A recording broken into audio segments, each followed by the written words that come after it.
tó fẹ́ kú torí ẹ̀.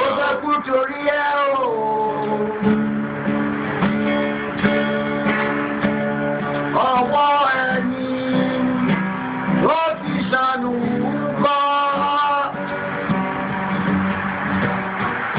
Ayé la bá, ayé la fi sílẹ̀ sí.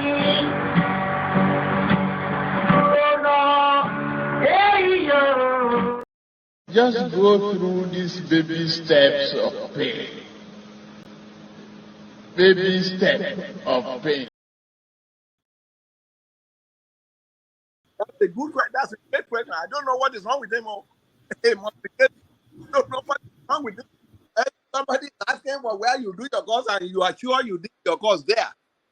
I agree with you.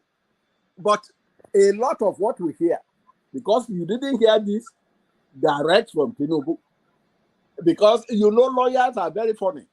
Sometimes lawyers will say, you must not say this. I mean, you know what is happening to Donald Trump right now?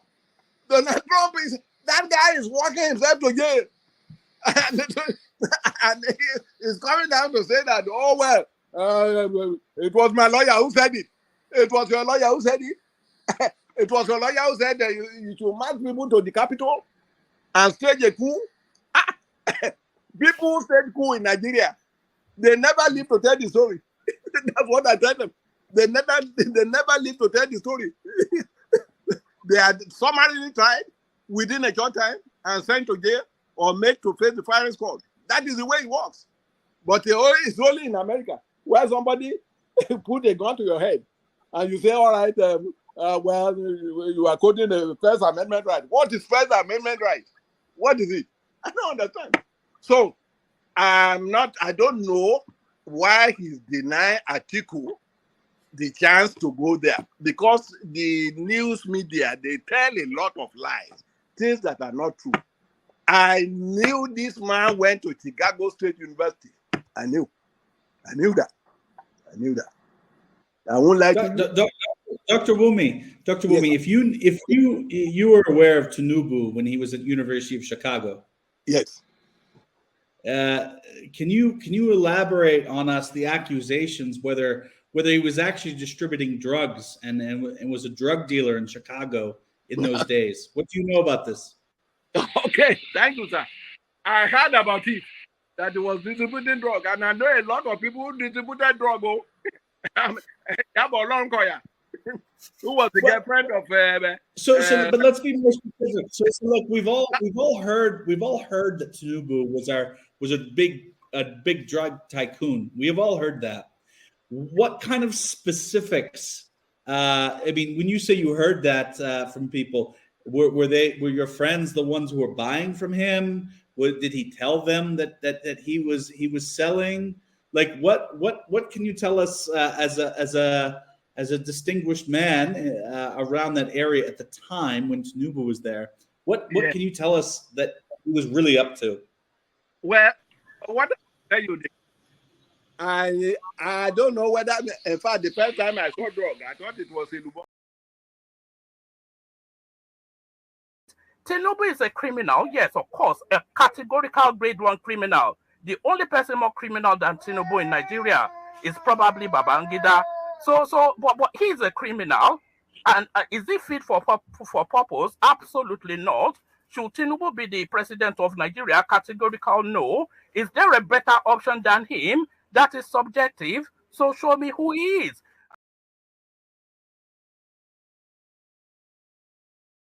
Thank you so much for watching. Thank you. Have you subscribed? Yes, you. Have you subscribed? You. Yeah, before you go, click. It's free. Click. Just that's it. Have you subscribed? You're laughing. Have you subscribed? Have you subscribed? Thank you. Hey, madam. Thank you so much. I can see you. We have to get to 100,000 subscribers. By the end of the year, how are we going to do that if you don't subscribe? Yes, you. Yes, you're about to click off. Why? Have you subscribed? It's free. If you don't, ask your son, ask your daughter how to. Just one click. Thank you. I see you. Aha. Thank you very much. I'll see you tomorrow. Farotimi, I disagree with him. Yeah. Obi cannot tell us he's not probing the rest people. In as much I know that offices will take care of it, as the commander-in-chief, he should let us know that they will probe from 1960 till date, and the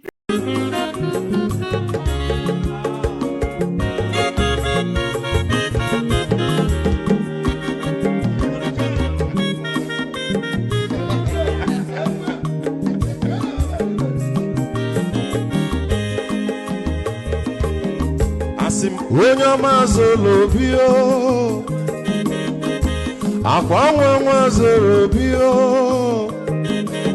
Max ịbịa bunyego kwanu m n'ofube n'azụ ụlaga n'ịbịa zugo mmanwụ ụlaga do n'ịbịa zugo akwa nwa nwilochi yo biko rapụ zoro ka ọ nabazi ya Onyoma zoro biko Abamba wazoro nasari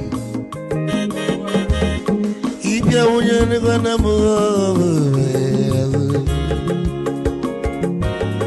Ulaga ni biazigo Ulaga ni biazigo Abamba wilo chino Biko rafu zoro Anawazi Mazi weko mamu Odogu na kwere zinenka Onyoma nigadele mo Mazi ni biazi kama Ibu go with the melody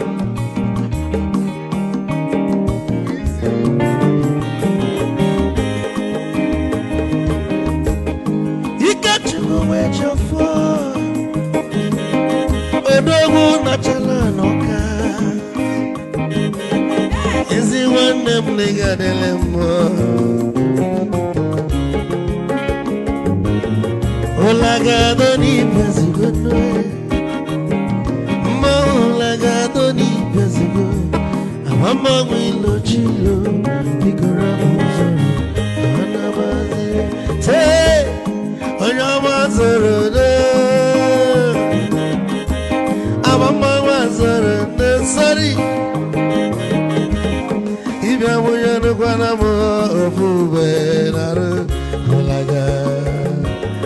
Holaga, don't need Piazugo, Nazaboy, Molaga, don't need Piazugo, Amama Wilo Chilo, Biko Rapuzoro, Anabazi, Ice. A dog can never be kitchen for. Ama kwa mnika kugogia Waligwe kwelo Ikejo mabele bege Hey, you want?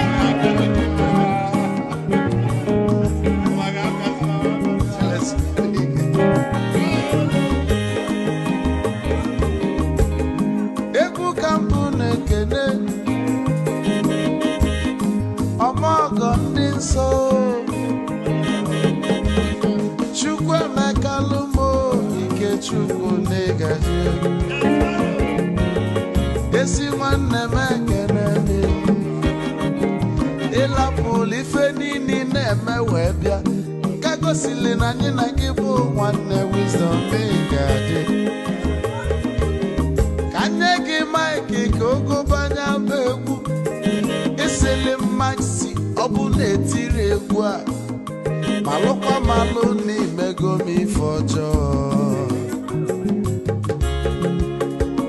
Wesi gị nwanne m ife ọkụ na-echọlụ na ngeme Wisdom onume ekene gị Bama nwe iyo biko lapụ Nabasi Zoro, zoro, zoro, zoro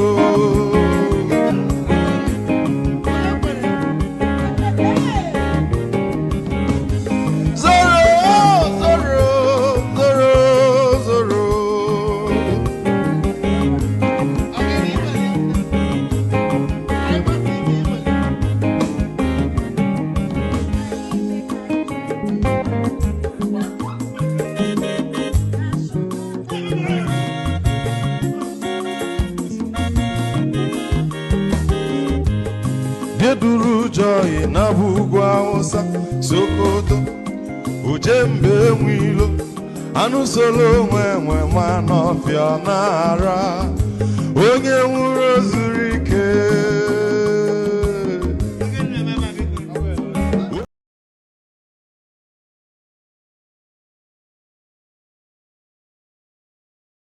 Let me see. Testing mic. Greetings, everyone out there, and fellow Nigerians and others in the diaspora. Anyone is welcome here. And this is going to be an interesting one because the topic is about, Nigerian and foreign investors are running away from the country, and who will fix the country if everybody's running away? And one thing I would like people to get is that this platform is here to provide quality and evidence-based discussion that is going to get us somewhere. If I challenge anybody that challenge this channel, challenge all the other channels out there, including Arise, Channels TV, TVC, all of them.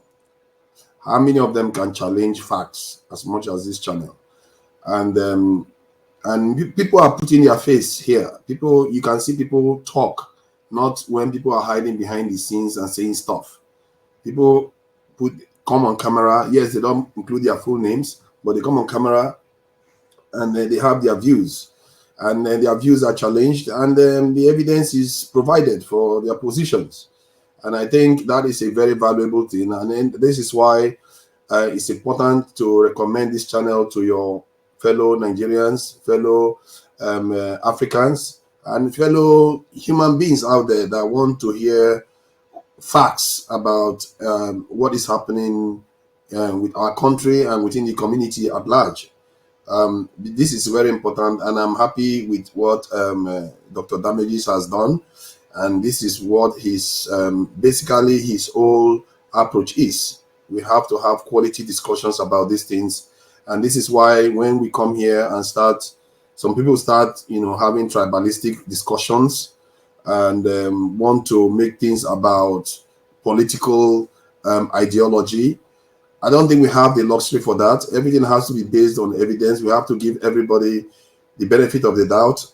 As long as they have evidence of what they are saying, you have to listen, because evidence basically tells you that they are telling the truth to an extent. You have to listen to it. You can't dismiss somebody with evidence, but if you don't have evidence, you will be challenged and you'll be found wanting. And if you are found wanting, your ideas will be kicked out. Simple. Except there is merit to it. And I appreciate all the people that come on to give their time here and help get the message out there to our fellow Nigerians, because information is a very powerful thing. Information is worth more than gold. And if you have a corrupted set of information, it's very damaging. Right now, information is worth more than gold. All our presence here on this platform, people are selling it. They are selling that information to make billions upon billions of dollars. Our information that we submit on WhatsApp, they are selling them. On Instagram, they are selling them. They are using them to craft our behavior, to do whatever they need to do with us. That's why information is very important, and we should not underestimate the power of these discussions you're having here, and we should never minimize it. And I encourage everyone to encourage their family members, friends, church members, Islamic members, or everybody are welcome to have conversation here. And that is what I have to say for now. And in the meantime, we are going to get to the topic at hand. I think where this stuff started from was that Nigeria, there were about 141,000 Nigerians that have arrived in the UK just in the last 1 year. And that is only the UK.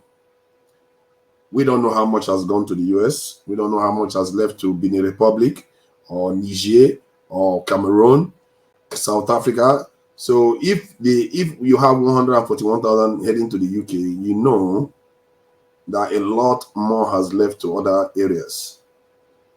And that calls into the question that who is going to build the country if everybody is running away? We also have big companies leaving the country. We've been hearing them one after the other. They're announcing that they're leaving the country. Personally, I don't mind whether they leave or not. What matters is what we can bring back in. And we don't even need them. The truth is, most of the companies that are leaving Nigeria, they are not Nigerian companies. You don't see Dangote leaving Nigeria. If you're not Nigerian, yeah, you're welcome. If you want to go, you go. The important thing is we take care of our environment. If our government restores our national security and make sure that Nigerians feel safe, we don't need those people. Nigerians will return. Nigerians are skilled. They are capable. They will return and they will build an economy that is worth living in. That is not spending 27 billion on 200 million people and expect that to go anywhere. 27 billion is chicken change. We are living on scraps that other people left for us. Here in the UK where I am, the health budget alone is 400 billion pounds, not dollars, pounds. If you convert that to dollars, you are looking at about 600 billion pounds. Maybe 500 billion pounds, dollars, I mean. So that is how much is spent on their healthcare budget. Nigeria's entire national budget, including for defense, healthcare, education, everything, is 27 billion. By that standard, are we even living in the same world? And their country is made up of 66 million people. The country here in the UK is 66 million. Nigeria is 200 million. So the scale of difference in spending is astronomical. And we spend a lot of our time fighting for scraps when we should be asking the big questions. Why are we living like this? Something is wrong with our leadership. Because other countries, like if you go to like Spain or Portugal, the gap is not that massive. If you go to Switzerland or Sweden, the gap is not that massive. Why is it so big between Black Africa? As a matter of fact, if you go to North Africa, the gap is not that crazy too. Ours is out of control. That money, if you give 27 billion to Pentagon, they'll be like, what are you, is this for our chewing stick that you are giving this for? Or for the, I don't know. Are you telling us we should use it for chewing stick? Because this is not even enough to buy our food. The entire 27 billion of Nigerians' annual budget. We are not asking big questions. And our press, this is why I tell you people that you should have people come here and listen to this channel. Because our press, they are not telling you the truth. They are arguing that they send 1,000 people to Copt. They send this one to here. But still, that is nothing compared to how much we are losing. How much we are hemorrhaging. The reason why we are bleeding money is because all our work is not being invested in the country. All our ability to create industries is being frittered away by these leaders that call themselves leaders. They keep making incremental changes that barely amount to anything. If our national budget is 27 billion, that should tell you all the problem you need to know. Let me see, what's one Nigeria saying? Let me see, 27 trillion. Yeah, it's equivalent to $27 billion. That's what I'm saying. 250 billion people. Okay, we have not done the census on that. Nigeria is not serious. Nigeria is not serious. And the press, they are not serious. They are not. If you see this type of money coming every year, you should be alarmed that this is unacceptable. It's an unacceptable amount. You can't expect a country to function on this. If the UK spend that money, hey God, if the UK government say this is all we have, 27 billion for 1 year, this country will go up in flames. They will tear everything down straight. And any European country they present this nonsense to, they will lose it. Because you have to ask, why are we living on this amount? Even if you told Nigerians to be donating 5 naira every month by their population, you probably get more than this amount. It's ridiculous the amount that they are bringing in, that this is what Nigeria is supposed to be living on. And we are an oil nation. A nation that every year you get money from oil, basically for free. And we can't make anything out of it. Instead, They are very happy. And I'm still waiting to hear Tinubu to make a speech and say, you know what, Nigerians, please stop running away. Or make it hard for Nigerians to run away. Why are they not concerned about that? Or have you seen Tinubu say, oh, please, people, stop using foreign currency. Stop by using too much dollars in the country. You're making our currency lose value. He's not done that. If anything, our president decided that if they want to sell their the national presidential jet, they should pay for that in dollars. If the presidency is or the Air Force, I don't know who is doing that, is asking Nigerians to pay for private jets in dollars, what are the people supposed to make of that? What is the sense that these people, you are governing them to build their own value, build their currency value? Then later on, you go and tell them again that, we want to buy cars, but all of them are foreign cars we want to buy. These people are not serious. We have car manufacturing companies in Nigeria. If you want armored vehicles, you have armored manufacturing companies in Nigeria. But yet they go and buy foreign ones. Most self-respecting nations in the world, they use their national vehicles. For one, you are advertising the quality of your national vehicles when you do that. Because now people are going to come and say, you know what? Yes, these people are serious. Look at the president is using their car. They are fine. Maybe we should be buying from them. And we start getting another set of foreign income from our cars. The only area Nigeria is manufacturing anything that is value added right now is through our music industry and through our movie industry. If the government could have torpedoed that one, they would have figured a way out to torpedo it. That one is out of their control. Because young men have to do what young men have to do. Artists have to do what artists have to do. And they allow us that space. But the space that is most important to whether we do well in the future is to be industrialized. The one that will get us to where we need to get. If you don't get industrialized, you're in trouble.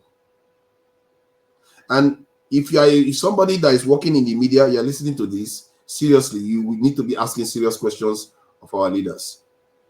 Not all these same questions you keep asking them about godfatherism and whether they are buying this private jet tomorrow or whether Dangote Refinery is coming on this day. And when they disappoint, you ask them the next month again.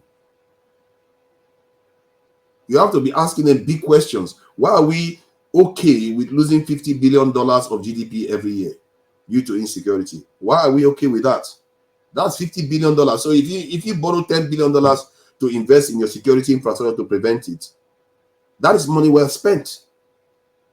You gain $40 billion, which is higher, by the way, than our entire national budget. Why is it okay for us to be losing $50 billion like that? There are so many things in our culture that is wrong, and we seriously have to be asking ourselves serious questions that if we are having all these problems and we are not asking pertinent questions about it, what do you expect to happen? What I see in Nigeria today, I don't know why people are surprised. What I see in Nigeria is how it's supposed to be. You're supposed to have insecurity. You're supposed to have corruption. You are supposed to have people, hustling one after the other. You are supposed to have all the vices you are seeing is what you are meant to see. Not if you think about it, if you really analyze it very well with the way other nations got to where they got to, everything that has happened to us, it's going to make perfect sense. What I see in Nigeria doesn't surprise me at all. I'm even surprised if anything, I'm surprised that Nigeria is actually still, to an extent, the people of Nigeria are still patient. They are still trying to even tolerate each other. People think we are always too tribalistic, we hate each other too much. Given the conditions we are in, we are quite tolerant. Given the conditions we are in, we actually give our leaders a lot of benefit of the doubt. We actually do. Many people here in the UK, they want to, If you try that nonsense with this thing, the UK here, you go and run their country down like this, they will not they will not listen to you anything you say anymore. They barely even listen to the Prime Minister now. No matter what he does, the next year election is almost decided. No matter what he does, now if like let him go and bring unicorn from space, they are still going to find a way to vote him out. Because these people, they don't tolerate nonsense. And it's not because their life is totally blighted, because they feel that their life is not gotten a lot better. This economy spends $1.5 trillion on its economy. This is the UK of 66 million people. $1.5 trillion on its economy every year. Every single year they are spending that much. How are you going to compete with such people if you keep living on $27 billion? You keep leaving $50 billion lying there without of GDP growth. You keep leaving it. We can't carry on like this. We have to start asking pertinent questions of our leaders that we can't. If you keep living like that, I can make an excuse for you. You can get your side chick, do all the nonsense you want to do, but we have to get the real big dollars in here. And the real big money is going to come with real investment, people that actually want to stay in the country. And the only people that really want to stay in that country are Nigerians. That you don't have to beg to come back. All you have to do is give them the environment. And watch the way they are going to drag businesses down. You know, many Nigerians are married to Igbo people here. They will drag them down too. And those Igbo people will drag the money that they have down too. Some of them will inherit money, they will drag it down. They will drag expertise down to Nigeria. Drag the Nigerians back, you will drag prosperity back to Nigeria. And some of the people that are living in Nigeria are some of the best minds we have in the country. They are all living. The countries that are going to are the countries that require the best minds. Hence, they are going there. You can't afford to lose your best minds and afford to develop. It's not going to happen. You can't lose your best minds and expect to develop this thing properly. Even I have experienced this in Nigeria while working in Nigeria, that 5 years ago, we had more capability on the ground in Nigeria than we have today. It's not because we are not building, but too many people are leaving. Even bank apps don't work very well. Even this thing, if you send money to Nigeria, cost is just going up through the roof. Everything is more expensive. People don't want to stay. Even the ones that are working in Nigeria, their mind is not there. That one is even doing damage. That's a psychological damage. Because if that person is supposed to write a full page of report today, but because half of his mind is overseas, he's going to write half page. We are losing on so many levels. The damage, some of them we can't even see it directly on GDP. We can't necessarily see it overtly, just because the psychology that most Nigerians operate with right now is, oh, when am I going to leave? Should I leave? Some people, the agonizing thought alone of thinking of leaving or not leaving is exhausting. And then when you leave, the penalty you pay for leaving, people don't know the penalty that they have to pay. There is a penalty you pay. Every time somebody talks, you have to translate what they are saying. Sorry, somebody keeps blaming me on this app. So every time they say something in the West, you have to translate it. Everywhere you go, they will look at you differently. If you think you have tribalism in Nigeria, go to Europe and go to the West. Everywhere you go, and the worst of it all, they look down on you.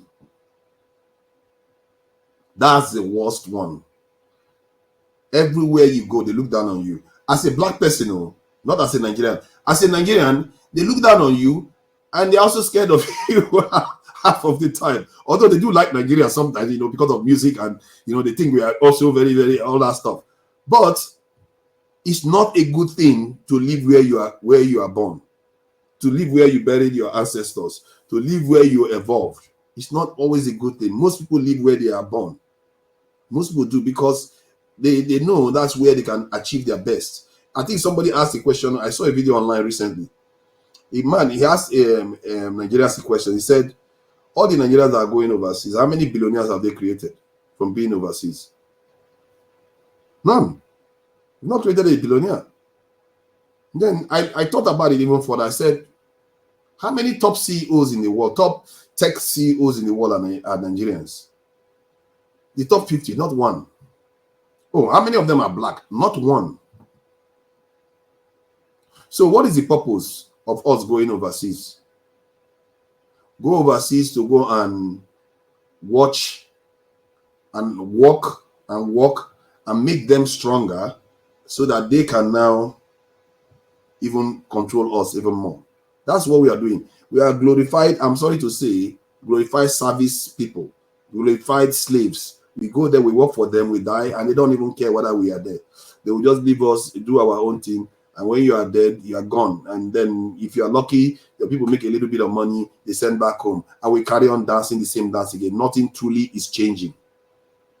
If anything, from my own estimation, things have gotten worse. Because when Oyibo people came to Nigeria to take over Nigeria to colonize us, if Nigeria was united, they wouldn't have been able to do that. Let's say the entire Nigeria as we know it today was united. Sultan of Sokoto, Oba Obini, all of them came together and said, all these Oyibo people, they are coming to take our land. Though. Let's stop them. They would not have been able to win that war then.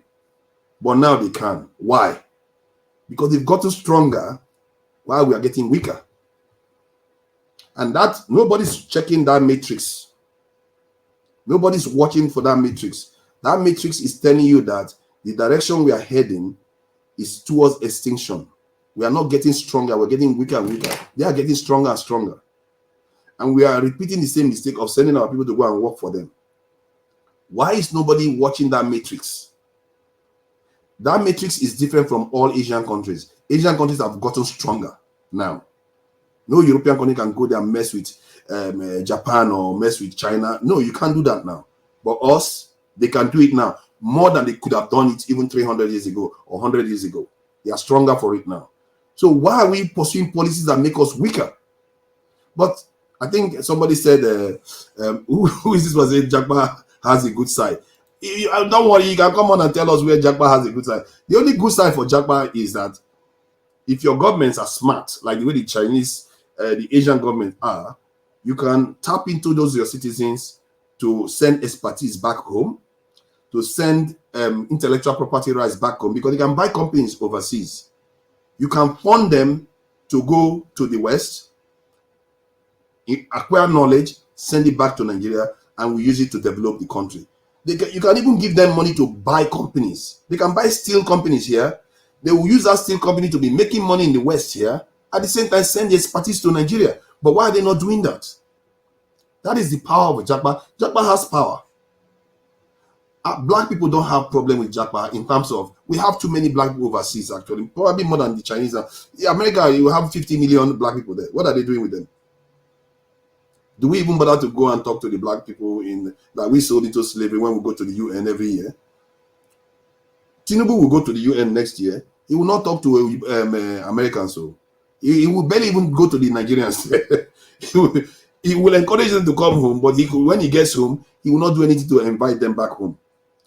Because I saw him, to his own credit, when he was talking to Nigerians in the US, he did say, you guys should come back home to develop. We want you back home. But that's just words. There's nothing attached to it. I've seen many traditional leaders in Nigeria come to the West, come to London. I've been present once in London when they were having conversations with them. And most of the people that wanted to come back to Nigeria, two key things they kept asking for: security, healthcare. Security, healthcare. Because those ones that want to come back, they have a lot of money. Those ones that want to come back, they have a lot of skills, but they are also more elderly. Some of them are already retired. They need healthcare and they need security. They don't want to come to Nigeria and die. Some of them, they have Oyibo partners. Why would they want to come to Nigeria when they could kidnap the Oyibo partner for money? It complicates our lives. It's a very simple problem. Nigeria is not even that complicated at all. People just think it's complicated. Fix our national security, sort the borders out. You will see Nigerians start coming back. Once Nigerians come back, the wealth will return. Period. Thank you for coming in, Paul. I'm sure you have been very, very patient with me. Sorry about that. I was just ranting on and on and on. I probably will stop if I just keep going on. I think somebody told me that it's a little bit too much. I should slow down. And so, yeah, thank you for coming in. So, the topic is Nigerians going overseas, run away, and who is going to fix the country? And is Tinubu up to the task? So that was the question Dr. Damage is asking. So where do you stand on this? Yeah, Nigeria goes overseas is a good thing, and at the same time, it's a bad thing. Just like the word called brain drain. So when we understand the meaning of when they say drain, you understand the most complicated thing you can do of, every part of our body can sick. We can talk to people when we are sick, but when your brain is sick, it becomes a big problem. You understand? When they say brain is sick, which means that person is having dementia, is having Alzheimer's. That's the brain is sick, which means that person his cognitive is gone. You understand? He can't do nothing. That is what is called brain drain. So when we take our best 11 and we send them out, but not like we send them out to go bring more advantage to us. We send them out for these people to only come back and build some beautiful house in their village that they themselves will never leave. What I call glorified cemetery.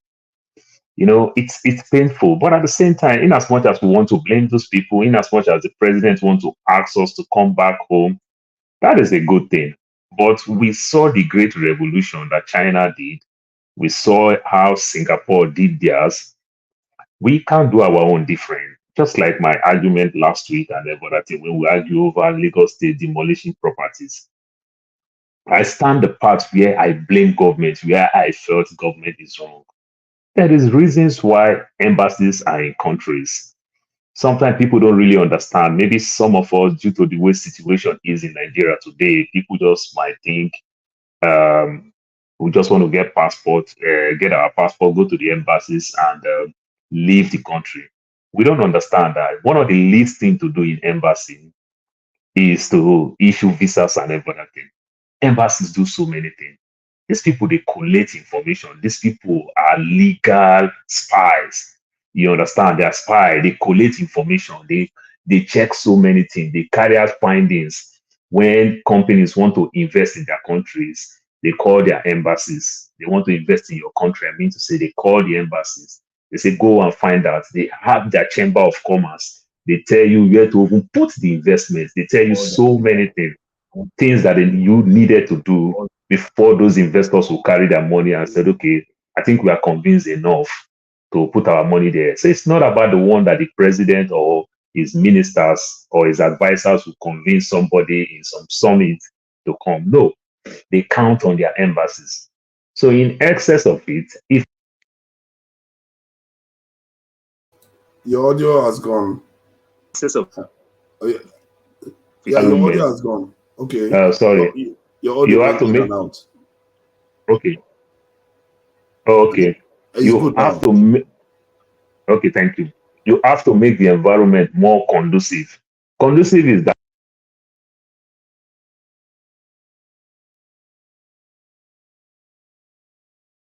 You used to have the best audio out there, this is Paul. I don't know what's happening with your audio today. Yeah, don't mind me. I'm not using my system, so I'm using my phone. So I'm having some crazy call. So let me just round up quickly because I know the call will keep coming back again. Okay. So you have to make the environment more conducive for business to strive. One of the ways you do it, you must keep to rule of law. Government must put their place on proper international best standard and practice. What do I mean by that? I challenged this forum last week, and I'm still saying the same thing again. How come I can access anything from government in Nigeria online? That tells you a lot. That tells you a lot. We can't access anything from government online. And that same thing also ridicule us here. I've seen so many Nigerians that are married, that is having everything, that passing through the immigration problem. They have problem because any document now you bring from government and submit in the US today, the first thing that comes to their mind, they assume is fake. You understand? Because they on their own can't even go online to verify these documents. So because they've seen reason of one or two fake, they assume everything to be fake. So if it is more original, that is when they believe it's fake. You see how it is? You can put a call, you can check online, you can do. So it now becomes, so the US now is also not treating us like the way Nigeria treats us.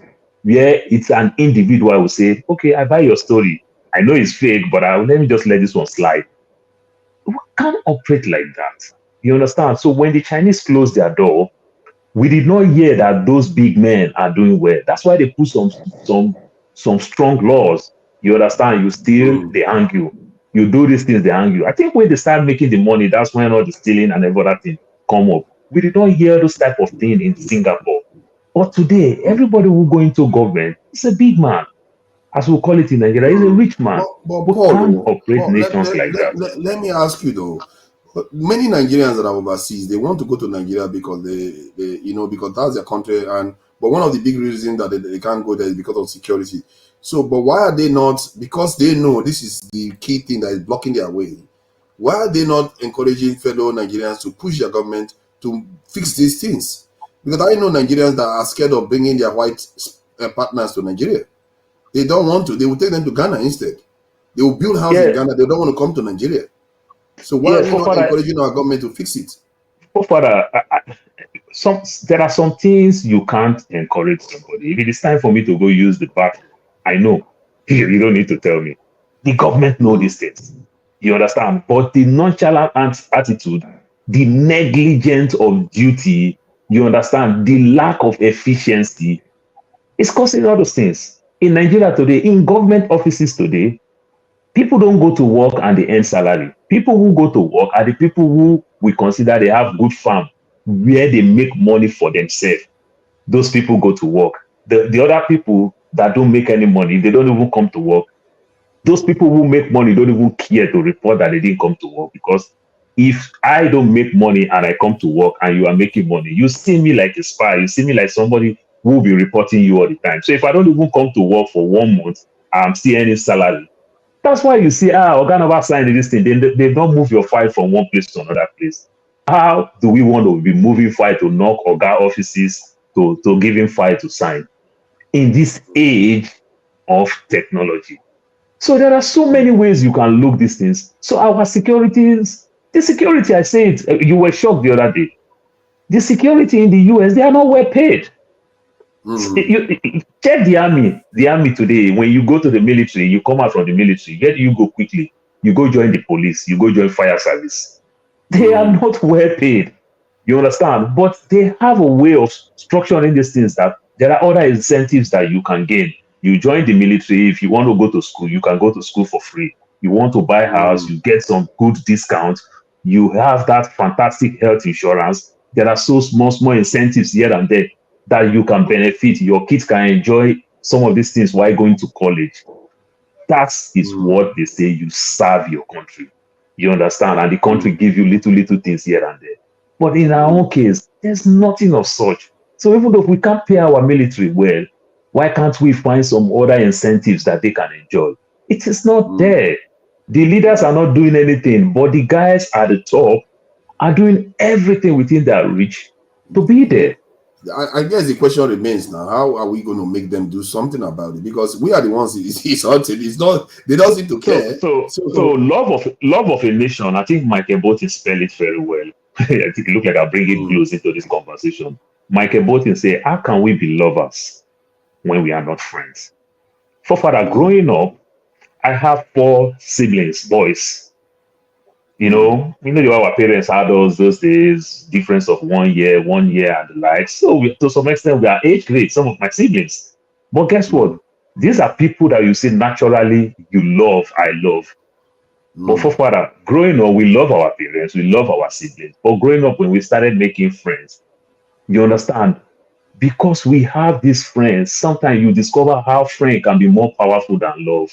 When we are having our trying time, our challenge and everything, we confide on our friend. We did not confide on the people we love. Sometimes you just discover the love that we think we love them. It's just DNA that is running on us. We confide on our friend. So we must love this country, and we must learn to like one another. But government have to first of all do their part. The government is too far from the people. That's why few individuals is doing everything within their reach to be part of the government. You understand? So that they can benefit immensely from that thing called national care. And it shouldn't be like that. So we have to, we really have to. Thank you. Let me bring Odi in. Thank you, Paul. Odi, thank you for coming in. And I know you are, you do have a broader view of things. So what do you think we can do to, take care of this problem? Is there any other way to encourage the government to fix our security problems? I think at the top of it, to me, for most people, is the security. Healthcare is another one, but security is at the top because we have private healthcare institutions in Nigeria, so they can always go to those. But security, they can't. When they carry their Igbo husband, they will start crying everywhere. What are we going to do? And they will start telling them they need 20 million naira. And some of us, then the bandits will start demanding dollars then, because they too are into the dollar economy now. So that people don't want to come back if they feel this is the environment they are coming back to. So how do we take care of it? Because these people in Nigeria, they don't seem to care. They are buying armored vehicles. So they are preparing for bandits. They are not preparing to get rid of them. They are preparing to live with them. So what do you think we can do to solve this problem? Yeah, I think, you said it was around. Good morning, everybody. I'm happy to be here today again. As we look towards our Christmas season, which is always very important in Nigeria, I think these are very pertinent questions that you've brought to board. And I think you said you were ranting, but I think it was actually a very good, speech, a very good opener. Thank you. It's just that we still have to, we got to make sure that we just stay focused on that. You ask the important questions, and Paul hit the nail on the head. The problem we have is a leadership problem. He mentioned a country, Singapore, that I use as an example many times. What Singapore had different from what we are doing here is just leadership. Look, I know many times people blame Nigerians or maybe with our system, what can we do, this and that. If you do not have the right man on top, you're not going to make any progress. If you look at history tells us this. If you look, one of the oldest books that we read is the Bible, right? Even as a history book, you look at when David was the leader of Israel, and the things he was able to do. He was the one that captured Jerusalem and made it his capital, and made all the developments. He wanted to build the temple, but, apparently God said no. And his son Solomon, he set the stage for him to be one of the richest kings in their history. But guess what? When the son of Solomon came on board, he brought laws, tax laws, essentially, that destroyed this country. It was leadership problem that split the 10 kingdoms. I don't want to digress too much, but this is just, when I mentioned this before, there has to be patriotism from the leadership. If the leaders love the country, there are decisions they will make and they would not make. As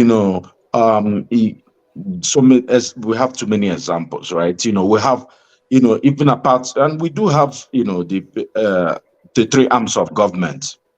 They are all dysfunctional. There's no one is even stepping up to say, let's check this person. Many times we are talking about Tinubu or, because of course the executive arm is very strong. But at the same time, if a few senators stand up and say, no, now that, their position has been affirmed, that we're going to be, saying, calling out the executive when they are wrong, then you see some movement. Look, the only way the citizens can make any type of significant effect in this is by civil disobedience, which is a big issue, and we can talk about that later. I'm sure you must have seen when Tinubu came to present the budget for next year, people were singing songs of allegiance. That's the problem. I can tell you, if Tinubu goes to Supreme Court in a closed door session, those guys may be singing the songs of allegiance for him. you know, it's a joke. I'm telling you, the country is a joke. Now the question is, where do we go from here?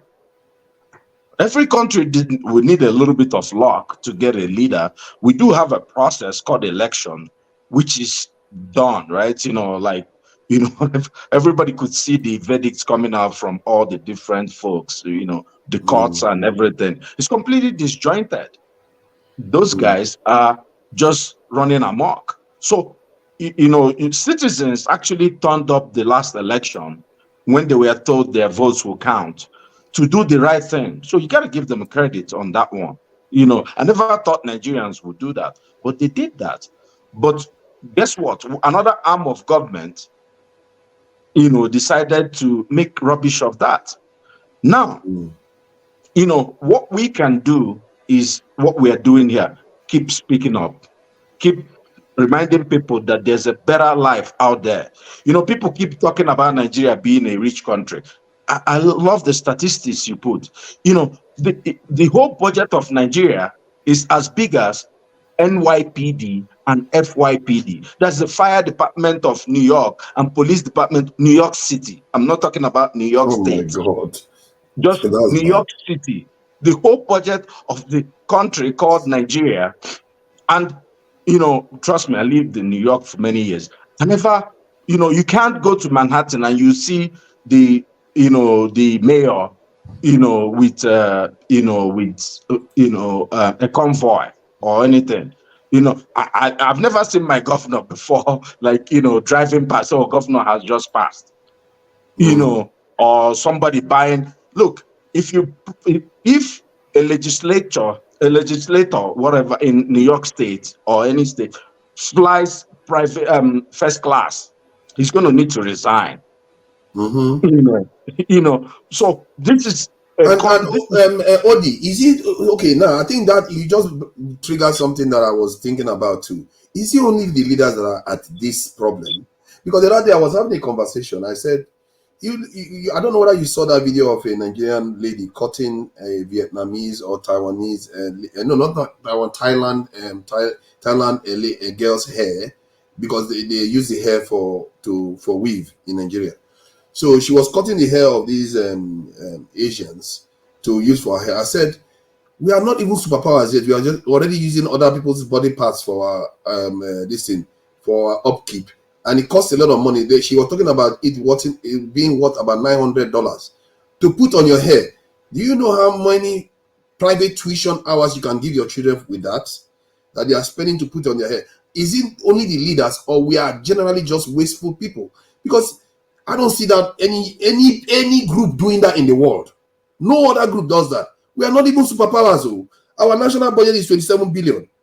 And we go and cut other human beings' hair. So if we become superpower, what are we going to take? Their organs? No, so, forefathers, you make a very good point. Here's the problem. The sin of one person, does not significantly change, the economy of Nigeria, let's say. Look, the leader is the problem. And anybody can, people can blame. Look, if you go to India, I can tell you, or you come to United States, people are using tons of money to buy white powder to catch their groove. People are misbehaving. If Nigerian woman wants to use $10,000 to buy little hair, that people are using millions of dollars to buy cocaine, and other things it doesn't affect, because there is leadership. There's a structure. If the leader, look, many people don't believe Tinubu was elected legitimately, but he's the president. If the man decides today to say, guys, we're going to insist on made in Nigerian products.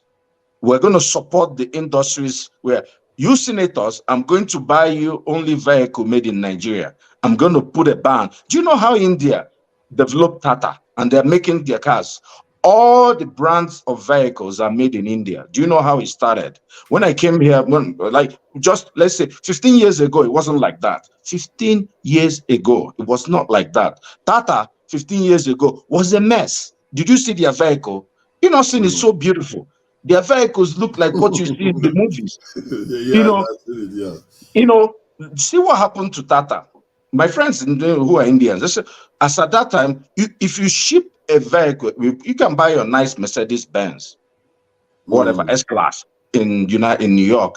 If you ship it, once it hits New Delhi, what you're going to pay the government as tax is whatever the price of that vehicle you bought it for. If you bought it for $100,000, then the excise tax for the government is $100,000.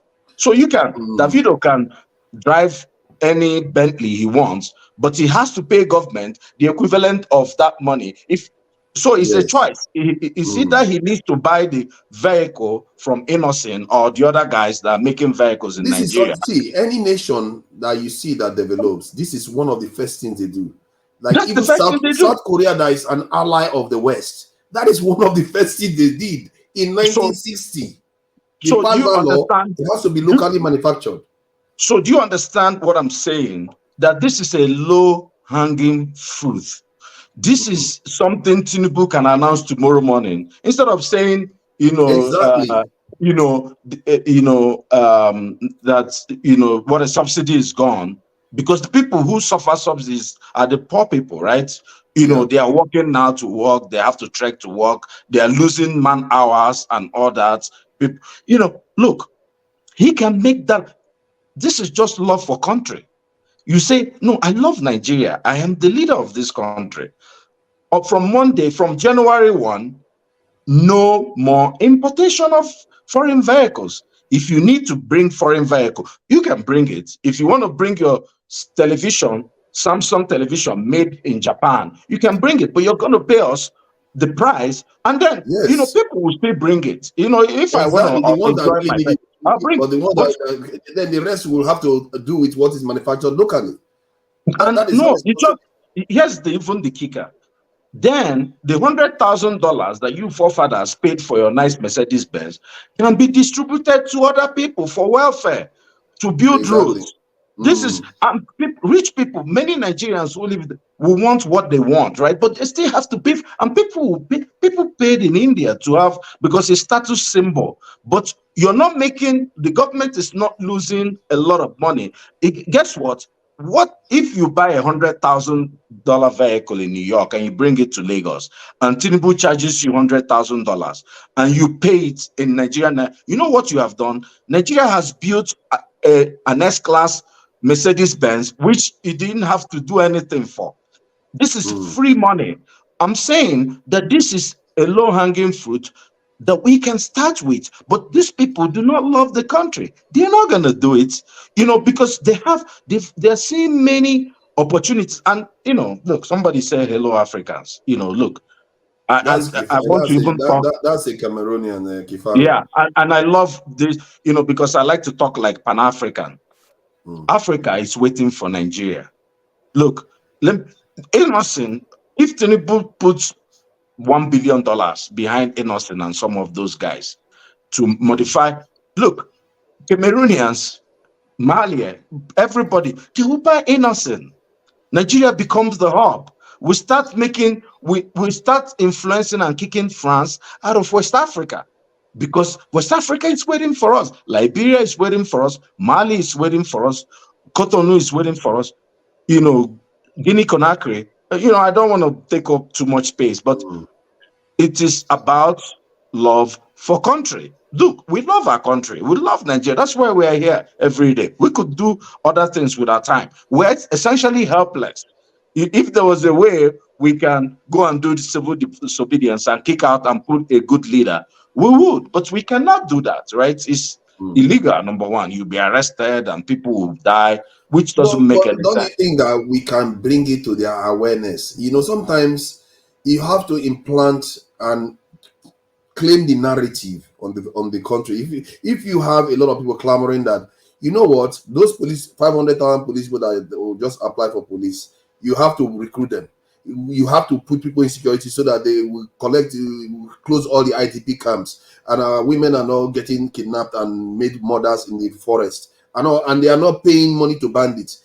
If we put that on the national agenda, and that's the discussion they're having, you are more likely to have Nigerian leaders focus on this thing. That's what I'm thinking, because when Nigerians focus on something, the leaders tend to respond. Like when they try to give people palliatives and people were not for it, they pull back on it.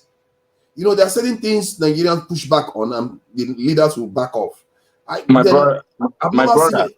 Yeah. sorry to interrupt you. That was early times, right? When Buhari came in think 2015 or something like that, people were scared. People didn't know what kind of leader they were getting, right? All the people who were stealing stopped stealing. This happened, right? People were careful until he announced his ministers. It took time for him. Once his ministers were announced, they knew it was the same game. When Tinubu came, he was a little, because he was still shaky, right? And people could influence him. He wanted to buy legitimacy. So that's why now, look, these guys they are not scared of anybody. They don't care about that. They have gone back to the same groove. Look, someone bombed folks in Kaduna, like 100 folks or something like that. Nobody's saying nothing. It's like, army chief went there. The president should have been there the next morning, sitting down with that family, we should have inquiry, have open inquiry. People should know what happened. I'm telling you, nobody's going to know what happened to that place. Was it malfunction? Did they miss coordinates? What happened? Somebody has to tell us something. There has to be love for the people you're ruling. It was clear miscommunication. They were relying too much on technology. This is the problem. If you keep staying in the sky and people are on the ground, you are maybe 2,000 feet in the air. They are like ants. You don't know what you're looking at. But how do you know for sure that this is what happened? There has to be a government has to tell us that this is what we did. There has to be investigation. People, I'm telling you, look, the Senate president is not saying anything. I've not even heard the governor of Kaduna State, cry blue mother. The rest assured they will. I believe they will. You know why?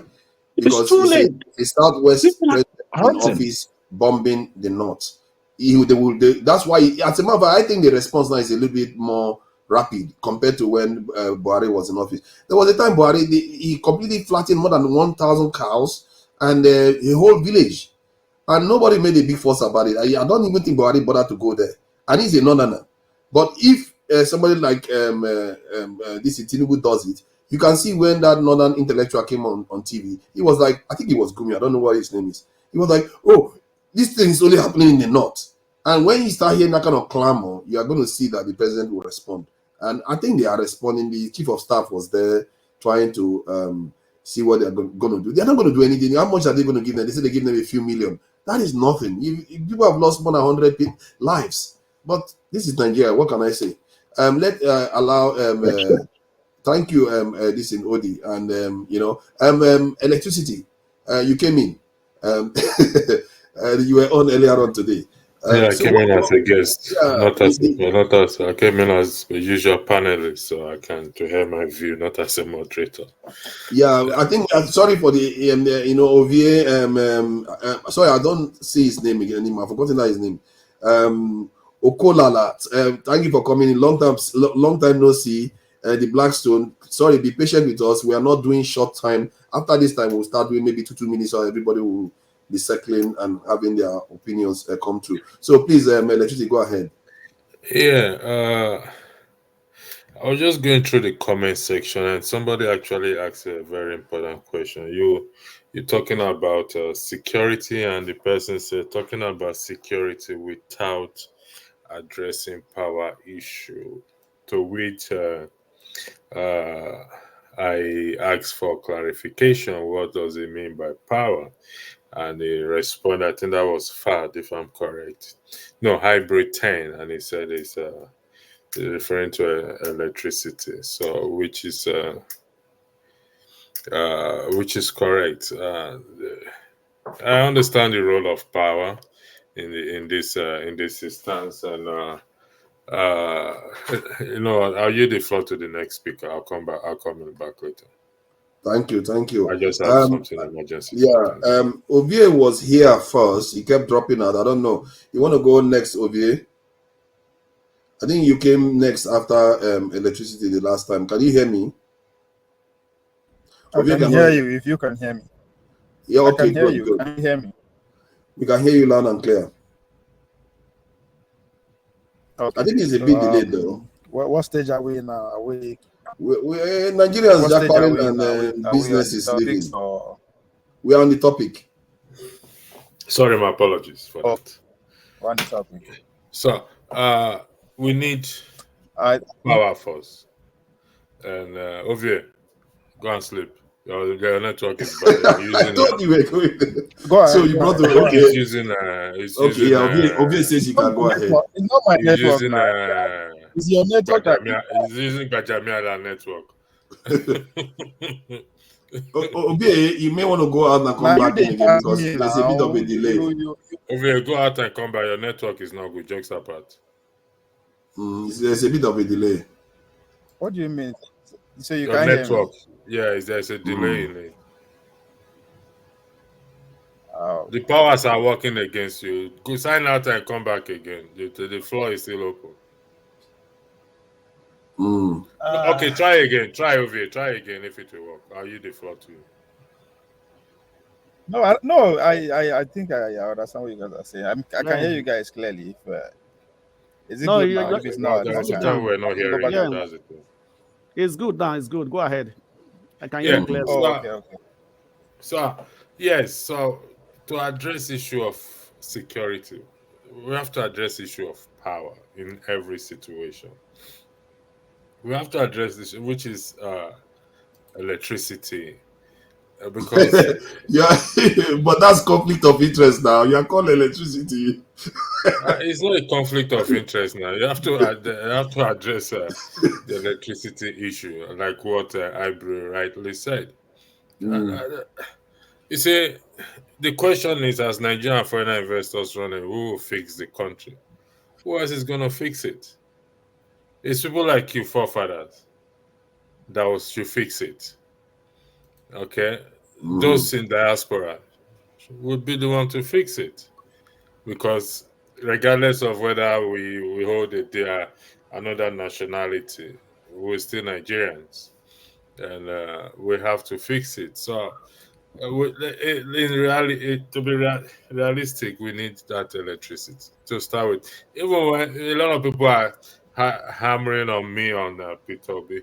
P2B go on the issue of we must move from consumption to production.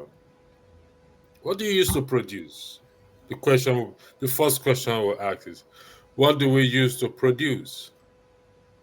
We need electricity. You don't always have to use electricity to produce, but that said, I get what you mean. Okay, so what do we use to produce? I think it's okay. Let me put it this way: the idea is that when you have security, you have electricity, and you don't. Let me, because you don't start from zero electricity. It's not like we have zero electricity. It's not like we have zero economy. We have electricity to an extent. We have an economy to an extent. The trick is to channel that little that you have to put that security in place that will allow the investment to come in. Then you build more. You build on what you have already secured. Father, it's my time, so I'm going to ask you a question. I'm going to ask you a question. Since you're on the issue of this security, okay? You live in the UK, okay? Yeah. Do you see security anywhere? They're everywhere. Beside the CCTV camera you see. That's the point. They're everywhere. And what is used to power that CCTV camera? If you don't mind me asking. Electricity. So they use electricity to power that CCTV camera. Yes. You see street lights everywhere. Most places. Yes. You see street lights. Yes. As a result of the street light, it gives a degree of this confidence where people can walk in the night, in spite of whether there's still one or two crime that will take place. It is Yes. as a result of this electricity and this that provides sense of security that women, Nigerian women, that are unable to drive in Nigeria in the night, when they come, they drive in the night, in the late hours, because there is this electricity And there. also because nobody is stealing the transformer. Nobody is stealing the cables because somebody is securing those things from being stolen. I'm not going to drag here to argue, but it is not the stealing of the transformer that is responsible for us not having. Yes, it's just a very low part of it that is responsible for not having us electricity. So we need to tell ourselves the truth. I know We you have focus electricity. on. I think the this we always have this argument that we say economy before security, but we are not starting from zero. That's what I'm saying, and it's true also we are not starting from zero security. But if you put money in security, from what you from time immemorial, it's the one that builds on whatever you've already built, because whatever you've already built will be taken apart easily if you don't secure it. People are stealing lights from airport, this landing strip. They are stealing the steel that they used to build the second Niger bridge as we speak. So if you can't secure your environment, what is the use of investing? And you will spend a lot of money investing stuff. Just all people need to do is just steal from 2 locations, and it disables the entire investment.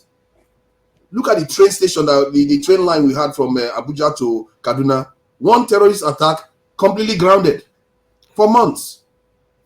You see what security? You see what security means. Forefathers, there has been a terrorist attack on trains in the UK, in Germany, in different countries. Do you agree with me on that? Yes, I agree.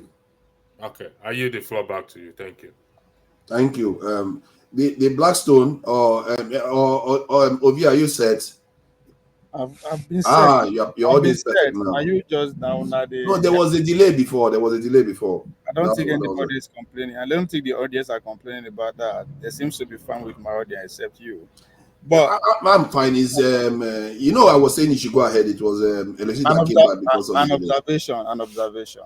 Right? This is how you say. The moderator, you are trying to control the conversation away from the topic. And Niger man, sorry, there's somebody in the backstage. Niger man, enable your microphone. I'm not going to be able to add you if your microphone is not enabled. Please go ahead, Ovie. If I'm not mistaken, only 3 people, 2 people have spoken, and it's over an hour. That means you are doing something wrong.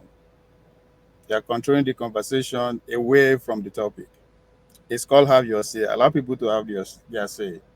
The topic is Nigerians and foreign investors are running away. Who will fix the country? Now, I get what you mean. I spend more than half of, to be fair, it's not the guest. I spend more than half of the There's a reason why you spend time to do monologue. Is to hear your opinion to be finished. Then just let people do their thing. Yes. Just an observation. I'm not trying to tell you how to I get your observation. I take it on board. That's fine. Now, so what do you think? The topic here, I mean, the way you put it across, it comes in for me, distinctive topic to talk about. The jackpot phenomenon that, for me, I think it should be a topic on its own. Then the business is going away from Nigeria. As far as I'm concerned, that's a good thing. Why is it a good thing? Thank you. It is a good thing because if you paying attention, about 2 months ago, the owner of Eric So Food Limited, in the name of Aries Umufia or something like that. Apology if I destroyed that name. But the man was on our Arise News, literally crying. Literally crying that, I mean, let me start from the story. There's a lady who decided to carry out a review about his product. She's confused about what tomato paste is and what the other product is and all that. So she went online and started bombasting the whole show. And the guy decided to just, be draconian about it and get her arrested. Now, the whole media and everybody decided to pay attention to quote unquote injustice they believe is done to the girl. But they forget the key point that the man was trying to make. The man said, it's pretty much only indigenous company who is into producing tomato paste. It's not making profit, according to him. It's not making profit. It's getting loan from China and everybody just to make sure it provide employment. But Nigerians went hard on him, trying to kill that business. In favor of what? In favor of foreign tomato paste. And that's why I challenge Obi and his followers when the man is screaming production to consumption. Obi is one of the most successful businessmen in Nigeria. He should be celebrating now that companies are leaving. Why? Because that gives him and his friend leverage to keep importing, because that's how he makes his billion. I'm not against that, but there's an implication to that. Can you hear me? I don't know. I can't see Ovie anymore. I think is it only me or just everybody can see that he's gone? Okay. The Blackstone, please go ahead. And when he comes back, then his position is held. And welcome the Blackstone. Go ahead. Thank you, Papadas, and everybody in the panel and those also in the comment section. Right. Okay. From your title of the topic, I want to ask one question first of all. What is the singular thing that brings security in a country? By installing this thing, the number of size of your military, to be fair, and not just the military, the security operators generally. Yeah, I don't think so. Where there's poverty, there's bound to be insecurity. I'm not so sure. Yes, of course. The Soviet Union was poor when they created. They went to the moon. They were not the richest country. They went to space. I mean, not the moon. So China had famine. They were living on rations when they built their nuclear technology. So, and that laid the foundation of the nations you are seeing today. All the other nations did the same thing. This is not. Sometimes when we are comparing nations, we cannot compare a country that was maybe a dictatorship system of government to a democratic system of government.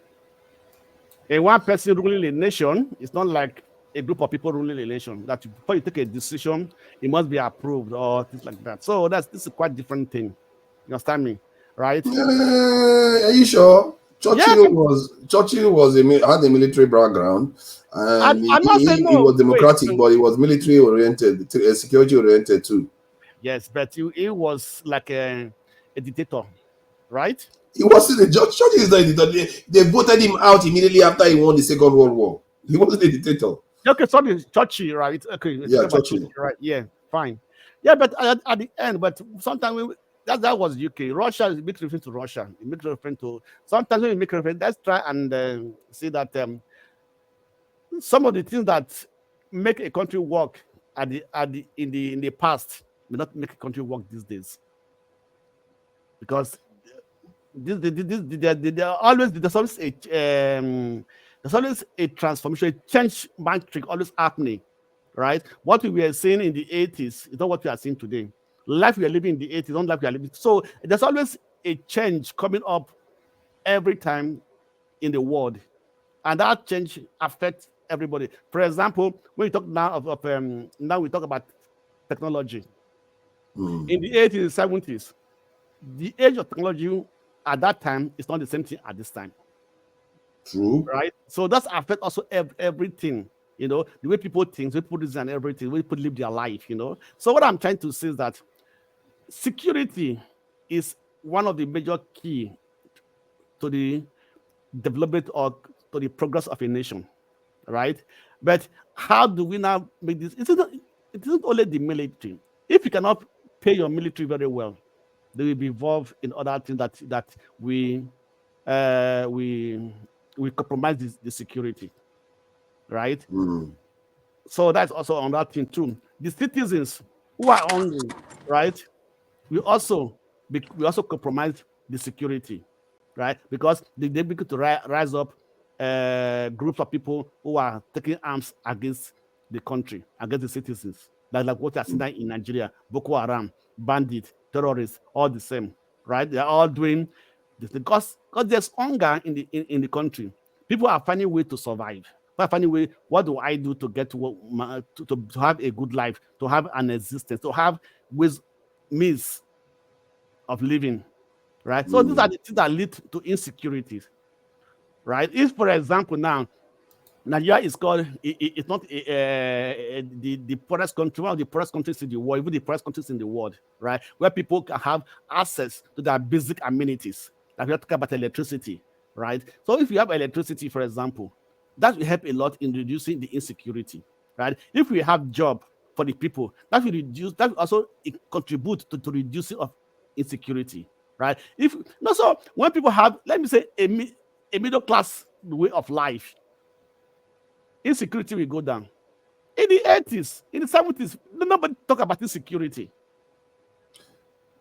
right? So because but what if I told you that our security was not, even till today, is not being guaranteed by our military? It's basically being guaranteed by foreign powers. So what you had before was a deteriorating situation, but we just didn't notice it.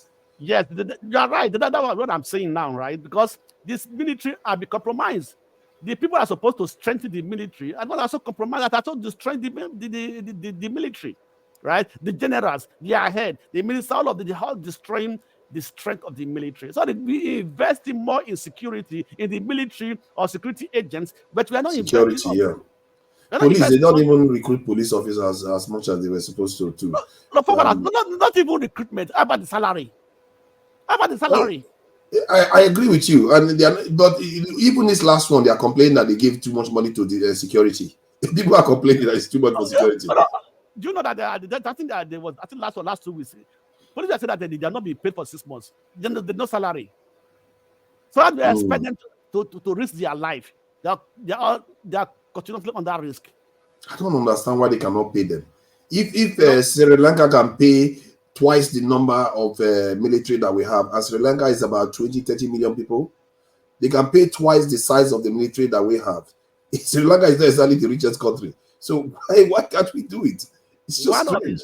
One of the things I think is that it's pure wickedness, corruption in the highest order, right? We have the police commission, we have the minister for all these things, right? And they say that they don't have money.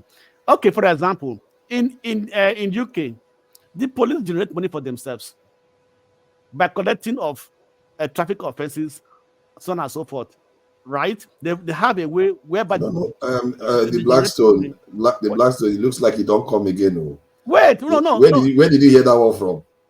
That the UK fends for the UK police fend for itself. No, I didn't say they fend for themselves. No, I'm not saying they totally fend. I said they generate money, right? I'm sure this money that are generated also goes partly to the police and partly to the government. Does the police generate money? Does anyone know that? Anybody in the UK, does the UK police generate money? Because I didn't know that. Have you ever been pulled over? Have you ever been given a ticket? Please, thank you. They don't give tickets. They don't give tickets in UK.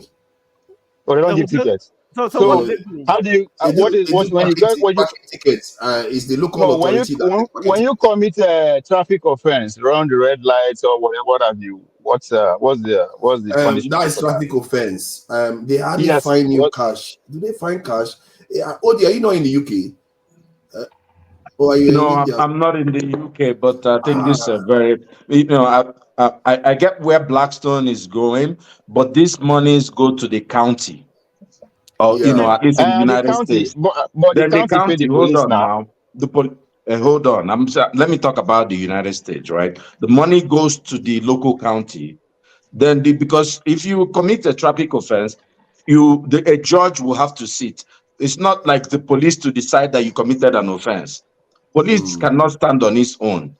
if you look at the law enforcement, a judge has to sit. Police cannot take the money and pay the judge. It goes to the county. County uses it to support the police. Police cannot, in the United States, police doesn't make its own money because you're going into, if you allow them go into those kind of, then you're causing chaos. Police can't be counting dollar or in their I bank disagree or with you. checking. You are No, no, wrong. no. I disagree with you. You are wrong. You are wrong, Obi. You are wrong. I Yeah, it's also live in the okay, but United that's why States. we're here. That's why it's And if hard I, you're if saying. Yeah, we are going to find out the truth. I think the chat people, please find can you out this guys hear me? information and let us know. Yeah, we are Yeah, hearing we, you. we can hear you. I live in the Let's sort of be US. finished. Don't finish. Don't finish. Then let me summarize my this Okay. thing. Yeah. Well, okay, for example, in Germany, right? Every traffic offense, you get a bill from the police. The letter you receive from the police, and they give you an account to pay to. I don't know that account, but I get the police account. Right? Okay. But simply because every money you pay, it is recorded. The police know how much they are coming to their account. They know how I believe that the money that has been collected by traffic offense or things like that, even the police come to your house and do an offense, within 2 weeks you get a letter or payment. I did hear that German police is quite powerful, actually. Very, very powerful. Very powerful. Very, very powerful. So those money collected, I don't know where it goes to, but I believe it's part of the money they used to fund the police, to fund the police. Right? Okay. But there was a time I had documentary that was in the State Museum, right? They said that the police now are now concentrating more on traffic offense because they get more money from there than the sort of more money from there for traffic offense, that they now concentrate more having long neck to check on people inside their car if you have seatbelt. Because it's all for the good of the society that you have to put your seatbelt on.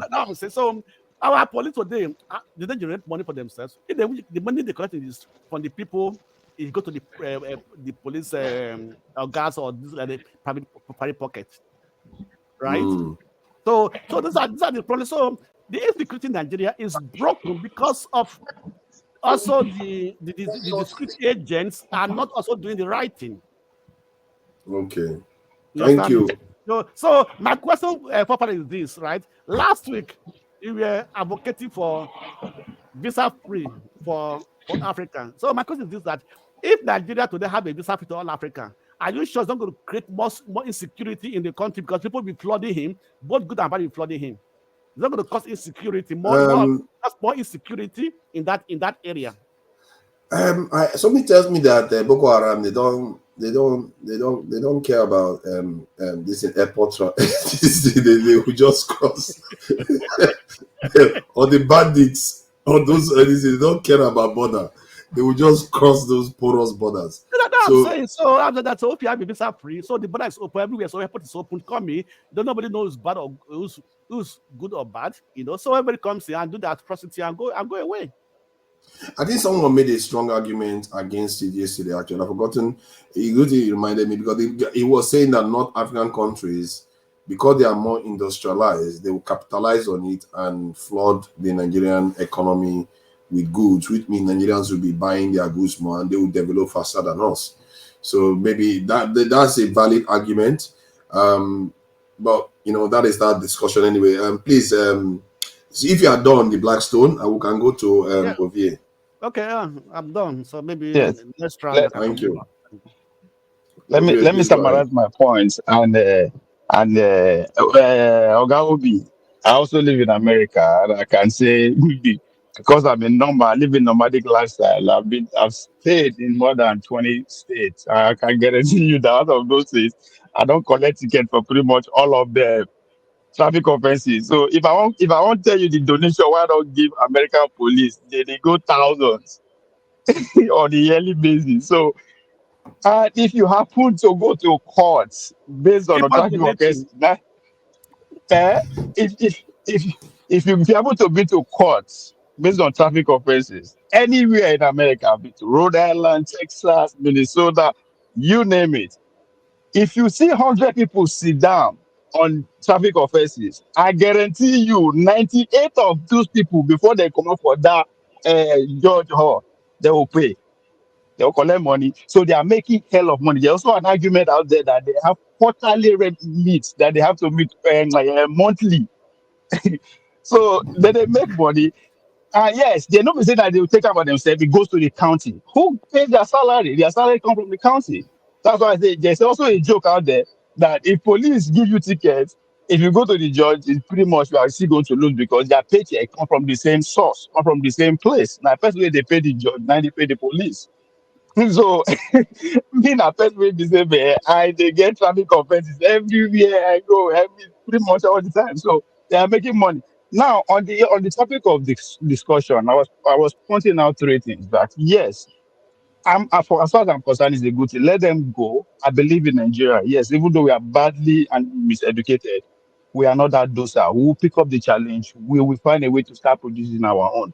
And where I challenge Obi and his followers that Nigerians prefer preachers rather than doers. The owner Ericsson is putting his mouth where his mouth is. He is a producer, it's not a consumer, even though he's running at a loss. But instead of us to encourage him, we are bringing insults at him and we are praising people who preaches, like Obi, who preaches. His lifestyle is a businessman, he's an importer. He never wanted to produce anything, even when he has the means and the power, both from the government and the private sector. He never did it, but he likes to preach it anyway. So it is a good thing as far as I'm concerned. To Nigeria, that's where we always find a way to bring insecurity in every conversation, which is good. But you keep to understand our elites, people who are in charge of how the society should run. They don't have anything to secure.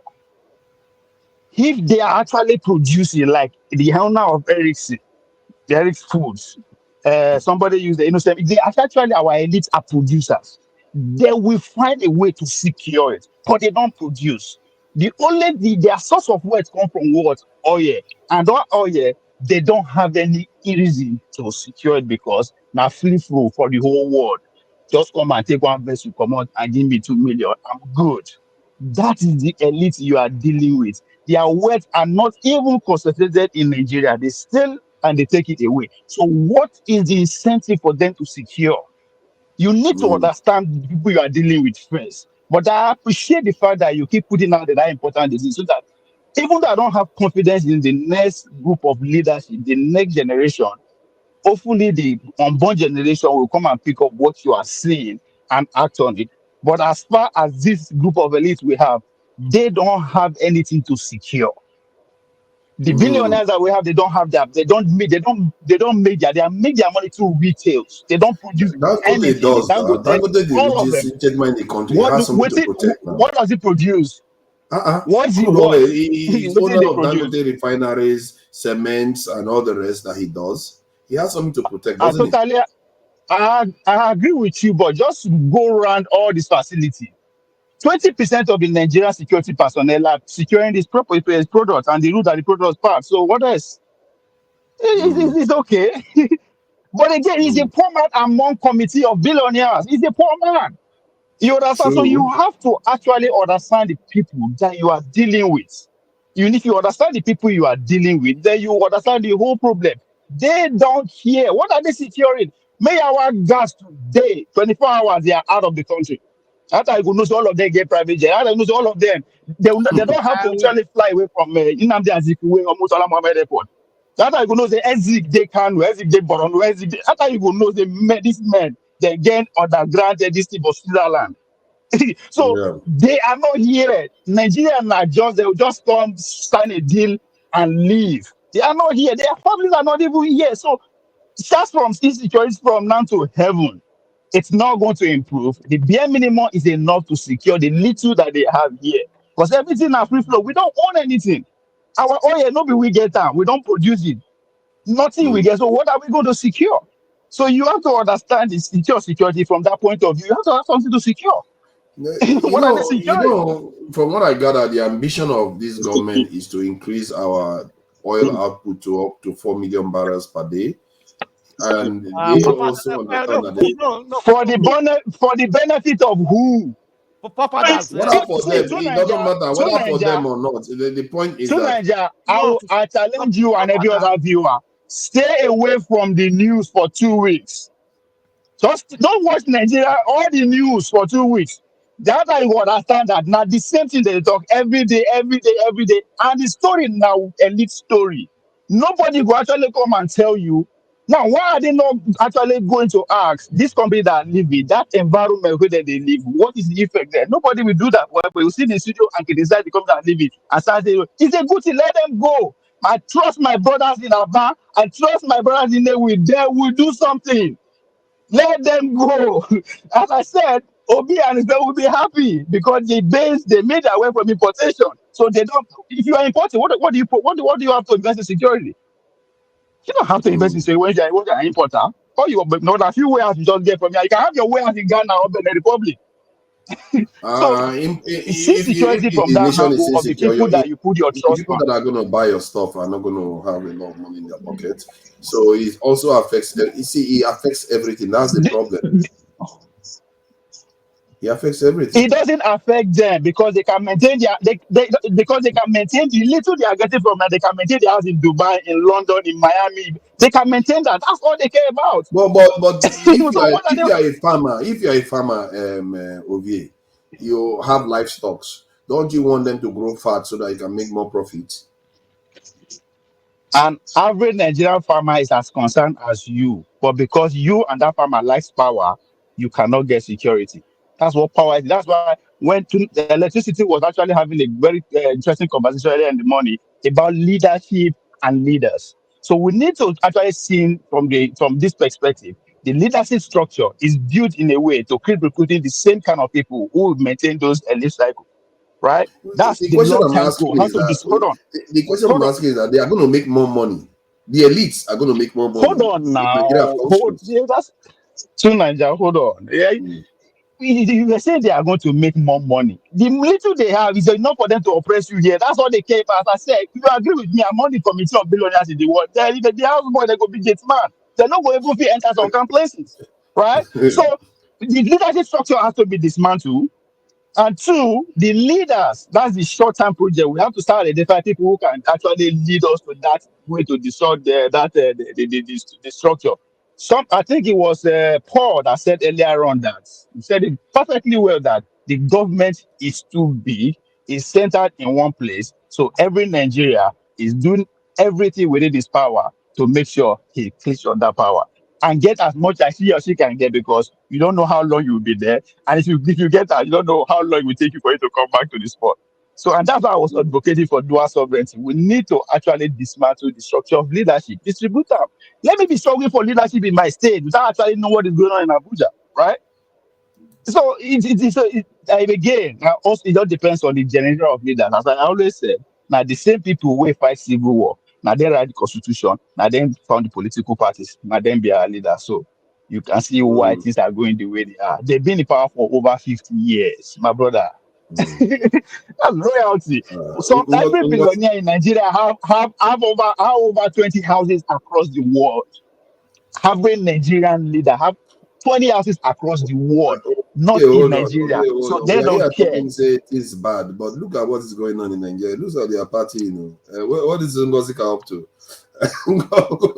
It looks like their party. Ngozi guy is living her best life. They always travel from one locality to one state to another. She's living her best life. We are here overseas suffering, and it looks like they're partying there. Mokuna say Nigeria. And as now Southeast is there, they will say Southeast is dangerous. Southeast is Fashion dangerous. festival. This one hurts me. So are they people? Can you say Nigerians are poor? Can you say Nigerians are poor? Oh my God. And the lady is ready. I want this one. Let me see if I can make this solo. Hold on, let me just see this. So, what is going on here? I'm going to give my best. Let me take you to the runway. You ladies go to the starting of the green. Let me take you to the runway. And you're going to catwalk onto the red, and you will go back to the other side. Are we ready? Ladies and gentlemen, bring out your phones. Wow. For the big ladies only.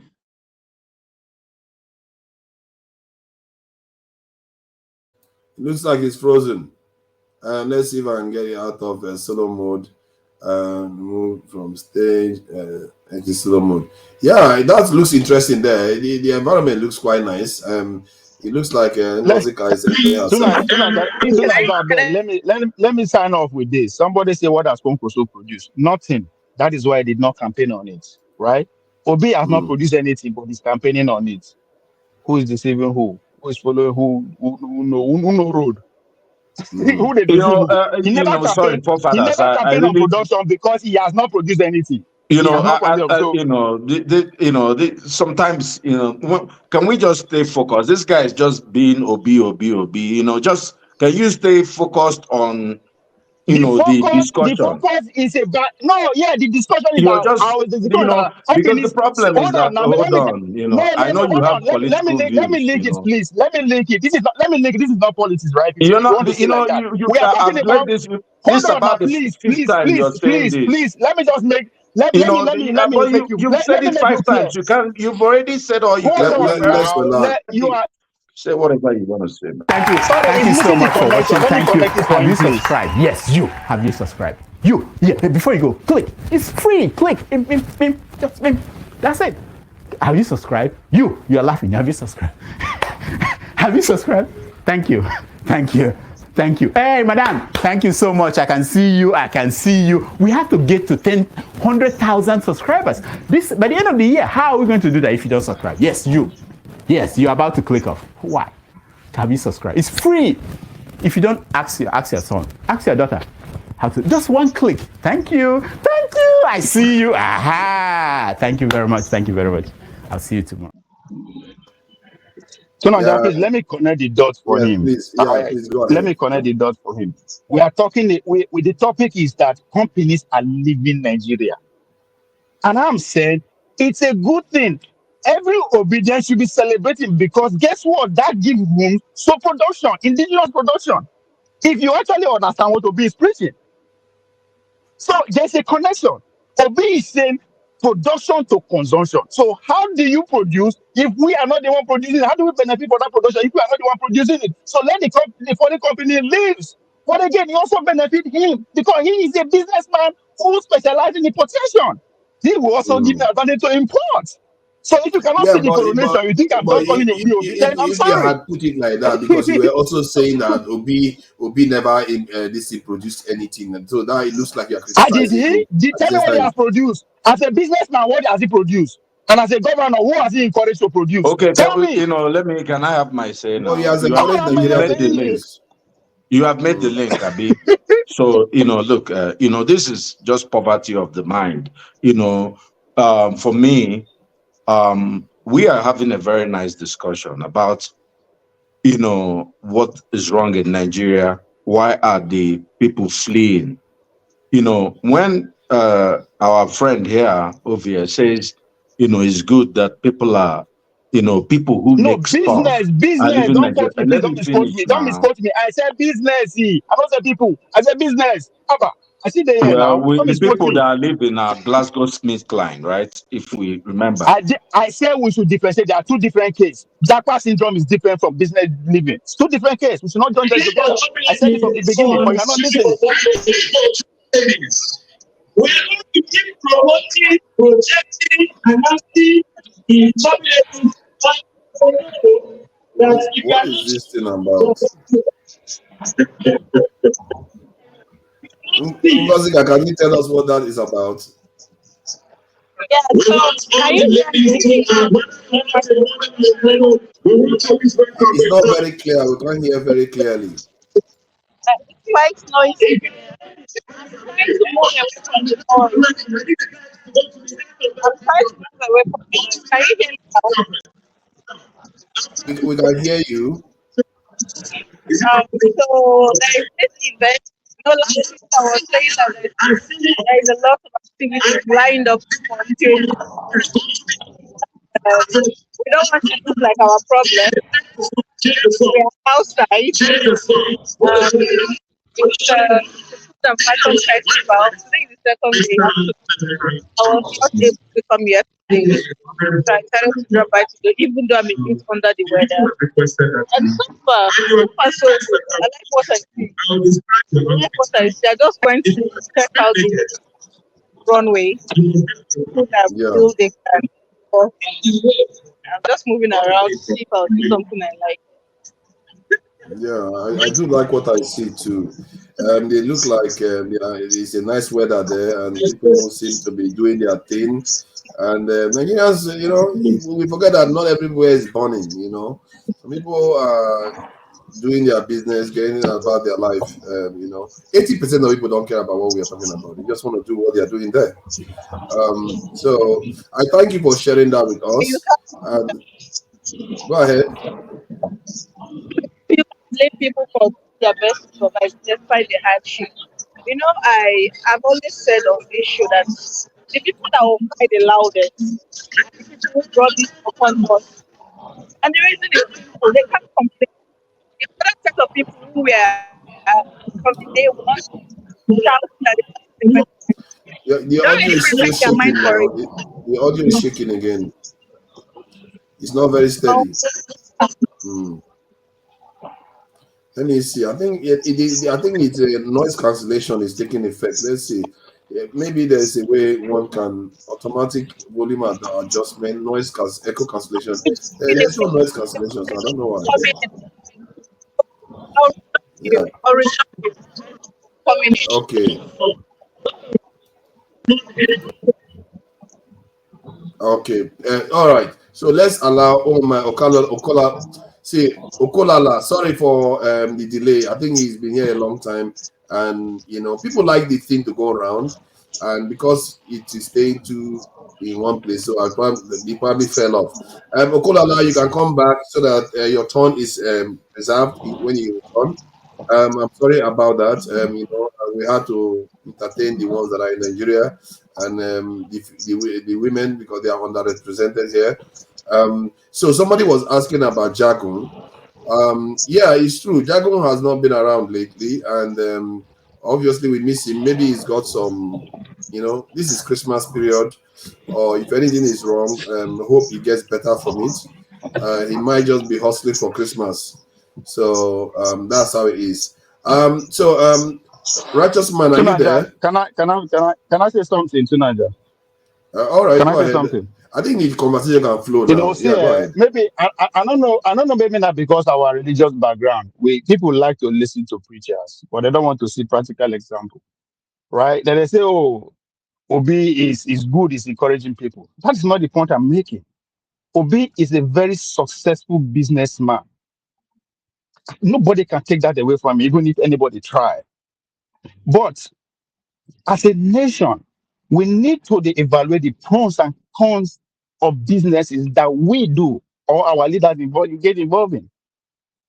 What is the downside of business of importation? As far as I'm concerned, an importer is an enemy of the state because that means you are not don't actually believe either in your people or the capacity of your people. That is why they don't want to invest in security. Because every damn nation has to produce by You know, investing people. forefather, I Can I think finish, it's my please? turn Can to I just finish, please? respond to. Oh no, you can Can I respond. finish? No, When the I moment. finish, No, you are free to you respond. I think return the now. conversation is allowed to flow now. When I finish, you You don't you even need my understand. permission. So Yeah. when you are the downside of importation is at the expense of the production of the home base, and that is why I'm bringing practical example by using Ericsson Food. He said it.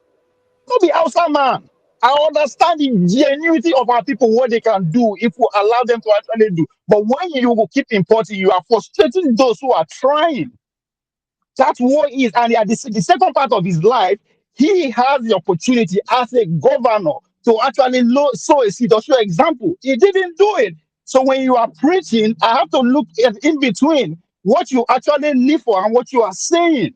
And that is what I'm pointing out. He's a successful Okay, man. I so cannot take it away here's from my him. deal. Okay, here's my deal. Look, you know, And I'm the pointing it out problem because is he's a that leader.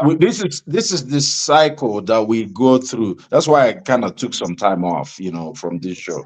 You know, we're gonna get stuck in discussing our different, you know, choice of No, we are discussing politicians. That's policy. not the We are whole discussing idea. policy. Can you just wait 1 second? Just chill, my brother, chill. You know, What it's obvious that this man is obsessed with P2B. Look, you don't have to look. I'm not trying to sell P2B. You don't even have to like him. Let me tell you, if El-Rufai will become a leader like the leader we have in Rwanda, and he's going to stay there in perpetuity, I don't care. Once he's treating everybody fairly, here's my problem. I talked about people having love for country. The topic was why are companies flee in Nigeria? And this man said, well, whatever businesses, I don't know how you separate what he's saying. Look, when We're you talking go to the policy. market and your child has pneumonia and you cannot buy Augmentin, which is the original medication, and you keep treating pneumonia and the child dies, that's when you understand the importance of companies being in Nigeria. There are things that no country can live in isolation. Even talking about, the importation, that an importer is an enemy of state. What the hell are you talking about? How can an importer, I never said you can ban importation. What we said is put a premium on imported goods. You can do that. But you cannot say Nigeria does not make helicopters. We don't make fighter jets. How can you not? Is it not people that will import those things? Nigeria doesn't even make petrol. If you don't import petrol, how can you even drive in that your beautiful vehicle? You cannot drive. Odi, could it be that what he's saying is that let me wrap up. We should regard importation as a negative? Let him finish. Let him finish. Okay. I understand where he's Let me coming from. Let land. him finish and respond. Yes, I understand him. I don't support, I agree that we have to start making something. The people that are leaving, what he's failing to realize is that they're actually making something and contributing to our GDP. And they are, let's say Glasgow. Nobody says Mercedes-Benz. We want Mercedes-Benz to come to Lagos or Enugu or Kanu and make stuff in Nigeria. That's what Glasgow was doing. They were making stuff in Nigeria. And the day they left, Nigerians should weep. We can't say it's a good thing that they are leaving. Because when they make stuff, then we don't have to buy it in dollars. If they make Augmentin in Lagos, then we can buy Augmentin with Naira. But now, guess what? You have to now buy it from England or from India. And guess what? You used to buy it with your hard currency that you don't have. Naira will continue remaining poor. And, the government will continue to, support it with $10 billion. Then we'll continue to remain poorer and poorer. What I'm saying is that the question posed is, how can we stop companies from fleeing? We should, whether it's an Indonesia person making noodles in Nigeria or whether it's a man from Makurdi, they're still making it in Nigeria. In fact, we should get Bill Gates to come and make stuff in Nigeria. Look, if you're a Nigerian and you live in the United States, you're contributing to the GDP of the United States. You make stuff there. So what we have to, the reason people are fleeing Nigeria, we're talking about, they gave their clear reasons, Glasgow. They talked about not being profitable. They talked about, if you look at what will lead to being unprofitable, there are some things that intangible assets, security, you mentioned it.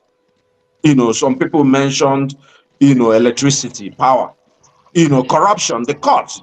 If somebody goes to, if you own, let's say you open, and even the man that he was talking about that makes tomato paste, why would somebody establish a company not for profit? Is it for charity?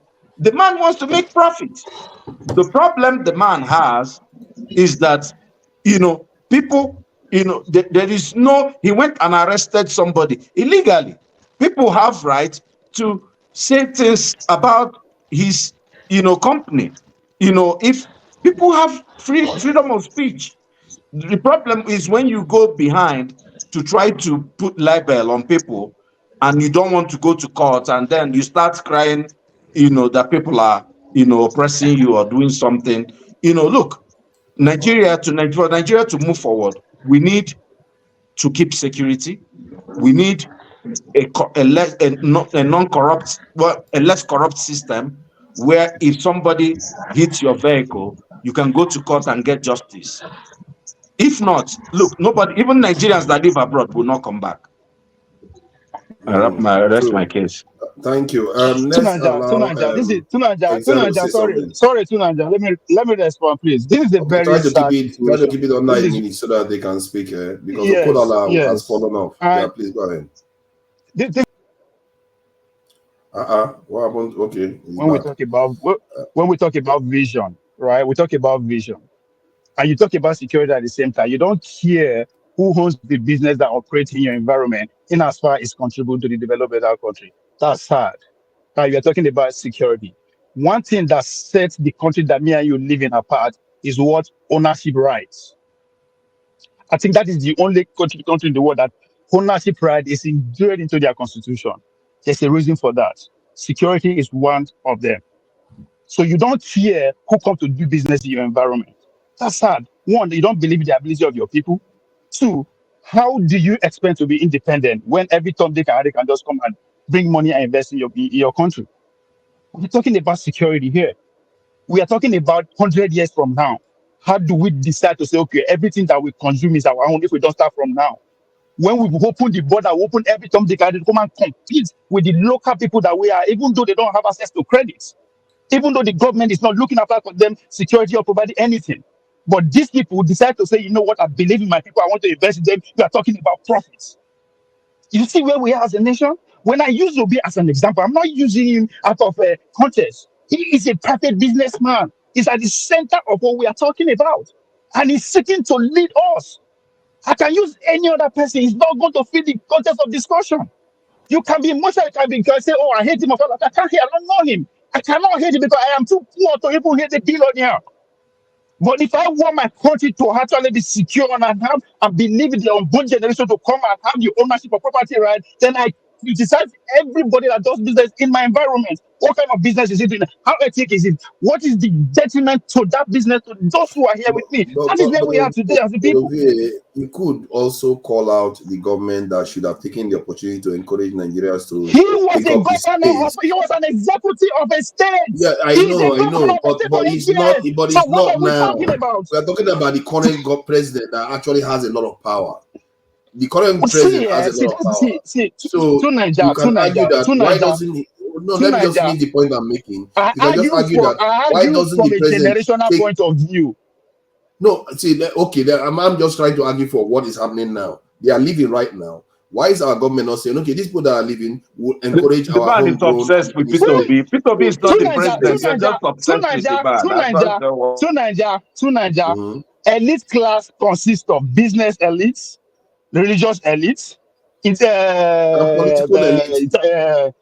So all of them work in tandem. Tinubu cannot succeed without business people around him. And as far as I'm concerned, Obi is a businessman who should do business in Nigeria today at the highest level. So what are we talking about? And while the president can stimulate 10,000 businesses, example for God's sake. I am using example. I can point and go out. Yeah, but the thing is, people will argue that why go after talk about Obi so much when there is a president that could you could ask to encourage national businesses to occupy the space these companies are living.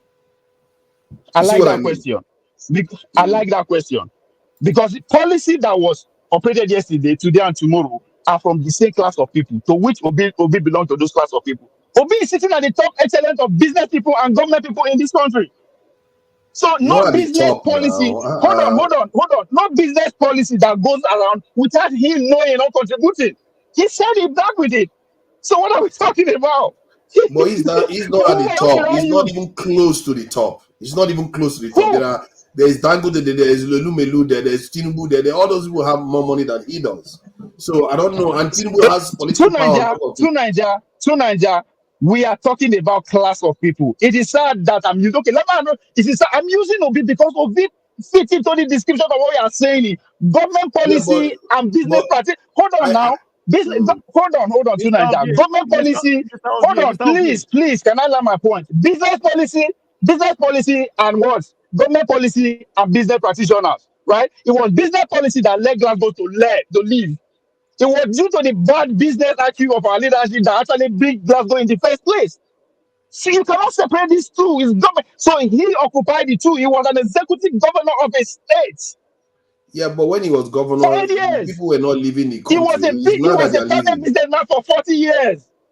Yeah, but when he was governor, people were not leaving the country. It's Now in now that class people are in a leaving the rule now, country. not be in class in a rule. No, but Papa, Ovie, you Mr. are Ovie, picking on somebody that is not even at the center of events. He's Ovie, not at the core of events right now. Um, Papa, that's wait up. Let yeah, me say go one ahead. thing. Just say your piece so as No, Zero can just say say something. one thing. Everybody specializes in some way, in what sector. Everybody cannot be a manufacturer. Everybody specializes in which way it specializes on, and that is where you have to work. Everybody cannot be cannot open a company that be producing. Some we export, some we import, some we export, some we open companies, some we start producing things in Nigeria and everything. So let's realize that everybody doesn't have the same talent or the same understanding of how business works. So it is when you understand it, that's how you will work with it. So if Erico is producing something, it doesn't mean Obia to also produce something, right? So let's put that clear. So it's not by saying because I have the money, I go and open a manufacturing plant, which I don't know how it operates or how to manage it. I will fail. So that's what it is. That's true. Thank you. Xero, please go ahead. Thank you for coming in. You are muted somehow. We can't hear you. Technical issues. Okay, let Janaba, are you ready? Yeah, you are muted at the moment. The conversation, the conversation is about Nigerians leaving the country and foreign companies leaving, and what is it going to take to fix the country? Who is going to fix it? And is Tinubu up to the task? Move to Mazi. I see him raising his hand. Mazi from California. So let him go and I'll be there. Okay. Mazi, are you there? Yeah. To Nigeria. Is Tinubu up to the task of filling the gap these companies are leaving when they leave the country? Because that's what the only question I had for Ovie, that he was holding P2B accountable when the president has the power to encourage local manufacturers to fill these gaps. So do you think the president is going to be able to fill the gap that, the gap Nigerians that are leaving the country are creating, and businesses that are leaving the country too, that they're creating? Can the president fill those gaps?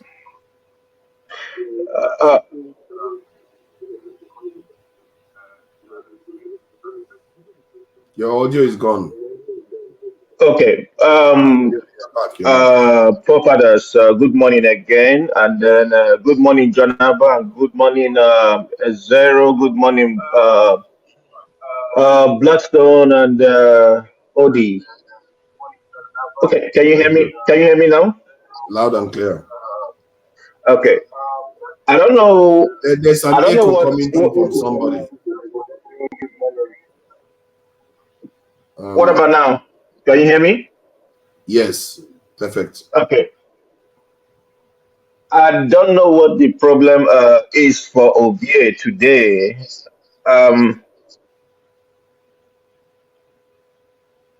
Except go somebody. Ahead. No, go ahead.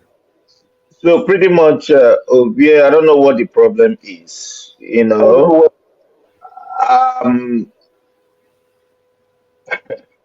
He might think that he has the right to blame someone else for another.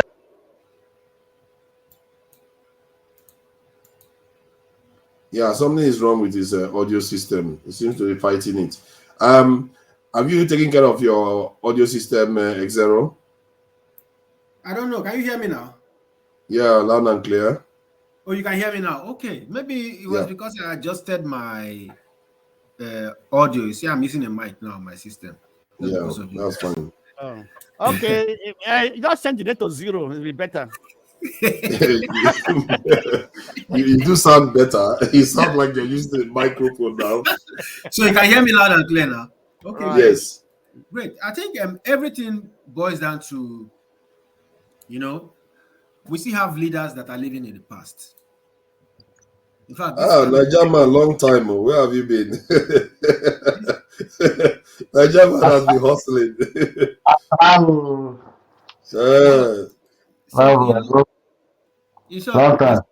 Were you in Nigeria? I just came back last week. Nice one. You look fresh. And you came from Nigeria looking fresh. Okay, it's all good. Thank God that you came back home because you really enjoyed yourself. These people that keep saying Nigeria is on fire. Can you guys hear me? They come back looking fresh. They still go to Nigeria. They come back looking fresh. That's the one that surprises me most. Yeah, they don't look stressed at all. Please, Esther, go ahead. All right, great. I think the problem boils down to, we just put it the way it is. Stealing. Stealing is the problem with Nigeria. If we embellish this word with corruption, fraud, it is stealing. People who are up there are stealing. If you want to repair the country, the first things first, you have to repair the infrastructure so that businesses will thrive. The reason why businesses are running away is because of failing infrastructure. And it is because there is no sign of the current government trying to fix this infrastructure. Because we have discussed it here before. For a government to fix infrastructure, they have to stop stealing. They have to sacrifice their own tenure, that 8 years, to repair the infrastructure. But every government that comes in is afraid that now then go come be good boys. After the last ones don't thief, no fixer. The ones we follow, no fixer. So now we are now the good boys to come and fix it. So that because when you fix it, this phase we are in now is the phase to fix the infrastructure before you now start collecting tax from the people or the companies that are now investing. So it means that automatically you that are fixing it, you cannot steal anything, and you cannot steal after you have left office. So instead of fixing that infrastructure for the local and foreign investors to come in droves, and then the next administration will now come and simply open their hands and be collecting the tax that you have worked hard for. They say, no, be my tenure. That's what we are facing in Nigeria. That's the only reason why everybody is in the soccer win. That's why the things are going from worse to worse 0.02.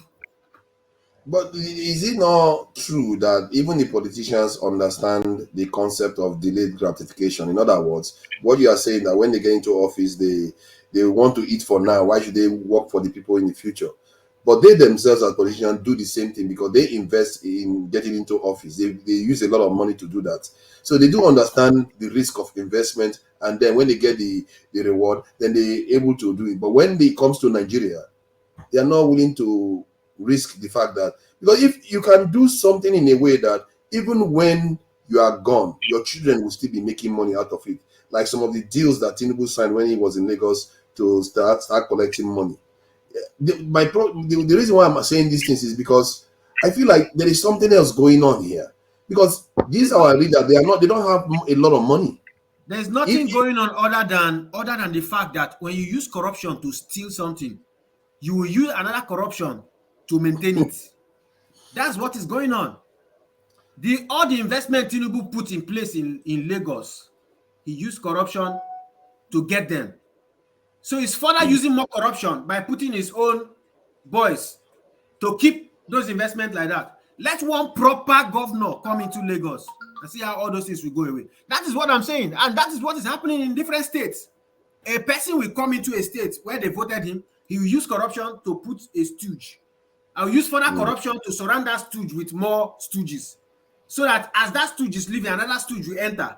That's why we are not going anywhere. See, Zero, I tell you, the UK there is corruption. In America there is corruption, massive ones. The money But they are not, stealing. the corruption has not entered the system. These ones have used corruption to take the system. Believe me, it enters the system.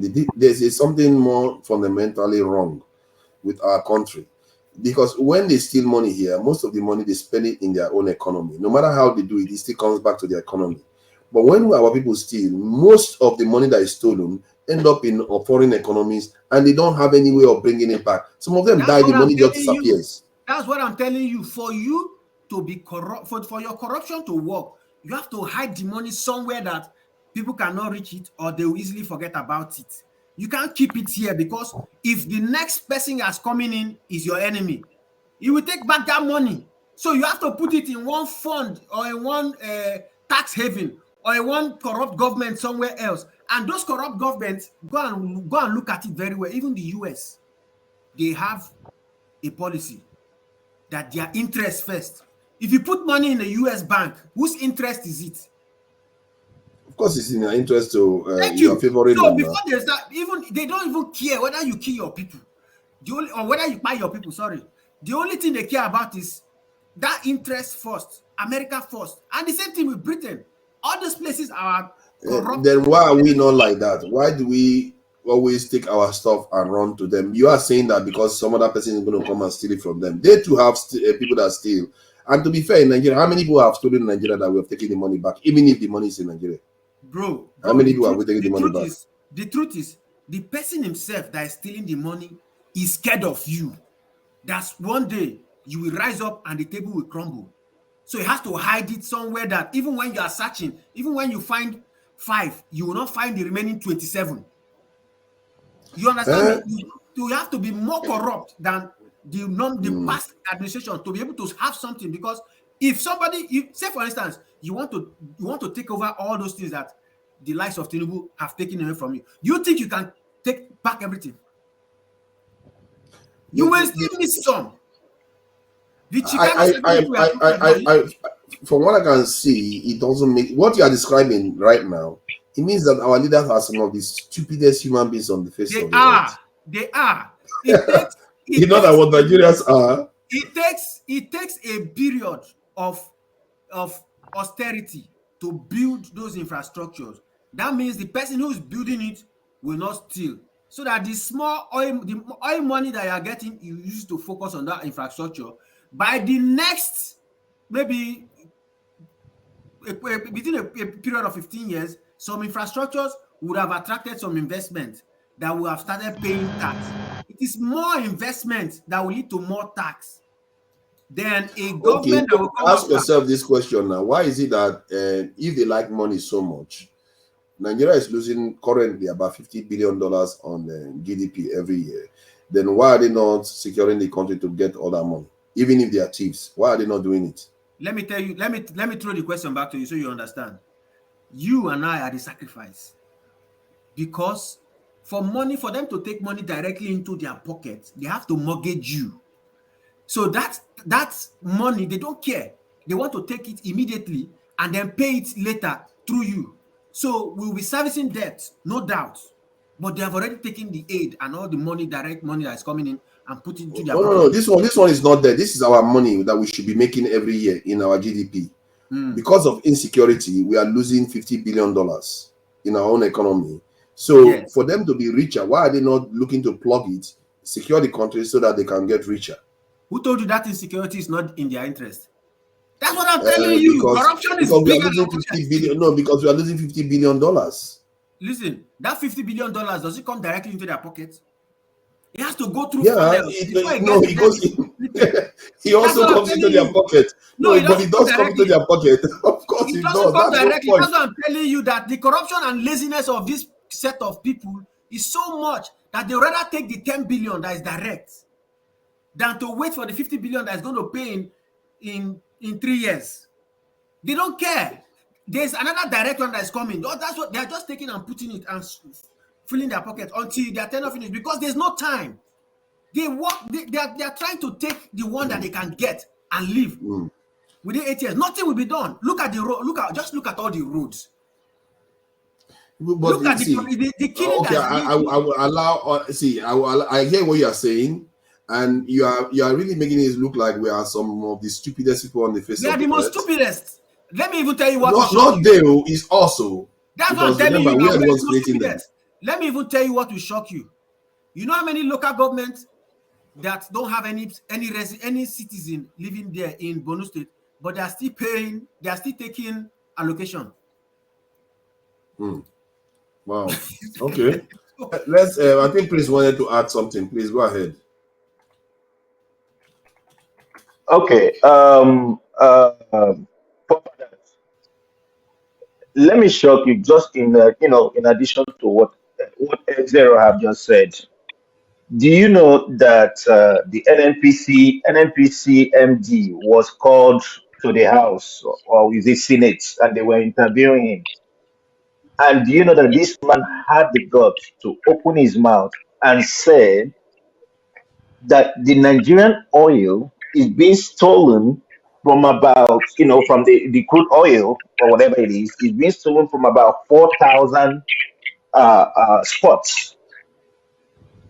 And I'm looking at it and I'm said, first and foremost, if you're telling us that the crude is stolen from 4,000 spaces or 4,000 holes, how come we have contract of the security is it Tatiata or Tantita or whatever it is, and then we have the military, and then those crude oil is being stolen through a vessel owned by rich people and not poor people. Yeah. So what is it talking about? It's the corruption that we are talking about. They are the ones stealing it. Let's face it. The They're the ones elites are the ones stealing it. stealing it. They are the ones. It's clear. They know. Even our chief of army staff today, the other day was complaining about it now. That was it defense minister or chief of army staff, one of them. He was saying that when they arrest people for stealing all our stuff or oil, they send them to the court. The court will go and release them and endanger their own lives. The ones that went and did the work to catch them. You go and endanger the lives of the ones that are doing good work. And that's why even courts are a part of the problem. Yeah, we have to have a stronger system because what is going on right now, security officers cannot even do their job. Please go ahead. Forefather, we are in a deeper mess because even the people who are doing this corruption, they don't even care about themselves. They don't care about themselves. That's why you see them, they are surrounded by entourage of soldiers. They don't care about themselves. I know of one governor that, you know what killed him? You know what by this governor? Armed robbers wanted to rob him on the road, the same road in his state that he served, that he governed. And when they opened the door of the car, they saw him. They said, aye, sir. And they left. But by that time, his BP has already risen. That's how he died. Okay, when let's he allow. He was just yesterday a governor of that state. Yeah, he doesn't know that he will need these things. What might our this man in the Aso Rock? Is it not COVID? If they have their senses that this thing can affect them too, wouldn't they prepare the vaccine or find a way of getting the vaccine for everybody so that even if you don't vaccinate yourself, the next person will vaccinate himself so that they don't infect you? Are their children not in that same country? They don't care. They have so many wives and so many children. Something can happen to any one of them. I think many of them don't care. Yeah, that's for sure. But something else may be behind this. Janaba, you see, we are losing Janaba. Please go ahead. If you have anything to add to this. You are losing me how? No, because it looks like you were getting distracted. Please go ahead. No. Okay. I'm just trying to enjoy you guys. Let the guy go. Then I'm a senior citizen now. Summarize. Okay, sounds good. Niger man, long time. Yeah, you're welcome. Yeah. The discussion is about this Jackpot business and investors and businesses leaving Nigeria. Do you think Tinubu is up to the task of filling the gaps? Sorry, I just want to come in a different way, little bit. That's what I come in before I come to the topic of the day. Okay. I want it's no more then. So because yesterday I still watch electricity yesterday. So I've been watching them. I don't know why electricity yesterday brought a battle Obi for Obi. I don't know. There's one thing I wanted to ask Obi. This is what they are saying Obi. Election is over. Litigation is over. Now we are on governance. Who is ruling? Who is in authority? It's Tinubu and the minister and the MPs. We should face those people. Because I don't know why maybe the offense being made is because he come out, he want to become the president. That's why everybody now who want to build the stage is Obi. Who want to build the stage is Biafra. I don't understand. And people mistake Obi for many things. I thought it's different. Biafra, those are another different. Obi is illegal. Obi is not Biafra and Michael. Because I've seen many people that want to differentiate all this. Maybe they are looking at you with iPhone or anything. Everybody now wants just to use that man to trade because he come out want to become. It's Obi that is Obi rule only one state in Anambra. I don't know how that will make a change to Nigeria. We are talking about Nigeria. We're talking about everybody here. The government is there. No, but none of us, we are all here. The budget that was passed, fine, the money is so small for the citizen, for the about 250. Fine, okay, the little we have, they're utilizing it. They have given almost 500, 5 trillion to themselves. You understand to themselves for innovation, meal, all those things, for ND, welfare, travel to for the budget. We are not scrutinizing those ones. Look at the security. What did they give him security? We are not scrutinizing that. None of us is even going to check what is going on in the National Assembly. All of them are coming there to come and defend their budget. None of us is even looking at that. Everybody just come here. We just come. Obi. Electricity will come. I don't know how that becomes their own problem.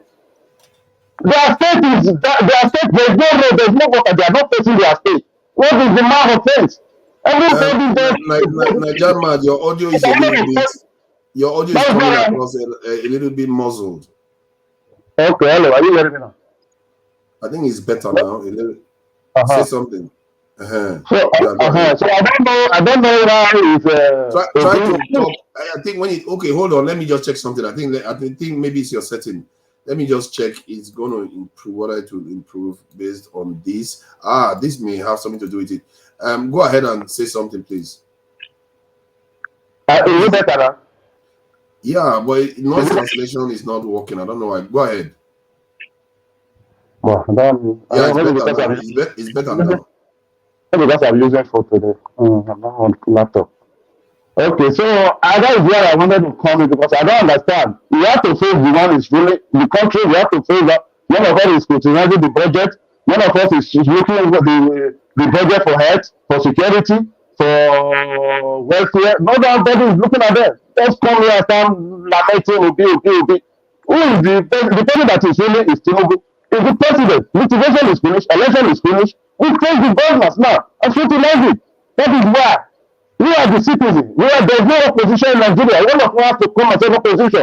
They want the government accountable. What are you talking about? The Dangote is there. Your $4 is there. Many people are there. We are not talking about a bill that is not even among 1/10 of the businessmen. That is just your problem because it come out. Your contract is there. That they have respect for your party. You are not facing it. The electricity. You know, sometimes I just look this channel and I see why people hate for father. Because most people don't understand media. They don't understand the way media work. You have to balance things. Everybody cannot just be saying this. That is why I always like to listen. You have to balance it. That is why people hate you because they don't know why. Because those people you are talking about, they want to balance it. That is it. You don't just come and just be facing one person and everything. Just talk about. You don't even say anything or maybe is afraid of Tinubu or Tinubu apology. Don't know. The person that is only making this thing about your destination, your destiny. You are not facing that person. The person that is taking your money, that they are not budgeting for themselves, that will better your life. You are not facing them. You are facing somebody who have contested election. Election have done. You have that one have packed and go to his own business. That is your own problem. So I don't want all those things. I don't want them to come and play and argue with you. We should face the governors and leave that man alone. Is that an offense that you come out that you want to come and be a president? 2019, Obi was the best person. 2023 is declared to become the president, become the enemy of everybody. I don't understand what is wrong with people. I don't understand. Obi is saying that Obi is an evil. Because you understand that the things they are praying, if their brain is not working. Because everybody wants to tell them the thought that you have try to have the brain inside there. I don't know what is telling people. Face the person that is human being. Face your state. Everybody should face their state. Your governor is there, your senator is there. Repeat say your senator. Is there your governor? Is there your rep? Is there anything? Is there your local government chairman? So what is Obi is their problem? Is there Obi is their problem? Please, I don't want to get upset with anybody, please. Thank you. That's just what I want to come here. I want to clarify. Thank you for that. Thank you, Nigerian man. ME, I think you are next. On when Jonaba is ready, he can always come in. ME, please go ahead. Hello, can you hear me? Loud and clear. A nice one. He just asked, can you hear me? Then he went off. Hey, you know that when you say this, they go and touch their phone and boom, everything just goes off. So who is next? Prince, you want to say something or Janaba? Okay, since the guy yeah, he'll be back. His internet is not that friendly with him. Good morning from this side and wherever you are, evening and afternoon.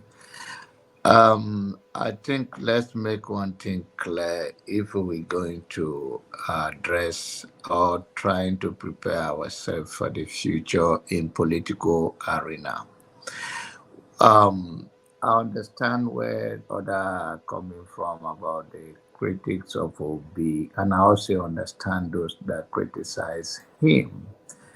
In our since our democracy since 1999, there's no third party that have come quick to gain ground in our political space since 1999 like Obi did. So I think when people mention him, they're trying to say to charge him to be a full opposition leader because people trusted him to do that. For whatever reason that is not doing it the way they expected, I cannot tell, and I think time will tell. But don't go hard on people when they say, oh, Obi do this, Obi do not do that. It's expected like that. So it is a politics, and that's why I advise people that don't invest so much of your emotion or defend any of the politicians, or even if they are so close to you. They are career politicians, and they switch parties, they switch.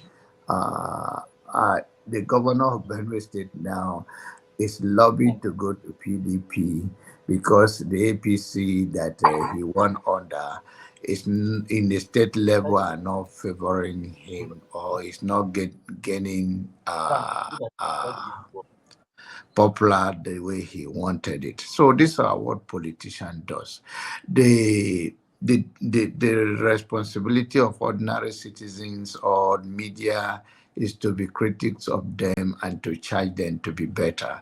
But if you think, oh, I want to defend this person, I want to defend that person, you may not have all the facts. So you don't want to put yourself in that situation. That's my advice to that.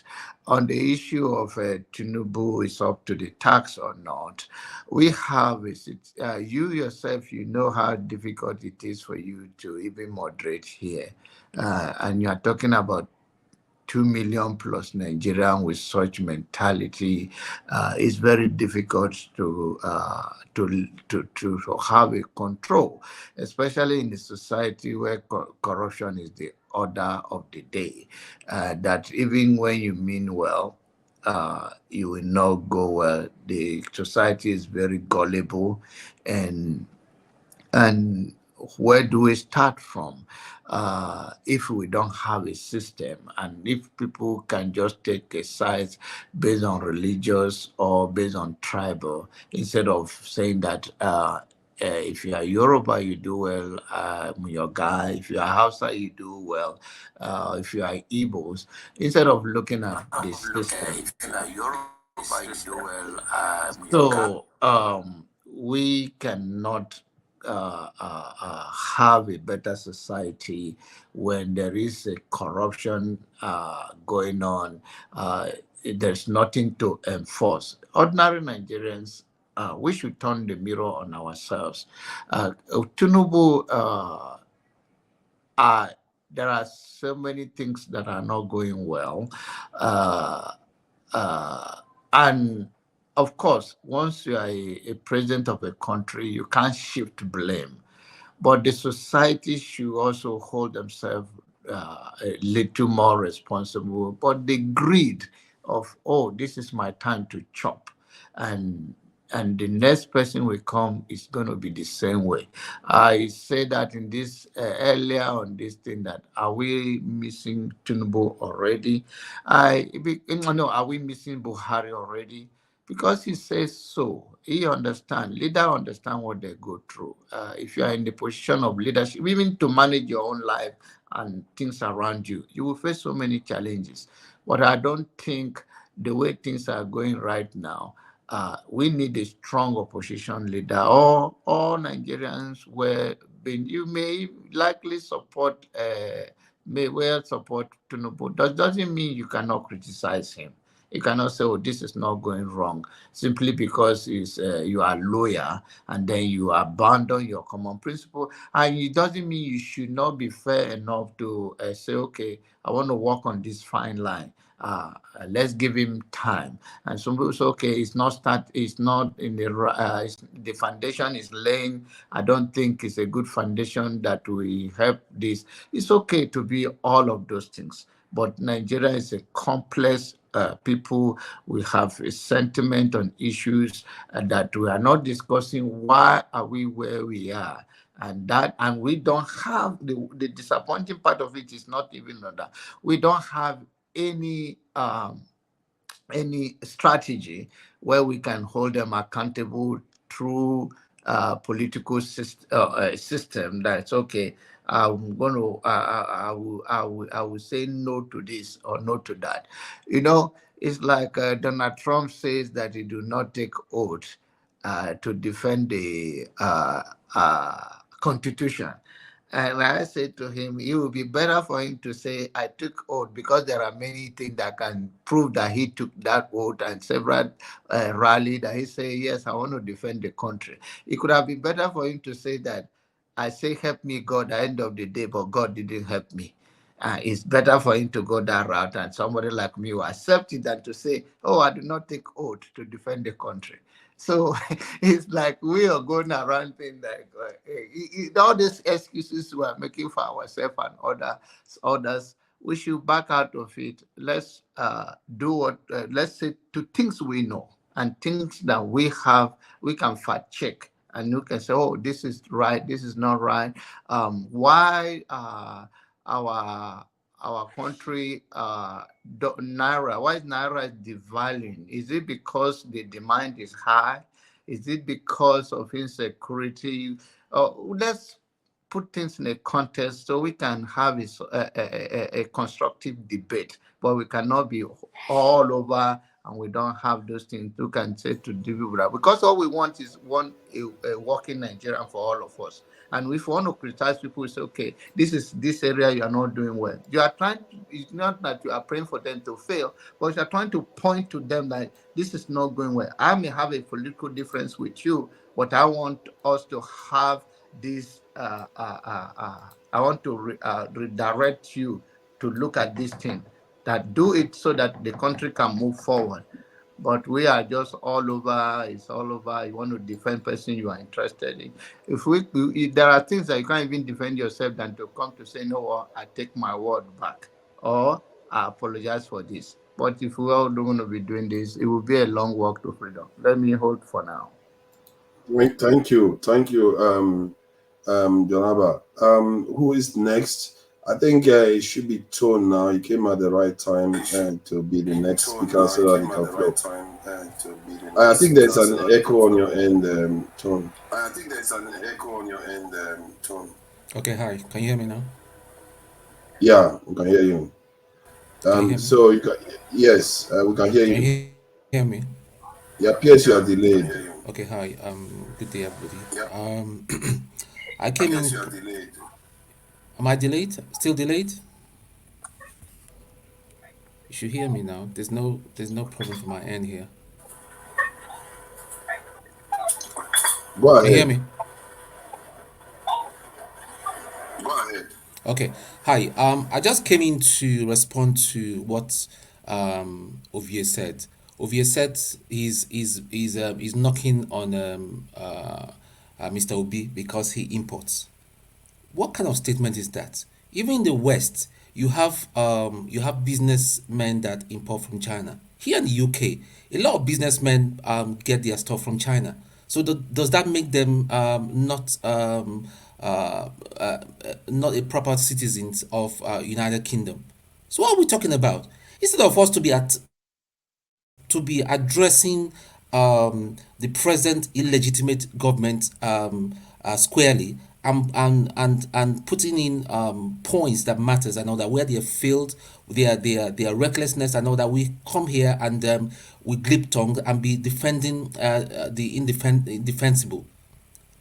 What is see? Nigeria is not about Obi or anything. People that are attacking Obi and all that, it's I just don't think it's cerebral. It's not fair. If you don't like Obi and all that, it's your problem. That's just keep it to yourself. But you just come here to just show your hate for one human being have come to say the truth and all that for one reason or the other. Mr. Abba, even some few minutes ago, all he was saying, he was just like going round and round and round and round and round. That is not the issue. I've always said the issue in Nigeria is has to be force. These people needs to be kicked out by force. We can talk from here till next week. Hold this program even 3 times in a week. They are not doing jack. We have seen what they've done recently. It's going to get worse. It's going to get worse. The only way you can kick these people out is by force. And what do I mean force? I mean force in every word of it. Force. Tinubu does not give a toss about what you're saying or his criticism or whatever. It's just going to be by force. And if we don't do it, I'll start criticizing them, giving them some hard times and all that. It's not going to happen. Let's just get ourselves together, and let us not forget that they are still illegitimate. Tinubu is trying so hard. What do you think he took all that crowd to Dubai? All it's all about is still seeking for recognition, international recognition. The man is a fraud. His team is a fraud.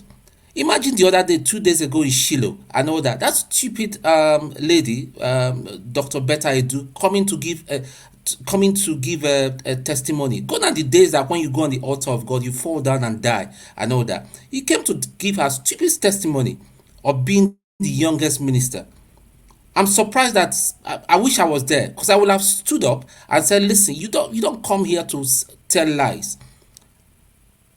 And I'm surprised that she's claiming to be a born again Christian. I know that you cannot tell Tinubu that what he's doing, all he's doing, and you accepting when you accept to be a part of a criminal organization, you are a thief, you're a criminal. So all this born again thing, or I'm a pastor, I'm an evangelist, and all that is bullshit. It is your fruit, your character that matters. So let's not forget that Tinubu is still a thief. He's a certificate forger. He's a perjurer. They came in there illegally. Let's just not forget that. We cannot move forward, and they've shown us that they don't care about anybody's opinion. Thank you. Thank you. Father, 1 second, please. No, he mentioned my name, and I know Obie is not here. What Obie was saying, based on my own understanding, is this: Obie was saying that Obie campaign on moving from consumption to production. That what is the evidence of what he has produced or how he's going to produce anything. Now, you may like it or not, is that all you need to say here is that, okay, Obi, when he was a governor of Anambra for 8 years, this is what he has produced. That then you silence him by proving that he has produced something, or he have opened a company that the source of it is the raw material of it is something in Nigeria that we talk about tomatoes and all of that. So it's not enough to say you are obedient, and then you think that whatever anybody says that is mentioned will become something that antagonizes you. I don't think a constructive debate is gone this way. It's gone in the way that you say, okay, this is what he has produced, and or this is what he has contributed. But when somebody say, "Oh, he say, let us move from consumption to production," and somebody say, "Okay," it's a well said. But when you are a governor for 8 years, you do not do that. So it's a fair criticism for me. It may not be for you, but the only way you can counter it and you're going to make anything is that you show what you know that he has done. But then in the issue of, okay, it's not the government of the day. You can say, okay, let's move from Obi now. It's not the government of the day. It's a different argument. And when it comes to tone, you say, okay, let's use force. I think you are an ex-military guy, and whatever the forces you want to use to remove some government in existence, whether it's illegitimate government, we are yet to see it. You still have time in your plate, or who you're going to consult, or what you're going to carry on, the forces you want to use. But in this context of force that you are trying to talk, I don't think there is a very good atmosphere that you can, or in this public space, that the word you are using, I hope and I'm wishing that I see in a few months or years to see how that force yield the result. If not, it become a wish, and that never is become, I don't know. I don't think that is a space for it, that okay, we're going to use force, but I'm not doubting you. I will see how that force will work. But a force also is going to be taken with intelligence, and you're going to you want something that those people you want to direct the force towards having part of it, and not innocent people to be caught in between of your own forces, whatever the forces you are talking about. But I don't think it's something that's going to make any changes. Then what we are doing is that we are that's the problem we always have as a Nigeria or Africa. We want something to have a result right away without planning it and look at it carefully. When you see people, a country that have grown, even before they come to the spotlight, they have worked on the ground for years and put some certain things. The product we use, people tested it, even use it to human being. If it is on pharmaceutical thing, if it is automobile science, we cannot just come out with something that we are not part of, or because we run one cycle of election and we invested so much in it and it doesn't work out, and now the whole world has to go down. I don't think that has a future, and I don't think that is how things work. Get involved, be patient, do your grassroots move, build it, grassroots politics or whatever, and move up. But you cannot just come in the middle of everything and you cut everything and you think you're going to make any difference. So sorry, forefathers. I just wanted to respond quickly to what Jonaba said. Much respect to you. I think you made very good points initially, but the topic of the day is about the Japa issue, about companies leaving Nigeria. And this is where I'm a little disappointed about where the discussion wants to slide in. And I think forefathers should not let it happen. You've offered this advice, I've heard it a few times, about, people get yourself together, if you run one cycle of election and all that. This is not about P2B. P2B is not the president. Anybody, I know you don't like him, you've said it more than once. You said Don't say so, I don't like him. I no. don't You have to said hate no. anybody. I'm using your word. You said I don't like Peter Obi. You said it. I say it's not my fan. I don't like his Same politics. thing now. I don't like his politics. Has nothing to do with him. I don't You know say him. you don't like, okay, fine. Okay, you don't like his politics. Let's leave that. You don't like Peter Obi as a politician. Fair enough. And we see the sentiment. Here's the problem I have. If you don't like Peter Obi's politics, you should be very excited and happy about what's going on now. You should be happy that Peter Obi did not become president. Let's focus on that's the point. Your friend on the other side does not like it. Why don't we, instead of trying to debate what did he do and number, it shows how enormous this guy is, that there's a government in power, and this is the distraction that people are trying to throw to Nigerians, which is not fair. There is the problem in the country. The problem is that there's so much corruption. People are stealing, people are being killed, no one is asking questions. Companies like Glasgow are leaving Nigeria, and people are saying we're very happy that they are leaving. What are you guys talking about? And someone is talking about Peter Obi being an importer. Importers are enemies of states. I don't advocate for forceful removal of government. We can see what's happening in Gaza.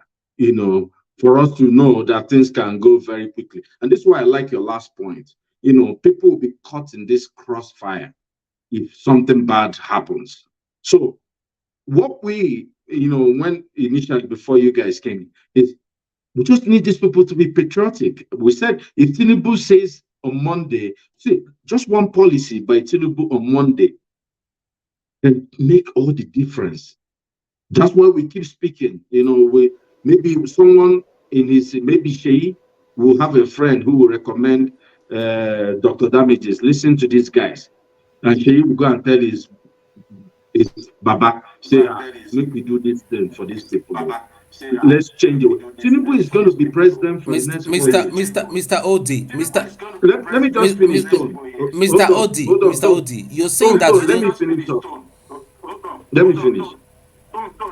So, you're echoing, I think, again. So maybe you just mute or something. You're echoing, I think, again. So maybe. So my point is this: leave Peter Obi alone, okay. Mr. Abba, and the other man. Let's focus on the government of the day. How do we get this country better?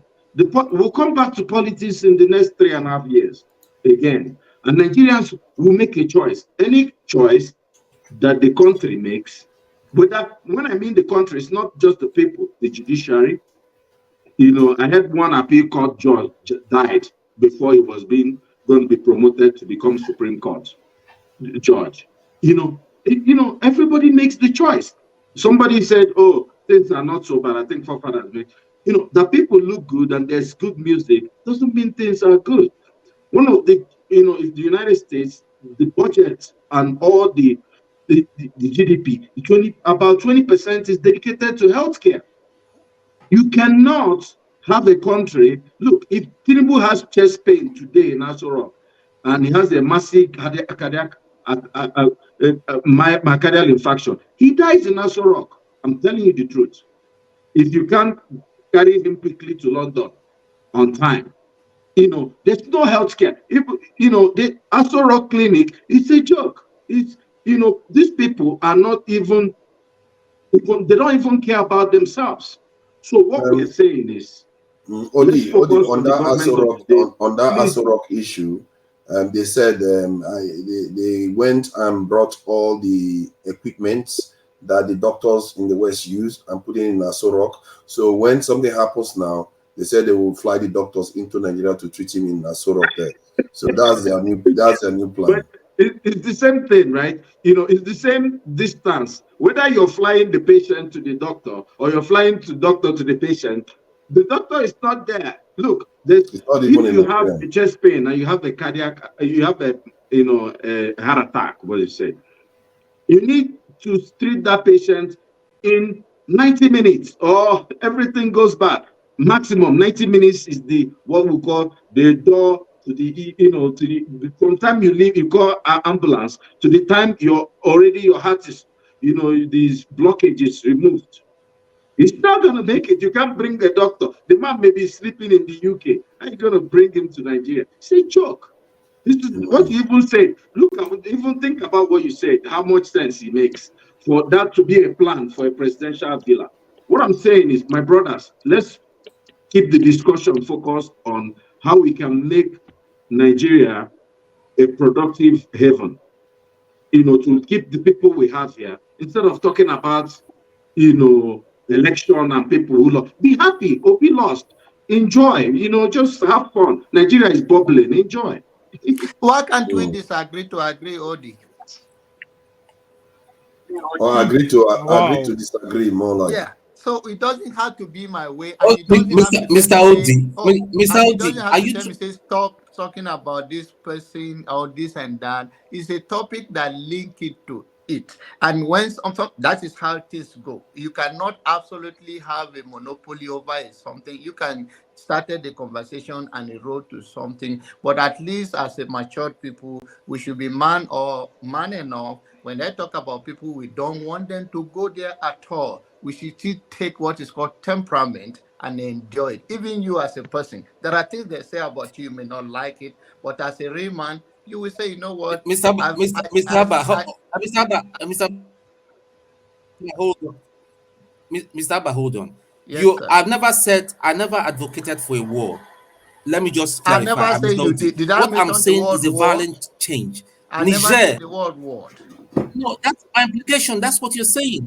Yeah? Nobody will get hurt. The only people that might get hurt is the criminals. They will get hurt. And if they get hurt, I don't care. It's the criminals. If they get hurt, I don't care. And 99% of Nigerians are criminals. So maybe you are not careful, you also will be one of them. So you got to go after yourself too.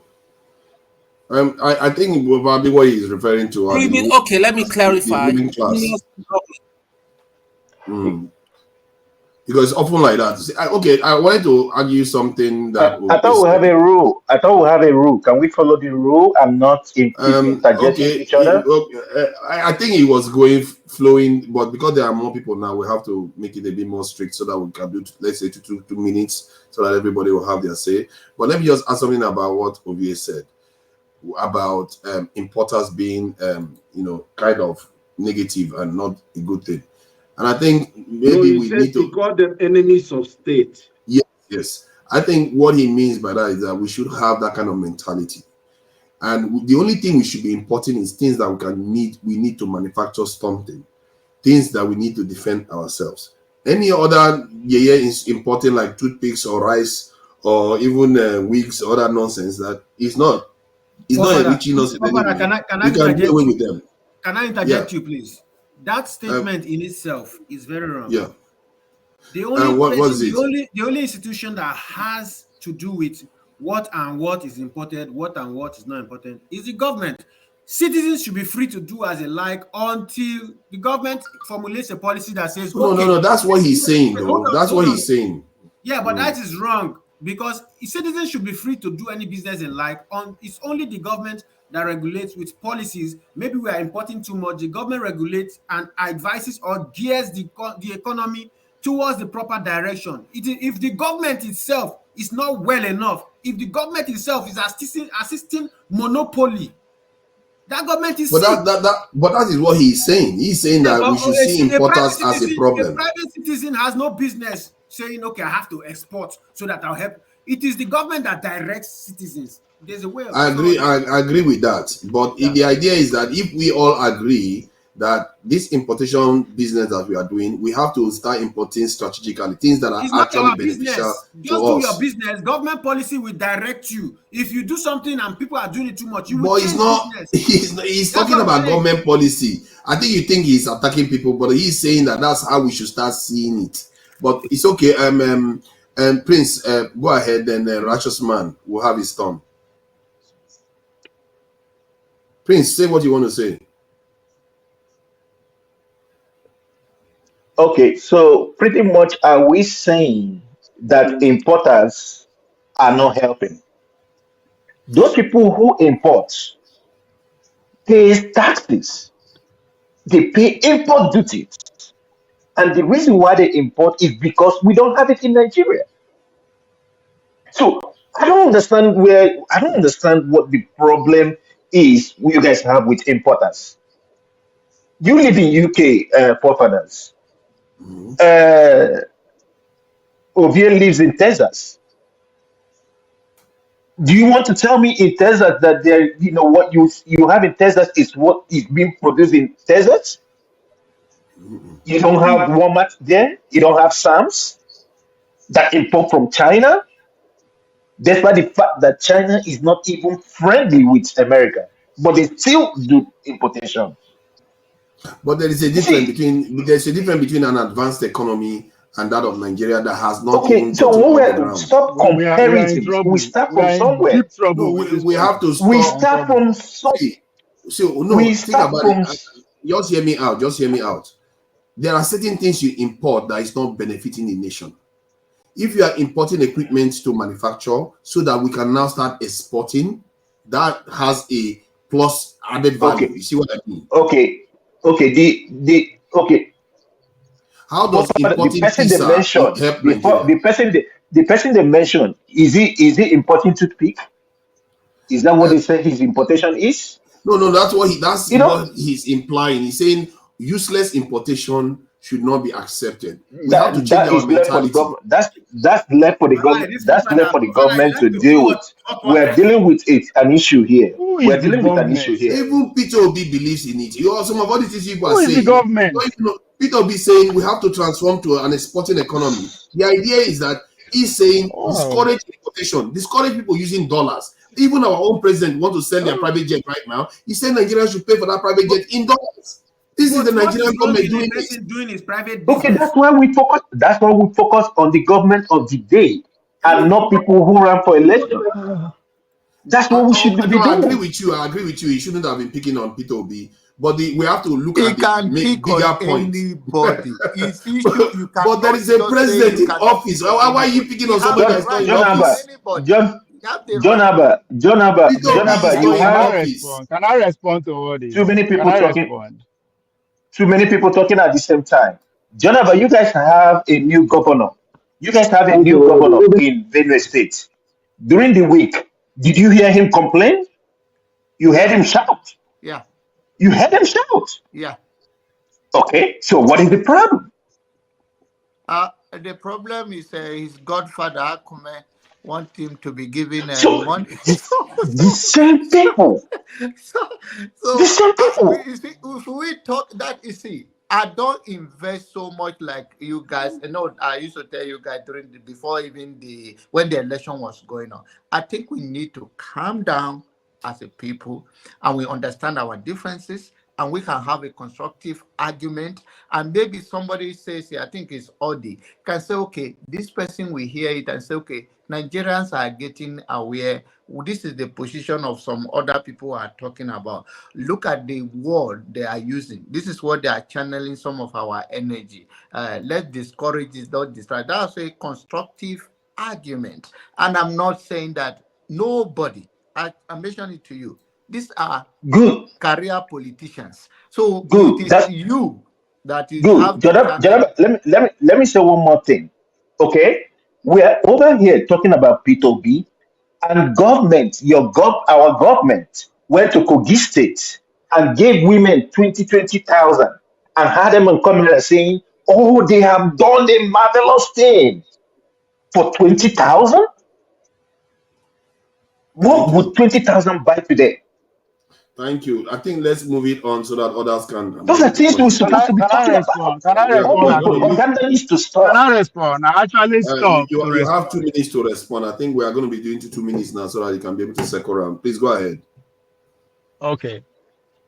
It's I often say that we are miseducated, all of us. Not necessarily because what they are teaching us is not the things, the way they are teaching us all those things, right? And I always say that now the people who fight civil war, write the constitution, and then get the political parties.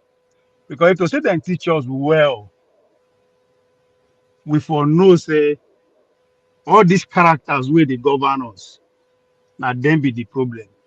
Both the outsiders and the insiders. What do I mean by that? In a free society, those of us who live in a developed world, in your classroom, they use the real people, the citizens, those who are doing well, who are doing evil, as to form their text, their textbook. If Nigeria is a country that actually means that we have patriotic and visionary leaders, person like Obi, suppose they be two subjects in our classrooms, even at the secondary school level, business wise and politics wise. Because guess what? It's a success story. The idea that we cannot use them as an example says a lot about the way we reason. They say there's no smoke without fire. How do we get to where we are? What you will say, oh, the citizen and government. Who is the citizen? Who is the government? Me, to Nigeria, you, Obi, Ponkoso, everybody, 90 Nigerians. And among us, 90 governments. The government cannot do without we giving them the legitimacy. Obi is a player in these two majors. If I'm using as an example, I'm using as a pointer to the rest. But if you ask me to stop using it, please tell me one Nigerian who make his billionaires from importation, who hold an executive position in Nigeria at one point, at the same time, who is taking the number one seat. And I will kill that person. And I will, let me just listen. So show me that person who is let me just land it. Let me land it up with a question. Let me land it with a question. Show me one Nigerian. Show me the Nigerian. I will stop criticizing Obi. Show me a Nigerian who make his billion as an importer, who executive position in a government position, and at the same time who's seeking for a position to be a Nigerian president. Show me that person, and I will kill that person with criticism. If Obi doesn't pay the bill. Thank you. No, not now. We have to allow the thing to flow first. Righteous man, please go ahead. I'm going to time you. I'm sorry. You didn't get your chance to have more time to talk. So 2 minutes. No. Forefathers. M has been there before me. He has not spoken. How are we rotating this thing now? This thing is not going again. No. Somebody has not spoken all morning. M has spoken. No, M was around. He did speak, and he had a bit more. He didn't speak a lot, actually. He went out. M, I think you dropped out, didn't you? I didn't speak at all. The network took me out, so I had to come in. Without the network, he was immediately. He was like, "I'm about to start talking right now." Pew! He just went off completely. No. Of course, I wouldn't be running from talking. Why would I thought you kicked your phone or something by accident or something. No. That was I even chatted you in the background. That it's like as you called me, the network just went off straight. So okay, I think you should go ahead next. Then please go ahead. Oh, okay. Then after you, righteous man, Wole, then we go from the top down. Thank you. I think we have spoken. Good evening, everybody, the panelists and the listeners. And I think we have all spoken our minds, but we have spoken a lot while speaking our minds. So maybe I should just go back to the topic again of discussion. And I think it is reading that as Nigerians and foreign investors are running away, who will fix the country? And is Tinubu up to the task? Well, to start with, I even had a discussion recently with one foreign guy here where I stay in, let me call it Antarctica for now. The thing is, we just have to find a way to see how we can make the country work, because if all of us continue to run out and run away, eventually we'll become cowards. That's it. And in whatever way we can, we should just try and have a reverse thinking. We have to rewire ourselves that come. We just have to fight for the country and take it back. We have to see, they are not more than us. Eventually, you get the point. This is like, as Patrick Obayagban always says, that this is a microscopic few that is piloting the affairs of this country. They are really, really small in number. So if we just try to become nationalistic enough to fight these battles,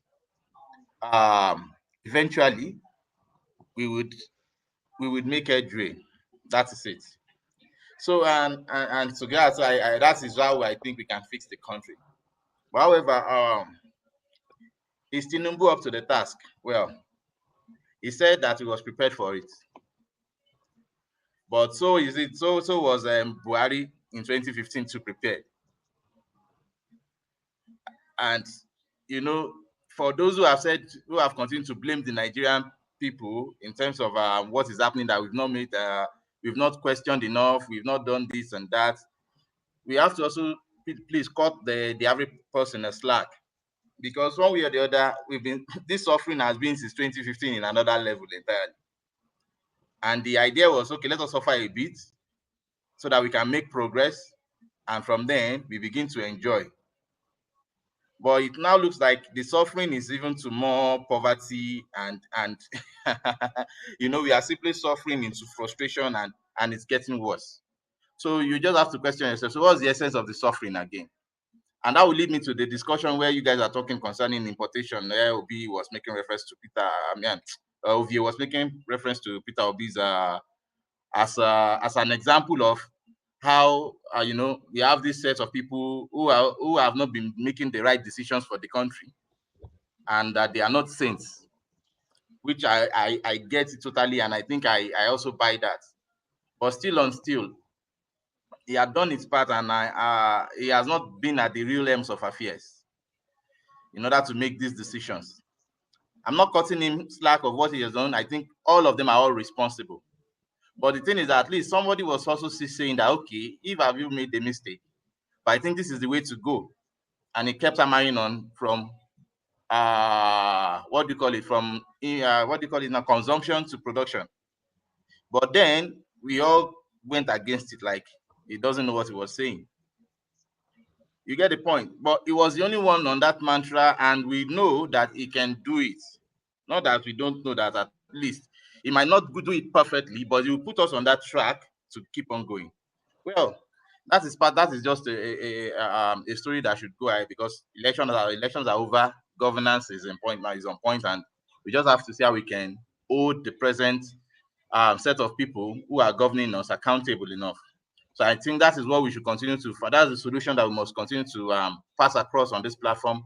How we make this set of people accountable, how we can query them, question them, so that they can know that the Nigerian person is no more accepting bullshit. Please pardon my language there. You get the point, because we just have to move on. We have to move on. Well, it is tiring. It is tiring, and there's no excuse for us not moving on. When you have all the resources available, we have natural human resources. Please, what is it that should be keeping us? These human resources, if you say we are not skilled enough, these are people who are intelligent enough to learn. We just have to, and that's why even for us to say, oh, we have to continue to endure in order for it to get right. The question is, are we even going in the right direction this time around? Are we going in the right direction? Does it look like we are going forward? That was how it looked like we were going forward with Buhari, but eventually it doesn't look like here we are now, that we have to even say maybe return us back to the times of Buhari. So it's crazy this time around, and I just hope that we can continue to find solutions on how we can make these people accountable. And I think that's just what we need on this platform. People, learned fellows, we just have to find solutions to see how we can make them accountable, how we can inspire the average mind in Nigeria to begin to see that they must question their leaders. So that one person will say, go and tighten your belt, and then that same person is buying a Jeep of 140 million naira for his fellow, that he knows that even an average professor in the university can never make that money throughout his lifetime. So we just have to find a way to make this thing work, and we have to question ourselves. That is my point for now. Thank you. Well done, thank you. Next person should be this in Righteous Man. You spoke beyond the time because you came earlier, and your turn was supposed to be longer. But we have to start sticking to time. and no extra time, no extra listening. You saw the other day when if he was here, he worked quite well. So let's do that. This is a righteous man. To come back to you again, I know it will look like it's unfair to you. Forefather, yeah. I don't want to be forced to believe there is a gang up against some certain personalities in this platform. No, I don't want to be forced to believe that. Hold on, let me make my case. I've been following Dr. Damage's platform for over 3 years. I decided on my own with my friends that I should be part of this platform. And if it is not handled without partial intention, I think it will go well for all of us. It was around to 4. I was in this platform. You backstage me maybe because I was driving. So I don't know the rationale behind you trying to say I should speak 2 minutes, and this person spoke over 7 minutes now, thereabout. I don't want to believe there is a tactics to subdue some people or suppress them. Hold on, I think you made a valid point because you were here earlier on.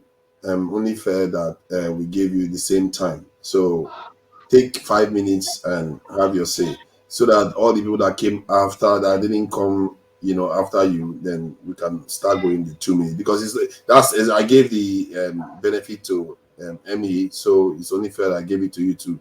Nobody's ganging up against you. Don't even start that nonsense now. Please go ahead. So you are not giving people extra time? No, come on, Exero, don't start now. All these people, it's not extra time. It's his time. He came early, but he was driving. I put him backstage. The same thing happened. No, we should be giving righteous man extra time because it's in Nigeria. He needs it. No, it's only fair. After now, 2 minutes for everybody. Please, righteous man, please go ahead. So back to the topic of the day. Let me give you some details about what is going on in Nigeria today. On Thursday, I went to the bank to pick up some money so that I can pay my workers. I virtually went to 5 banks, 5 different banks, and there was no Forex to pick up. That's number one. And I decided, because I was to pick up money from the dummy account so that I will have enough to pay my workers. That couldn't happen. I have to use my Naira account.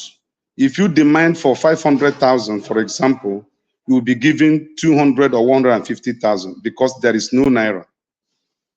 That is the stage. We are back to buying Naira right now as I'm talking to you. People are using Naira to buy Naira.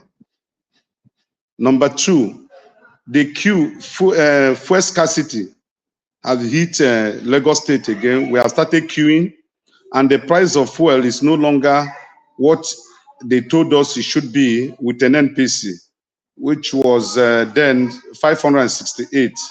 I bought 588 from an NMPC, and ordinary independent marketers, I bought 630 Naira per liter. Then thirdly, the killing in Kaduna. Gumi stated that it was a planned deal, that it was not a coincidence or a mistake. And so that there are some individuals have decided to punish the Northerners for whatever reason he claimed. Now, the main issue in the country today is not even what the panel is discussing. There is a reverend father called Father Oloma. He made a speech during the week, and he said the Nigerian people should stop praying against all those. Where is it coming from? There's a No, bit it's of a coming noise. from the kitchen. It's coming from the kitchen. They are cooking. What is going on in your house? It's a bit distracting the viewers now from what you are saying. You are eating my time. Okay, but let me go to my room anyway. Let me go to my room. Is that okay? Yes. So that people can hear you. Okay. Please do that. People will hear you. Hey, why are you running now? It's in the meantime, a righteous man. People are saying that Wole should be allowed to do 5 this thing 5 minutes because he hasn't said anything at all. So I don't know. Well, I think do you think it's a good idea we start to 2 minutes from you? I don't mind. You see, that's a patriotic Nigerian there. He's willing to take a hit for the team. No, some people will be like, no, don't start from me. Oh, you have to be 5 minutes first. That's how it's supposed to be. Yes. Why don't you make it 3 minutes or 5 minutes? Because 2 minutes is too short, really, for anybody to. Okay. I think because it goes around faster. We tried it before. It did work quite well. Yes, please go ahead, righteous man. Yeah, so Father Oloma said something that Nigerians should stop praying against all these winches that they believe that suck blood in the night. That the main witches and wizards that are disturbing this country are the Nigerian politicians, the Nigerian businessmen, the Nigerian leaders who have decided to kill Nigerians in multiple dimensions. That if Nigerians should pray, they should pray against the politicians, because the politicians took money that belongs to the people, thereby making many people to die untimely death. Contractors who are giving money to construct roads or repair roads, they will embezzle that money and there will be accidents and tens of people will die. They are the real blood suckers, not the winches that fly in the night where they were unable to find the blood to suck. They will go and suck the mango and eat the pawpaws, and they are not the problem of Nigeria. That the problem of Nigeria is the politicians, the elite class, and the Nigerian people should rise up and pray against them, because they are the problem of Nigeria. That is the trading issue in Nigeria today. It's been discussed on TV, been discussed on radio, been discussed on every platform, that are trying to find a solution to the problem that it has engulfed this country. Men, because there is no lady there, the truth is this: Obi is not the problem of Nigeria and has never been the problem of Nigeria. And when we have a national discourse like this, I don't think it is correct for anybody to begin to portray Obi as if he failed. Let me tell you, during the time Obi was the governor of Anambra State, he won many awards. And the awards were not coming from the Nigerian government. It was coming from the international organizations that recognize his input, his administrative input. You can't find any fault in Obi. Obi has never stolen anybody's money, the one that belongs to the state or to the federal or to individuals. He's not a corrupt person. So sometimes it irritates me that when we have a national issue to discuss, some people, maybe they are sponsored by APC, or they have bitterness or hatred against Obi, we tactically drag Obi into the issue to divert the attentions of the panelists, which is not good. Let's as gentlemen focus on the problem of Nigeria, so that, see, Nigeria is going down. You guys that are in abroad, thank God for you that you escaped the evil that is happening here. So we need to come together in this platform and provide a solution, not to begin to antagonize Obi and say he's this or he's that. Obi owns nobody, and he has made his proposal. Nigerians voted for him, but some people say he can't be president. There's no 30 seconds thank extra. You. Thank you. You're going to get your turn again. What was that I wanted to say, but it's okay. Wale, please go ahead so that we can go around quickly. Very much, everyone. All protocols duly observed, as I always say. Sticking to the topic, I'll just go quickly into, because I have to write it down. Looking at importation is not a bad thing. It is good for any economy. Without importation, no nation will survive. Let me put it that way. It is good. But the question we should ask is, what are we importing? What are we exporting? Because if we are only consuming, we are not putting anything out. we will become a dumping ground. That is my own little understanding about importation and exportation. So, anyway, for those economics people, they will know what it entails. About the problem, who is going to solve the problem of the country? I think it's every single one of us. Directly, indirectly, no matter how little, we all have to contribute. If I fold my hands and say, oh, because life is better for me today, it's just a matter of time when Nigeria will happen to me. And by then, nobody will come to my rescue. So if we all think, oh, I don't have anything to do with Nigeria at the moment, maybe until we face what I would call external aggression wherever we are, and then that is when we will appreciate where we come from. As Yoruba always said it, like Odo to bá gbàgbé orísun, as the river that forgets its source will definitely dry. It's just a matter of time. Wow, that's an interesting one. There are a few proverbs that I cannot question, but that one is solid. Go ahead. Yeah. So the numbers of people jackpotting from Nigeria now, I can even see some people thinking the amount of money they spend to jackpot. I wouldn't blame them, one. But when I think of that money and when are they going to make it back, I mean, when are they going to recover that money, it's entirely up to them. But looking at how the country can be fixed and what can be done to avoid even the companies and everybody leaving the country. Campaign has gone. Governance is what's supposed to be the main thing.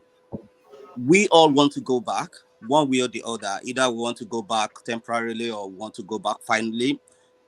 If the enabling environment is not there, it will be very, very difficult. And that's what I expect anybody in government to do. Create enable environment. We all stayed in different countries abroad. The question I always ask myself is, who are the angels or the spirit that built these countries where we all jackpot to? It's you and I. We do Thank our you. work. We work whenever for us to get paid, we do the work. Wale, your time is up. Thank you. And we'll come back to you. I think people will be looking for you to finish your thoughts. But we have to stick to the time so that, and maybe you will be distilling your ideas so that we get more of your condensed wisdom. Odi, you are next. Yeah, I'm going to pass. So I'll come back again. Thank you, Odi. Exaro, next. You see, he's coming around again very quickly. Exaro, are you there? Yeah. Yeah, please So go ahead. my take is that is Ovie not here? My take is that no, he's not. My take is that the person, I always say this. I know he's going to come back. Definitely going to come back for me. But the person that Ovie was supporting for this election, we don't know how he made his own money. That's Kwakwanso. So Obi was a known businessman, but what was Kwakwanso's claim to fame? Was he when he was a defense minister, or how did he make it? How did he become so rich? That he's now the legend of a party, So Obi was a private individual from the banking industry and was led into politics. He was actually chosen to come and test his hands. He happened to succeed. He never knew anything about politics. Unlike the other ones who were career politicians since we knew them. Obi's inroad into politics started during the late years of Ojukwu. I think when was that? So he's new and fresh. But from what I gather, he did work with Abacha at a point. At what point? They said at some point he did work with Abacha. He was fresh. He was picked out from the banking industry, so he didn't even know anything about politics. So for somebody that came into politics late in his life and then has been able to achieve this much, we should give him kudos. So whatever the yardstick is, it is the government that reserves the right to policy making. The government looks at the country and looks at the employment figures and looks at where we are lacking and says, okay, these are the areas we want to encourage people. So how do we encourage people to go into this area? Do we increase tax here, or do we place embargo on certain areas so that it is strictly government policies that adjust businessmen from importing to manufacturing? The government has to encourage. In some countries, governments go as far as, you know, wiping out their debts to encourage employment. In our own country, you are left alone in a business that no government fund supported you in, and people have the guts to say, don't do this, go and do this, don't do this, go and do this. Have you even stopped the ordinary Ashawo on the street to stop him from doing immorality? You want to stop somebody who's doing his legitimate business? I think that's totally wrong. That's his legitimate right, inalienable right. He has right to do anything he wants to do. And if he's going into politics and he's preaching his politics, it's a different thing. Exactly, though, there are certain things that are for the national interest. Okay, what did he import that is bad? Did he import drugs? No, it's not drugs. If somebody is prioritizing importing toothpicks versus importing machinery part that they can use to manufacture cars. No, don't make it about P2B. I'm not making it about P2B. I'm just arguing the concept. That's what I'm saying. The country does there not. are types of imports. Yeah, don't forget. You people should not forget that this country does not encourage manufacturing. They are talking about the country that just closed down because of no light, no road. OVA is here. No light, no road, no internet. And you want to encourage manufacturing? How? Thank you. Janaba, please go ahead. Okay, I want to respond since he mentioned here and his light is on driving. You want to respond? I can. Okay. Let's give him 1 minute. 1 minute to respond. Try to condense it. Thank you. No, 1 minute too small. So let me wait there. Condense it now. You are a smart man. You can condense it. So well, I think he mentioned me on Coco. So I don't know the Coco is a rich man.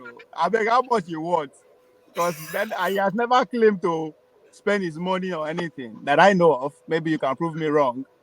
You understand? You say big job policy at young age. The guy become governor in his 40s at a young age. But that's not the point, though. I didn't say he joined politics young. Hold on, though. I said he joined old. But let me. No, is that my 1 minute? But that's not the point, though. It is sad that we cannot use Nigerians who are successful as an example. Obi is a successful man. If I don't use Obi as an example, who do I want to use?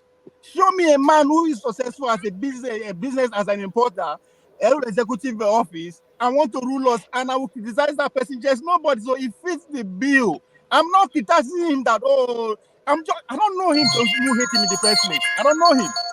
It's business that I'm criticizing. Yeah, technically, Atiku fits all those things. So Atiku is also an importer, if I'm not mistaken. Show me Atiku business and an executive office that he had, and I will criticize him. He has never had an executive office at any point. VP is an executive office. Okay. I don't know. I don't know. Maybe. Then what are his business? What are his business? From what we heard, Atiku has more powers even. From what we heard. Atiku has more money than P2B now. I know. I say, what are his businesses now? I'm criticizing business. I think he's into some seaport stuff from what I gather. We import this tomato. We get farmers for Niger Middle Belt all over the place. We are importing tomato. That's how he makes his money. But they say he owns seaports too. So he even literally owns the stuff for importation. No, but Ovie, they said Atiku owns something to do with seaport. So he literally owns this. The apparatus that he used to import people, literally. And so, do we prefer China to own our seaport? Are we saying China to own our seaport? No, I'm not saying that, but I would have thought you would prioritize him as an example. But that's fine. That's fine. No, as I said, show me a man who it won't make his belong from importing, hold executive office, and want to be president. Show me the man. Who was importing? I think that's Atiku. Now, Atiku is one of them. Atiku has never held any executive office. But do you prefer vice presidential position is executive? Do you prefer a foreigner to come and own our seaport instead? That's vice president is executive. God. Forefather. Where? Vice president is executive position now. Forefather, do you prefer Chinese? Do you prefer Chinese to own our seaport? Of course not. Of course not. No, I'm just talking about the example you gave. You could have used Atiku instead of P2B. Last week, Atiku did not. Last week you were making sense. This week you are just out of point. I don't understand you. Atiku did not make his campaign. Last week you were on point. This week you are really out of point. It's I, okay. I don't understand. I If think you don't he know held it's okay. position. He wants to be president. As a matter of fact, I've never seen anybody that wants to be president more than Atiku after Tinubu. Forefather, you are missing the point. What is Obe campaign team? Production to consumption. He is not practicing. He has every opportunity to practice it, to show us in his way. He refused. That is my criticism of him. Not anything That's a else. fair point. That's a fair point. If you are saying What's the he big is thing not about doing it that? himself. No, let's face it, that's a fair point. He had the If Peter opportunity B to do himself it. He is refused not to doing do it. what So I'm he's saying, criticizing him. then you can. Why you have to be always speaker or be Peter or be Peter? What of Kwankwaso? What of Thank you, Mr. Henry. Thank you, Mr. Henry. why always Obi? Kwankwaso did not pride himself as a businessman. He never tried to produce anything. He never tried So to how use did his he money. get that rich? So what? What about I don't know how much he But- was. Tell me how but- much he was. I never see him as a rich man. Ovie, Do you know how much Peter Tell me Obi how is much he worth? was. They should Do you leave know how much Peter Peter B Obi is a is worth? successful let's go back to businessman. order. Let's go back He's to a order. This is successful not going to fly. businessman. Let's go back to order. These people are just Obi is shouting a at each successful other. businessman. It's a success story. Let's go back to order. Jonaba, are you ready to say something? I know I'm a senior citizen. Let me wait. All right, Prince. Massive Prince. Jonaba is escaping. He's escaping. Okay, Odi wants to retrieve his time. Please go ahead. Yeah. 2 minutes. I just 2 came. minutes. People should give me space to speak. I just came. Don't worry. You're going to get your time after so 1 hour. here's my issue. John Abba many times talks about people stop being sentimental. This, Ovie, maybe it's a joke for him, or maybe he's having fun. Some that I don't know. That he keeps trying to. This is a serious discussion. People are poor in Nigeria. People are dying. People can't get the right medication. I don't think Let me you're tell you what happened coming in out. Lut in I Lagos. can't They hear. Or closed is it just my they hand? closed a ward, Mute yourself. a Stop medical disturbing ward people talking. in Lut because doctors were not available to man that ward. My brother, don't get sick if you go to Nigeria or if you live in Nigeria. That's the problem of the Japa problem. Lut used to be one of the hospitals that people in Nigeria could go to. Now it's done. And your obsession is talking about a failed presidential candidate. You're not even, when somebody talked about opposition, the only person that has stood in opposition against this government is the man you're criticizing. Your godfather has gone to try to, do whatever Tinubu says. He has stayed quiet. He has not criticized the government. He hasn't said even one thing since Tinubu was in government. All the ideas. It's not said these guys are not going the way I thought I would have been gone if I was president. He's not in opposition. He's in cahoots with the government. But you're obsessed. We talk. This is our problem in Nigeria. There's hatred, deep hatred for some reasons that I don't understand. You're obsessed talking about, show me one person. They gave you Atiku. You say Atiku is not the problem. Do you want another person to come and own? What are you talking about? Man, get it together. Get it together. Thank you. Thank you. I wouldn't go as far as saying it's due to hatred. It could just be that because P2B is more visible. And it's also possible that is the case. Who is next? I think it's Tone. Tone, please go ahead.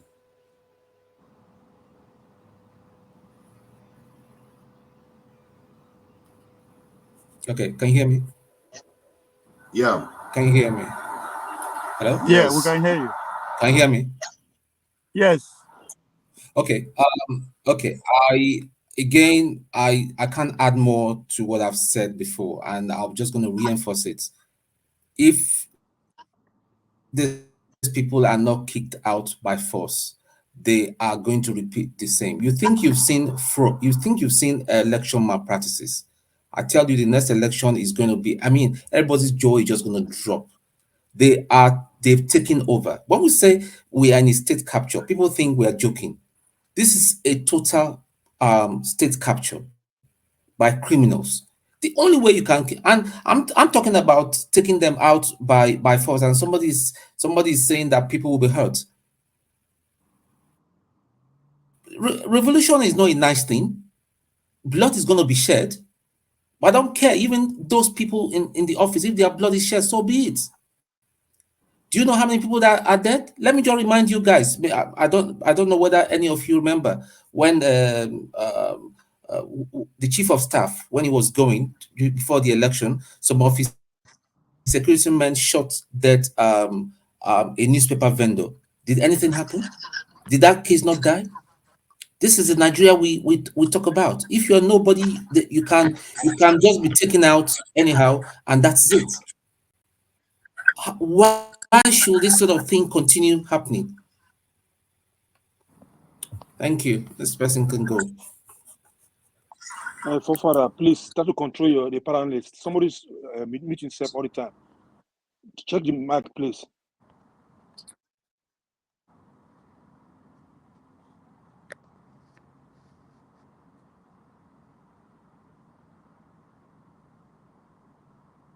Forefather, unmute yourself.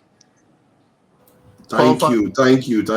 I heard you. Thank you. You know all these people, they will let me keep talking without telling me to unmute myself. I think it's Ovie that is next, based on the arrangement. I would like to take that. No, it's supposed to be me before you took me out. Yes, but okay, please go ahead. Please go ahead, Prince. No, I was calling you. Was supposed to be. Okay, Ovie, let me address you directly. Ovie is Prince. Okay, Prince. Yeah. Ovie, you are my friend and you are my brother. But what we are saying is this, okay? We are not saying you can use Obi as an example, but don't make it the focus. Okay?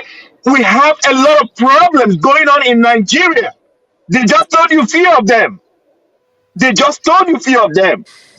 Okay. What would I say? There was a little thing I did somewhere, and if you see the massive people that came over there that need things, you will cry for Nigeria.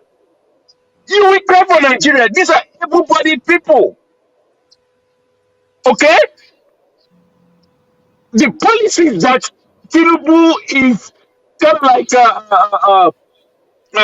is written right now is not helping. Are we going to talk about the 15 billion to build a VP's house? Are we going to talk about 21 billion for the chief of staff office? Come on, people. Importance are not our problem. No matter what, they are not our problem. Our problem is the government that makes the policies, that take the traffic, that don't utilize the money. And they look for places to give a handout to people and get praise. If I tell you, I'm even disappointed at the senator representing FCT. I heard her the other day talking about she's using her basic salary to give palliative. That is not why she's there. She's supposed to be there speaking for the masses, not giving her palliative. Nigerians don't need palliative. We need things to happen. Thank you. By next year, I don't know how many families are gonna be jobless. We have to respect the time. Mazi Prince, thank you. Thank you. Thank you. Well done. I think it's Ovie now. Ovie, please go ahead. 2 minutes. I think we are missing the point here, right? Maybe because Obi's name was loud. I started my submission by saying that the foreign company we are living, Obi and his followers should be celebrating. Based on what? 2 things. 1, because of his business will flourish. 2, because of what his followers believe he can do, from what consumption to production. Foreign company living is an opportunity for importers to accelerate their importation now, or it's an opportunity for those that believe in what Obi is saying to take advantage of that space but start producing. That is the underlying point. But of course, they say at the Obi is our success story, whether we like it or not. We have to use him as an example. I'm not criticizing why him for his choice of marriage, his height, the way he speaks. I never criticize him as a person. Why? Because I don't know him. I am criticizing what he is presenting before us.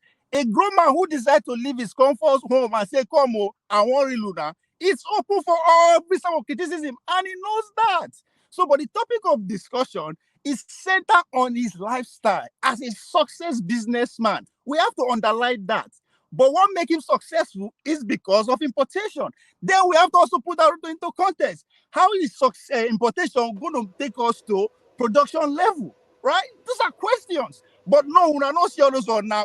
Are they criticize Obi? Who do I criticize? If I want to teach for school today, I will use him as an example as a business teacher. As a politician also, I will also use him as an example. Somebody who comes from a private institution and become an executive governor. That's what we should be celebrating, right? And be encouraging, not staunch politician as Unaseko Kozobi. So I still don't get it. Why Unasi I'm wrong here? Thank you. I think the only thing is that you could have just said, okay, Peter Obi is arguing for something that he is not done himself. So that is a fair criticism. Let us start thinking. What could they think deeper? Henry Gabriel, you know, I'm becoming a fan of Henry Gabriel. He always sly and always try to be funny with people. Please, Henry Gabriel, go ahead. It's your turn now. Yeah. 2 minutes. Good evening, everyone. First of Oh, all, sorry, not Gabriel. Sorry, it's Omorigi. Sorry, I apologize for that. You know me. I get both names. It doesn't matter. Okay. Yeah, I think you used to be Gabriel, isn't it? So fair enough. Yeah, go ahead. I have the three names on my passport anyway. So as I was saying, Peter Obi is not the only man in Nigeria that is successful, that is doing well. But it's so sometimes it's getting on my nerves. Every little example they put Peter Obi in. Peter Obi says Peter Obi becomes stick from Shore. If you want to criticize anybody, they face Peter Obi. Shore do it often. I never see somebody criticize Dangote here. Dangote sell expensive cement to people, Nigerians, under Nigeria, where they produce cement. They are buying the expensive in Nigeria. You know, that African country cheaper. And people are here, could not even talk about it because they don't have balls enough to speak about it.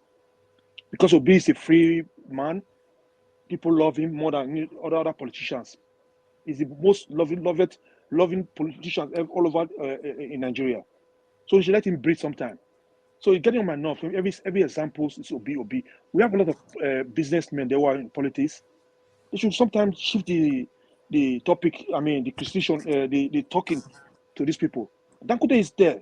He's escorting money from Nigerians, under Nigerians, he's stealing from Nigerians. Nobody want to talk about it because they are scared to talk about it because it's a multi-billionaire. Who give a F about him? Look at our roads in Benin. He destroyed the roads they built in Benin there. Who's going to hold him for that? So when people always time, every little example is always Peter Obi. Sometimes it's getting on people's nerves. People should shift it sometimes. But I know people will not like what I said now, but it's all good. But it's the fact. Shift this. Tinubu is a businessman, they said. Where he make his money from. Nobody want to talk about that either. Because people don't have balls enough to talk about Tinubu.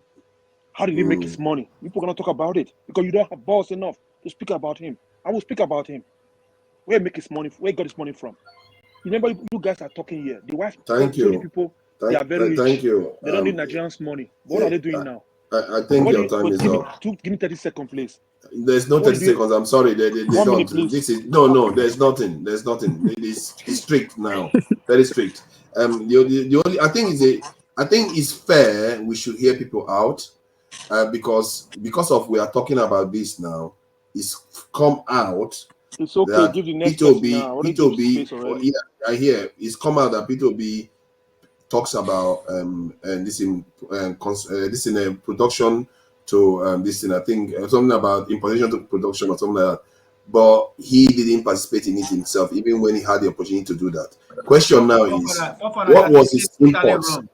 Hold on. No, I think it's fair. It's really fair. We have to examine things. What were his imports? So because the type of import you import to matters. What if he was importing machinery for manufacturing in Nigeria? Maybe he's not doing the manufacturing, but he was importing machinery for manufacturing. What was he importing? So where were his imports? If anybody knows, they can share it with us. You just want wahala, Kofara. You just want wahala. You just want. No, I don't want to have. No, we have to scrutinize stuff. I have said it before. There's no sacred cows here. We have to know the truth of everything. Dangote too. Speak about Dangote. No. Dangote is manufacturing. That's the thing. Dangote is also exporting. Dangote is a net positive. Obi importing tomato and alcohol. All we can produce in Nigeria. When your politicians like drinking 2,000-year-old wine and alcohol, and somebody discovered that as a market, is that wrong? Is there no market for it? No, it's not wrong. That's why I said it's not wrong. You cannot separate Obi and his friend. No. You cannot separate Obi from his friends and his business associates. That's wrong. Atiku is his leader. Is his brother. Wike is his friend. Now they supply them. So you see, we are saying the same thing. You are breaking it. No, let me get the time back up. Obi have respect. That's all. Righteous man, please go ahead. 2 minutes. Yeah, correction, please. Obi inherited the supermarket of the late mom, and he continued to build on it, just like Trump inherited the real estate of his father. All these things, you guys, is Obi your problem? What's all this now? Leave Obi. There is enough yam, orange, mango, lavishing and decaying in Benue State that can feed a whole nation.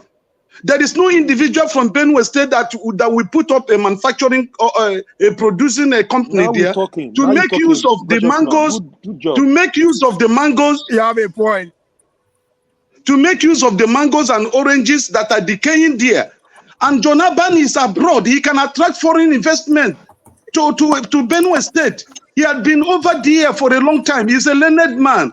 He has money. He should contact his white friends and bring them to Benue State.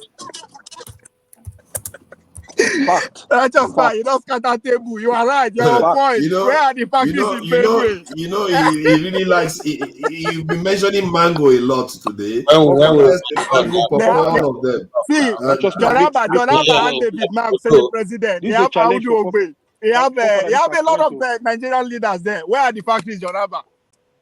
Jonaba is a challenge for you now. Talk now. It's not my turn yet now. I think it's KJ. I am not on your side on this one. Let us follow the line. KJ. Wow, Righteous Man, you finished before your time. I can't believe Righteous Man finished before 2 minutes. Righteous Man, you finished before 2 minutes. That's surprising. Can I talk now? And he made a great point too.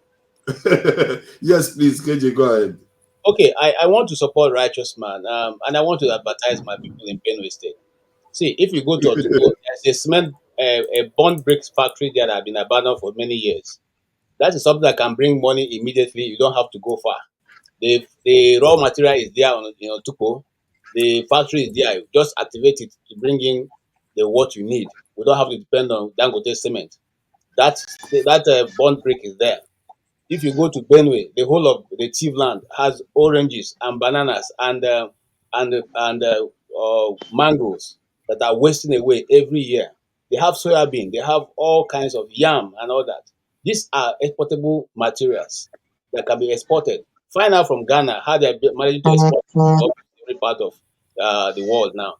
Let us get into that. It's not that, but that's what the Igbo say. If you are talking, you be doing. Talk and do. Talk and do, according to Ghanaians.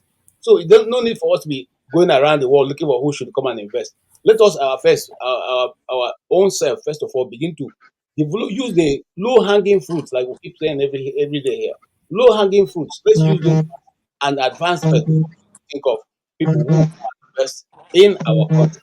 Having said that, you ever think, and I want to show the line of people here. You guys think something is going to come out of this guy? Make una wake up now. Nothing. It's a normal spending and bruising Nigerian money to the extent that they can do that. Okay, a friend of mine who works with Chevron called me the other day and was crying. The money he used to earn before that make him a big man now. When he collects it, he can't even pay his children's school fees. This somebody working in an oil company who has a steady income, okay, and who is an expert in his field. So it's not as if he's working as a laborer. That's how much, my gentlemen, that the naira have become. That's what it has become. Think about it. He gave me a scenario. If you were earning 100,000 naira by 2015, and now that 100,000 naira, what is it when you convert it to your this thing? It's just single $100. What are you going to do with it? That is how much. That is what it is. So this is the situation Thank we are. you. This is the, Thank so you, KJ. we like it. We keep Boss calling brother, Obi. Obi has your nothing to do words with no dey it. make noise. Oh. Thank you. Your words they KJ, manipulate hold here. on. Thank you. Boss It's brother, not manipulate. It's the time. they ring now here. I'm not rigging anything. I can't even rig if I tried. Wole, please go ahead. 2 minutes. Okay. Back to my point. I think one thing I'll quickly say for 30 seconds. One, really just to be aware of where we are, and let's try as much as we can to stick to the topic. Otherwise, people will be looking at us because we're on YouTube. Like, are these jobless men that just come here every weekend and they just rant, abuse each other or something? Or I know we have to be critical in our thinking or in our analysis, but if we can try as much as we can stick to the topic, hear your views, your opinion, that is fine. Going back to how we can fix our country, from what everybody said, enabling environment is very, very key. The reason why we all find ourselves here, not in Afghanistan or not in Ukraine, is because the environment allow us to, close our eyes when we sleep, go to work without the fear of not getting paid, have our house, switch on the light, your road is good. Nobody wants to go and invest in Afghanistan or Ukraine at the moment. So why can we not do that back home? And it's our government that will do this. I don't want us to be picking on an individual, either Peter Obi or whatever. Let's think of what we can do. I showed something earlier on, like these people that make policy or who rule us, they are minority, and it's only minority that rules. But if the majority doesn't know, I mean, if they don't know what they really, if they don't know how powerful they are, they will be taken for a ride all the time. And that is what is happening in Nigeria. So what can we do to ensure that this, our country is fixed? One, every single one of us, including myself, need to be accountable for any action or any inaction. So once I'm accountable for that, and Accountability. Sorry. You were able to get out what we need to do. Accountability. You are going to get your chance to finish the list. And that is a solid one there. Accountability, probity. Emmy, please go ahead. 2 minutes. You are muted.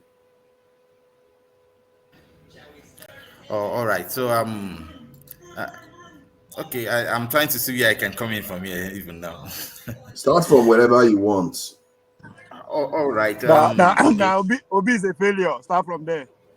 No, Obi is never a failure. I support Obi. He's never a failure. He's never a failure. Ovi, Only that you're just trolling people for now. somebody like Obi, Obi, look. Now all now politics where you talk before, say now all now governance now. Politics don't expire already. So please let us really see how we can make this governance work. And I'm looking at, because now somebody also suggested concerning the agricultural efforts that we can harness from Benue State. Imagine what Benue can do for us. And if you look at also security, manufacturing, we are really lacking behind, and that is just it. So we have to see how government can really come into you, how we can help the government, or how we can continue to make the noise that government invest properly in these sectors. Education for me, manufacturing, and when you talk of manufacturing, we have to talk of infrastructure. What is the road network like? How good are the roads? What is the rail system like? How do we, even with good infrastructure like rail system, road, and electricity alone, at least Nigeria's problem can, for the average person, can be half solved. Because you can imagine Nasarawa and Benue and Plateau State, this north centrals, making agricultural produce and export, and taking it cross country into those urban centers where we can really they can leverage that. The farmers can earn more from that, and food will still be cheap enough for the average person to buy. So we just have to see how we can work all these things together to see Thank how you. it can get better for everybody. But in terms Thank you. I'm of sorry, 2 minutes. Yeah, all right. this phone that I'm using to time it does ring because some people it rings loud, other people it rings slow. I don't know how it does it. I'll figure it out so it rings the same level for everybody. Steph, welcome and thank you, Emmy, for your contribution. Steph, welcome and yeah, this has been an interesting one. It's mostly about the jackbarring people and the investors that are leaving the country, whether Tinubu can fix it. Somewhere along the line, Ovie came in and started going after P2B. So people felt like they needed to defend P2B to an extent. But personally, I think it's half and half because P2B preaches consumption to production, but he didn't participate in it himself. And that is interesting because right now, I don't even have anything, but the little I have, I'm doing a little bit of production. So it is what it is. But let's please, Steph, go ahead. Yeah, thank you, my brothers. Greetings to all of you. Actually, I've been in the background and I've been listening. I don't know if I'll be part of those I'll be given 5 minutes. We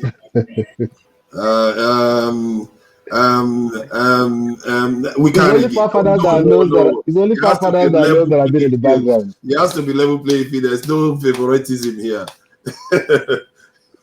You are Okay, you are but backstage. KJ will complain big time. KJ will not accept it at all. He would like he too is a honorable member here. Why did I give him longer period of time? So I'm sorry. okay, my time starts now. Um, Actually, I think it's wrong when we deflect from important issues. Somebody said that politics have ended and governance have started, which is the truth. That does not mean that you can't talk about somebody else if you bet. When you, as much as you talk about somebody else, you are diverting attention from where it should rest. You understand? When you begin to blame other Nigerians like you for how things are now, then it means that you are just trying to give the government a leeway to shy away from their responsibilities. The question is, the Nigerian that you're talking about, is he doing an illegal business or is it a legitimate business in the land that the person is doing? If it's not in line with what you think will help to solve Nigerian problem, then it's not that person's issues. It's the government that should be able to design policies, economic policies that is geared towards solving a problem in the society. I don't know if that makes sense. Government encourages productive activities through direct interventions. So when the citizens have been the ones that have been at the receiving end and they are doing whatever form of business or economic activities that is legal in the country that can help them to survive, how do you turn around to begin to blame such people? It doesn't make sense to me. You live in developed countries, some of you, and you know that when the government of any country is interested in any particular sector, they design policies to encourage people to participate in that sector. Most times they do it through grants. So that is how it works. Somebody talked about the low-hanging fruits or whatever in Benue. Have the government come out I'm to sorry. declare emergency in the agricultural sector? Thank you, Oga Steph. Next time you complete your thought. You want to I think this may be a good thing that our intelligence we want to condense it so that we get the key ideas out. Henry Omorige, I think it's your turn, but I'm getting a little bit more hardline about what Ovie said because one of the reasons why I'm doing what I'm doing in Nigeria right now is not I'm not enjoying it in terms of sending money all the time to Nigeria to work and do stuff in Nigeria. But I know that I'm doing it for the right reason because I felt like if I just live, eat, enjoy myself here. It's not going to get us anywhere. And I'm doing it with the little I have. So if it will be all his campaign is about consumption to production, and it's worth millions of dollars, I would have thought he's into production somewhere along the line. And I'm surprised nobody called him out on that during the campaign. But it is what it is. Henry Let me Omori, talk now because Forefathers, you I can't think use every opportunity you have to drive a narrative, and you will not give people no, opportunity to I drive actually a drive their narrative own that is narrative. factual. No, that is uh, factual. You may not like it, No, so you but it's no, just factual. it's It will come to factual, your but turn also give now. people Allow it go give round. It's people Henry, opportunity Henry, it's Henry to time. drive Let it that go round. No, narrative. Mr. Man, it's mute just 30 yourself, please. seconds Yeah, I when you spoke. reach your 30 time, seconds. you use It's the just time for of time 30 you speak. seconds. Mute Let it him. go round. Forefather, don't discuss too much. Mute anybody Mm. who's trying to challenge you. Um, Mute it's him. my turn, right? If I want is to it talk. your turn? Okay, Yeah, okay, yeah. You, Okay, yeah. pass to You gave Abba. your turn up. Yeah, Janaba, please go ahead. I think one of the things that I will encourage every one of us here is that let us do things like you do not, you can say it, but it's not going to resonate. That so you cannot, and it's, I think it's disrespectful to say to another you cannot say this, or except you say it jokingly. Everybody, anyone, when it's his turn, he can change and spin the narrative, and he can link it to make his own message. It's nothing wrong. If I use somebody as an example to make my comment, not I'm changing the topic. It's just like I follow up to spin it. And when it comes to the Benue product, the food that are wasting in Benue State, and I think it's a good challenge. And I think there are so many Benue citizens that have been in the government that would have offered citizens in that area. And it's our local problem, but this is an attention, and I want you to take it. I want to take it for a good advice, and this will speak a volume to the politicians and or whoever person that want to invest in. Don't forget that the Benue people also sold their Benue cement so to Dangote. So it is an issue that on this platform that bring attention that the well-wish is Nigerians are seeing this and there's something has to be done. And I will take that take it as a lesson and not of anything bad. Even though I think for righteous man wait for Benway, I'm too long. And when I get to Nigeria, I'll bring one to him in his own bedroom. Thank you. Somebody should mute themselves when somebody is talking. Mute yourself. We are all adults here.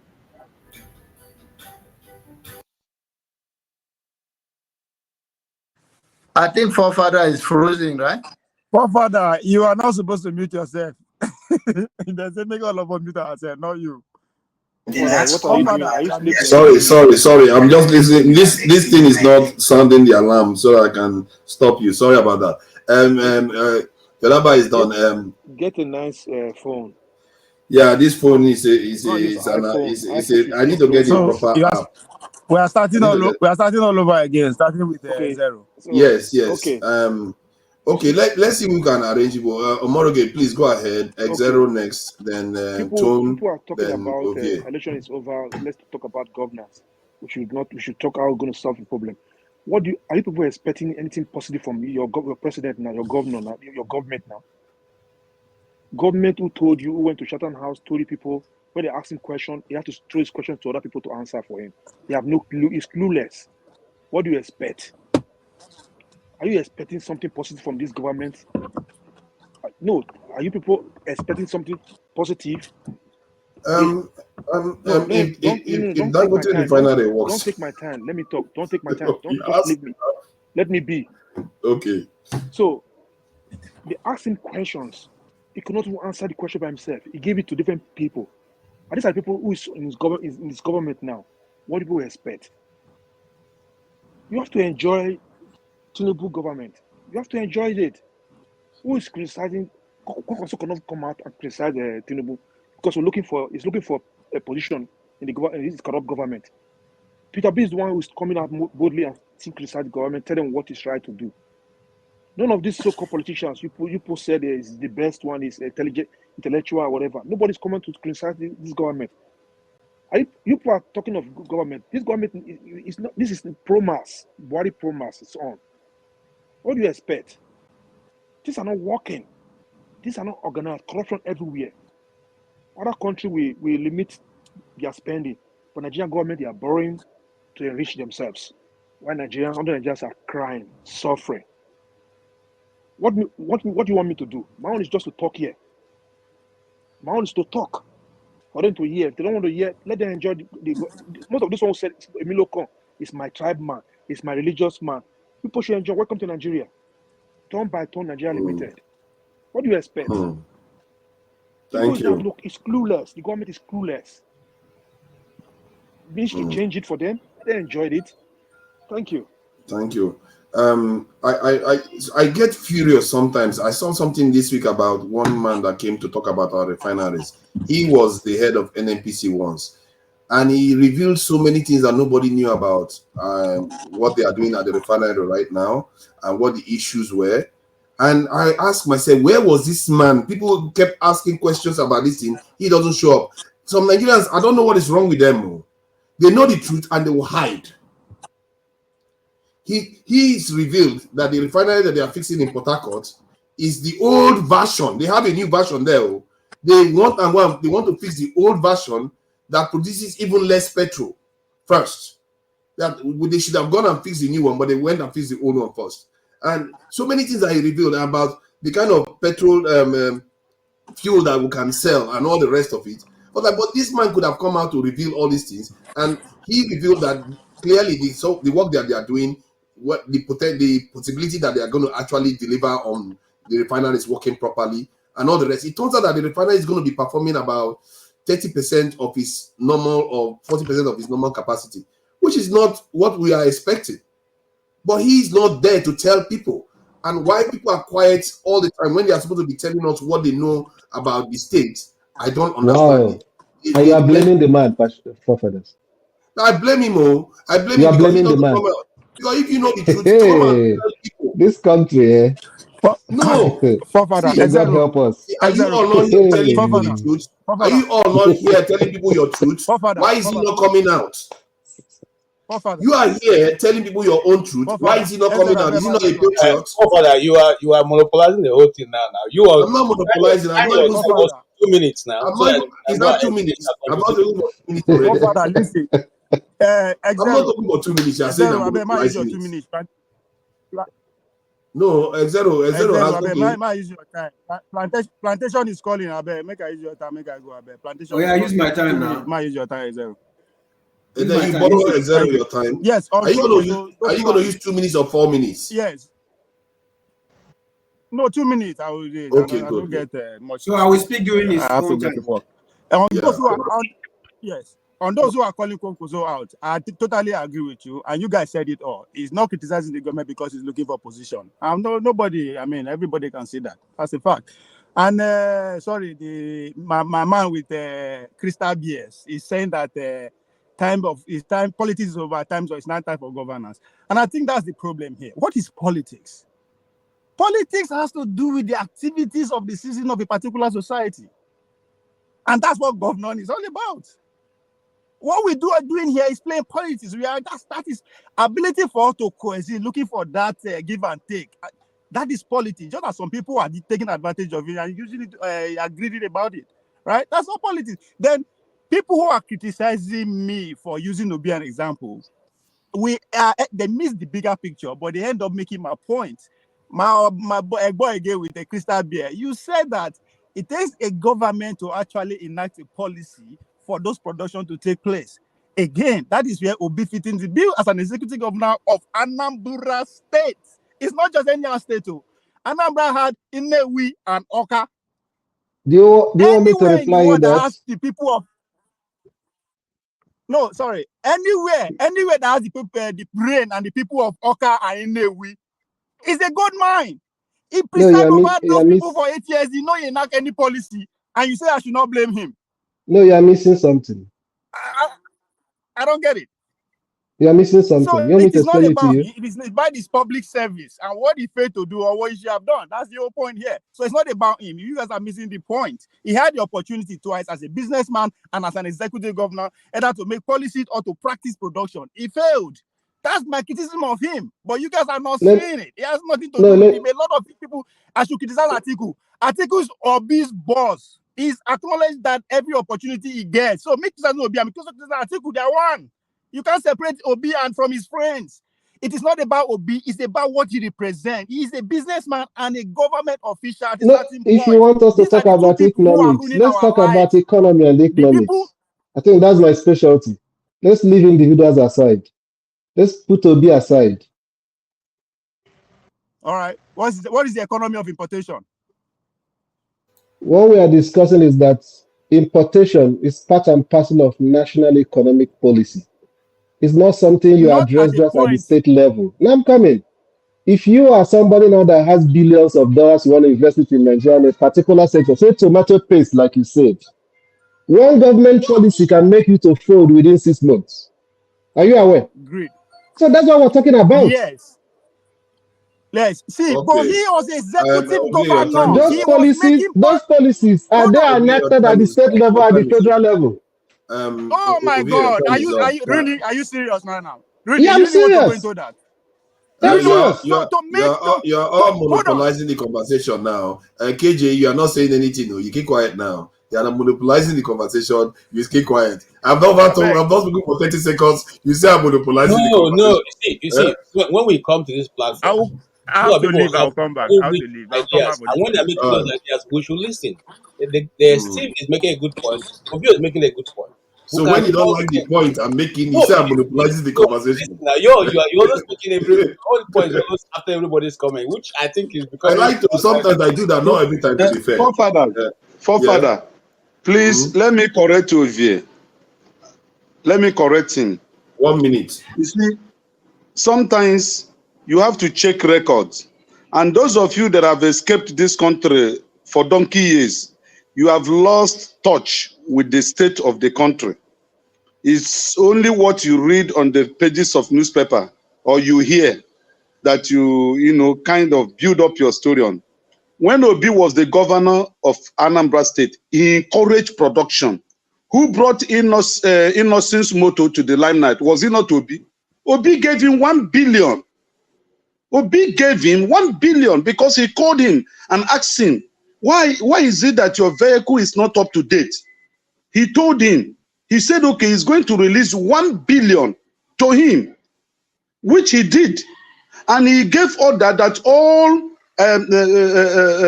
government officials in Anambra State must use Innocent Moto. And that was what he used. They were telling him that it will involve an accident. Then he told them that this one he had been using had no cause for alarm. That even if you want to involve an accident, let it happen. And Okay, that thank was you. what he did.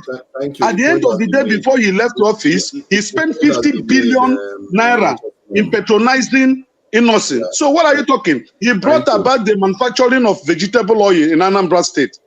Thank you. You see, that's a fair defense, isn't it? That he's also supporting production, even if he's not engaged in it himself. That is the kind of stuff we want to be hearing. But people should verify, though. Peter B says you should verify what No, but Righteous Man you said. know, forefather, but you know that you didn't even say anything about what Righteous Man just said now. No, I said Obi, it. I said during it's his a fair administration, point. his official vehicles were homemade. What can be more? Oh, he did What that. can be more? You see, that is what you should be talking about. When But somebody, you did research on this now.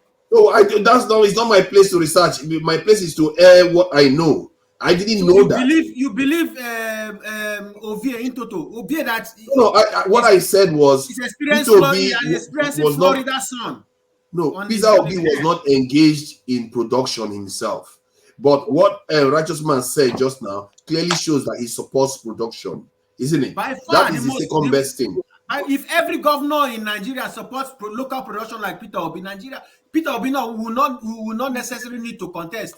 Ayade supported a lot of production in, I think, Which crossover. Ayade? Which Ayade, the one the that was governor. crying? That Ah, say, Yeah, I yeah, beg, yeah. It's a please, I correct beg, please, please, pronunciation. please, please, please, please please. don't mention Peter Ayane, I please. thought, hey, Don't go hold there. on. Don't go there. I thought that was a fact. It's a settled fact. They Please said he don't go there. founded. They said he founded so many industries. No, there are companies that make chocolate from Cross River, and they manufacture all kinds of different things from different local governments. That's what I know that they said he did. I don't know why we can check the information to verify.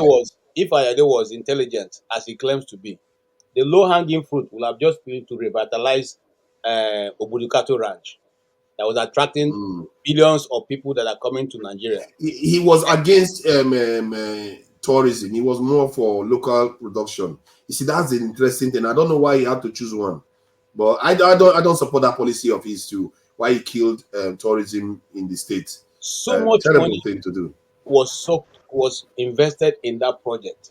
Yeah, Father, terrible thing. if you went to Obudukato Ranch and you come back, you'll be pleased with yourself and happy with Nigeria. You see. But he decided to mess all that money up, because all that investment up, because he does not seem to support Donald Duke.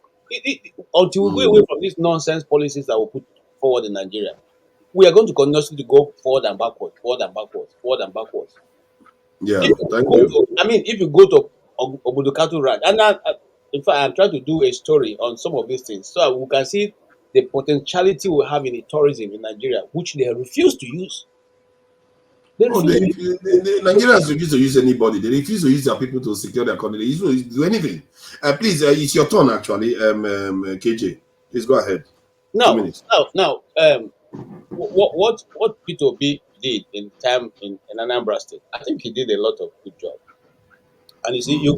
for you to only the ecosystem, for you to complete the chain Mm. of the distribution, you have to be in production and also be in distribution. You cannot be in just one. So Peter Obi is a typical Igbo man who is a trader, and he has never hidden it.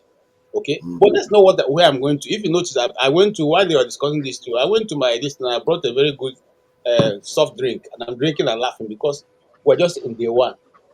Okay, the system is not built. Look, as long as the people do not put pressure on their government, and you think they have become lord and master over you because they're occupying an office which you gave them authority to be, we are going to continuously go in circle. You see, yes, if you look at me, I totally believe in dividing the country, but that's because I've got to a point of frustration. I don't want to commit suicide because of Nigeria. Okay, so Mm. if dividing the country is going to help people save life, save us to be able to develop, good. But if not, when most people, when they go to that extreme, it's because they have become tired. I give you an example. A state governor who you know that your people produce vegetables, okay, and you're busy investing in space technology. Are you okay? Your people every month, every 6 months, tons and tons of vegetables are turned out, and they are all wasted. But they are busy developing how you want to go to the moon. Is the person okay? That's exactly what's going on in Nigeria. If you go to the West, you can invest in cocoa.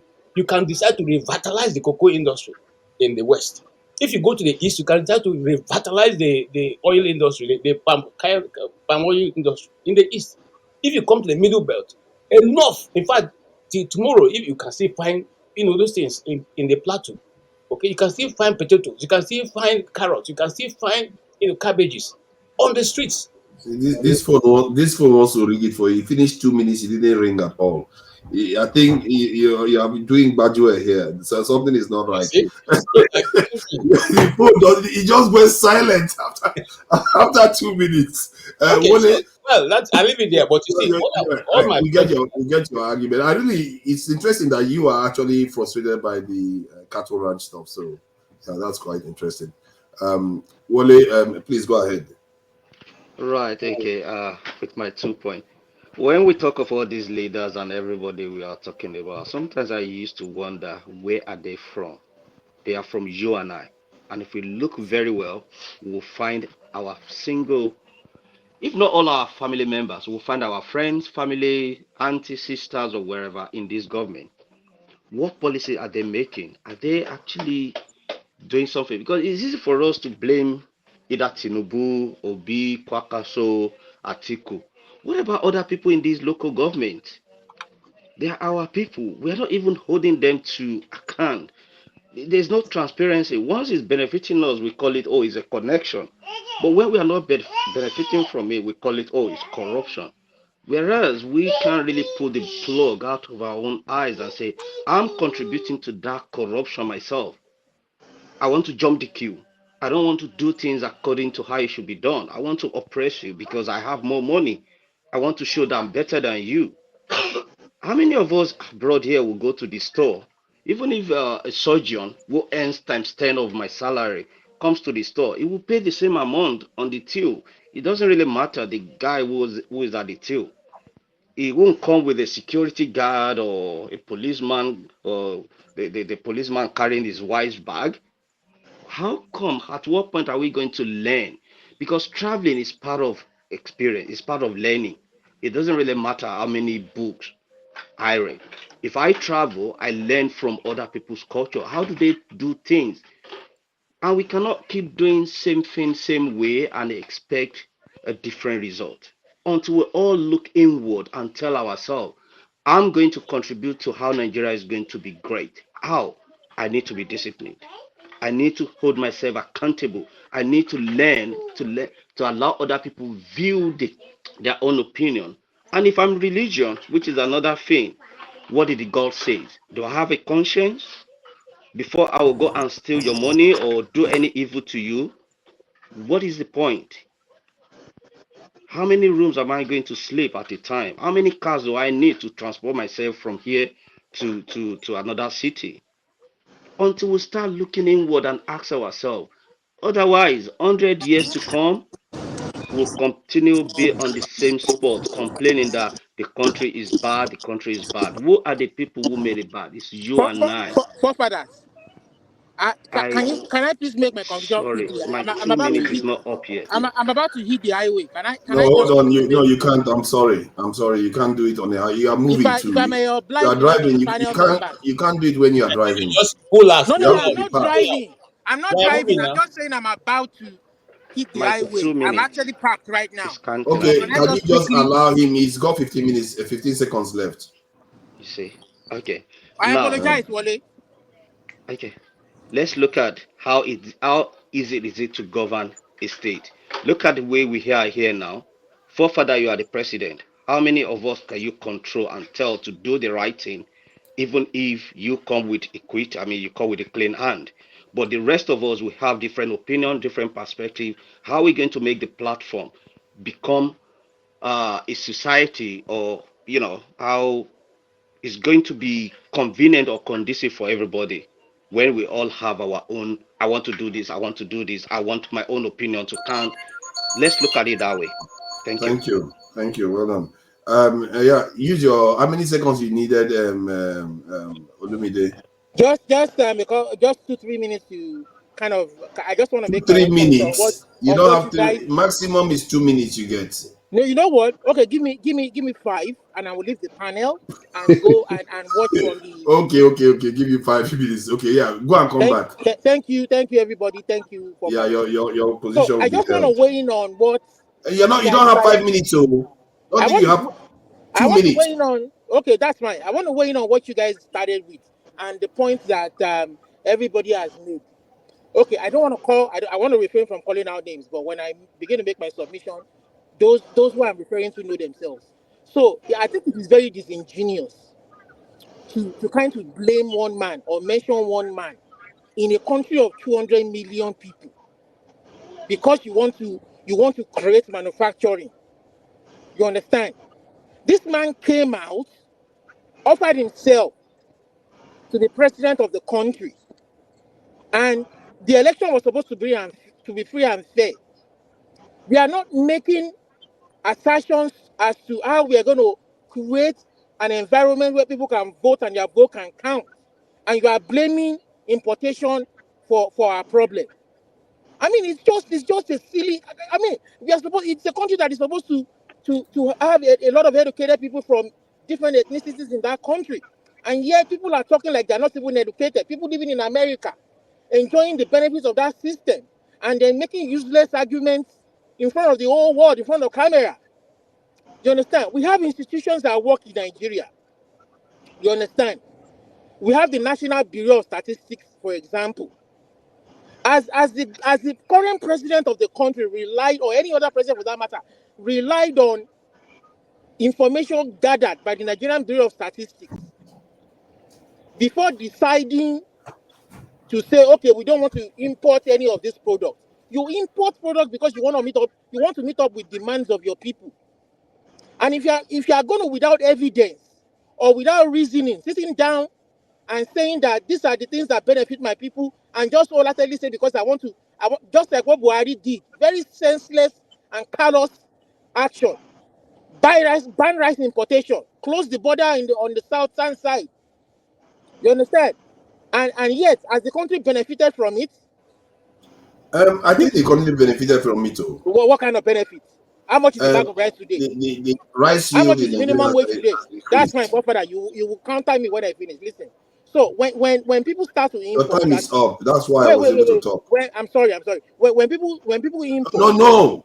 who, When KJ can be stopped, you will be stopped. To I'm sorry. KJ No. I Steph said has 5 minutes been now. stopped. It's my 5 minutes No, up. who is going to give you 5 minutes here? It is 2 minutes. So, Okay, all these one gentlemen here, 1 minute you to are round not up. going to get half a second more. I'm sorry.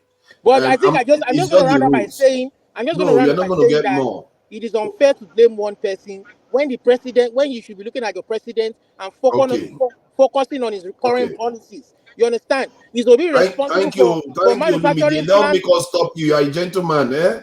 Yeah, Why you can drive. manufacturing Who plant? gave you a license, even?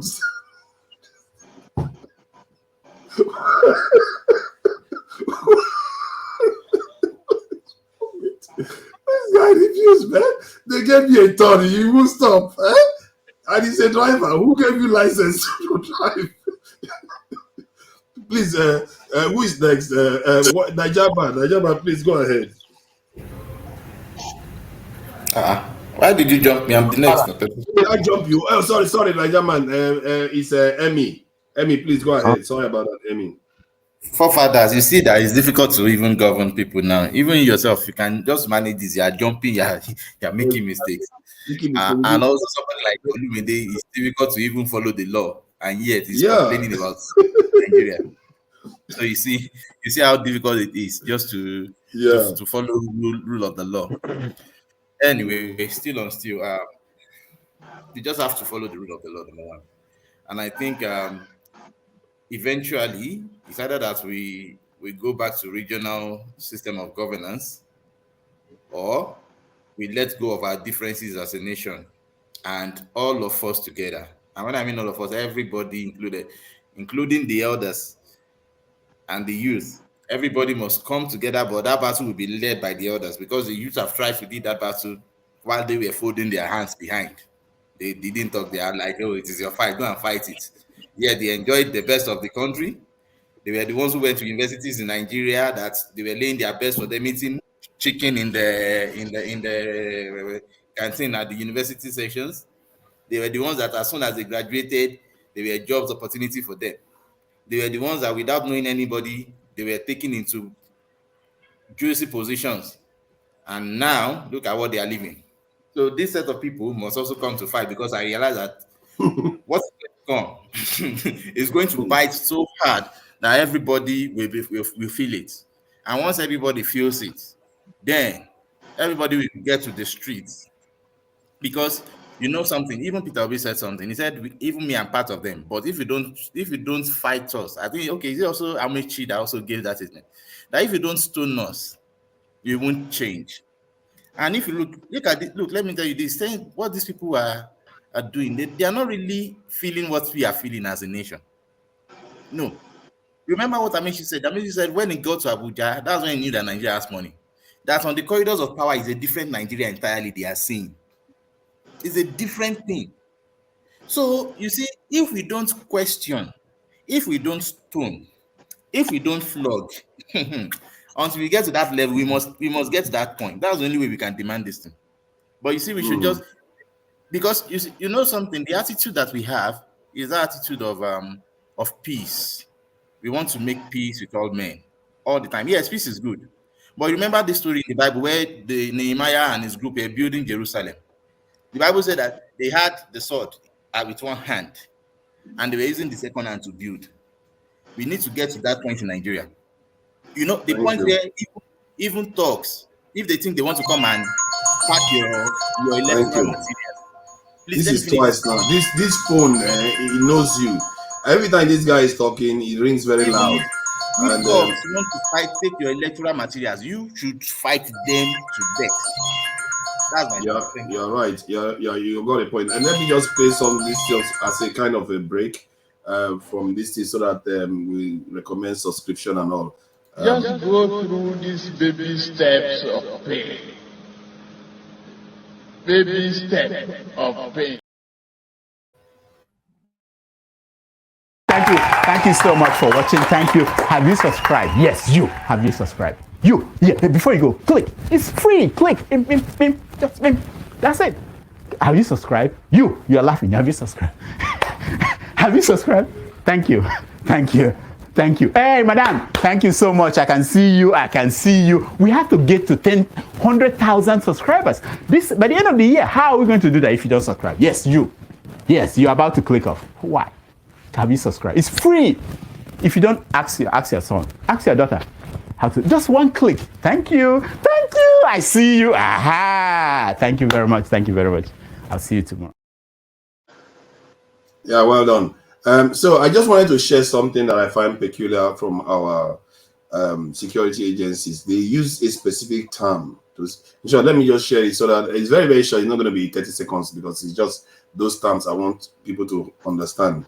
I don't know why they use that term, and maybe there's a reason why. If somebody knows, they should tell me. Well,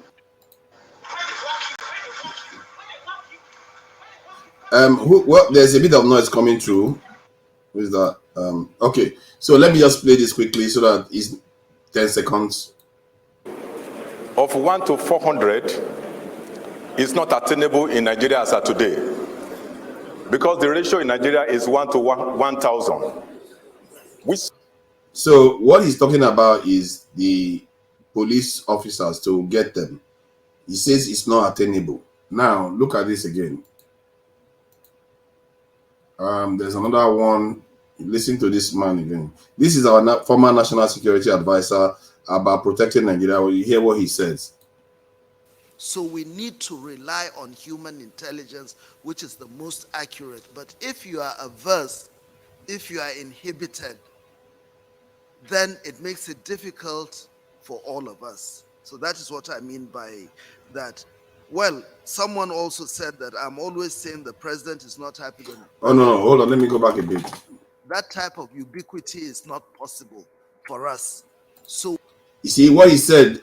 Okay, let me go back for a second so you hear what he said. We have the policemen we have are not everywhere at the same time.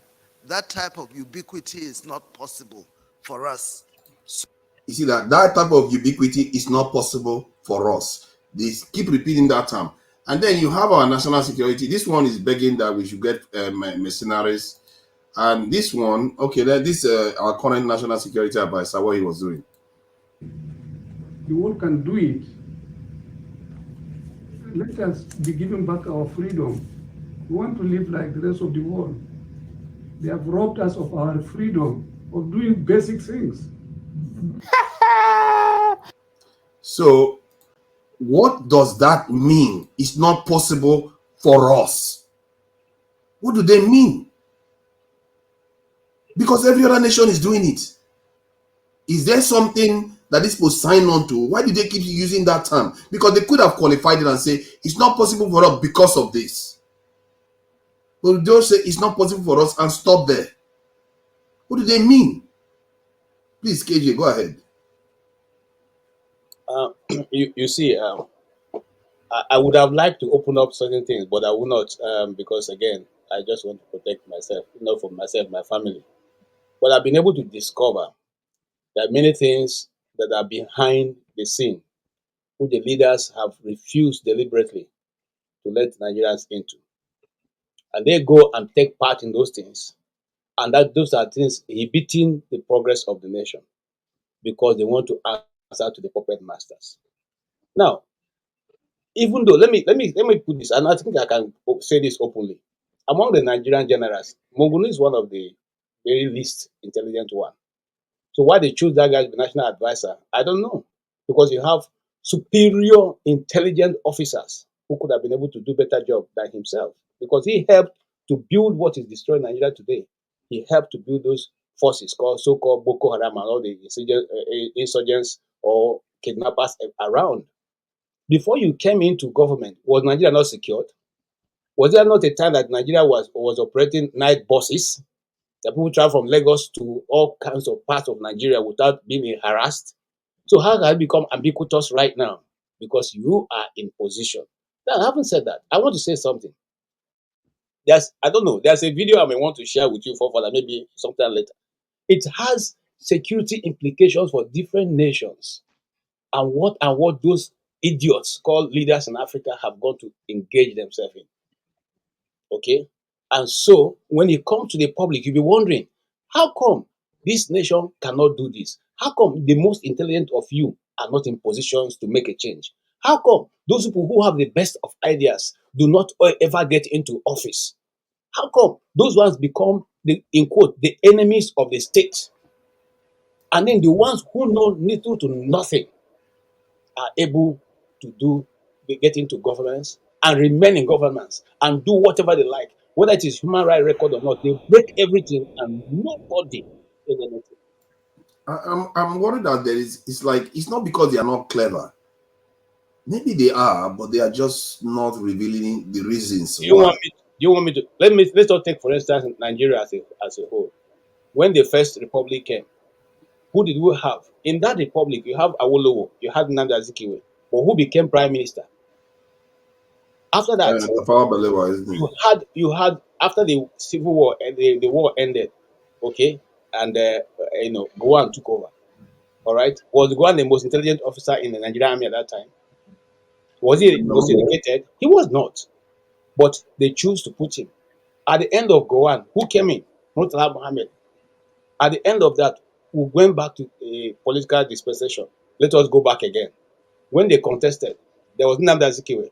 There was Awolowo again. There was one guy for GMPP who became minister, who became president, a primary school teacher. Who was his vice? Somebody with a PhD. Let's go. Let's move forward. After their end, who else took over? Muhammad Buhari was one of the least, and I say it with open face, one of the most least. The only thing they know him in the military is that he's a good infantry officer, not intelligence. Okay, what happened? He became president. He became head of state. When we went back to the civilian era, what happened again? Check it. At each point in time, we present formidable teams in Nigeria, but they never get elected. We always elect the worst of the people. And those opposition people who lost become enemy of the state. They are so frustrated that they either run out of the country or they just go and live a low life. I'll give you another example. Olufalaye, where is he now? Where is he? He has returned back to his farm. He just so I can have my life. So this is the situation in Africa. And until we decide to arise, as you and I are speaking now, Niger have become one of the fastest growing economy because they moved their gold from $8 to $200. Okay, and people are buying. If you want it, if you want it, you buy it at the cost. So until we have a radical that will say, "Look, I have enough. I have had enough. I must move our people forward." We're not going to. Nobody, no slave gets freedom from his slave master by asking, going to bend down and beg, say, "Please give me freedom. I don't qualify for freedom." Nobody. Never. They will never give it to you. You have to take it. But the question is, how is it that our press are not picking up on this? That something is wrong with these our people. Again, maybe they too are compromised. Because I kept hearing them say the same thing. It's almost as if they are trying to give people a clue, but not wanting to say it out loud. Like, oh, you keep saying it's not possible for us, but clearly the numbers indicate that it's very, very possible. If we wanted 5 million soldiers, we'll get them. If we wanted 5 million police, we can get them. There's no reason. Other countries are doing it. Countries that are 5 million are using 10% of Wow. the population to secure their country. So if that Oh, has yeah. nothing to do with any inability of our sorry, who is this? Somebody is having a Step. yeah, Steph, is it? Yeah. So I don't understand that. I don't know whether anybody can shed light on it, but I think you have come close to actually shedding light on what is going on. But Can I say something here? yes, please Look, go ahead. when they say state capture, that is exactly the meaning. Look, when the press are also captured, you see, once they've weaponized a lot of things to make everybody kind of fall align or fall out completely. Because you can't survive as an opposition. That's a fact. In that country, you can't just survive as an opposition. So you won't be able to even look, for example, look at this guy. There are two guys I would like to make reference to. This man that is rapping now, Obadiah Milafia. Look at the things that he spoke about. Look at the information he gave. Was there any further discussion about it? That such kind of information should even trigger national debates.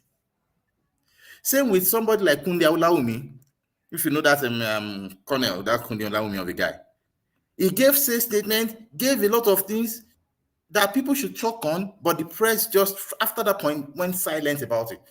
And once they went silent about it, everybody just simply moves on. Nobody queries it. The same thing with this issue of corruption. You hear somebody is money has been stolen, the money has been embezzled. It will just be an headline, and afterwards, no TV station, no radio station cover it. So you can see all of these things. These are pointers to a capture of the media, and that is why you see that Twitter had to come into play. Thank God for Twitter. In fact, it was Twitter that is still keeping a little sanity in that country. Look at this lady that was in prison because of supporting, making a case for the girl that was killed, this Christian girl that was killed, this lady. She was jailed for 18 months until people started shouting again this last week. That's when they released her. If people haven't made noise on Twitter, that lady will still be in prison till today. Thank you. Steph, what do you think about what you've heard? Sorry, I thought you had finished. You Yeah, wanted to add that's just something? my point. Yeah, Okay, my thank point you. is they've all been captured, and we ourselves must now not capture ourselves with them. Because the only warrior that can fight this fight successfully is the people. The masses must just fight together. That is my point. I think I skipped Nigerman. Nigerman don't like nonsense. So when Nigerman starts right now, nobody will hear it. Nigerman, are you there? No, you did not skip. You did not skip him. You were going from up to down. Okay. Because You he did not was skip him. I think he was supposed to speak before. It was No, between him and Emmy. it was you that made a mistake. Yeah, I made a mistake. I went and chose him instead of Emmy. But after After Emmy, me, then comes me. Then after me, him. Then after me, the other guy. okay. Let's go sequentially. Let's go back to the 2 minutes then. All right, please go ahead. What do you think about what you heard? Do you have any explanation for why they keep saying what they are saying, or is it just coincidence? I honestly, I don't have any explanation, and I don't want to engage in conspiracy theories Speculation, yeah. because I don't really understand much about them. The only thing I can say is in the general context that I keep saying that our leaders are the most unpatriotic set of the the citizens that we have. They are very unpatriotic, and there is a kind of a very big divide between the led and the leaders. They're in a different world. They are disconnected completely from the true feeling of an average Nigerian. So this is not the first time we brought about this kind of security issues, and I keep saying the same thing. If they are affected the same way, they would have found a solution, but they are not affected at the same level, you know. So that's why they believe that certain things is not possible. So they've not declared a state of emergency to security situation in Nigeria. So That that's the surprised reason. me too. That surprised Yeah. me too. When are they waiting to declare state of emergency? You have IDP camps in your country. When it begins to affect them personally, I don't Exactly. think it's affecting them. In fact, if it's affecting them personally, they will declare it. You know, if They their did attack the children, president if convoy their the other day. children, if their children start missing and their loved ones start missing, then they will do something about it. Maybe they hire more personal guards for them anyway, because the solution to pothole is Homer Jeep. So maybe if it gets to that level, they'll hire machineries to guard their family members. Unbelievable situation we are in, and that is a question that I would like to ask them. Why do you keep saying that? Because it doesn't make sense. Niger man, welcome, and thank you for your patience. As always, you're looking fresh from coming from the homeland and all. You know, all these Oyibo people, all this Oyibo land in ahead though. Look at him, he's looking so fresh from coming from Nigeria. Please go ahead, Niger man. Are you hearing me, Papa? Yeah, we can hear you. Good evening, everyone. I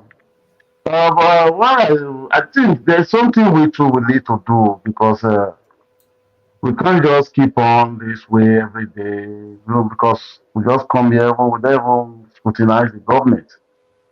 This is what we did during Buhari time. We just leave that man that we throw to death and destroy the country and leave it. The country is in a shambles. Because now, today, there is no opposition. There is no opposition in Nigeria. It's just a state capture, and it's just a one-party system in Nigeria. It's we that we have to come together with this platform, find a way to always scrutinize and hold this government accountable. This is supposed to be our duty. Every day, bring everything they are doing. The website of the National Assembly is there. We can bring everything they do during the week is there. And scrutinize that the news are there. The newspaper will bring them, we scrutinize that we have to speak. We have to speak everything about this I government. really like cookies. Is that the Eden Mayoni?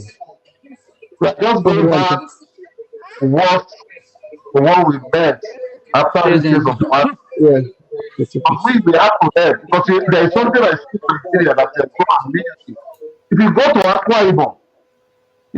Akwa Ibom, you will know that yes, Akwa Ibom is different from Nigeria. That we will praise Lagos today.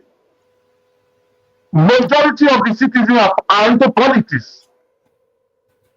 Honestly, in that state, if you give a Yahoo boy a house, the citizens, if they know, they will inform the police to come and pick him. If you have a hand over your house, the citizens, they are working with the security 247. It's so very well organized, secure.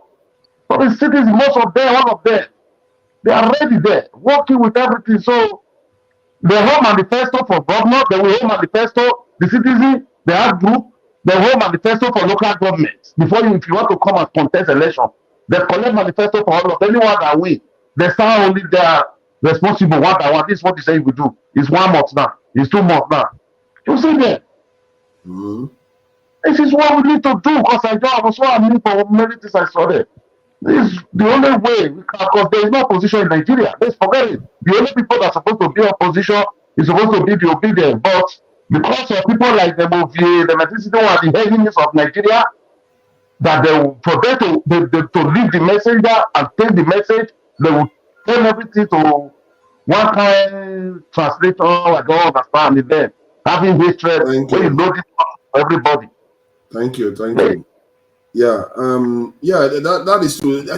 Calabar and Akwa Ibom, those two states, they are quite secure, and you never really hear anything going on there. I don't even know how they pull that one off, but you did say that they report to everybody. And Righteous Man, Steph is not here now. Righteous Man, please go ahead. Your 2 minutes is up.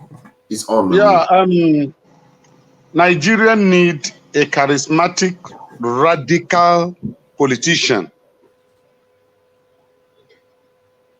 as an arrowhead that will spearhead the revolution that is going to cleanse Nigeria.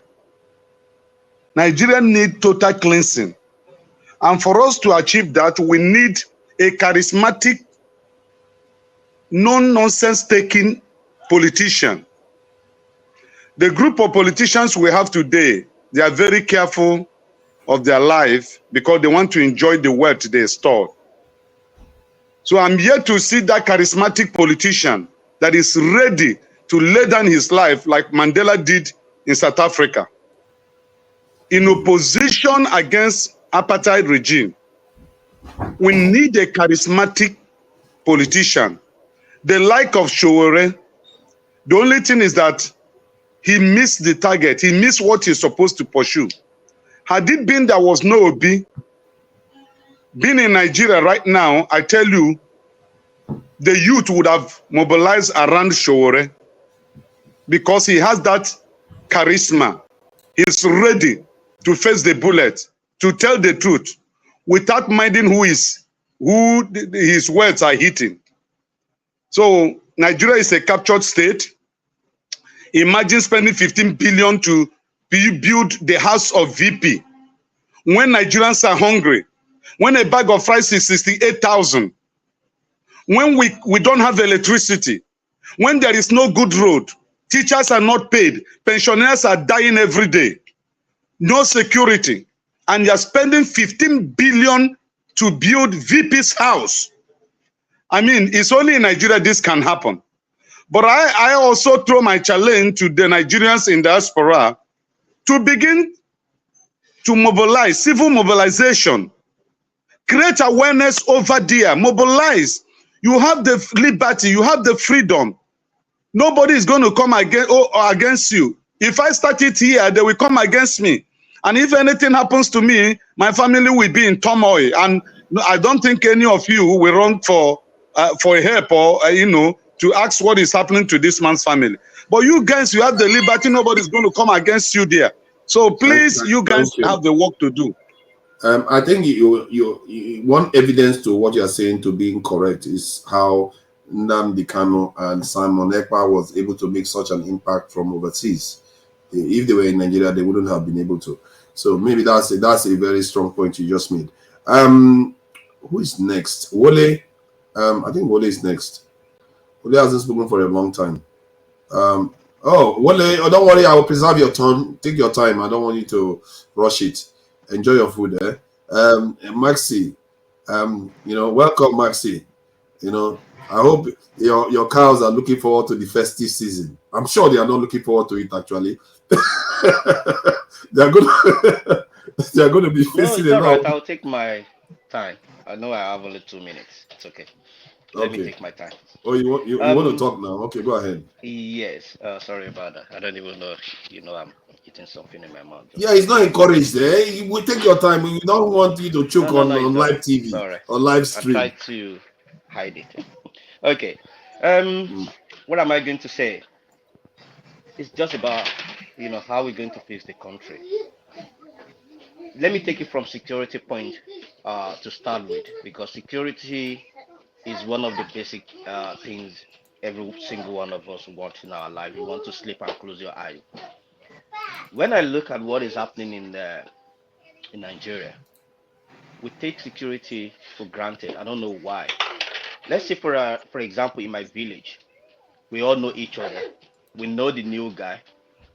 But the moment we turn a blind eye to the guy who is doing a business that it's not even straightforward, we don't know where he gets his money from, and we all keep praising him, making him a chief, or making him the head of the village or something.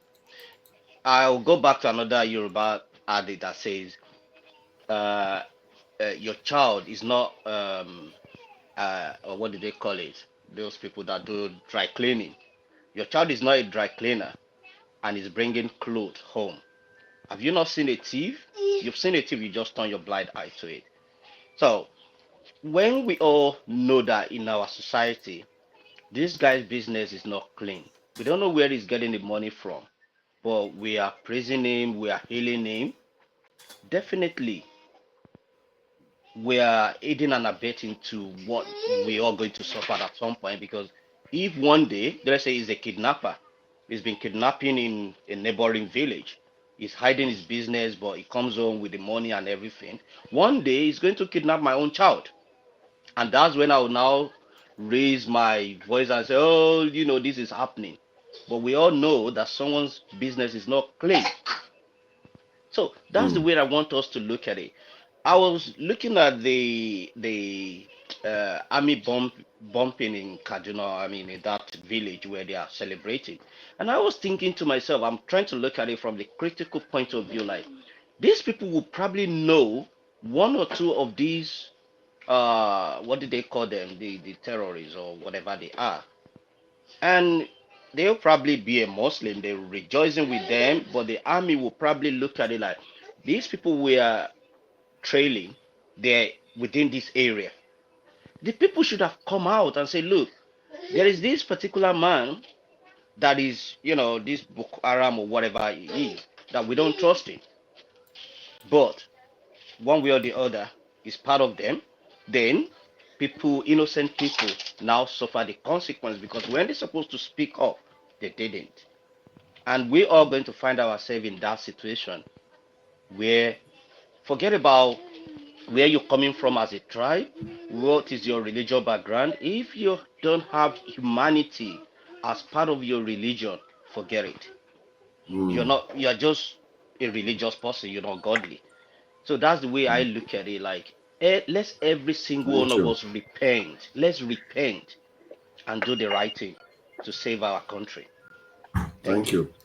And next person is Maxi. He came at the right time, and he didn't have to wait long at all to have his say. Maxi is 2 minutes each, and it's strictly 2 minutes. There's no extra 30 seconds, 50 seconds, or 5 seconds extra. So the topic is about Nigerians traveling overseas, and the foreign investors leaving Nigeria, and whether Tinubu can be able to plug the gap, you know, like create companies that can fill the gap that these current companies are leaving, and fill the gaps that the people that are leaving Nigeria are creating, because that's a serious problem now. We are facing a lot of shortage of manpower and industry.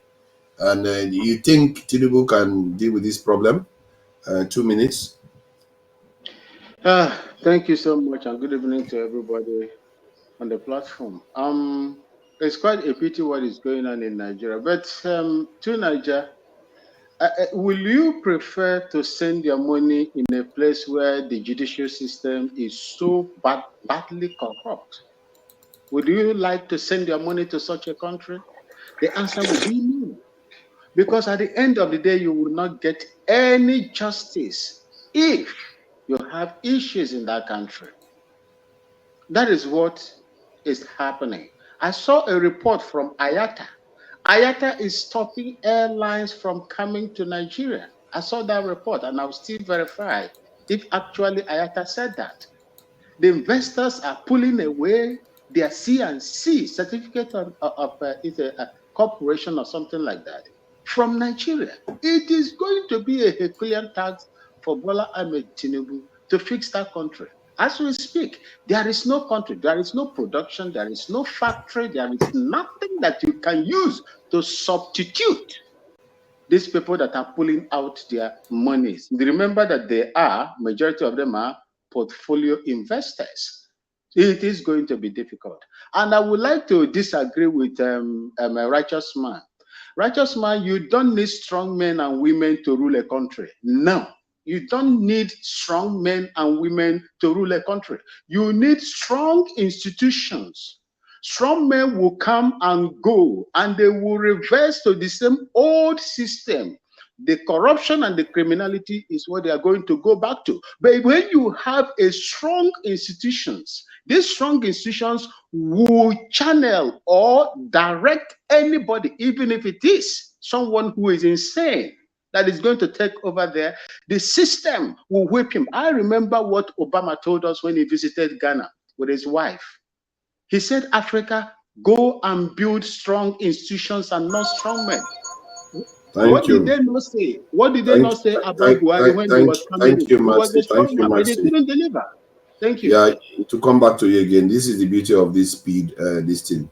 speed comments, and we want to be condensing our ideas, because the more we condense it, the more we can get around and get ideas. You know, instead of us to get 10 ideas for 1 hour, we'll get 20. AY, 2 minutes. You heard me summarize the topic now. I take it. Can you repeat the summary?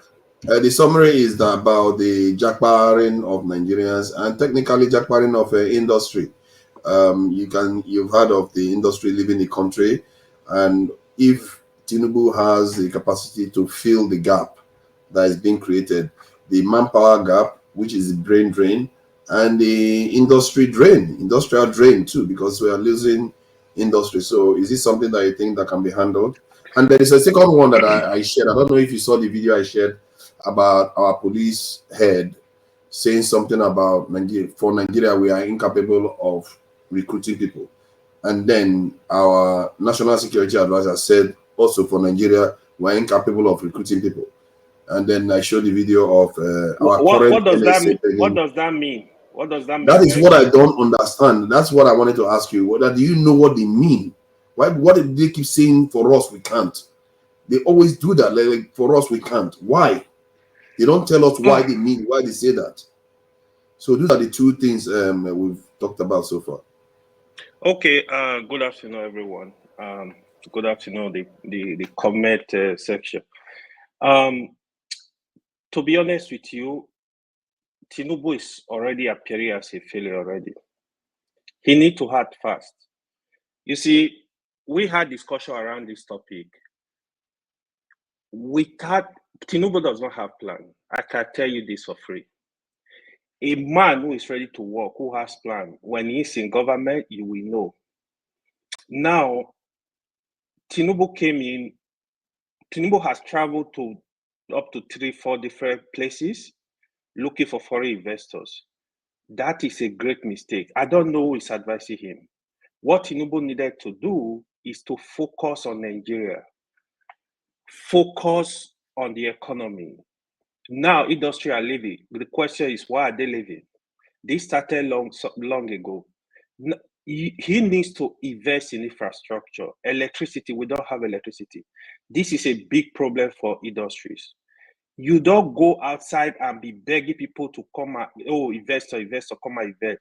No sane investor will come, because we don't have the environment for investor to come and invest.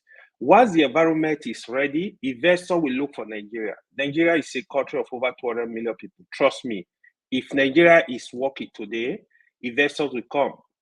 Investors will come. So you need to put parameters in place in form of giving incentive to investor, providing security, providing infrastructure.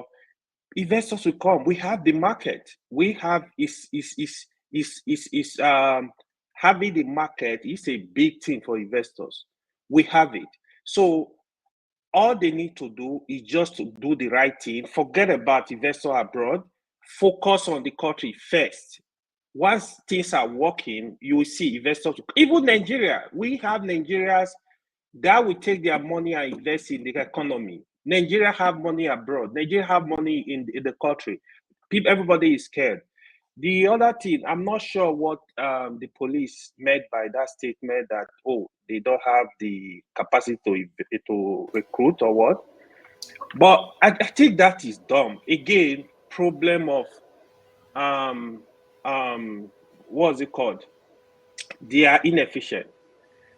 We need people. We need leaders.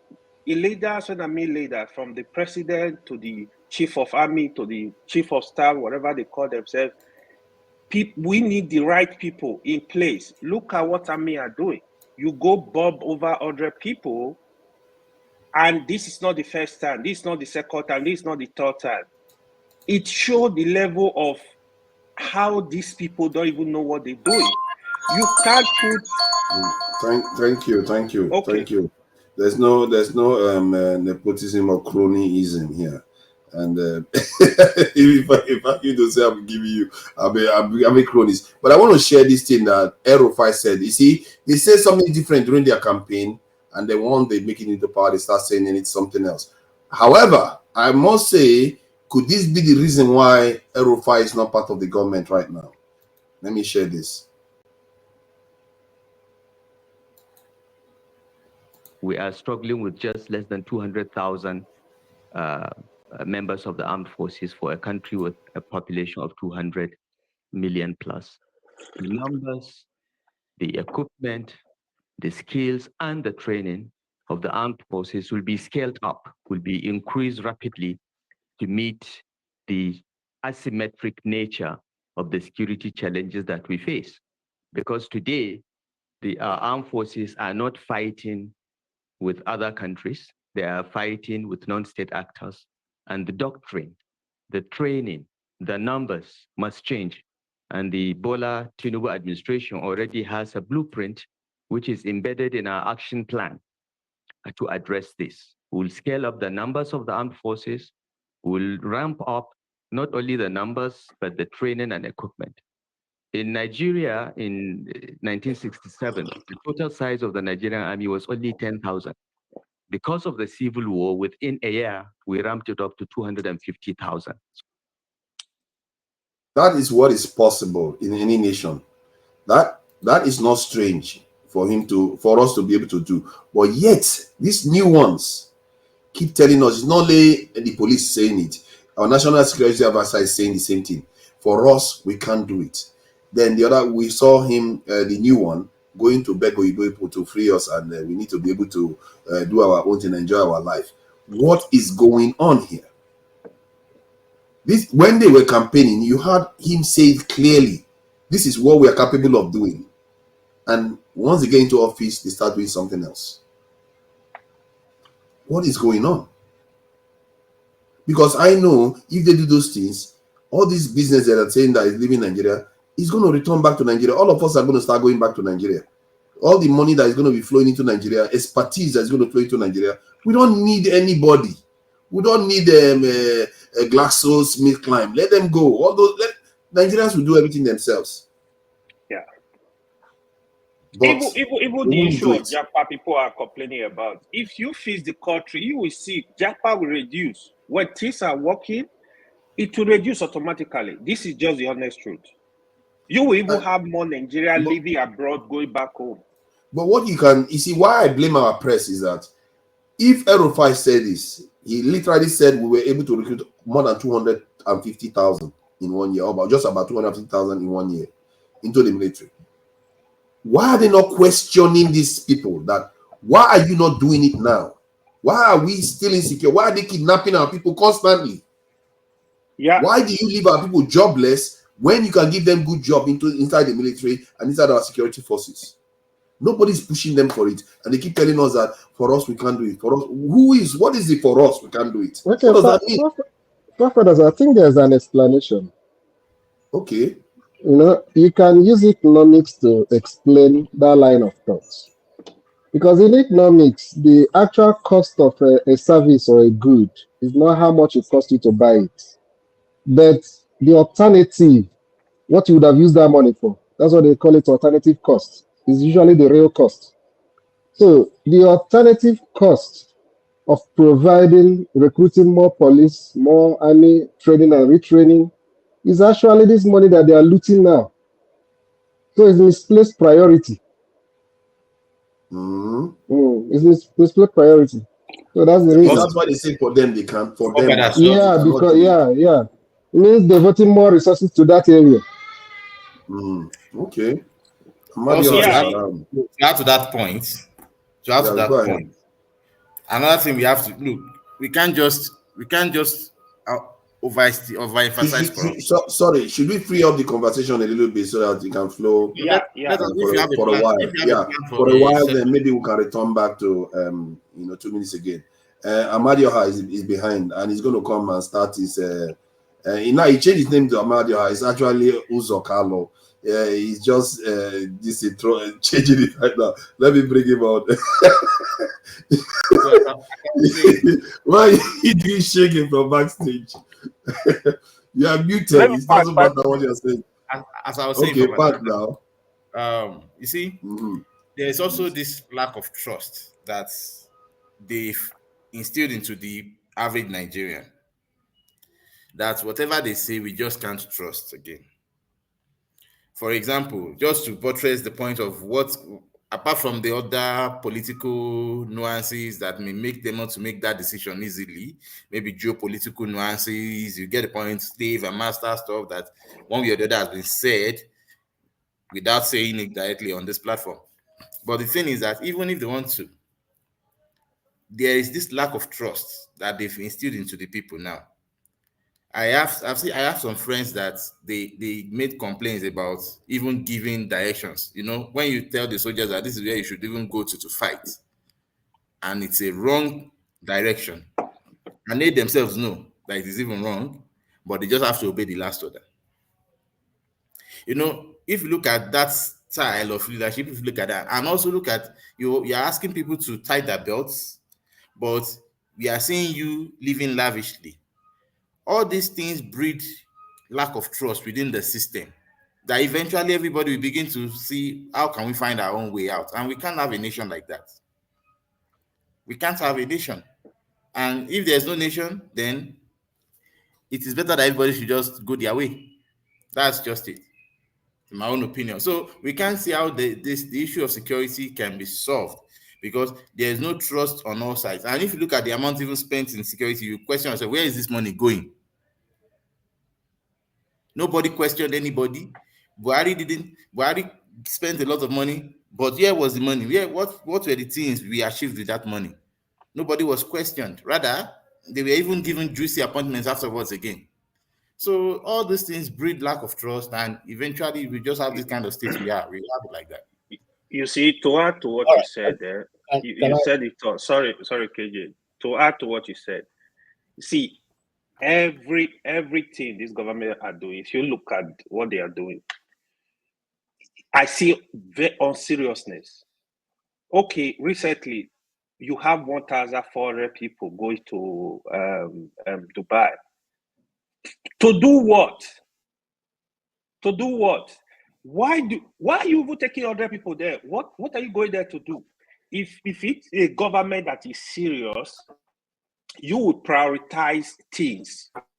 This is what we need to do right now. All our money, this is where the money is going. I want to see this project work. I want to see this thing working. But they are not thinking what ordinary people are thinking. Just like you said, you are telling people, don't worry, past you is just we got to get through this. And they are seeing you doing otherwise. You can't, people are not going to trust you. You have to do things as a government for the people to have believe in you, trust you, that even if they are telling the people, hey, pay 5,000 naira, we need to do this project. The people will look for the money and bring. But what you have now, you need to make the people trust the government. What is going on? People don't trust the government. So it's all, they don't even show direction. This is where we're going. This is what we're doing. You just wasting money. The Senate, the rep, they doing their thing. You know, nobody. The summary of the whole thing is they don't care about the country. This is what I see. They don't care. If they care, even the Senate president, the rep, there are some things they will not do. There are some things they will not even try to say, oh, no. How do you budget 50 billion naira on vice president house, a house that is already existing somewhere? Why can't you renovate it? Student loan, 5 billion naira. Who does Yeah, that? that is a You are scandal. telling That the is a scandal. I people, don't know how they you are can live telling with the themselves doing people, such you are things. telling the people, the youth are the future of tomorrow. You are not developing your youth. Country are working on AI, working in tech. But that isn't What that are you our doing? problem, though? Isn't that See, our problem? So You that see, is we for are. hold on, hold on. Isn't that what I was talking about? The way we spend 1,000 pounds for our hair. What That, is wrong with us that is what I want to say to to AY. build a house? AY, Go I ahead. wanted to say this to you. Is it the problem of the government? No. You see, if you carry your money and give to your house help to go to the market, I don't give him give her or he the list of what he's going to buy. You know, whatever you like and buy. So if you come back with bag of kuli kuli for your children, you and lunch and dinner, will you blame the person? You didn't give any direction. We the people have refused to hold the government accountable. If not, why will you keep quiet and sit in your house when the government at this critical period is buying a yacht, is spending so much money to buy vehicles for legislators, is sending 150 how many people to a conference that means nothing to Nigeria? How do we keep quiet? How do we go to sleep with those things? How? Okay, and then see, let me say something very very key here. Since we are no longer subsidizing the the the the the petrol, where is the money going to NMPC? The money that they sell from crude, where is it? Where is the money? Why has nobody asked for that money? Which Well, they account? say that that's part of the money that they use to pay off the debts. You know, No, they no. pay We debts are and earning all that money kind of every stuff. day. We are earning money every day. Where are they? Who is holding it? Is the Nobody's checking, NMPC to the be fair. central bank? These are questions people. You see, let me tell you something that is so painful. We were all sitting there when they prioritized NMPC, our own public property. Nobody bidded for it. Nobody told you, okay, we're now about to sell NMPC. Oh yeah, we're gonna prepare our money. Come, they just woke up one day and then sold it in, and then told it's sold, and that is it. You see, we have taken so much, and as long as we keep lying and waiting for people from forefather, you're even asking, why would I not even japa? What's the reason? Should I just live my life wasting it and hoping that somebody's going to make a change when there's nothing, anything to point to that direction? No, if you think True. seriously about your life, you just go. You need to go and find somewhere to express yourself. That's the truth. And so there's still going to be more brains going out. There's still going to be more people. In fact, it's going to get tougher. Yeah. Okay, I hope so. fact check, please. Fact check. Because Okay. people are listening. Fact KJ, check. they've not sold an NPC. They are preparing it for eventual sell or to sell part of it eventually. But No, now they've not actually so sold Yes, it. what? What's the they privatize. They put it in Yeah, private it's hands, in but it's not. phase. It's Yeah, still owned by Nigeria, good? 100%. it's But if 100%. It's 100% owned by Nigerian government no, now hold on. presently. Now it was the name now. What's the name now?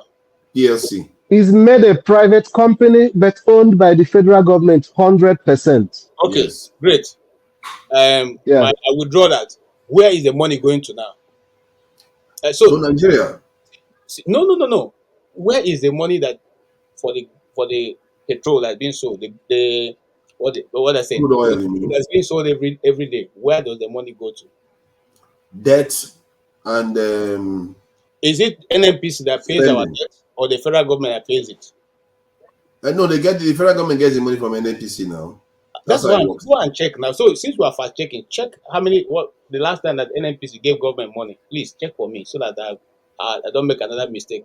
As I think that's a fair comment. But I'm not sure how it works. Maybe there are other arrangements the federal government has with the oil I'm companies telling you, that they there's pay nothing directly like to the oil there's companies. no money being remitted to government. I'm giving you this thing. There's no money being remitted to government by NMPC because they claim to be a private limited company.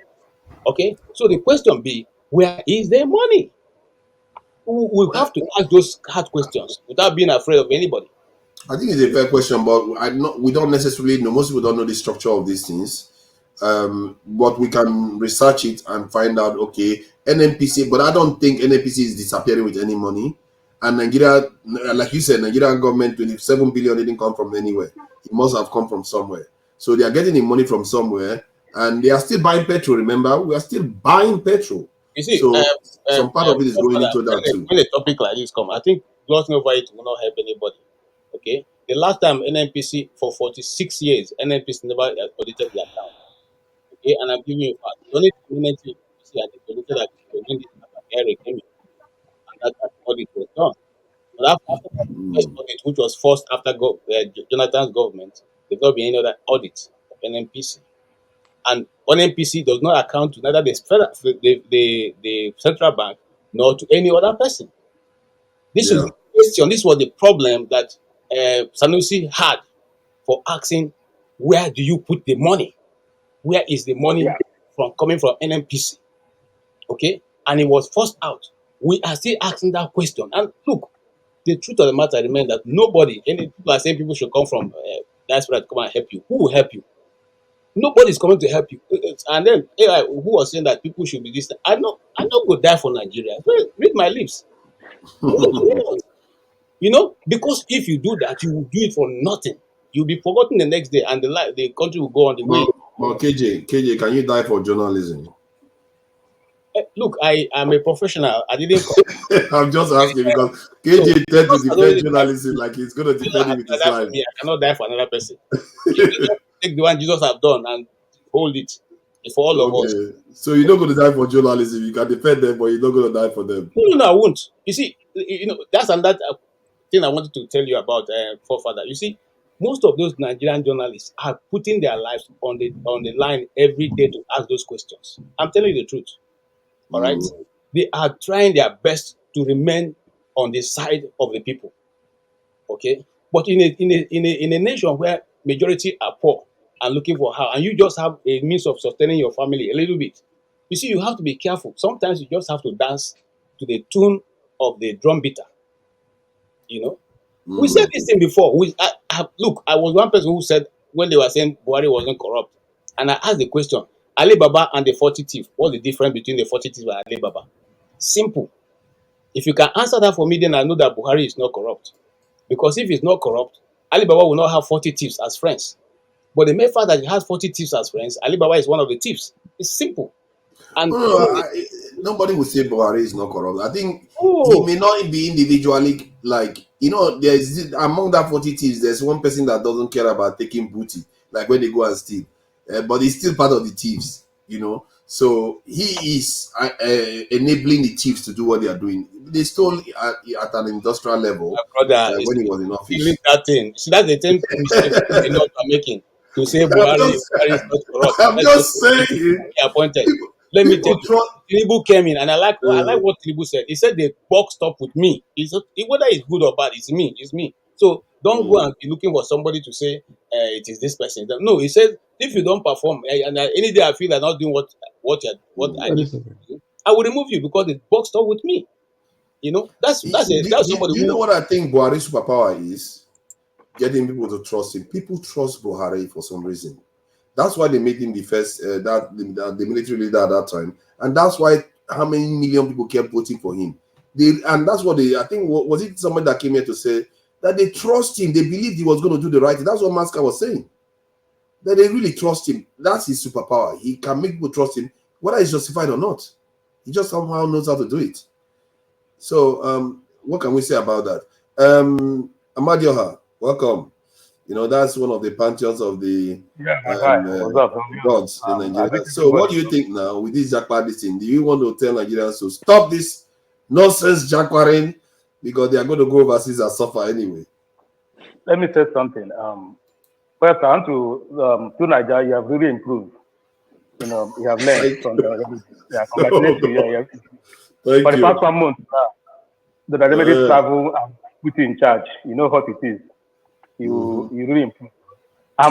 Secondly, I see never kick you out now. I just want to make my point. I just want to make my point. My first point I want to make, we are talking about holding people accountability here every day. And we all see a opportunity for us to shout, hashtag, let the chief of army staff go, let the chief of air staff go. They kill about 8,000 people. And all of us are here, nobody is even talking about it as if it's a chicken. Nobody even, those guys should not even be, they should be suspended and face what it is. Killing your own citizen, and you are telling us that is this, is that. Then that's where we should start from. If we really want a better Nigeria, this is not the first, not the second, and it's not going to. If you don't take time, it's not going to be the third.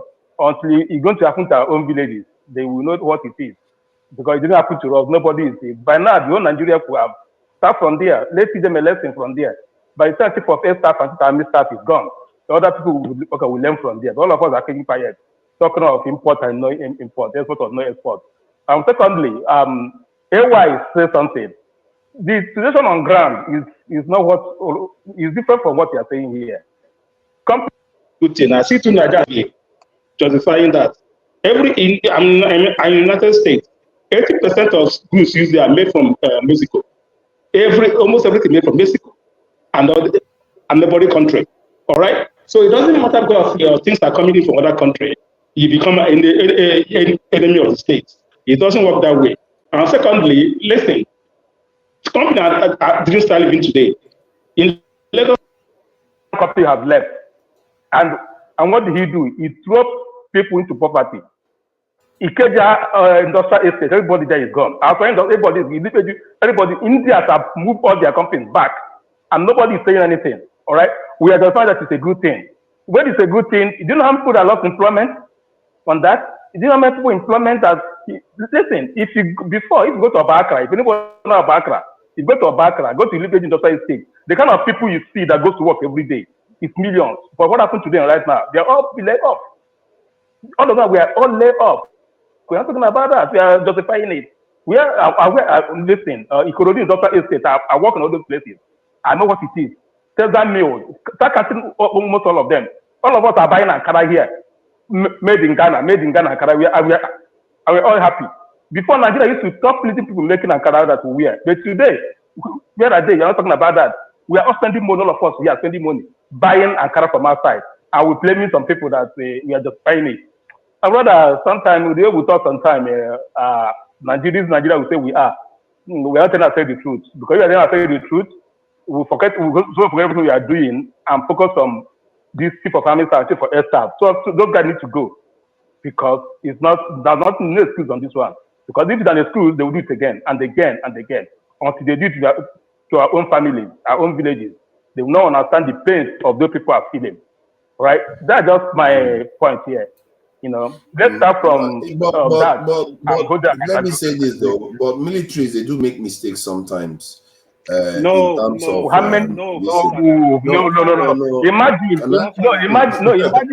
I'm just trying to. America is happened to America too. It's happened to America.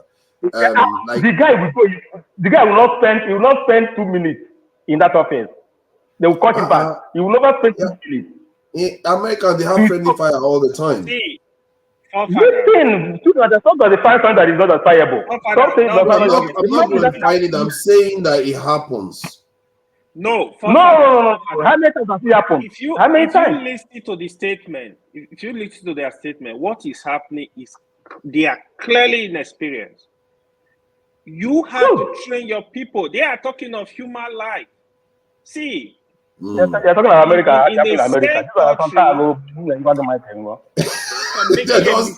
Don't start with me now. Don't start with me, Uzo. Because America does have friendly fire too. Let's not pretend as if they don't. Let me correct you on this. No matter what you say, if a drum pilot or whatever pilot that's in that position operate anything, he is fired. Even me as a professional here, if I'm inspired, guys, they are calling you back to order. It doesn't matter the mistake you make. They are calling you back instantly. You can't spend 1 minute on it. Even our job site, if you make any mistake, you is fired. You are calling you back. Or killing 80 people in your own country, not outside. In your own. Imagine the American Air Force bombing a part of Texas. 84 people died. By now, the whole world we hear about it. All right. So they are not even Air Force. These are army. They're army. Like they're supposed to allow Air Force to do their job. You call it though. Air Force army cannot fly a drone without the Air Force specialist in there. Go listen to what is going on. They did this without knowledge of Air Force. Go and confirm. Then let those guys go. That's my own problem. Let's start the hashtag. Let it for army staff go, man. Let it go so that we elect. I think they should be accountable and they should have a better this thing, because you can't just kill people and then they said they went away, came back and did more again. So it's twice. The first one, that is terrible, massive.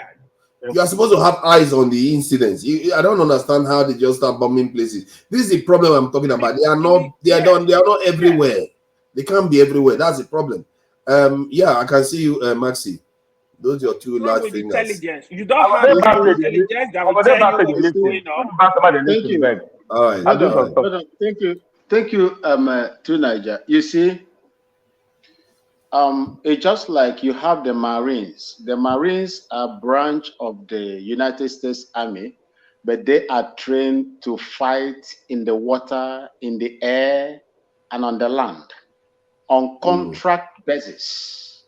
That's why they call them Marines. On contract basis, they have aircrafts, they have drones, they work with all those things, and no Air Force personnel is there with them because they are properly trained to carry all those reconnaissance and surveillance operations and deliver. When you go to Nigeria, that is the military there that we are talking about. When we were there, 1990-91, till the time I left, there was nothing like drones. These are different equipments now that they are being brought to them. And there is no how you will set up a drone firing system. Most of these drones you have that are airborne always have cameras that can see up to 500 to 1,000 meters away. True, true. When you see them, look at when they are bombed. In fact, when I was in in Yugoslavia, you see how they bomb.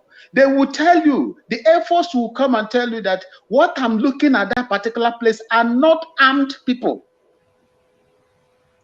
He will come back. He will go back. That plane will go back. He will reroute. He will go back to base until they make sure that those people. But listen to me, my people. There is no how you will engage your enemy without having accidental killings. It is common. But once it is one too many, that is the time you have to ask questions. Are these bombings deliberate or just mistake? Even in Liberia, where I spent 3 years, 8 months, we had accidental discharge. My location was bombed by Air Force, Nigerian Air Force plane. But fortunately, we were inside our bunkers and trenches. It didn't affect us, but it didn't camp on top of us. It went just across us. These are the prices people pay. Supposing they mistakenly that bomb came close to us, let me say 100 meters or 50 meters close to our bunkers, we could have been, some of us would die today. Some of us would not be talking today. That is how it is. So I will give it to them. But once it is one too many, my people, we need to ask questions. And remember, most of the people that they are recruiting today, remember that some of them are repentant Boko. I do not know how much they train them.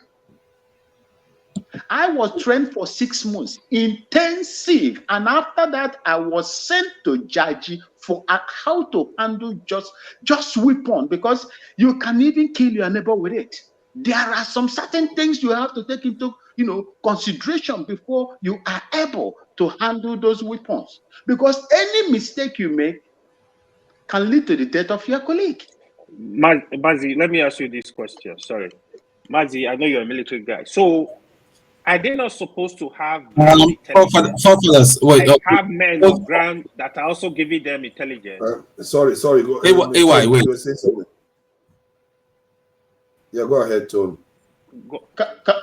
Come again. You're muted. See, this is when I heard about this, I just laughed, because we know this sort of thing is going to happen. Because when we talk corruption does not just affect the positions. Corruption cuts across every sector of the country. The military training, the standard had fallen. I'm one of those people that believe that changing the Nigerian Defense Academy, incorporating a university, is to water down the military aspects. So people are now concentrating on academics rather than being treated as a pure military officer gentleman. Okay, that was my time there. Now, what we are talking about, I've never heard that it's not even a time of war or anything. Just go drop bomb in Kaduna. Not that Kaduna is one remote village and all that. These are basic things you're taught as a pilot officer in the Air Force. Do you know how much that Nigeria spends on one pilot? These are basic stuff. So I don't just understand. I don't want to comment very a lot about it, because I think there is more to what has happened. That's my own personal view. I think there's more to it than that to what happened that we read and all that. I see Nigeria, a lot of things is just going on right now that is so strange. Human lives are not valued. People are taken out for political reason or for one reason or the other. I have never heard when I was there that like the friendly fire that Maxi commented about in Liberia. Yes, I knew about it. I can understand because it was a war. It was a war theater. It was a war situation. I can understand. But for you to go intentionally and not once, you went twice. See, listen. If it's this country, United Kingdom, or even the US, I know some generals will be court-martialed by now. They will be court-martialed by now in their guard rooms and been waiting for strict court-martial. But what did we have? That tells you how corrupt Nigeria has become. They just waved it away. We're sorry. It was what kind of, I don't want to use the F word, but these are people. These are people's life gone, gone. You know, this is just a basic. It's a basic schoolboy thing that shouldn't happen and all that. Nigeria has been taken over right now. The complete takeover has been orchestrated by Tinubu and all that. The only way to take him out, see, guys, I just want to speak broken here right now. It's not about all this English and all that. It has to be by force. It has to be by force. Force is not nice. Is not nice, but it's necessary sometimes. Even the Bible and all that, there were some things that had to be done by force. Blood had to be shed. I know it's not nice shedding blood, but blood has to be shed at some point. This is Sorry, the Tom. same That is against the law. forefathers. You can't be saying things that you know could get Dr. Damage's channel in trouble. There are certain Okay. I'm things you are watching not my allowed word. to say. Apologies. Okay, apologies. Okay, this is the same. This is the same forefathers that is advocating for a nuclear weapon or whatever and all that. What's what if with the set of politicians we have now, the way they think, they have some more lethal weapon? They will not have any compulsion at all to go to one See, part of let's Nigeria and use it. see, Tone. We And can't you want use to give these Tinubu incidents. nuclear weapon. We have to be careful about using these incidents as a metrics. What is going on with the Nigerian military? They are trying to cut corners. They don't have people everywhere. They admit it themselves. They are supposed to have eyes on that occasion. They don't have people. They are doing basically using drones to try to do the job that human beings are supposed to help them do. We have to remember this in the case of No, America. They there's don't no bomb. forefathers. Let me finish Forefathers. it. Let's be clear. Let me finish the No, evidence I'm let's trying to be provide no. here. Excuse No, me. if I finish my evidence, you can carry on. It's not going to take 30 seconds. America doesn't necessarily bomb people in his country because there's no war going on in his country. But America goes, when they bomb weddings, they will go, well, after they finish bombing it at first, then they will turn around, go again, come back again, and do the same thing repeatedly again. So the mistake will double down. That is America doing the same thing. So there is something about that process that they use. When they've started, it's hard to stop. They'll just go on and do it because they believe that they have to do it twice to finish it. You go and check it online, you see multiple cases of weddings getting destroyed because they are looking for one person. And nobody, a lot of innocent people get killed. There was a time they killed about 50 Russian soldiers at the same time. When they've already had an agreement with America to cooperate, America went and bombed about 50 Russian soldiers all at once. All Russians or Syrian. This happened in Syria. It could be Russian or Syrian soldiers. I think it was Syrian soldiers, not Russian soldiers. They just went and bombed 50 of them all at once because they were ganging up against ISIS. But the moment they had an agreement with Syria, they went and bombed Syria military.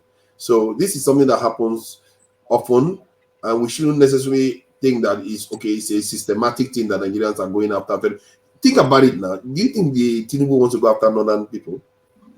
He wants to last in office, doesn't he? They're going to remove him from office if he does that repeatedly. So Okay. let's try to look at it. What I'm saying, what I'm simply saying respectfully, I here. disagree with you. No. Wait. What I was trying. Let me just land, please, in my point. what I'm trying to say here is that bombing is not excusable. Some commanders and general needs to be court-martialed. It's just as simple as that. I know it's harsh because that shouldn't be happening. It just shouldn't be happening. It shouldn't be happening. What else? Because I just lost it. There was something very important I wanted to say. Yeah, about drones. Drones is a modern way of warfare. It's very, very important as a matter of fact, because when you don't want to expose your troops to casualty and all that, drones are very, very effective method of carrying out modern warfare. Okay, even during my own time, there were no drones. There wasn't anything like drones and all that. You plotted everything and all that. You're in communication. The ground troop are in communication with the air force and all that. You give them your coordinates and all that, coordinates to bomb and all that. The artillery too are giving the coordinates to send their bombs and all that. That's how that was how warfare was being done. But what I'm trying to say right now is because of corruption, a lot of things have gone wrong in Nigeria. Even it's affected our military.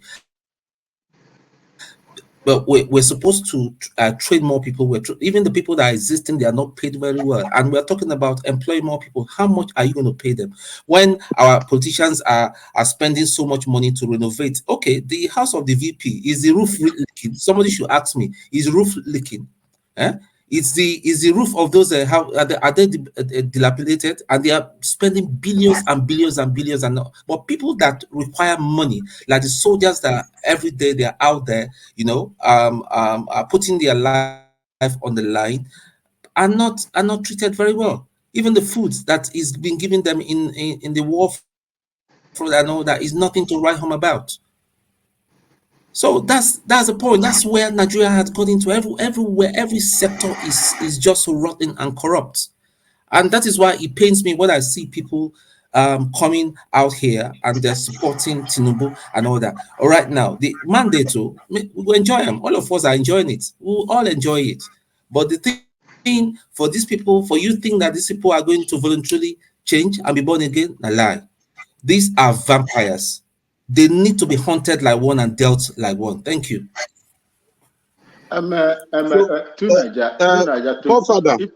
Forefather, if you can just please, allow me to chip in this to support what my senior Tony just said right now. See, what righteous man, please hold on. He's a military man because they are talking military stuff. You'll come in just after him. And Maxi, please try to keep it brief so righteous man can talk. Okay, my brother. What he said is the truth. Do you know how much I was paid in Liberia per day? $5. $5 for 24 hours in the war front. And out of that $5, I fed myself in Liberia. I bought uniforms for myself and boots. We were hunting for firewood in Liberia. We were going to hunt for firewood in Liberia to come and cook. You cannot eat the ration they give to you. There is massive corruption going on in that defense system, in the military. Entire defense, apparatus. There is massive. People do you know how much they pay these people that are fighting the terrorists in the north? RCA, ration cash allowance of 1,000 naira. It's huge. It's huge. The corruption is gargantuan, is on a gargantuan level. So there is no way anybody. In fact, I don't think the current leadership will walk around unless they just walk around it, leave it for another person to come in. Thank you.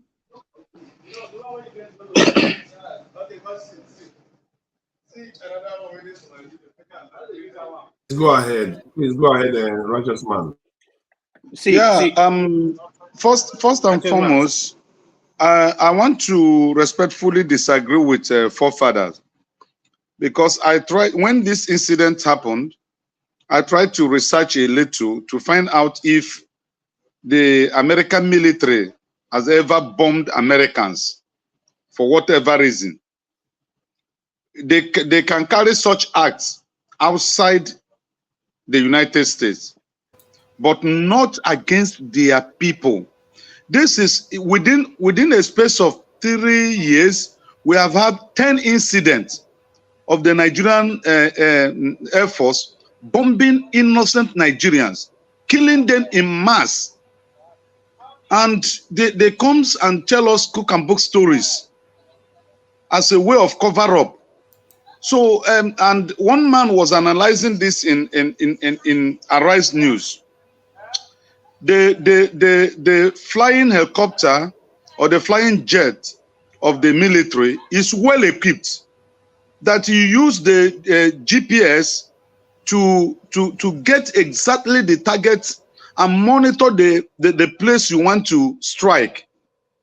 You know, so what they did, like what Tom said, I quite agree with him. These people should be court-martialed. For me, it's a deliberate act against innocent Nigerians. There is no amount of money you are going to give to replace a soul that is lost. Okay? Then my brother that is in Ghana. But what is the purpose if it is deliberate? What is the purpose? From what Gumi said, no, righteous man, they need to explain to us why they. Yeah, from what Gumi said. They did say why. They did say why they were looking for this thing, bandits. So they thought the bandits were there. From what Gumi said, we are still expecting them to tell us why that bombing took place. But my brother that is in Ghana, my very beloved brother, who happened to be half Ghanaian, half Igbo, you misquoted me when I was making a submission about having a charismatic leader. I did not say we need a strong man. We need a charismatic leader that will champion the cause of fighting this corruption that is endemic in Nigeria today. Hold on. Why did she say that you don't need a strong man? He said we need a strong institution. Right now, the institutions are corrupt. So the only way to revive it and change these corrupt institutions is to have an incorruptible leader that is charismatic. Just like when Obi was in Anambra, he refused the pardon of the budget. He refused the buying of SUV from abroad. He decided to use Abba-made shoe, Abba-made clothes, and Anambra manufactured car. That is leadership. And every other person working under his government, followed put. So when we are talking about leadership, I am referring to somebody who is not corrupt. I'm not talking of you can't have a good institution when the leadership is corrupt. It's not possible. Obi said, I quote, Obi said, it is easy to reduce corruption if the leader is not corrupt. His family members are not corrupt. Let me add something. When you said a leader should not be corrupt and should be charismatic, and think that those two things don't imply that leader being strong, it's not going to work. That leader, because to enforce lack of corruption, he has to be strong, because there are people that want to be corrupt and they are powerful. You have to go after them.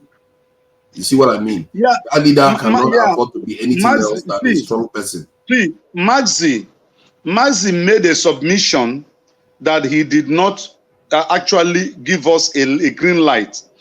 It is an individual that builds or that wants an institution to work. If you have corrupt leadership, there is no way an institution will stand.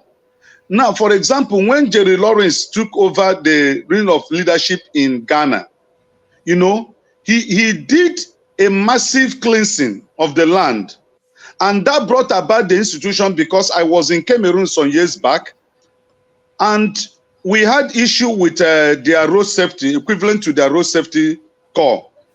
And when they took us to the police station in Kumba, precisely in Kumba, then they gave us tickets. And that ticket, when the driver paid, he paid in the police station there. He was given receipt for the payment he made, for the law he contravened. Because I think at the initial, at the commencement of this program today, we're talking about whether police normally generate revenue or not. Yes, I witnessed that for the first time in my life in Cameroon. I went to Kumba for business. I spent about 3 months there. There was no single minute that light went off. And they were not allowing frozen things to be eaten. Whatever you want to buy, or chicken or turkey, you go to the poultry, you point, and they will get it prepared for you. Then it was in that process we were going to this famous mountain in Cameroon. I've forgotten the name of that mountain, near the Cameroon University. Righteous. What's the point? Because you're not trying to tell us that Cameroon is not corrupt. So yeah, and righteous man, you're going to make us start timing again. Don't go too long. Forefather, please. Let me, sorry, 1 minute, sorry. You see, forefather, I need you to pay attention. Stop making excuses for these people, for the military guys.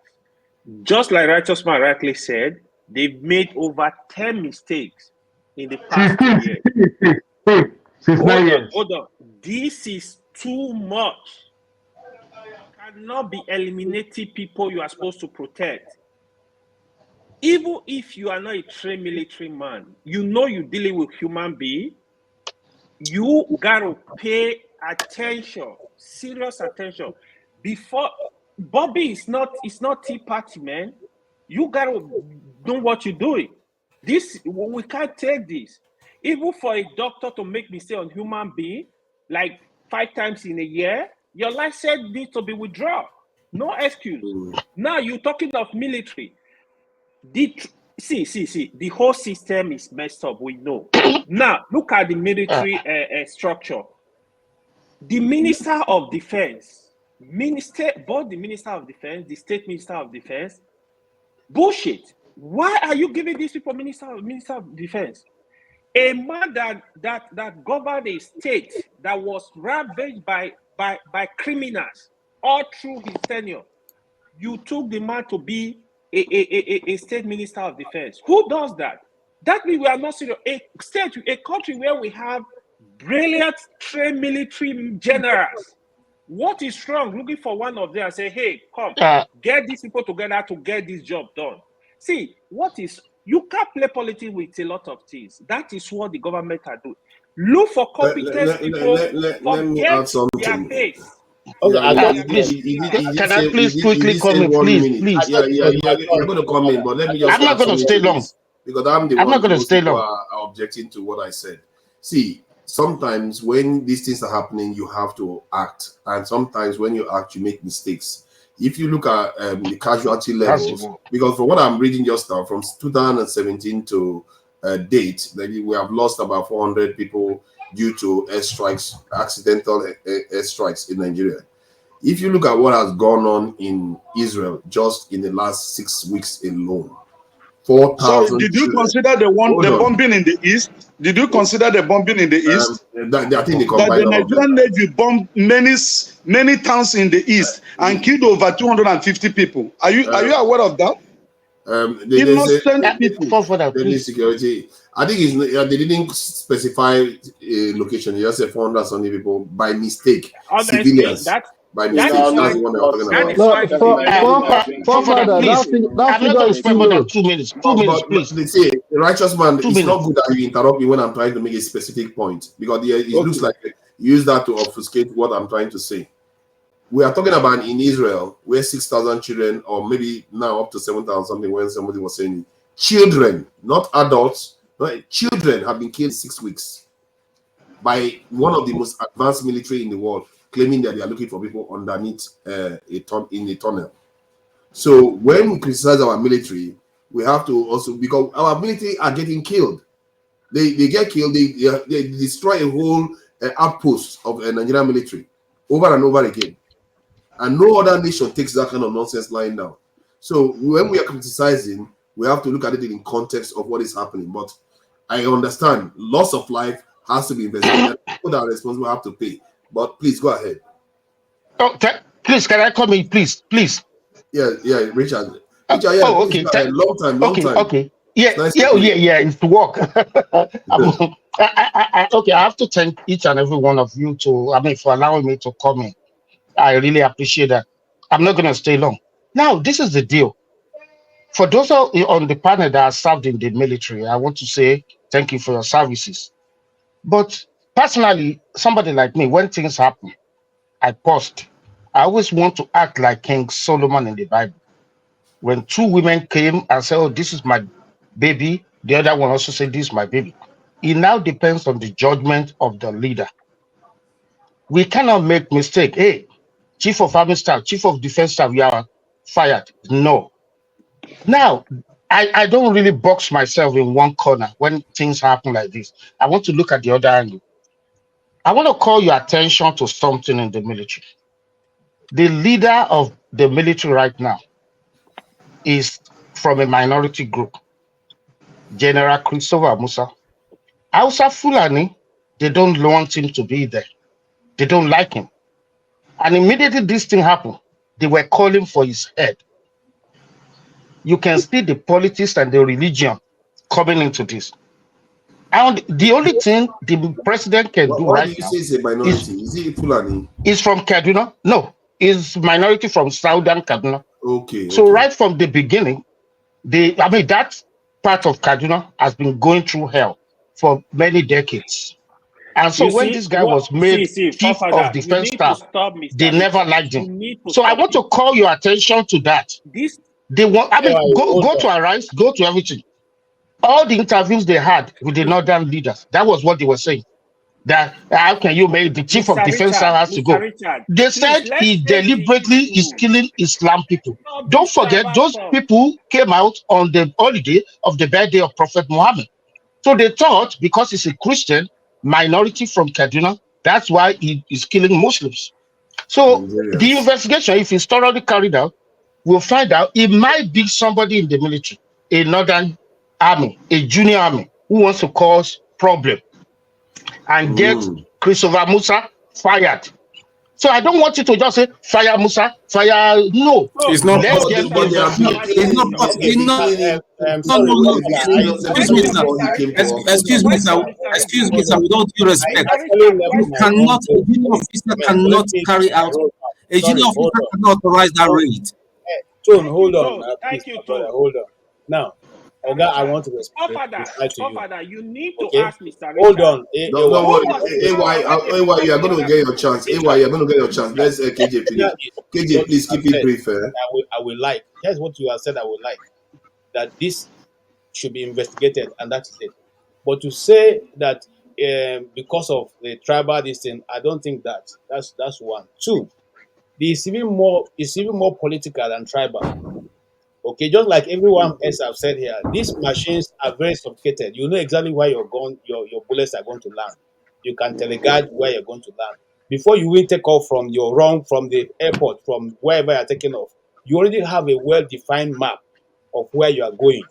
And before you even press the trigger, you get a command from the station saying, okay, this is where I am now, and this is the area. They say, okay, go ahead. You don't just fire by yourself. You don't just fire, you don't just go there and release this thing. Somebody is giving you a command of what you are going to do. Okay, you're constantly in touch with your base. Okay? And so if that be the case, and anybody says, look, the chief of army staff or even the defense minister has failed, in a civilized country, they don't even have to wait for them to be asked to go. They should have gone. Okay. Yes. No. Now I'm coming. So I'm addressing two issues. Now, forefather said that even the one of the best armies in the world made mistake. There are more political issues on that thing that meets the eye. For instance, it's against the ethic of war for you to fire into a civilian area. But when you now put your the ammunitions under a hospital, under where civilians are living, where you now make it a military base, then are you going to blame people who you decide to carry war against for firing to that place? You see, that's a How does different story. destroying the hospital get to the tunnel underneath? Well, that's not even a new thing now. No, you don't destroy a hospital to get to flood a tunnel. You don't Let's not destroy a divert hospital the to topic. smoke out a Let's stay tunnel. within No, but if Nigeria, you please. are from the hospital, you are firing at the enemy. You don't want the enemy to fire back Mr. at you. KJ, No, but Mr. that is not KJ, what let's happened. That limit is not what ourselves to happened. Kaduna Let's issue. please Yeah, let's let's stay limit within ourselves to Kaduna. what All happened I'm in Kaduna. saying is a particular Don't go to issue. No, Gaza. it's some of our Nigerians that are supporting killing Because you mentioned 6,000 the children, particular but then when they issue come to is Nigeria, they the said Nigerian if we government. lose 80 people, it's okay. When they kill 6,000 Let's children just somewhere limit else, they will ourselves support to it. what just I don't happened in understand how Nigeria. Nigerians think Let's like come back this. to Nigeria. What I'm simply trying to say is this: it is not it's more difficult for you to misfire than to fire properly. I mean, it's more difficult for you to misfire having a vantage position of an eye view, having a vantage position of being guided by a map, having a vantage position of being controlled by a tower from where you took off. It's more difficult. Okay, and just like Max said, yeah, sometimes you get some of these mistakes. It's possible that sometimes there is a wrong instruction. There was one magazine I was reading about a particular guy who survived, and he said that at the time he asked the people to come because they were under fire, and the guys took off. Even at that time, it wasn't even a modern plane. So this is old war, old Indians war, and the guy almost cleared half of his troop. Okay, because at that time it was a guesswork. But now those planes are not guesswork any longer. You know where you are. So, and this is my own opinion. I could be wrong. This is all about land grabbing. I mean, if you finish the people who are living in that community, they will have to leave now. So more people will come and settle there. So, but that is my decision. I mean, that's my personal opinion. Okay. The government is If the government is So sincere, we'll investigate and find out what happened. Try to keep it so brief. Okay, anyway, Godfather, you wanted one to say minute. something. Yeah, So yeah, Wole will to come add next to you. to what KJ said, Mr. Richard, you see, when we come here, we're talking of tribe, religion every time. It's a problem. It's a bigger problem. Last week we were discussing issue how they demolished houses in Lagos. Instead of us to deal with the issue, we are talking. Oh, they are Igbo, they are Yoruba, they are Hausa, they are. It doesn't matter. You have to deal with the issue. Okay, they be killing. Military made same mistake more than 10 times in the last 2 years. Are you saying, okay, if the chief of staff is Muslim, you will say, oh, because they are Christian, that's why it's Bobby there. If they are people bring all kind of stuff. If he's from Yoruba, he Bob in the East, and say, No, oh, no, because they are no, Igbo. no, That is the game you no. play. Same also. No, no. So hold on, let me Listen, finish. AY, Hold on, AY, hold on, AY. hold No, on. no, No, no, no. no. Hold on, Oh, hold no, on. no. Don't Hold say on, hold hold on. on, hold You on, have hold on, hold on. misrepresented Hold my on, thoughts. hold on, hold That's on, not hold on, hold on. it's Let too me far. finish. Let me I finish. mean, You will reply. Hold on. The other thing, even the same, even corruption, where we are today, why we get to this point. Now, an announcer man we embezzle money. The people from the north, they will support him. Oh, they want to punish him because he's from the north. please, A I Yoruba got to man go will back. steal I money. got to go back to work. This Let is me our just respond. problem. We can't be thinking like this. Listen, What we hold do, on. hold You on. have made your We point, have right? military guys here. Let me finish. No, we have military guys I might here. have to They take are my leave. telling you, hold on. We have military guys here. They are telling you this person need direction to fire anything he want to fire. There is what we call intelligence. What happened to the land intelligence? You don't have intelligence on the ground before you will be throwing bomb at people. No matter where this Hold is on. happening, Can I respond? where's I got the to go back. issue? Let me. Okay, thank you very much. If you follow what I said throughout, I did not bring in religion. I said immediately that thing happened. The publicity secretary of Arewa something, Professor something, they brought him to Arise. It's still on YouTube. He was the one that said, hey, the guy is a Christian from Kaduna. The people were killed on an Islamic day. And if you follow the history of Nigeria, those Christians from Southern Kaduna, they've been under attack for time immemorial. It was the Arewa people that brought in the religion that this guy has always been under suspicious because they never wanted him there as the chief of defense staff because of his faith and where he came from in the north. If you listen very well, that was what I said. Every interview Mr. are still Richard, on you brought Arise. in tribe. You say it's from I said minorities. that is No. what the Arewa guy said. But that this that is guy, what you were insinuating. Don't change it. I want you to I stay in insinuate. one place. Stay in one place. Listen, thank God you Don't are. go everywhere. Hold on, A1. Thank God we People have are on more this than 5 people platform. here, and everybody heard me. And that's one thing. Secondly, everything I said is recorded. I said you have to look at things from every angle. Number one, the current chief of defense staff before now, people like El Rufai and Co, they never wanted him there because of his faith and his tribe. You can ask everybody. And the second day that thing happened, the person that spoke for Arewa Consultative Group, Northern Leaders, that was what he said. That yeah, they think the guy is trying to revenge everything they have done to them in the past. That was what he said on TV, it's on YouTube, an interview on So, Arise. The same guy was who interviewed by Shane ordered the killing? channels. Who ordered the killing? I don't understand the chain of command in the Nigerian army. We don't Then know. you need to The let the chief of military. defense Then staff you need might to not be know the aware of military it. guy. The chief of defense staff might not be aware of it. We don't know. Let them carry out the investigation. Tell us who was the boss. That military guys are here. That's what they have. They call chain of command. It does not mean that the chief of defense staff is Mr. aware of Richard, it. Mr. Richard, Yes. Mr. Richard. What is going on? I've No, answered you. I Mr. said Richard, yes. you do not need the authorization of the chief of defense. You do not need you do not need the authorization of chief defense staff for an airstrike. The important component who is the commanding officer, because when you go on air, Correct. you will report back to ground and saying that target acquired. Should I strike? It's just as simple as that. Then they will say affirmative or deny. So who was the person that authorized? And then the person that now That is why authorized, they have to carry out the he's investigation. like in secular the person next above him, his line manager, if you want to put it that way, and all that. Why did they authorize for this to happen? See, this is not a mistake. Why it happened, I don't want to go into that because I do not know. Only things happen in Nigeria, like you and I know. A lot of strange things are happening right now in Nigeria. We do not know. So it shouldn't be happening. That's the point. That's my whole point. It's just as simple as that. Oh yes. You know, I condemn it too. about I tribes. condemn it. It shouldn't have happened. Why will forefather I understand what be you're saying, comparing but Gaza, it's about tribes. Gaza with Nigerians? Why will forefather be comparing Gaza? Because What is 6,000 happening in people Gaza? died there. In Stop. Nigerians. Let's not do that. It's 6,000 just people died in incompetence Gaza. within Talk. the military. That's why. All right, guys, I might have to go back. Okay, can I address Gaza? Can I address Gaza again? Forefathers, you keep saying Gaza, Gaza, Gaza, Gaza, Gaza.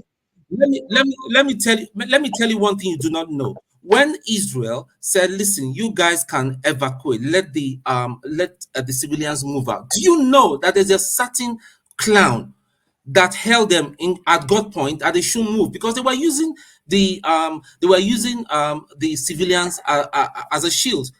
Israel was left with no choice than to bomb. Listen, anything that happens in Gaza, I know it's not nice. Listen, these people have been taking the piece. They have to bear the brunt. I don't care. I don't absolutely care. It's unfortunate that children and the women had to die. I know that, but you cannot have civilians as human shield, and you don't expect them to react. No way. It doesn't work that way in real world. Let's just be let's be guarded in the way we think. See, all these what is happening in Gaza right now is a lot of political, political stuff and all that. I don't want to get involved. What I mean, I really can't believe. Hold on. Is the stuff that is happening in my country. I can't believe what you just said. I really can't believe what this double standard you people have, and this is the problem. We act as if 1 minute you say one thing somewhere else. You say you don't like tribalism, you don't like anything. No, hold on. Let me finish my point. Let me finish my point. You can't excuse. No. My stance has not hold on now. Hold on. Let me make my point. Let me make my point. Went off. You cannot say my stance. That Nigerian military. And let me finish now. Let me finish. Of course, you are willing to stand with anybody, no matter what. But your own tribesmen, you are going to make excuses for it. Let me give this as an example now. The Nigerian military want to go to somewhere and bomb somebody, and civilians were there. It turns out that civilians were in that position. What is the difference between don't you know that the bandits blend among civilians in Nigeria too? You see them wearing specific uniforms. They don't. So Nigerian military is good for Gaza, for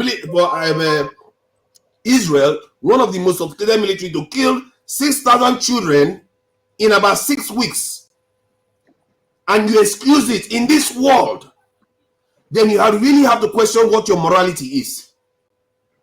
You seriously have to question it. Something is seriously loose. Can I ask you one question again? Is it right for those terrorists in Gaza? Is it right for those terrorists in Gaza, very shocked. Gaza to use children and women as human shields? No, see, do you know who actually officially? Hold on. You see, that's something people don't know. Hold on. As human do you know the institution that has actually used civilians as official human shield? The Israeli army. This is documented. You want me to pull the evidence? They have officially used Palestinians as human shield so that the militants are not going to be able to attack them. They've done it officially. They even passed a law to ban it, but yet they were still doing it. They were breaking their own law, doing it. So I don't know how you people just decide to side. Can I ask you a question? Children, that doesn't question your conscience. Jesus Christ. Forefather, can I ask you a question? Because I've not seen you being aggressive against the Nigerian state that were killing people in mass in the east. That the governor of Imo State ordered the bombing of a whole town, and it was raised down. You didn't come to this platform to cry was against it. Is it 6,000 children? But they are Nigerians. Really, forefathers? Really? They are Nigerians. Yes. Forefathers, really? Yeah, whatever Israel and Gaza is doing, that you value? No. So you value the life of. You see what they are doing now is because some of oh my God! No, forefathers. No. With this one, I'm not going to let people get away with this one. And Nigerians, all right. No, you need to let me talk. No, you need to let me talk because it's three of you at a time. What people are doing here is exactly the problem we have in Nigeria. You are not level-headed. You pick and choose where your justice is, and that is where is your own justice, forefathers? Because I'm level. If somebody is you can't be level. You can't be level. How can you be level? How can you sit on the fence? You have to stand for something. No, stand for something, forefathers. Do you see me supporting killing people in Nigeria? But you support killing people in one place, but not support killing people in another one. Is either what they see for why would you this guy asks you a question. What have you said when thousands of people are being killed in a village in Igbo land? You said are they up to 6,000? No, how can you make that comparison? Hold on. So you're waiting for it to be up to 6,000? What he said was very specific. No. I have to address one person at a time. Let me address one person. I cannot talk to everybody at a time. Let me address one person at a time. What he said was, let's come back. Can I say one thing? I hear what you're saying. What he said was, he has not seen me this angry or passionate about what is happening in the Southeast as much as what is happening in Gaza. Yes. And I said, is it 6,000 people that died, children that died in the South? So you are waiting for it to be 6,000 in the Southeast? No, your passion has to be proportionate to what has happened. Really? So are you telling me seriously that 6 million people die? 6 million people die. Hold on now. 6 million people die in a situation is the same as 100 people dying. I'm going to be more passionate about 100 people that die in my own village than 6,000 that is dying in Gaza. Yes, of course. Then you value human beings less in certain. I did not. And that is my point. You are just pretending. I am making. You are valuing human being life based on what I think close to you. That is what they call tribalism. Because human life is human life. Human life is human life. You see, this is very revealing to Nigerians. How is it revealing? When people are closer to them, they support them. It's okay when they commit atrocities. No, you are the one. No, you are the one that's playing it light. When it happened in Igbo land, there was no war in Gaza. No, listen.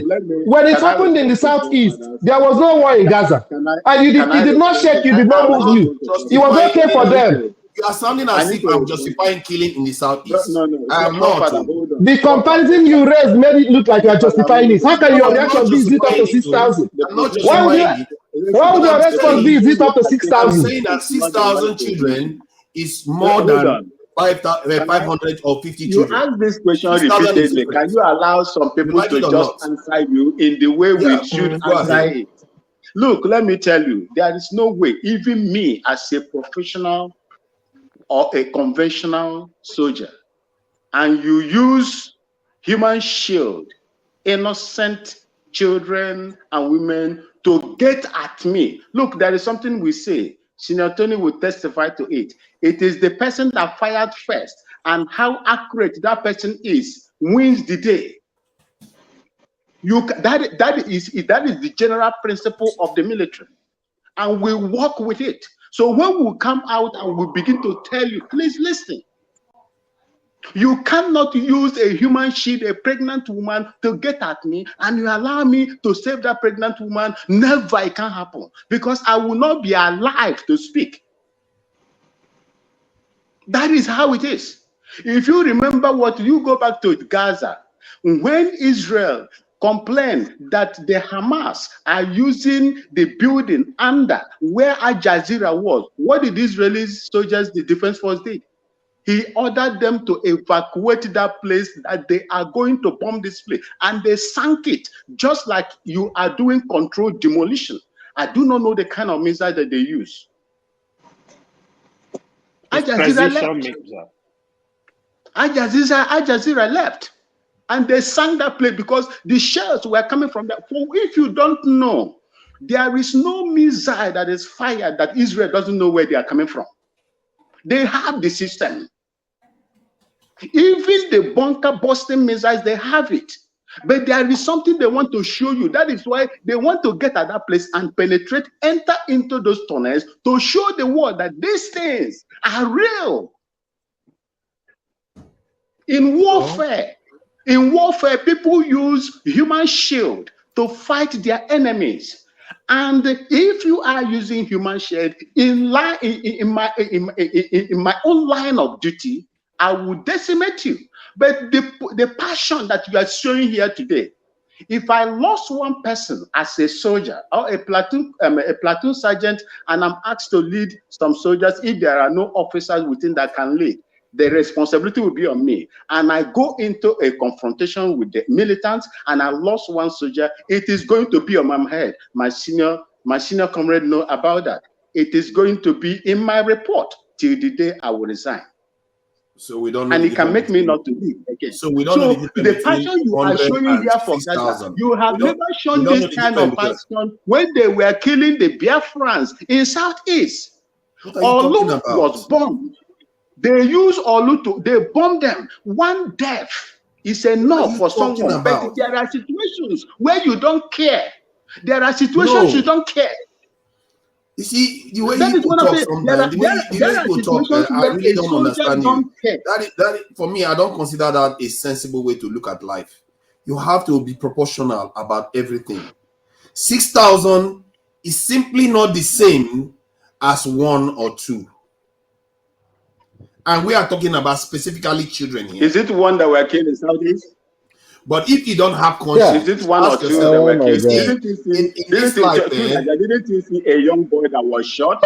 He just finished talking. He just finished talking. If anybody interrupts me again, I'm going to take them out. Because when you talk, I let you talk for how many minutes now? The moment I talk, he starts interrupting me. Hey, officer in reality, of course, I'll have to. You have to be respectful to each other now. He finished talking, he should let me talk, and you are interrupting me again. Now, this is the game you will play. Whenever the first time I try to talk about this 6,000 Palestinian, first thing, the moment I want to mention the 6,000 people, children that died, righteous man shot me a question. What is your problem with Israel? You are a Nigerian. You barely fought for, you didn't even bring Southeasterners up to date until I talked about Israel. And you are pointing fingers at me. You people are hypocrites. And there's something seriously wrong with our head. When you are pointing finger that I'm passionate about Israel, but you never brought about Southeasterner deaths. You were talking about Northerners until I tried to mention the deaths involved in Israel. So who is the hypocrite here? Do you care? Am I going to accuse you of not caring about your own people now? Why didn't you bring it up earlier on when they were talking about North? You want me to answer that question? Sorry. No, I don't need you to answer it because I know it already. You've already demonstrated it. The point is that people don't value human lives except it's close to yours. Sorry, can I talk? That's the only time you value human life at My all. brother, And that is our greatest sin. my brother, Hold on. I started this show. Let me finish my point. I started this show talking about how we go and cut human hair. We are not even superpowers. We are a poor people. We take other people's human hair. By the time we get power, we are one of the most corrupt people. We sold our own people into slavery. We are one of the worst set of people on the face of the earth. I don't know any people that exist in the world today that have done that recently. And yet we keep pretending as if we have changed. We have not changed. 6,000 deaths. You are comparing it to 100. 6,000 children. Jesus Christ. People. I can't help you. Yeah, forefather. You said they don't. You said they don't care. They're making a very great mistake. I'm telling you. And we have to tell you. 6,000 we have to children. tell you that you are making a mistake. If you are trying to be a dictator in this platform, that whatever you decide, you can take anybody out and bring him in because you are moderating. Then you are insulting. You are insulting our sensibility. What are you talking about? Why will you be threatening us that you are going to remove and bring? No, because you are not letting me talk. How? Who is not letting you talk? Because you interrupt me when I talk. Okay, can I talk, man? Can I have the floor now? Yes, please. Forefathers, you said that some people. I'm on the floor. Can I talk, please? Sorry. Can I talk? Let him talk. Let him talk. The guy with the The moderator just gave me a chance to talk. Are you shutting me down? No, sir. Every time you go out, they asking you up and down. You're nonsense every time. One person is moderating this forum. Let's allow Steph talk. Okay, we are going to start timing it now. Let's back to timing so that we enforce discipline. Steph, 2 minutes strictly. Steph, go ahead. What I want to tell you, forefathers, is that if you accuse some person here of caring only when it is only when people die from people that are close to them die, but it means that you yourself care only when people that are far away from you die, because that is just the same thing, the same way of looking at it. If you care much, what I'm saying is that war in Gaza started just how many weeks ago, and this thing that been happening in Nigeria all this while, especially in the southeast, where any young person that is moving on the road stand a chance of being tagged an IPOB member and being killed, and it doesn't mean anything to you because they are not up to 6,000. I'm saying that is wrong. Even one person that is being unjustly killed in your country should make you to be furious. It doesn't work that way. I can't pretend to sound good or try to balance things up because just to go along with popular opinion. I'm not justifying whatever Israel is doing in Gaza, but I know that they are doing what they got to do to protect their people. And you can't compare it to your own government that refuses to protect your own people. It's not the same thing. Israel are not killing Israelis, and your government are killing your own people, and you are comparing it. Compare apple to apple, not apple to orange or mango. We're talking of your own government killing your own people, and you're talking of Israelis killing people from another country, not Israelis. When we want to talk about humanity, it's a different thing altogether. Thank you. Thank you for sticking to time. Who is next on the queue? Stone, do you want to say something before I go to the next person since you're at the top? Tone, you want to say something or should I go to the next?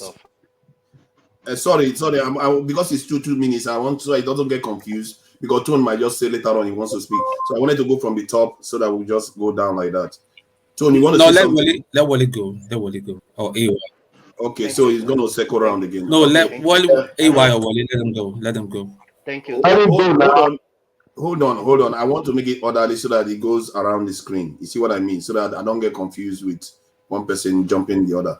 AY, can you be patient so that AY goes? Then you can. I'm not even going to spend 1 minute. The only thing I want to say, to be honest, when we discussing issues, a particular issue, let's face it. Let's discuss the issue, because the kind of comparison we make sometimes is very like It's somehow. I mean, the guy that came in, Mr. What's his name, Richard, he started this argument. You can't come when they are discussing issue, you are talking Max, tribal. Max. Same issue I addressed last week. Righteous man, I understand. We also have a lot of challenge in the Southeast. But we can focus on today. The issue we are discussing was Kaduna and the security apparatus. I don't know why we discussing Israel and Gaza. I'm not interested in that topic for now. But thank you. Let's try and stick to our issues. Thank Wale, you. go ahead. Yeah, go ahead. Thank you. Thank you, Ton. I don't know where to start, but after this, I'm just going to go to the background and quit. Now we see that we can't find a solution to Nigeria. Honestly, we've been on this program for the past 6 hours. Now you can just see we are less than 1,000, and we can't even come to, a solid agreement.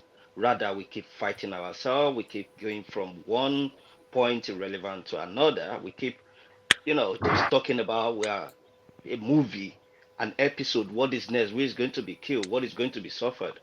Our main problem, we completely deviate from it. People who are tormenting us, they do their own meeting in the middle of the night. They strategize what they're going to do in 2027. They're spending the money that's supposed to be useful to you and I. But we are here. We can't even. Now, let's see if we make myself the head of this platform. What is one thing that we can say we've come up with as a solution? What strategy or what policy or principles or what have we can we pinpoint and say, yes, this is going to be a way forward, moving forward from now onward? We are adults. We have all these new generation, all these kids. They are not even involved in this platform. Probably they are watching BBN or listening to music or doing their own thing because they just look at us and laugh at us and say, look. And our common enemy, which are these leaders, they are just laughing at us. Let's give them something to talk about. Let's give them something to fight themselves over, either tribe, religion, or this, and that. Something that is not even relevant. I mentioned it 3 or 4 weeks ago and say, do we actually have a strategist on the platform? Because everything we are discussing now, I Thank know you. it's 2 minutes. Okay, thank you. Yeah. Righteous man, please go ahead. 2 minutes. Yeah, forefather, I know you are trying to manage the platform, but please, I have respect for you and for every other panelist here. But I would like you to refrain, please, sir, from threatening any panelist here, saying you are going to remove that person. It now looks as if we want nothing before you. And for me, we're of age, and that is not correct. Nobody have insulted you here. We are only sharing ideas and saying no. Somebody saying no to you shouldn't warrant you threatening to remove that person. It's disrespectful. We are all age men here, probably with wives and children, and I think we deserve to be respected. So that's just what I have to say now.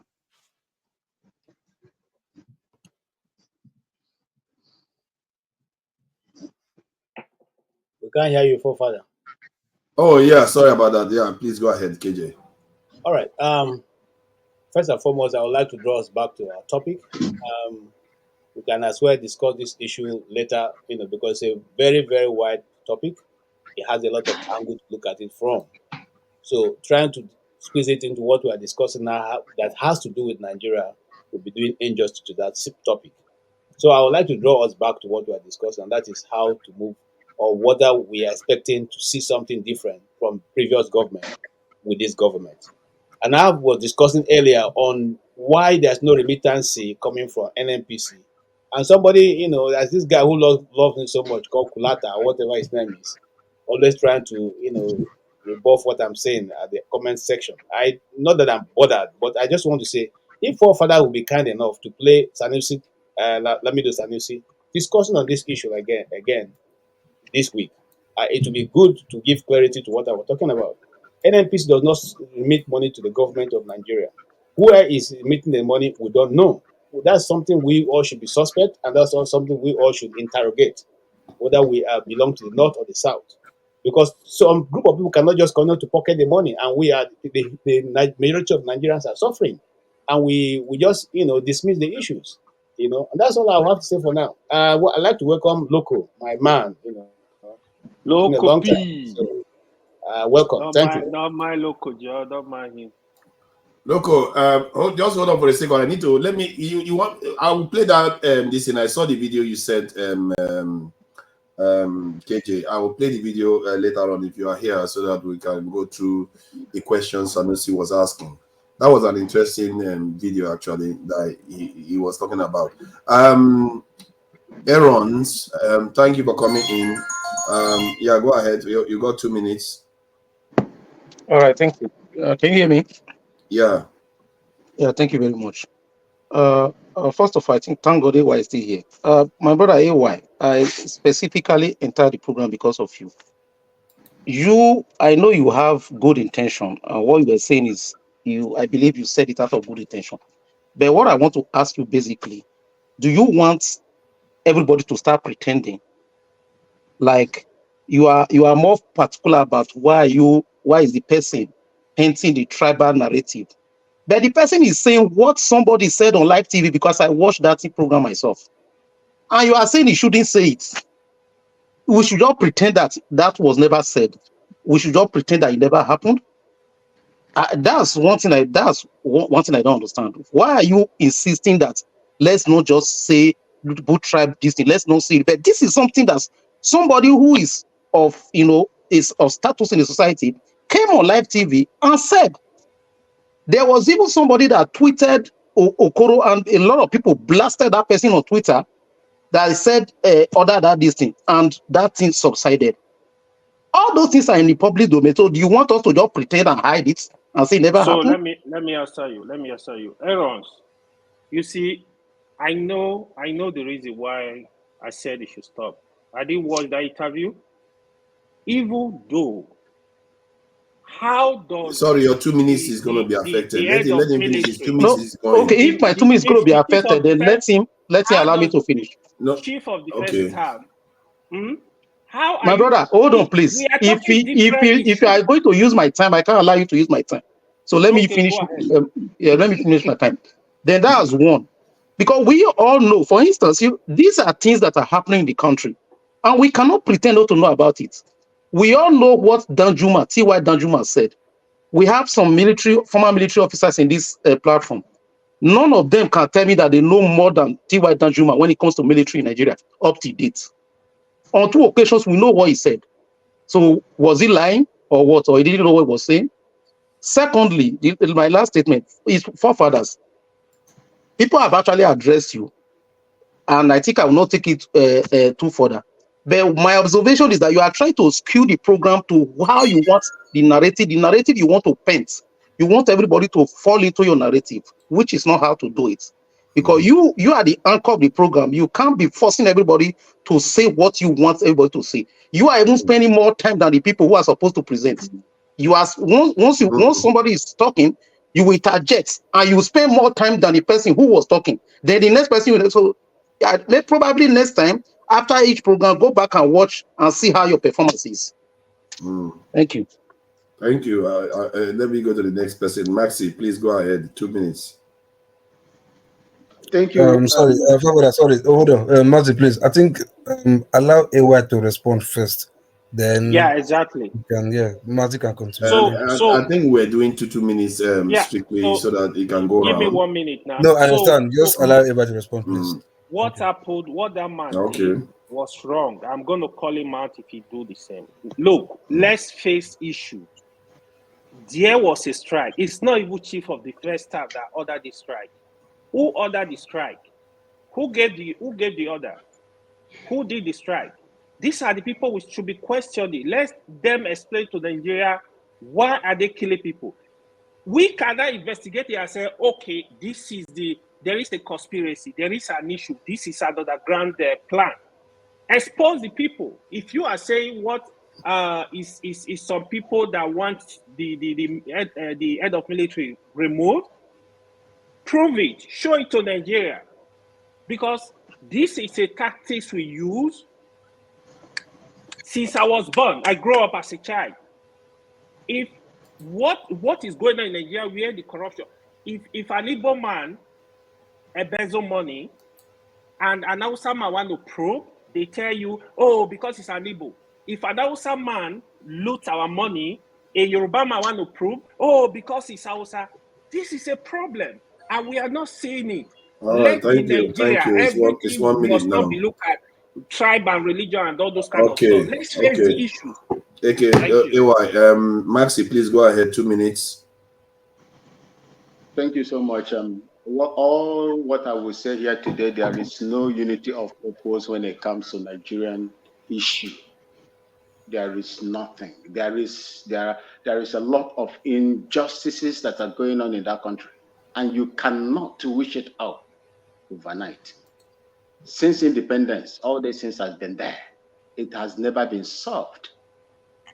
Can you continue to do the same thing all over again and expect different results? I said it here. I said there is no way you will get a sane society without a proper foundation.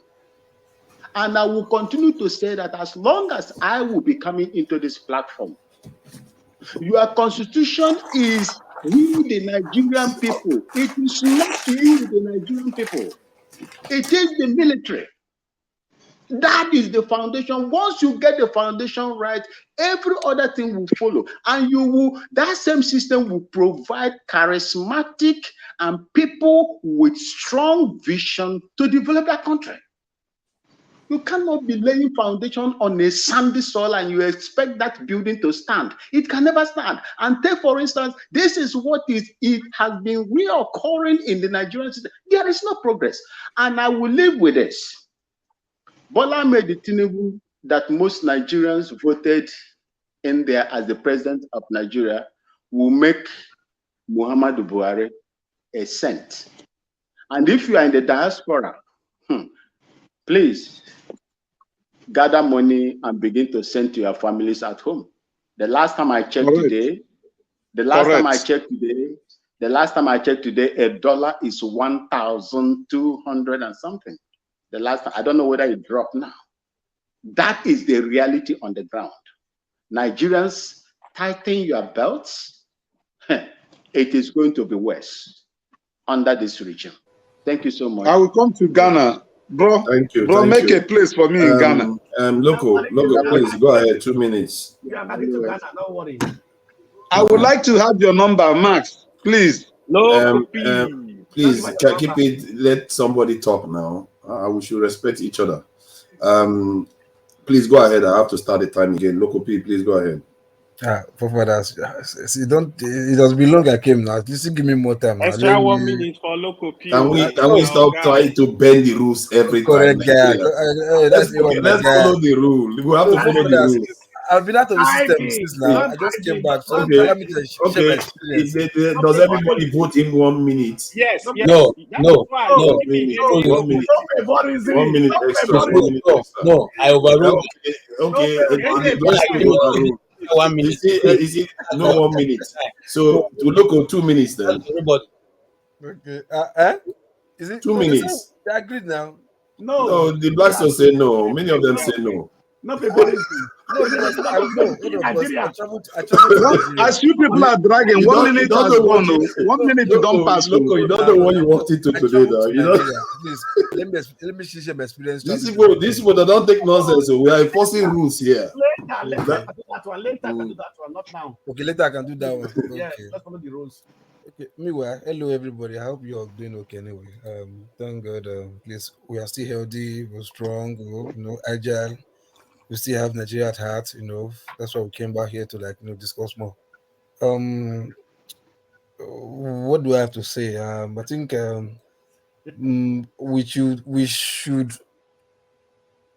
see, because my experience in Nigeria, I think it's still affecting me. First, I will apologize to righteous man. We in the diaspora who have not traveled to Nigeria for some years now, I believe we owe you an apology. we are sorry. You understand? Please, we are sorry. Yourself Take heart. and what's it called? Are they white? Ngozika. Come on, my friend, go and Admin sit now. down. Yourself and Ngozika, you guys have been in Nigeria and you come out here to share your please. We are sorry. I am sorry, at least I am. Because going back there, my brother, is we are just here talking because we think we are comfortable here and we are arguing some things from our perspective. Sometimes I guess we should go to Nigeria and come to this platform and see Yes, if we will talk the same way we are talking. You get yes. my point. You Faith, know. Faith, come back. There was Faith that was in the background. He went away. Go ahead, Okay. please. Oh, Because no okay. woman Yeah. has been here. Oh, okay. So, yeah, virtual like that. So, for the extract you guys were talking about, right? I think Tone is here. Tone should know better. What I expect is this. I wouldn't want to put any um maybe format to it like there's an attack to any set of demographics, whether religion or political otherwise. But at least it's common sense to know that look, before you have you want to get a Um, strike. Hold on, let me just local time let is me up. land on this stuff now. Let me land on this stuff. You Let me seem just land on this. you are not aware of what is going on No, here. I want There to is land no on this extra now. 5 seconds. No, Nothing. I want to land on this one. If I land Okay, on this I one, will let you 15 seconds to round up. Then land next on time this you want to one. condense your thoughts. Okay, please go Okay, ahead. so what I'm trying to say is like at least for you to for the guy to go ahead, he have a commander who would like, sir, I have this target. Should I strike? When the commander say yes, go ahead, he strikes. You understand? So and if you want to strike, there ought to be somebody on ground who will tell you, yes, I have this. You understand? This like yeah, I think so. A, B, or C or this crowd, they are the ones. They will not give what it will not be like trying to communicate with somebody who's on operating the drone elsewhere and say, yes, this is at this coordinate, at this distance, at this coordinates, easting and northing, whatever degree, you can strike this point. You understand? These are all there. But if there's nobody on ground to give him information of what is happening over there, no matter how clear things is seen from the virtual whatever, is wrong. Somebody else to be on ground to give him, yeah, this is what I'm seeing on ground. Now you can strike this coordinate. You understand? Then you can go ahead. But if he doesn't have that and he strikes, then somebody has to definitely roll for stuff like that, you know. But to say if it's whether Christianity or tribe or whatever, that is no, we don't have proof for that, so we should not amplify that and cause chaos for them. You know. Thank you. The Blackstone, 2 minutes. Go ahead. Forefathers. Next time, Loco, remember you have to condense it. 2 minutes is 2 minutes. The Blackstone, please go ahead. Forefather. Not too strong with this platform. Forefather. Why have you become a dictator in this panel? As I'm not a dictator. Don't mind them. All these people are just people. They call me dictator. I'm not a dictator. They don't like to follow rules. They want to bend rules when it suits them. I'm not a dictator. Anything. Sometimes we are dictator. Sometimes we are dictator. Anyway, for me, you know, in Nigeria has 3 big elephants. The 3 major groups. When they are fighting, the small major ones, those which are the grass, the minorities, they are just talking at 2 people. You understand me? It is time to stop. All this fighting, tribal fight, Yoruba, Igbo, Hausa, or differences you have. Let's try and bring all these things to an end. We in diaspora, when we are talking, we are bringing all this also into consideration, into the point. You understand me? We have to try to unite the country, unite ourselves. If the 3 major tribal groups that are actually supposed to bring changes into the country are fighting against themselves, then who's going to bring the change? Is it the minority who nobody listens to, who has nothing to say, who contribute? Nobody listens to you because you're not from here, you're not from there. You understand me? So let's try to understand that we thought that let us argue to agree, not only disagreement. We know the issues there are many issues in Nigeria. There are many clips going everywhere. Other very few ones that have been announced or being brought to the limelight. People are dying every day in Nigeria. But all this argument related to my region, to this tribe, to this descent, does not help us in any way. So let's try and unite ourselves, no matter where we come from. You understand me? Everybody cannot have the same perspective to an issue, to a situation. That's why there are sometimes arguments. So we can argue, we can do this, but let's come to a conclusion and say a point of agreement. right? Which is that we all Nigeria had there's a problem in Nigeria. Thank you. So Thank you. we have Time's to up. go together and solve Time's it. up. Thank you. Thank you. Niger man, you know, for some time I did confuse you and the Blackstone. You know, someone like you who have some connection, but it's all right.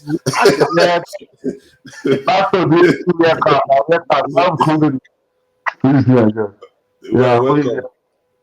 So what do you think about so far? Yeah, and please, you said this your 2 minutes now is come problem. That's why I'm just going to. Don't let me Condense it. Condense your thoughts. You know, you'll let be me tell surprised how good you are. don't let me do. I don't know why there's something that's only happened in this platform that I don't understand because I work with so many platforms. Why is it that any time Papa talk, you have to balance something? People will just come, just begin to say, why you don't demarcate your own self to people? If you don't have if somebody say something, you counter it. This is the fact. This is not the fact. Let me just say hate Igbo. We see the comment section, see the people in the platform start saying hate Igbo, hate Igbo. Okay, when he's condemning Hausa man, a Fulani, he doesn't hate Igbo. He like Igbo like that one. But when you talk about Igbo, you hate Igbo. But when people talk about Fulani, nobody should talk there. We cannot live like this, honestly. If I say something, you have the fact, keep the facts. That is it. Don't turn it to tribal by your own self. If you don't have the all these are weak defense, people doesn't have facts, they will just turn it to tribal for you to know, just to guard forefather, not to say what you're supposed to say. And you say forefather is the dictator. Whereas you are the dictator. We have to look at ourselves very well. Don't just come and be telling somebody you hate Igbo, you hate Igbo. How does he hate Igbo? How does that mean say A is A, oh no, A is not A is B? How does that hate Igbo? Every time this is the same thing with repeat here. Please, I don't believe we can live all this way. We all of us in abroad, we are in the diaspora, so we still go back to Nigeria and be speaking all these things in the midst of people. But if you have a girlfriend, if you like the girl, Igbo girl, when you take it to the bedroom, you don't say it's Igbo girl or it's Yoruba girl, it's Hausa girl. No tribalism in the bedroom. Please, let's. Thank you. Now it's my turn. It's my turn now. You see, they want to start interrupting me after they call me dictator. This is what they do to me. My turn. So let me time myself 2 minutes too. You see, the greatest gift Jago gave me when he came here was we expect empathy, but we give none. That statement is simple but very powerful. 6,000 children die on one side and 100 down. We compare it as if it's the same thing. It's not the same. 1 naira is not the same as 10,000 naira. That one human being, they matter. Their lives matter. They are not toys. Local, please, that can I don't interrupt you. What I do you, eh? I'm reading the comment. Comment is funny. I'm reading the comment. Is yeah, funny. Okay. Let me mute you so that you can carry on enjoying your this thing. So it's like we don't empathize with people, and empathy is not a weakness; it's a strength because you have to understand the other person's perspective. People always say, "I try to take the side of evil," because you have to try to understand where the other side is coming from. If you don't try, you're just the same thing. You are pretending as if you care about Nigeria getting better. You care about this side doing better. You just care about your own. In reality, you're not seeing the bigger picture because you don't want to think about the other person's from the other person's point of view. I try to think about from the point of view what the soldiers are thinking, what they are going through. I know why it's happening. They are stressed. They don't know what they can't do their job.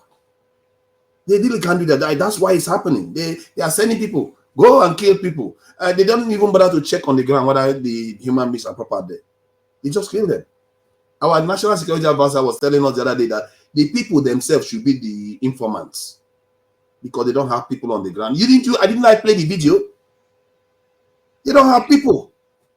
And when I say we should recruit more, some of you will say, let's worry about the economy first, electricity first, all this one first. But people are dying.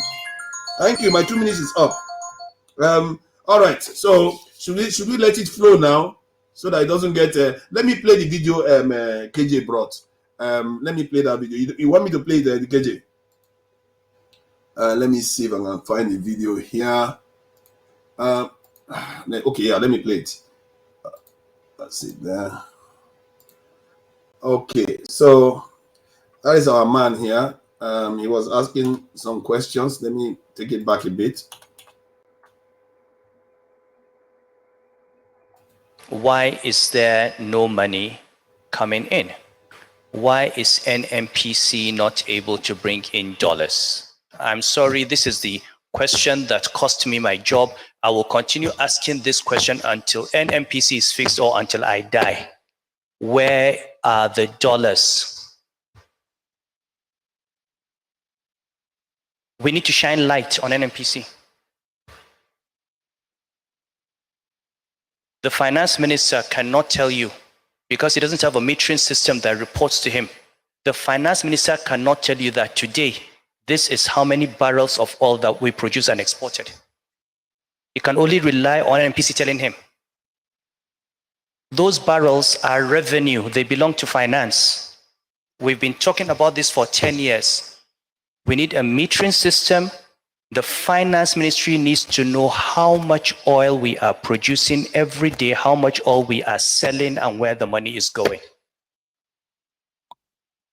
Because if you don't fix the leakages in that system, if you don't fix the revenue, the dollar revenue issue, you will never fix the exchange rate problem. Oil is not going to grow our GDP. I've always said that. Oil, I mean, if you took out all the oil in Nigeria today and sold it, it would raise our per capita income to maybe $4,000. We won't even be a middle income country. Oil will never make us rich, but it is working capital. Is he okay, KJ? Is he all right now, KJ? Because it seems like he has finished talking about the NMPC stuff. Well, or you want me to play more? If you let it, he'll probably tell you more. But okay, that's okay. That just makes the point I was trying to say. And somebody was saying that government gets all the money. Up to this moment, he no didn't money goes say to why. He just keeps asking. He probably has an idea why. Why is he not telling us what is going on there? Because you can't just ask a question and leave it for Nigerians to answer. How are we supposed to answer? You see, that's the forefather. I don't know on which side you are, whether you're on the side of Nigeria. No, I want him to answer the question. He's supposed to be an expert. He is former CBN. How am I supposed to know sitting here? This is why. The NMPC takes the money that comes in and does whatever he wants, does his spending, does his clearance, and then gives the change to the government, which is wrong, which is totally wrong. So if you follow his his lectures and all the rest, you find out that no, they don't. They decide what they will give. It's not even that they come with any clear listing. They decide what they will give to the federation that owns the company itself. Who is the head of NMPC then? Who is I think the president is supposed to be in charge of NMPC. And the question is, why does if you listen to that, if you follow the video, he will tell you why is that all the Nigerian presidents, except for Goodluck Jonathan, comes in and decides to be the minister of petroleum. No, but come to think of it. So the reason why I asked that question is then it doesn't matter whether NMPC remits money out because it's the president that is controlling it directly. So they know what they're doing with the money. No, that's wrong. Because you're not an emperor. No, I understand that. But the way he's asking as if the president doesn't know what is going on. Why is NMPC not submitting money to the state? The president knows why, because he's in charge. Exactly. The president knows why now. Why not? Yeah, KJ, understand forefather's clarification. President knows why. Sanusi is asking a question that he knows the answers to. No, he knows the answer. And he knows more than what he's pretending to know. Of course. Why is he not telling us what he knows? What is he afraid of? Is it? I'm coming. And he's just asking rhetorical questions. So if Jonathan was appointed a minister, and we are all witnesses to what happened when Jonathan appointed a minister, how powerful the minister was. Does it that time did it make NNPC accountable? No. He was the CBN governor. He also said that his question was not answered that time. So it's not even a question of whether Jonathan appointed a minister and Buhari didn't appoint and Tinubu didn't appoint. Like forefather said, the NNPC reports directly to the president, and the president is aware of what is going on there. Yeah. You see, if money is not coming in, president knows money is not coming in. just So interrogate your let's idea. not pretend as if NNPC is No, running by itself and no. nobody knows what's going on in NNPC. You Let see, me that The is give person you that's supposed to know knows. what you are let me give you saying the answer. is Let me give you the exactly answer. what the problem is with Nigeria. What you are No, I'm saying. not justifying it. No, Look at this. I'm not listen, justifying it. listen. Let me give you Hold the on. So answer. when you say the president, who is the president? Is he does he own Nigeria? Nigeria is a collective country. It's a country that belongs to all of us. Is it the Mm-hmm. one who only one who should have control over what goes on or what comes in? Is it only to him? When you report him, it's okay. So the rest can all of us can just keep quiet because the president know what's going on. No, the same thing that Okay. Let me explain to you what the line of thoughts that I have. The buck stops at whose table? The president. Commander in chief. So if something is going on with NMPC, who are you supposed to hold responsible? so then why are we blaming Tinubu right It's now? the Because the president. That's what I'm saying. box stop with Tinubu. So if the Yeah, economy is Mm. exactly. it's Tinubu, so let's leave it. He's satisfied with what's going on. Let's And not he's talk about it. petroleum minister, so he's in charge of everything that is going on. So the petroleum Exactly. minister knows everything. So the way he's asking the questions is making it look like, oh, the president is somewhere else, and Uh-huh. that's You what's see, confusing me. you guys, I don't know where you're coming from. Maybe I'm not enough to understand you. But if you are What do you telling want me, us to think No, this if you are situation? no, telling me, listen, wait. listen, I'm You asking know you what? that You know what I'm what? saying. KJ, We have been saying that Tinubu is doing this, doing that, that he's not using this thing. So, but if Tinubu knows and the money is not being used well, why are we complaining? Since the president knows, let us leave it. Just like NMPC, the president knows what is going on in the NMPC. Let The us leave it. question, hold on, no, Come on, you KGC. guys, what are you saying? The question that Sanusi was asking, he knows the answer. You understand? Oh, I now think he's wow. just saying Come on, that. come on. No, hold on. Listen. He's just saying that, like, oh, Nigerians ask this question too. Since I'm asking, I'm pretending as if I don't know. You understand? Like you guys who don't know. So let me ask a question so that all of you to also join and ask this question. Tinubu, Sanusi knows from A to Z about NFBC. He knows everything. But he's speaking Okay. now. Hold on. He's speaking now in the public forum, right? And he wants whoever is listening to ask that same question. You understand? Not that he doesn't know, he knows. You get my Look at point? what So he said because I listened to that what he said too. Remember why he said that when Jonathan appointed a minister, yeah, that he's able to criticize the minister, right? yeah. But because the president is in charge of NNPC directly, He can that criticize. nobody, Exactly. so somebody like him cannot criticize the president when he knows that he's actually in charge, that he knows what's going on. No, okay, now his truth is See, now. you see, I think okay. Steph. Sorry, can I just No, and this will be my last thing. hold on. Steph. He knows everybody knows the terrain every minister plays. They are playing in.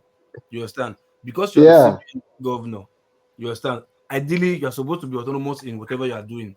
But is the president that also appoints you. You understand? So he's your boss because he can hire and fire you.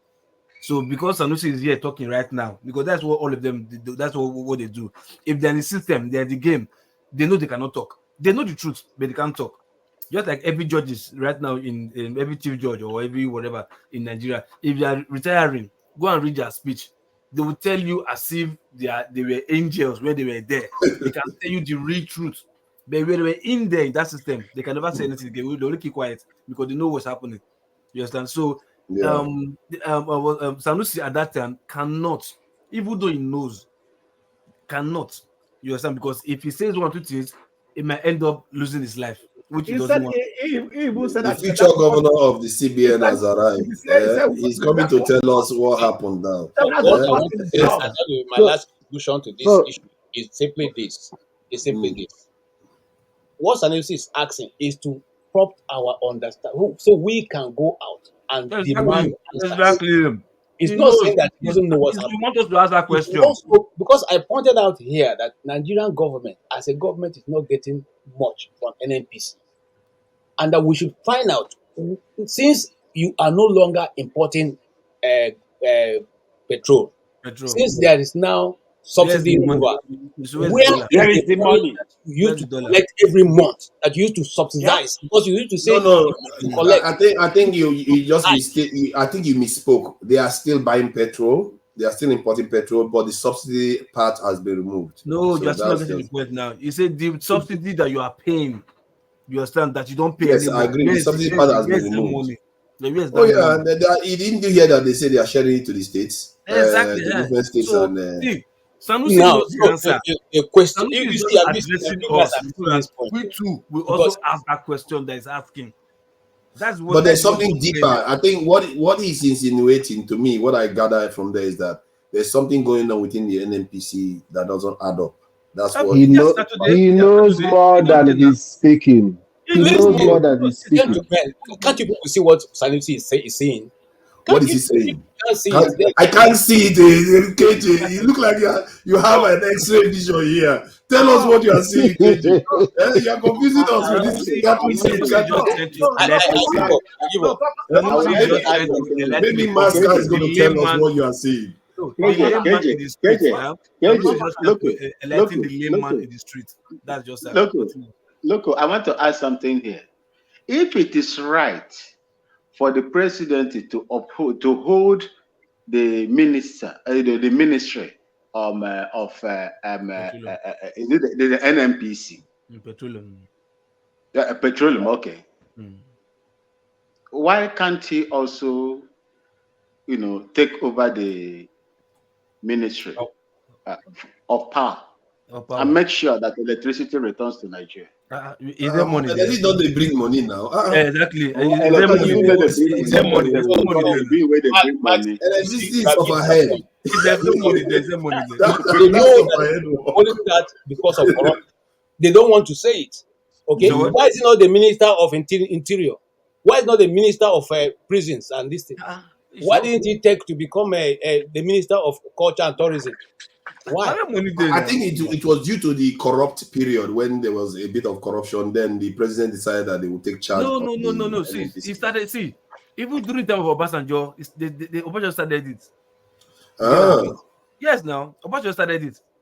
You understand? But even military regimes did not do that. What is wrong with this democratic Jonathan that was leaders? the first person, you understand, that appointed minister of education. But the annoying thing is, but you see, what I told you, Jonathan, is the worst president in Nigeria ever.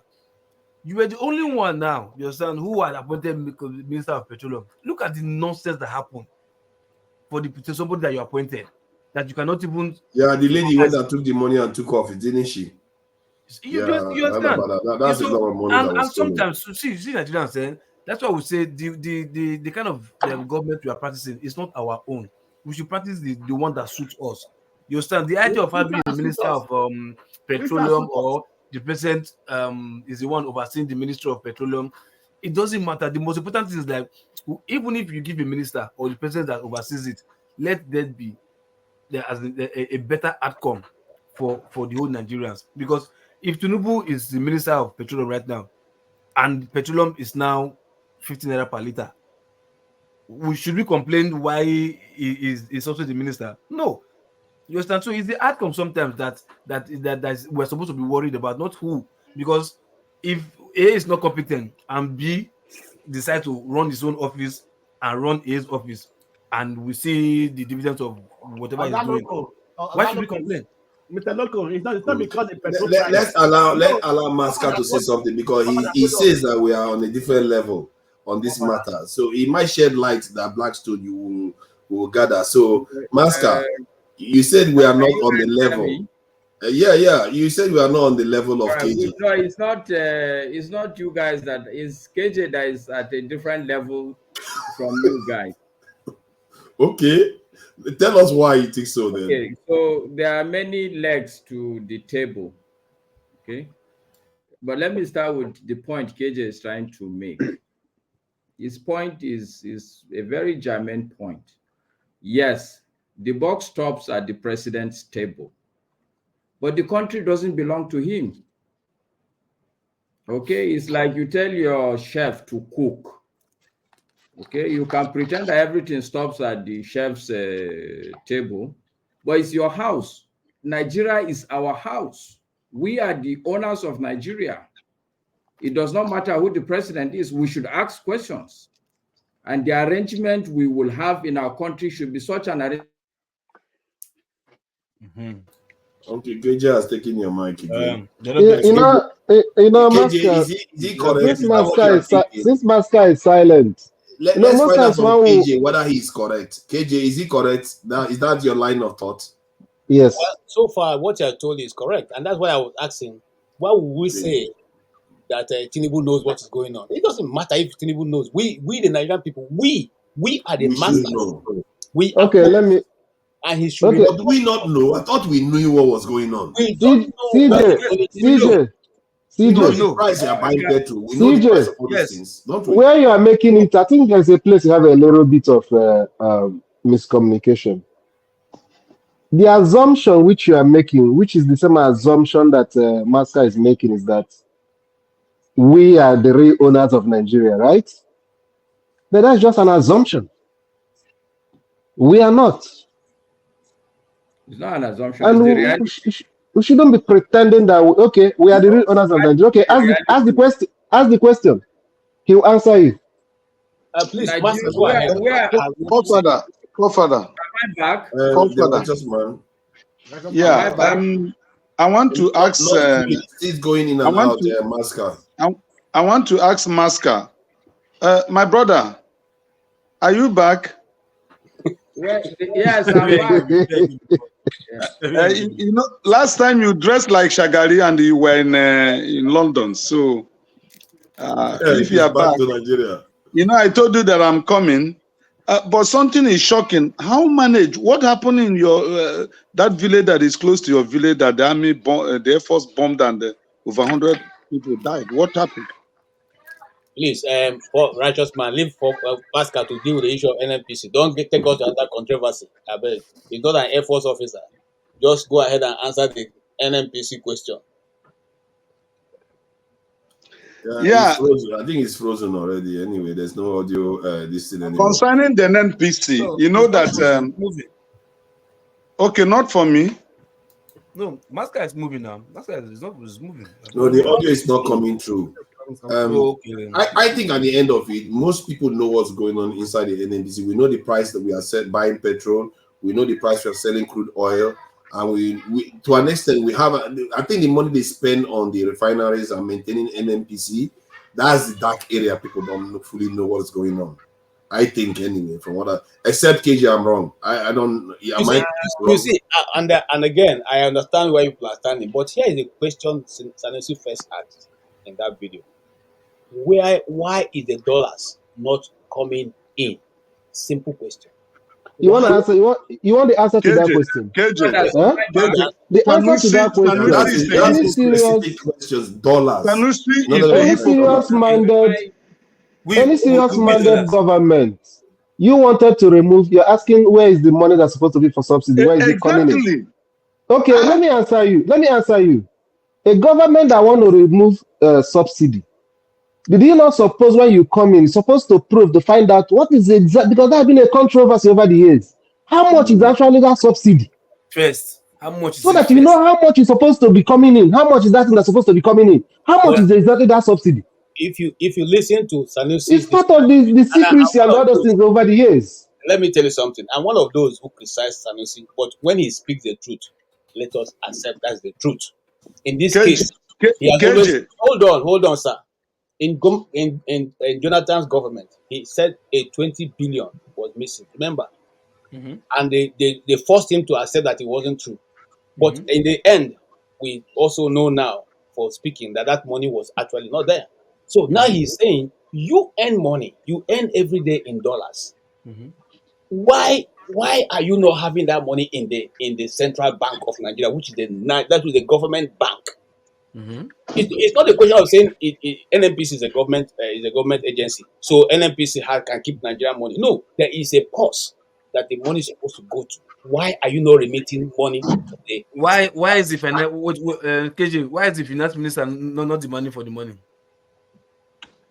But he said that the finance minister doesn't have any control over NMPC. Do you know why? Because his boss, he's the minister of the petroleum. So he can't question his boss. Boss, why did you not come now? Now you be minister. Because the boss is his minister, which is the president. Also, local, what I'm saying is that since we, the Nigerian people, are satisfied that this money is his boss money, then let us quickly leave the issue of Nigeria. No, I rest my no, case there. Because that's what you're simply saying. It is his boss money. Why should he do it? What Sanusi is saying, like what I said, like most of us know what is happening. The we don't know. We don't know. Not supposed to. Hold on. You know, Sanusi, no problem. Do you know? Tell us what is happening. Do you know what is happening? Hold on first now. What he just said, like, because he's speaking in a public forum, understand? So what is it like? He believes he's talking to a larger audience. So the question he's asking should also be the question larger Nigerians should also ask. So he's trying to enlighten Nigerians that this is what is happening. Like, these are serious questions that Nigerians are supposed to ask. You understand that? Why? Not that he doesn't know, he knows. He said I think let's watch this again, because the more I watch this, the more I'm picking up some asked, details and he was fired. Hold on, let's hear him again, because he's saying certain things that is interesting. Let's hear him again, because there are details that maybe we want to pay attention to. Where are the dollars? We need to shine light on NMPC. The finance minister cannot tell you, because he doesn't have a metering system that reports to him. The finance minister cannot tell you that today, this is how many barrels of oil that we produce and exported. You can only rely on NMPC telling him. Those barrels. So that's interesting. The finance minister cannot tell you anything. Basically, what he's saying is that only the president tells the finance minister, and he's saying that is in improper this thing, a kind of accountability structure, and that's what is quoted. And maybe that is an important point, and I'm beginning to get where KJ is coming from here. Exactly. No, see, the question is asking now. He wants Nigerians to ask the question too. It's true, and we should be asking the question. Ask the whole Nigerians to ask the same question. If you allow that man to speak, you will hear more. Yeah, let's carry on. Are revenue, they belong to finance. We've been talking about this for 10 years. We need a metering system. The finance ministry needs to know how much oil we are producing every day, how much oil we are selling, and where the money is going. Because if you don't fix the leakages in that system, if you don't fix the revenue, the dollar revenue issue, you will never fix the exchange rate problem. Oil is not going to grow our GDP. I've always said that. Oil, I mean, if you took out all the oil in Nigeria today and sold it, it would raise our per capita income to maybe $4,000. We won't even be a middle income country. Oil will never make us rich, but it is working capital. It is working capital. It is a lubricant for our import-dependent economy. And we cannot afford to continue producing the oil and not seeing the revenue. We are no longer paying subsidies. So where are the dollars? Before it was under recovery. Now we don't have under recovery. Where is the money?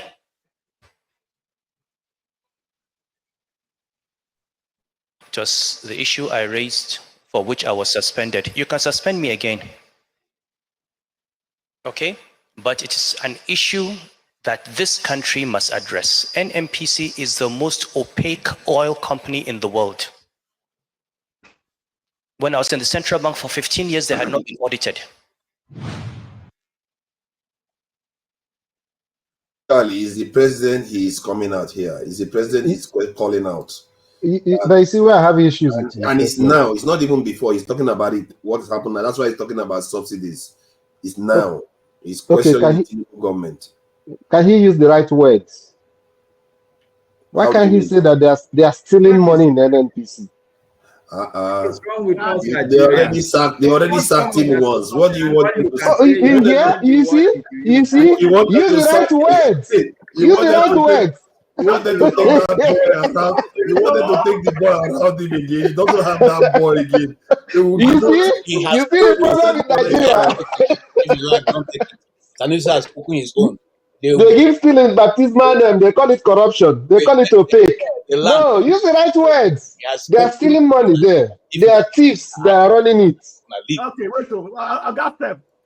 This issue of NMPC, it has been there right from the inception of NMPC. NMPC have never been remitting money to the federal account. Right from the beginning, they have never done an audit on NMPC. So it isn't a new issue. Nigerians, man, Has been there right from the time of the creation. rot is too deep. The rot is too deep. It's just run too deep. That company have never been updated because they only tried it once, and they never came out with a result. So to say but the Tinubu government is saying that they want to increase the per barrel daily per barrel for Nigeria. Let me finish that. They want to increase it to 4 million barrels. And when I checked it, whether that was even possible, I found out that Saudi Arabia was doing 12 billion or more, 12 million barrels per day. So if they can do that, Nigeria, I think it's more than that actually. It's more than 10. I checked it yesterday. So they can do about 12. They will steal all the money too. Yeah, but if they are doing it, they have to show us the money. But if he does that, though, hold on now. Let me just finish the point. If he is able to do that, does that mean that they probably have the capacity to do it now and they are stealing it? Because why is he now suddenly able to increase our daily output to 4 million? I mean daily. When Buhari couldn't do it all this while when he needed the money. That is very interesting, and this is what makes what he's saying very, very also pertinent. Because he said we don't have any metering system, we don't have any way of knowing what is going on, and it's under the president. And now Tinubu has got control over that kind of power. I don't know. Nigerians, we have serious problem. We need to really start asking pertinent questions about stuff. Seriously. Exactly what Sanusi is asking. That question. And exactly what KJ is saying. KJ is right. KJ is right on that one. I think he's right. Forefather, you see, the corruption in Nigeria is not existing anywhere in the world. The corruption in this country.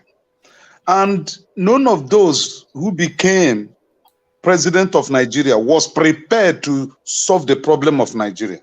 None of them, including Jonathan. Jonathan was part of the problem we are facing today.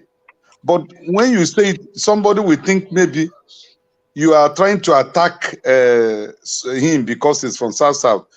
The foundation, economic foundation that Obasanjo laid, had it been that those who followed after him built on it, instead of looting it, I think our economy wouldn't have been this in a mess we are today.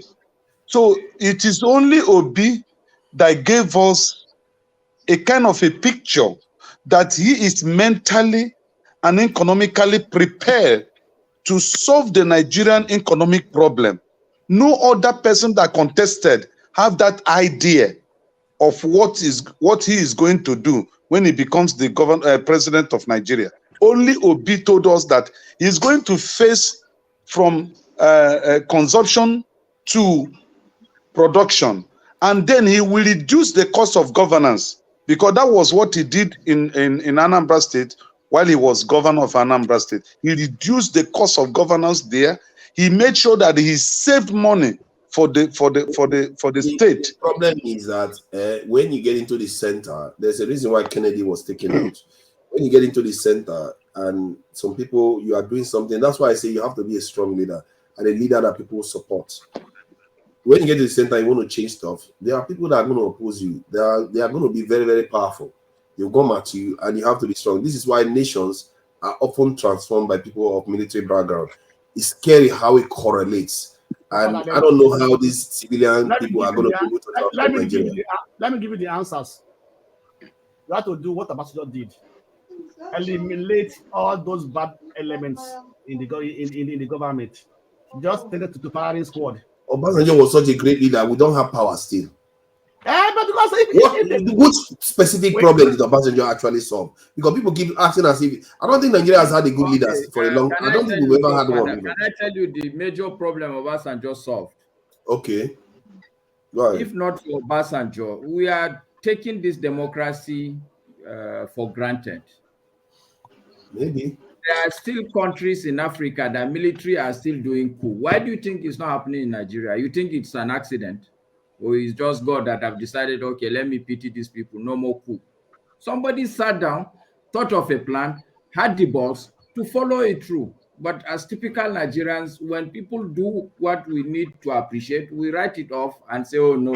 So that guy.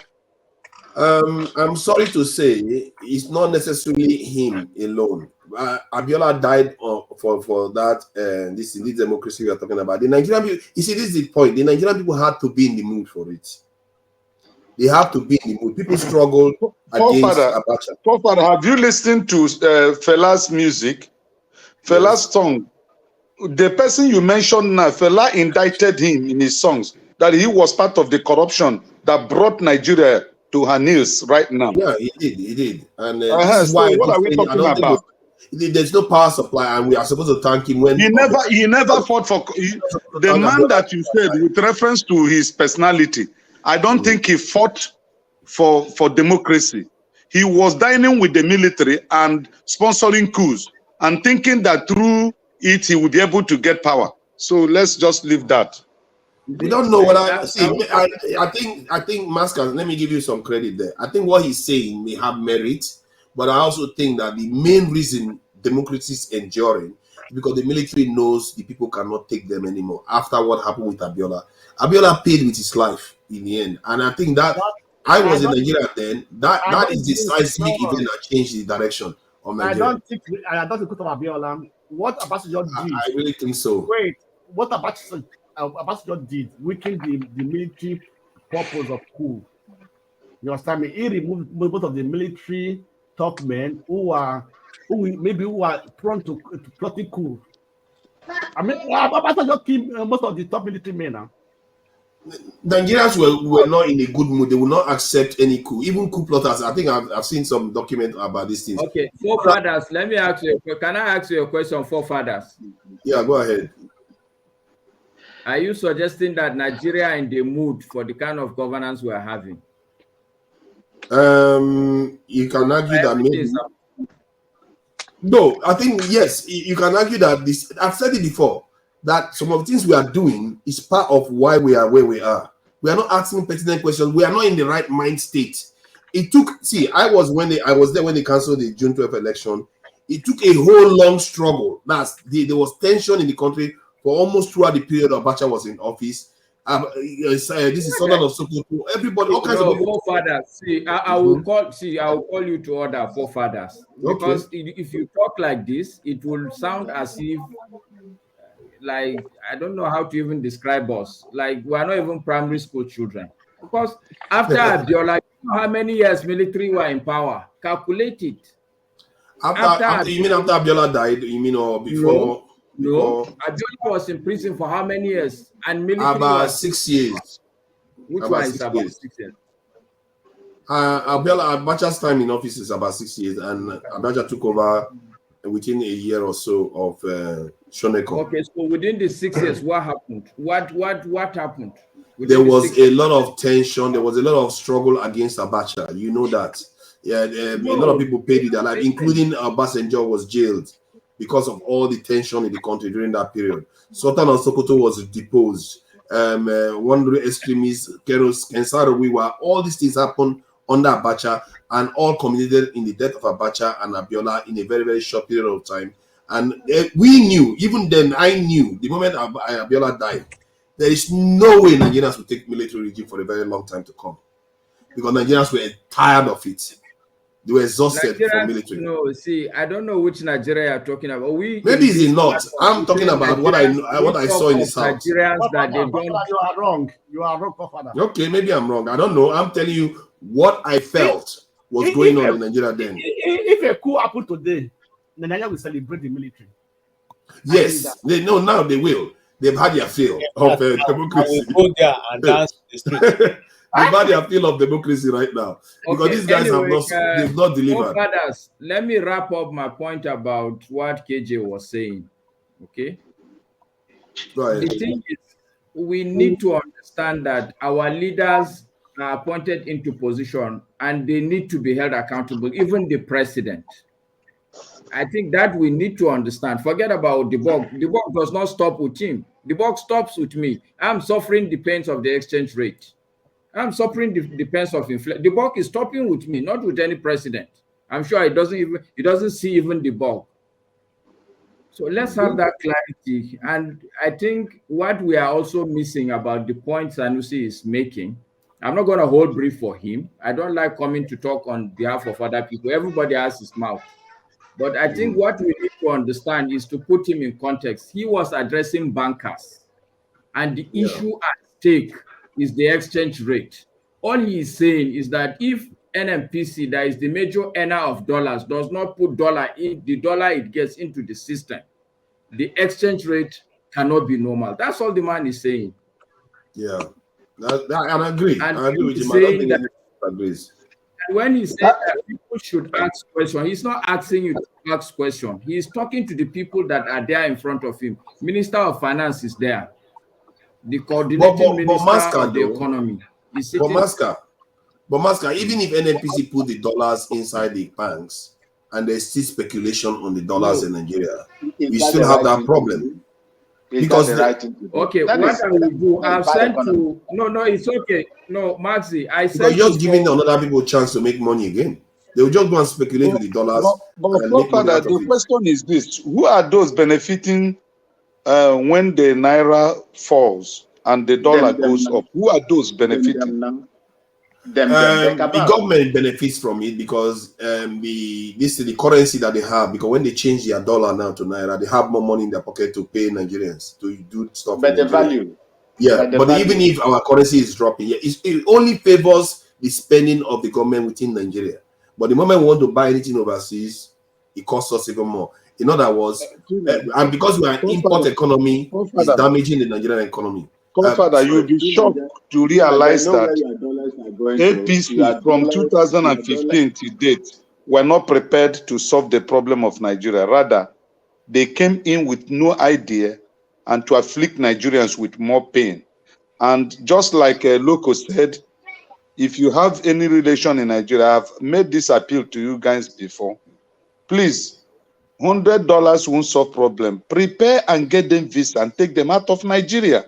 Let them hustle as you are hustling there. No, we won't do that. We are going to make the problem Masca. No way. They're just going to make the problem worse. Masca. No. You know, when you saying guys, that we should make Nigeria proper so we can come back. When you and CJ make the submission you make, I keep on saying that it's based on our assumption. KJ, you mean? You say you will not do that. The assumption, Nigerians. The assumption is that those leaders were actually elected by you. No, it doesn't matter. So I'm coming. No, it matters a lot. It does not. It matters a lot. I'm coming. You have a president. Let's assume that he even won the election. That won less than 35% of total votes cast. Well, let's I'm coming. I want to make my point. Okay. Such things happen when, if you are in power, you actually know that the source of your power is from the people, and that you're going to go back again to face them. That's the only way you have power over your the so-called politicians.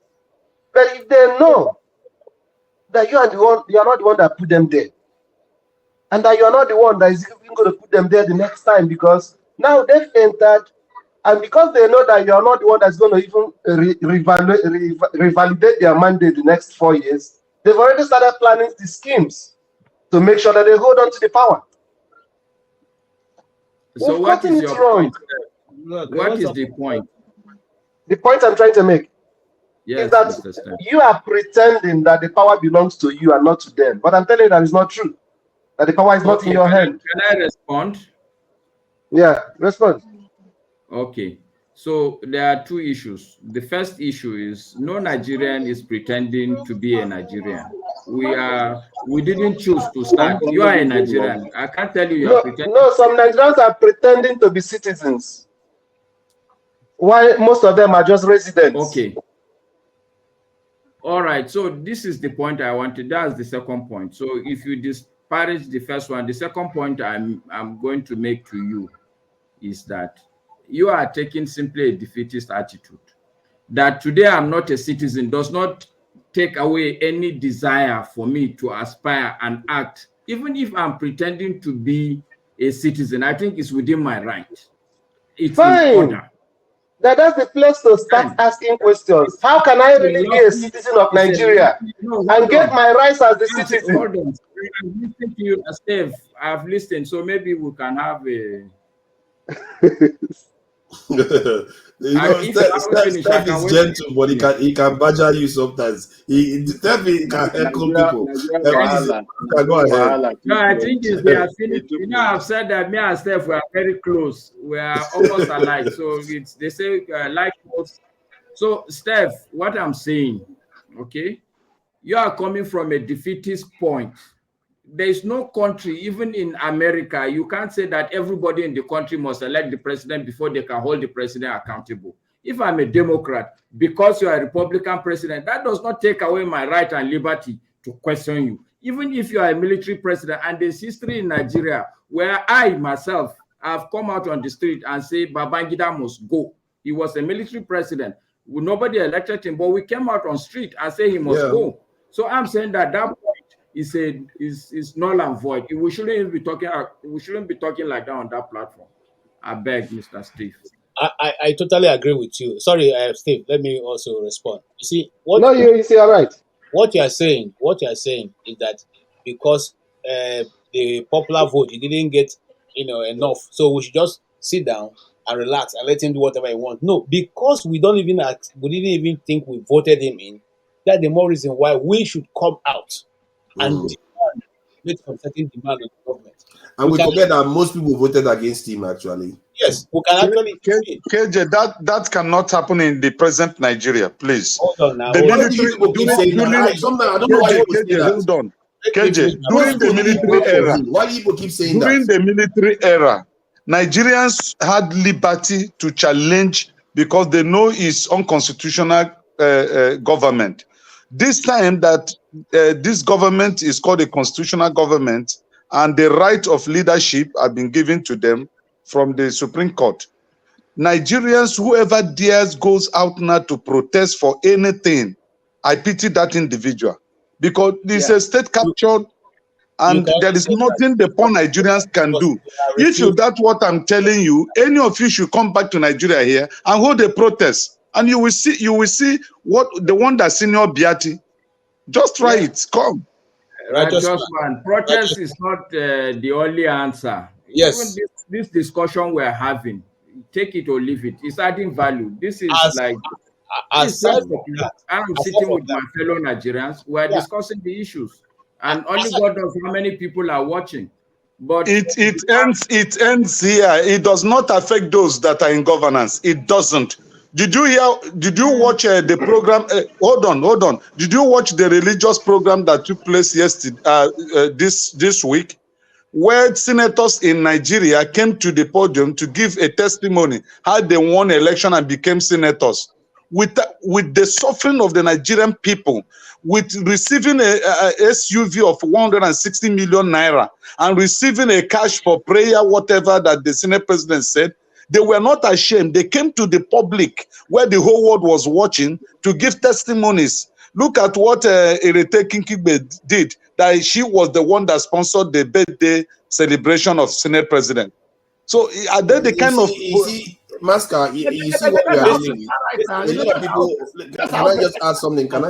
Quickly? A lot of people are very defeatist, and I think I like that term Masker used. We just pretend as if our voice don't matter at all. That they've just taken everything. I don't get it. Sometimes I worry that some of you are the ones working for Jagaban because this guy got 36% of the vote, and somehow we should just surrender the remaining 67% to him because he's God now. Come on. Listen. No, forefathers, listen, let me explain my thoughts. It's not defeatist. Look at what I'm saying.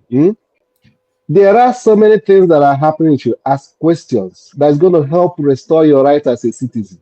If you are talking about NMPC money that's coming in, Even if there's accountability in NMPC today, how is the money going to be spent? Revenue is not the problem of Nigeria. Because whatever we are not making as revenue, they are borrowing. What are they doing with it?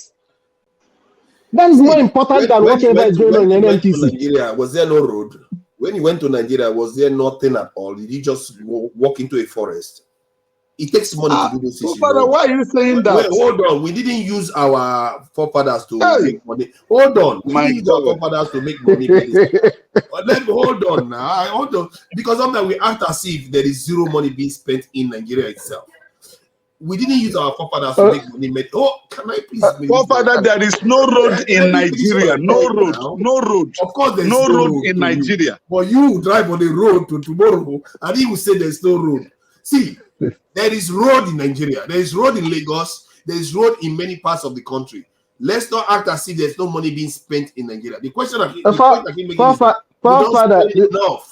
We don't. That's what I'm saying. That's the important thing. That's the important thing. That's the important thing. When you say, what are they spending the money on? It doesn't mean that they don't build road. The question is a kind of a rhetorical question. If you say in a year that you want to spend 27 trillion, and maybe 30% or 40% of that money is not adding value to the society, that's what we're talking about. We're not saying that they can't do a road. No, don't you look at the budget? So now, let me Don't you look at the figures? This is too much. How many students do we have in Nigeria? Hold on. They're not building any road. What I'm trying to say, I'm not saying they're competent. I'm not saying they're running the country well. But we have to. They are stealing. They are stealing. That's what I'm saying. They are stealing our money. Calm down now. I think Steph has turned into one of us now. He's not letting people talk. What I'm trying to say here now. You're a gentleman. Why are you saying like this? I'm sorry. So I'm just saying that they are stealing our money. We should start from somewhere. You see, we spend $27 billion on our economy. I repeated, that's what I started this show with. The UK spends 1.5 trillion every year. That is, I don't even know how many times more than what Nigeria spends on the economy. So, what do you expect to see in Nigeria? I keep asking. Okay, the one that UK is spending every year. Huh? Yes. If the UK budget 1.5 trillion, yes, they can account for that 1.3 trillion in the sense that up to every cent of that money can be accounted for. No, actually. and I'm coming. And if anybody steals anything from it, and the person was not found out today, that tomorrow the person will go to jail.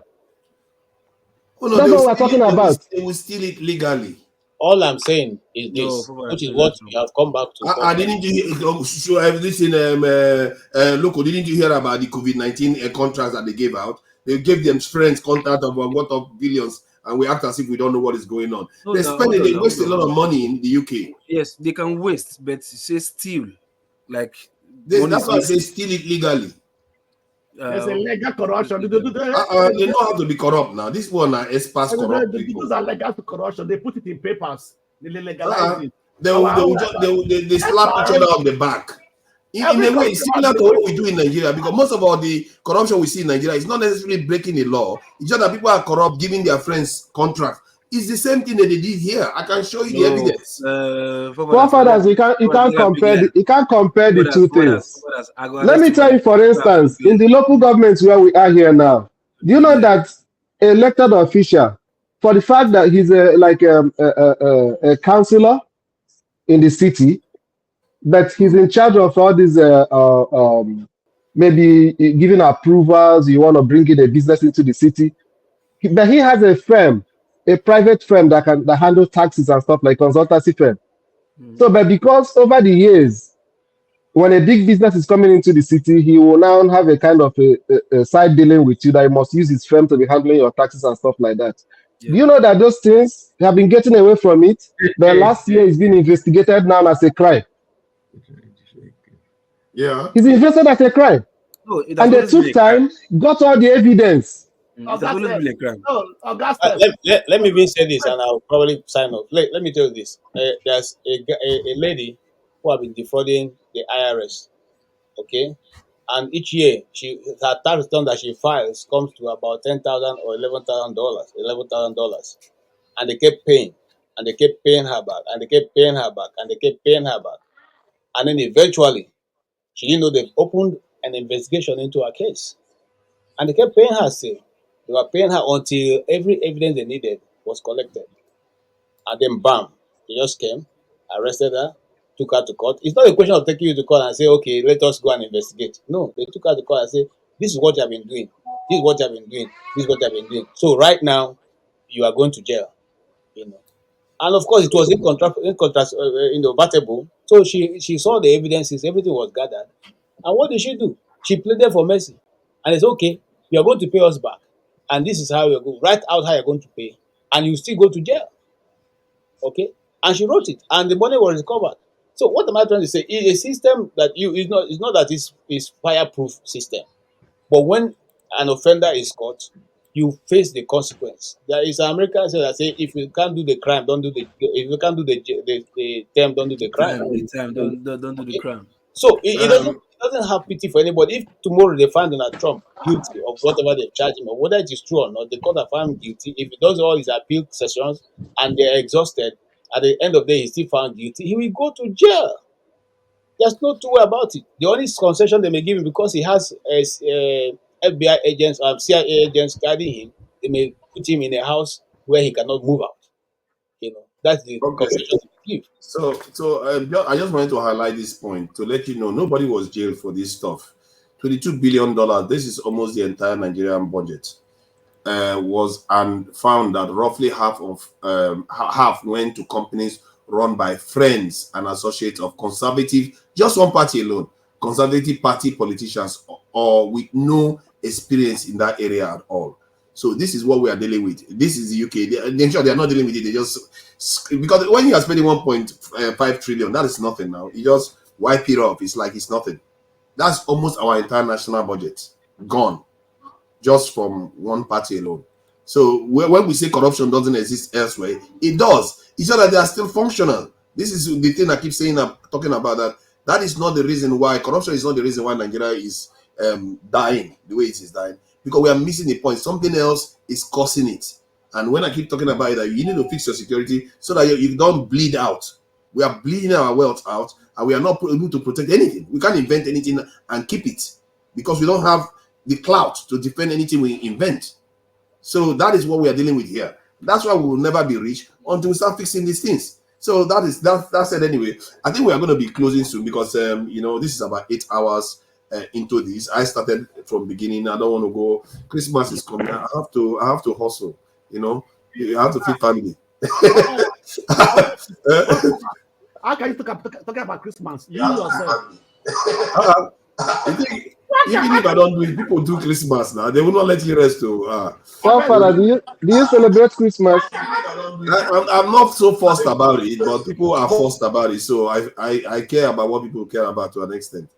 You see what I mean? Okay. So if you don't care about what they care about, why would they care about what you care about? You see how it is? It's give and take. You have to. Forefathers, let me weigh in before you close, I beg. Yeah, go ahead. Why you did since? Don't mind him. So see, I think corruption has many faces. When you steal money, part of stealing government money is corruption. You understand? Nepotism is a form of corruption. Nepotism is a form of corruption. So there are different phases of corruption. But the problem we are facing back home is the fact that the institutions that should be tackling this kind of corruption, the election that happened the last time where they refused to allow beavers function, is a form of corruption. It's a form of corrupting the system in a negative way.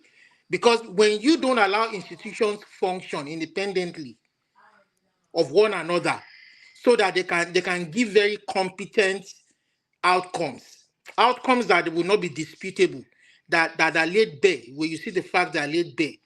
Allow the police do their job independently. Allow the judges do their job independently. Allow all the institutions do their job independently. When somebody serves as a governor for 8 years and he builds 12 bridges, you understand? And maybe, let's say, just for the sake of explanation, in the 8 years that he was governor, he received 10 million naira per year for the 8 years. The man uses 5 million to do projects. He steals the remaining 75. You now begin to say he has performed. Another one comes after him. He receives 80 million. Maybe he spends 10 million to do projects. He steals 70 million through different forms. You see what he has done. You say, oh, he even did better than the last guy. What we are saying is, there will always be something to do. So why are you stealing the people's money? Work can never finish. That's why we are backward by 100 years. Work can never finish. Bridge is not the only infrastructure that needs to be done. When you steal money, you are denying the people valuable services they would have enjoyed in different ways and different forms. You understand? Please just tell us about what you see in Nigeria. Sorry? I'm talking to local P. For instance, now when somebody builds bridges, he builds bridges, he siphons money, he says he has done this, he has done that. The money that he has even stolen by virtue of his office, do you know that this money can be used?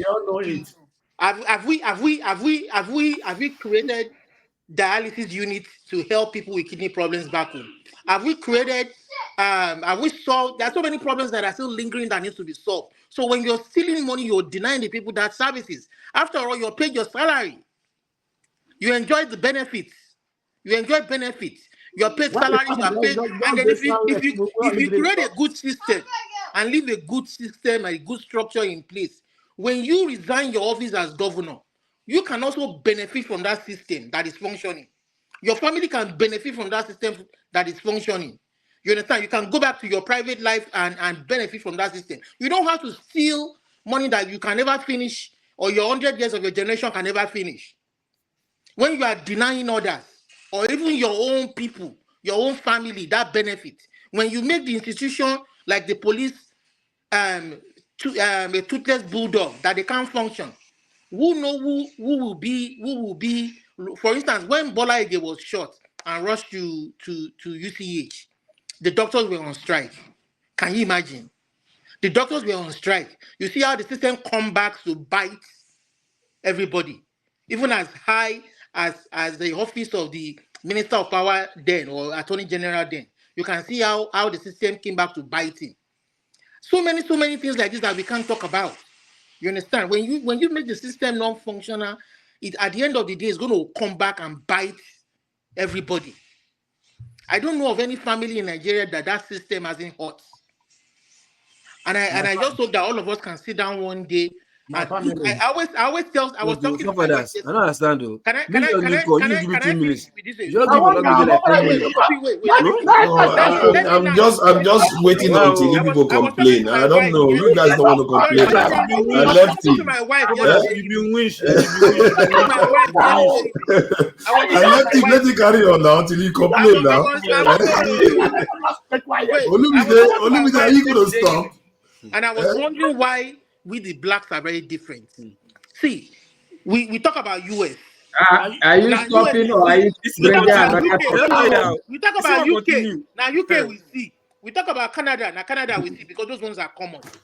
But we don't talk about other countries like Sweden, Iceland, Finland, Norway, Germany, all those European countries where things are working, they are civilized, they have a good country, they are progressive, the Japanese, the Chinese, you understand? But why are we the blacks doing this to each other? Why are we like that? The whites go there, they are well mannered, they are civil, they don't treat each other badly. When they vote money, they use the money for what it's supposed to be. They keep the change. Olumide, can you slow down? You're asking if you are able to read all these statements made by someone you're going to understand. That guy that was asking about why am I saying that corruption is not at the core of Nigeria's problem, because it's truly not at the core. If you want to fix the problem, you fix the core of the problem, then corruption will actually reduce by default anyway, if you feel the core of the problem. So stop pretending as if you've tried to fix the problem. Olumide will ask us this week, he's going to ask next week, why is it Nigeria is the way it is? We all know why Nigeria is the way it is. You have a weak nation. I think That is, you yes, can we have barely a call weak it a nation, nation. but we also need to learn to tell ourselves the truth that we need to be patient. Everybody We need knows to what be is we need to happening be in honest Nigeria. and patient that if we allow this money, this wealth spread naturally the way it should be spread, if we are patient, it will get to everybody. Here, like where I I don't live understand. here in Canada, Olumide, what do you people mean? don't Hold steal on. money because they know What the, do you the moment you mean? steal money, you Olumide, wait understand, first. What it, do you it, what do you it mean wet disrupts a lot spread? of things. Sorry. Wait, what do you mean wet spread? Why should wet spread? No. What Uh, I'm saying is, for instance, what I'm saying is that when governments receive allocation, for instance, mm-hmm. you understand, when It's you Mm-hmm. not receive like 100 million naira allocation per month, Mm-hmm. use the money to serve the people. Don't allocate contracts to your cronies or to yourself and pocket 80% of the money. That way, wealth will not spread. You understand? When you do what you're supposed to do, people will get jobs, the wealth will spread. But when you alone steal the money, wealth cannot spread. It will only create If they pocket it, what makes poverty. you think what they are going to spend that money? If they spend that money, the money returns back to the economy. Yeah, that's So, but the problem is that they don't spend the but money in Nigeria. That's the problem. You guys you are just putting yourself at an forefathers, advantage over please. others. That's not fair. Forefathers, pardon? Forefathers, there's a That's message not that fair. somebody sent, which you read before, Which one? and that's the miscommunication, the misconception of your position on the issue of corruption. Okay. You are trying to play it down. No, I'm not And trying when to you play it down. I'm coming, and when you compare it to maybe how it is in UK or America, the corruption, the question is, what's the percentage of public fund that is being embezzled or stolen in those countries? And what's the percentage of the public fund that's being stolen in Nigeria? Corruption may not be the problem, but stealing is the problem. What's the percentage And you of know our money what? that is being Seth, stolen? corruption is Let me even say this. everywhere. But it is I how have you a tackle question. it. Wait, How do I we have a tackle it? question. No, I have a question, please. I have a You question, understand? everybody. It They is are how you stealing tackle. us For dry. instance, the Only staff, the hold on. Only the hold on. I have a question for you. the money Even that if the they didn't US steal 1 penny of that $27 billion, the money it's that still US not was enough. distributing during But the it's going to COVID, go a long the way. palliative, the money that US was So distributing it's during how the go. COVID. It depends on how Do you you look know at how it. many? Do If you know you how are many able to Americans? excuse yourself to be spending Olumide, when you money calm down, in get the a talk, economy, since if you are able to accept that $27 billion is what your Jesus nation Christ. spends for, I have a question. I have a question for all of you. if you are able to Forefather, oh hold on. my God, the Blackstone, can Hold we on. just hold on a little Hold bit? on. No, you're not be talking since. Go ahead, go ahead. Last one, allow for fathers to talk now, please. No, no, no. It will not talk. No, let me. It's not talk. It's a wait. All when we get to this stage, Anarchy just starts raining. He doesn't have anything to say. What have you got to say now? What is it you want to say? No, this is my question. He said he has a question. Okay, Yes, go I have a ahead. question. My question is this: if any of us here is appointed to a ministerial position or a political office in Nigeria, are we sure we ourselves will not be compromised? Most of us will be. As a matter of fact, KJ has answered this I question. will speak for myself, the Blackstone. Blackstone, I can beat my chest and tell you I will not be compromised. You never can But tell, Blackstone. You never but can the most tell. I'm not going to be as arrogant if they as even to say invite I me, will I will never, refuse it. but I I will will not not. come. I will not come and I will not accept it if they invite me because Look at Nigeria, Lumide, they look at will find a way Lumide. to dispose of you. I'm telling you. All they will do is trying to take away his chemist and he will sell everything. He will be like, oh no, not my chemist. No, father. No, my pharmacy. Yeah, go ahead. There's I think it's either local or you. Somebody said there's a difference between stealing and corruption. And I belong to that school of thought. Stealing is not what I am the kills one that Nigeria. I said it now. Stealing What is is the not difference what between is stealing killing and corruption Nigeria. again? They are different. It's part of it now, Master. No, No, Let it they give, are two let it give, different Stealing, let stealing. it talk I now. think corruption is just a subset of stealing. So let Personally, me no. They are actually two different. Oh, they are all bad things, but they taking are two what does not separate. belong to you without Stealing is No, permission is corruption. stealing. no. There are So that different phases of actually is corruption. stealing. There are So different no, phases of you have What's said corruption. the word? What's the word for corruption in Hausa language? Chin Hanchi. Huh? Chin Hanchi. Huh? What's the Chin word Chin for hand. Hanchi. stealing? What's the word for stealing in Hausa language? Sata. So among your people, which one that when they hear that somebody did, which one carries Stephen, like me and a you more we are severe friends punishment? and brothers. Steve, Huh? me and you Hmm? we are friends and brothers. One of the things No, I no, I don't just want to understand locally, Let it what do explain our now. people see as, Hold on, you let it know? explain. Go on, Okay, Master Son. explain Sorry it about to that. us, Pascal. Explain what you were trying to explain. Hi, his mic is gone now. Hi, Steph, it's Well, all your me, fault. me, I don't agree with that No, no, stance. I really wanted him to Steph, Stealing, expatiate on that stealing, thought. stealing Okay, is a no, form of okay, Steph, see, it's all, corruption. for it's me, all your fault.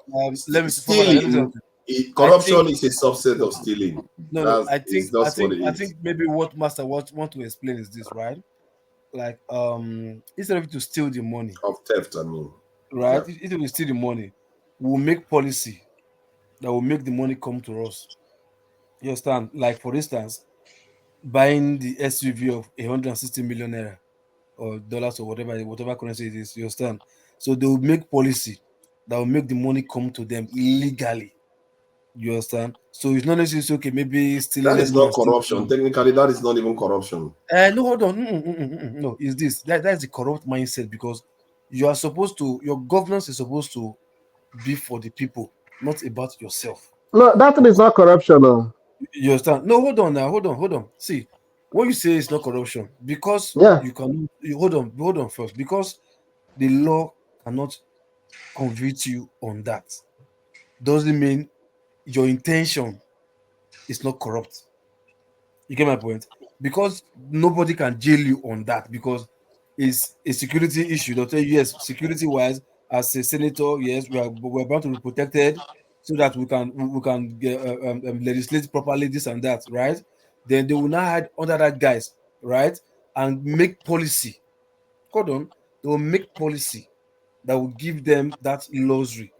Some people will tell you they can also tell you to effect their job very well that they need a house of 1 billion naira or $1 billion. They can all sit down and agree and put it into law and they will start sharing the money to have that kind of house.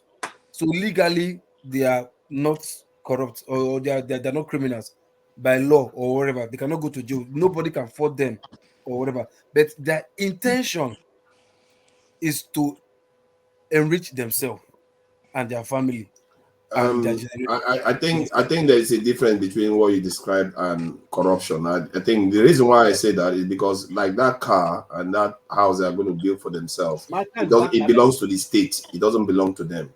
No, If they it does. if It the does. the state house Hold on. like the vice I'll tell presidential you why. house Hold is on. not, it doesn't belong to them. I'll tell you why. Well, let me tell you why I say it does, right? First thing first, even like the car you're even talking about, there's no where, even in China or in Japan where they make those cars, they don't even use those cars there. But you are, right? Your own, you are asking them to give you that because that money will come through you guys. Not that they are taking that money to Japan and ask Japan to produce those cars and bring for them. No, that money is going to pass through their office. Yeah, but it's not their And personal car. That's the point I'm no, making. hold Okay. on, listen to me. Look, let See, me hold shed a on. little bit of light Forefathers, it's not their to this personal issue. car. Oh But Huh? when shit. these people are going What I with want to money, share, yes, you will find out that they will tell them to come and buy it with a very token amount of money. Now that is corruption. Now that's the that area is I'm corruption. going. You That's the can't area I'm going. I really you have wanted to be us. specific. You can't just call Uh-huh. stuff corruption. That is I want us corruption to when it draw gets that there. fine line. Yes, yes.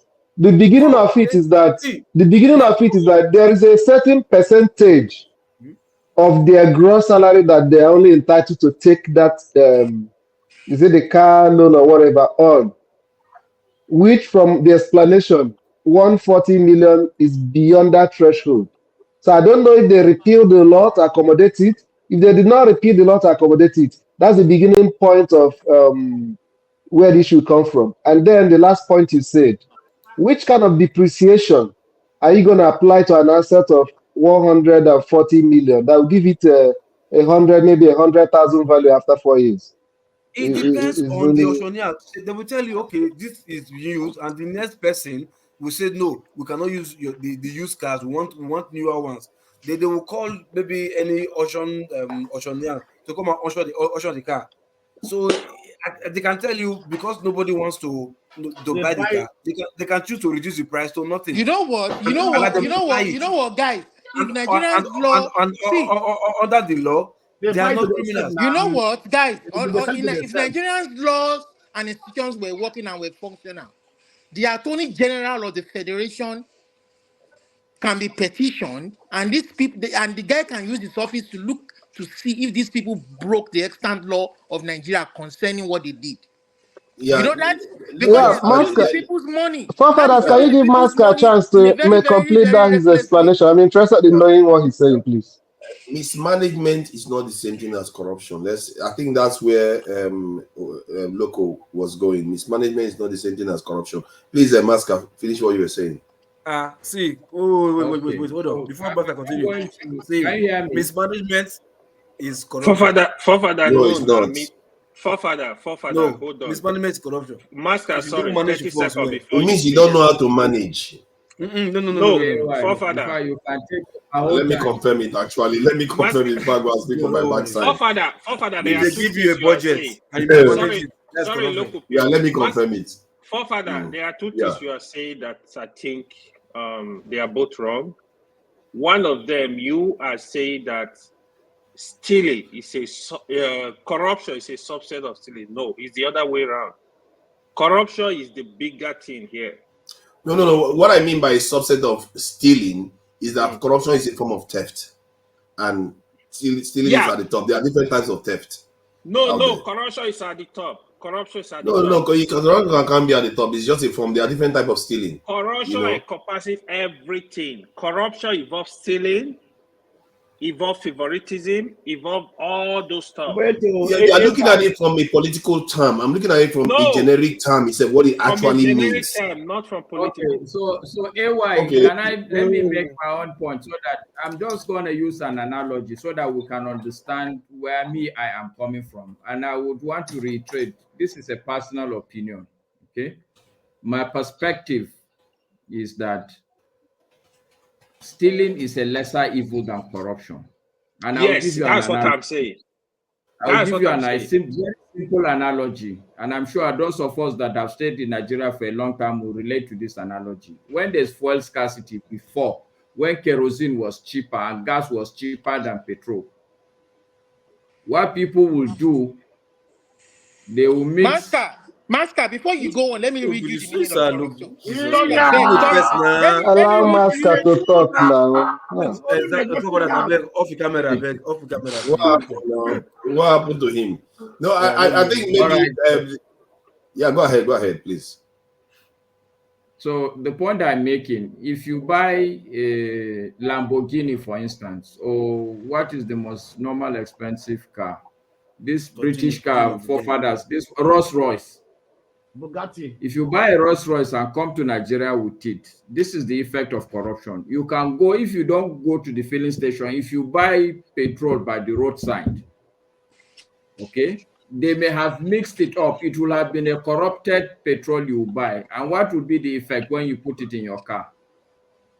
Destroy the car. How much is that car?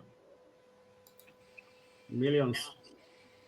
Okay, so the fact is that the guy who is doing that business had a choice, okay? Either to steal from you the equivalent of that petrol, which will not be more than 10,000 max. There is no way he will gain more than 10,000 naira from you. But if he goes to corrupt the fuel and he sells it to you, he will knock your engine. And this is what has knocked Nigeria's engine. Yeah, There's exactly. no way I the agree. system. It's not the stealing that is the problem, but because, like Olumide said, when it is corruption, it's because you want to steal. You want to steal, but because you want to steal, You you will damage not allow more the things. into the proper position. Yeah. You Yeah. go and look for the people who are incompetent. Yeah. Or if the competent people are there, you find a way of sacking them. So Okay, this for me, I think yeah, Masker, you made a very valid point. But is it now wrong to call corrupt people thieves? Do they qualify as thieves? Corrupt people. Audio Are is they not a qualify? Can you qualify them as thieves? Your audio is not. You just like say somebody's a fraud. You understand? And you say it's not Okay, a but thief. maybe I can Yeah, help you. that's the Let point. me That's the point I'm trying to maybe make. guys, That maybe no guys. matter the grammar you speak about corruption, when you go to all our local cultures, the one that carries more shame is when you say that somebody is a thief, Guys, and that's So what they are. Steph, That's the one that will reach them. Guys, Steph, let me Steph, read Huh? you this. Let me read you a what you broad saying definition. is correct. What Master Then, say is just correct. to help you guys. Stealing is just an element of corruption. Corruption is the bigger, is the parent chain here. It's But a you know they bigger don't see umbrella. they don't see it as anything when you say they are corrupt. But when you say they are Yeah, you thieves, are that right. one You are touches right. them more. Yeah. So let's keep calling them thief. You are No, very right. Augusta, if you call them Eh? corruption, if you say they are corrupt, you are trying Eh. to use big English to okay, I get use English Seth's to define point them. because it's not a language issue. I think it can flip. I think, but technically, AY is more correct. I was thinking that it's the That's the other way same thing around. Masker said, yeah. But from what they said, theft can also include corruption, and corruption can Sorry include guys, theft. can I read you? Corruption Sorry can guys, include theft, which can is I quite read weird. They you can flip themselves the around. Public But Safety they said Agency of corruption is more Canada? general. So Can I read you their definition of corruption? Yeah. A yeah. public Don't agency worry. is While a government, Nigeria. and then you Don't guys worry. can kind of form an opinion. See this guy, man, Olumide. You All right, know, gentlemen, I I do have to enjoy say him. good night and nice. Olumide talk. Thank you for coming in, Master. And we should be rounding up. Let me do some paperwork for Wait, the channel wait, so that wait. what is this wait thing? Hold on, you. Thank you so much for watching. Thank you. Have you subscribed? Yes, you. Have you subscribed? You. Yeah. Before you go, click. It's free. Click. Just that's it. Have you subscribed? You. You're laughing. Have you subscribed? Have you subscribed? Thank you. Thank you. Thank you. Hey, madam. Thank you so much. I can see you. I can see you. We have to get to 100,000 subscribers. This by the end of the year. How are we going to do that if you don't subscribe? Yes, you. Yes, you're about to click off. Why? Have you subscribed? It's free. If you don't, ask your son, ask your daughter how to. Just one click. Thank you. Thank you. I see you. Aha. Thank you very much. Thank you very much. I'll see you tomorrow. So can Thank you. I read that definition of corruption from Go ahead. Go ahead. Canada's government's own perspective? One more. Jesus Christ. We wanted Let me be. twice now. You've gone away, Olumide. What is this now? I beg, leave me alone. It's in France. Well, local people, tell us your story. People would have benefited from his what he wanted to read, but they just went off. I guess I can try to read. Let me see whether I have a definition here. But I think AY is more on the spot. I actually thought it was, but it can be both. But I understood it to be the other way around. But AY is more correct. So let me say. Let me read it. I say corruption may involve many activities, which includes bribery, influence peddling, embezzlement, and it may involve practices which are legal in many countries. Political corruption occurs when an office holder or governmental employees act with an official capacity for personal gain. And that is what makes it different. That's why I said when they go and auction it and try to make themselves get the car, that's when the corruption actually happens. But when the property belongs to the state, it's not. You can't call that corruption technically. You can't.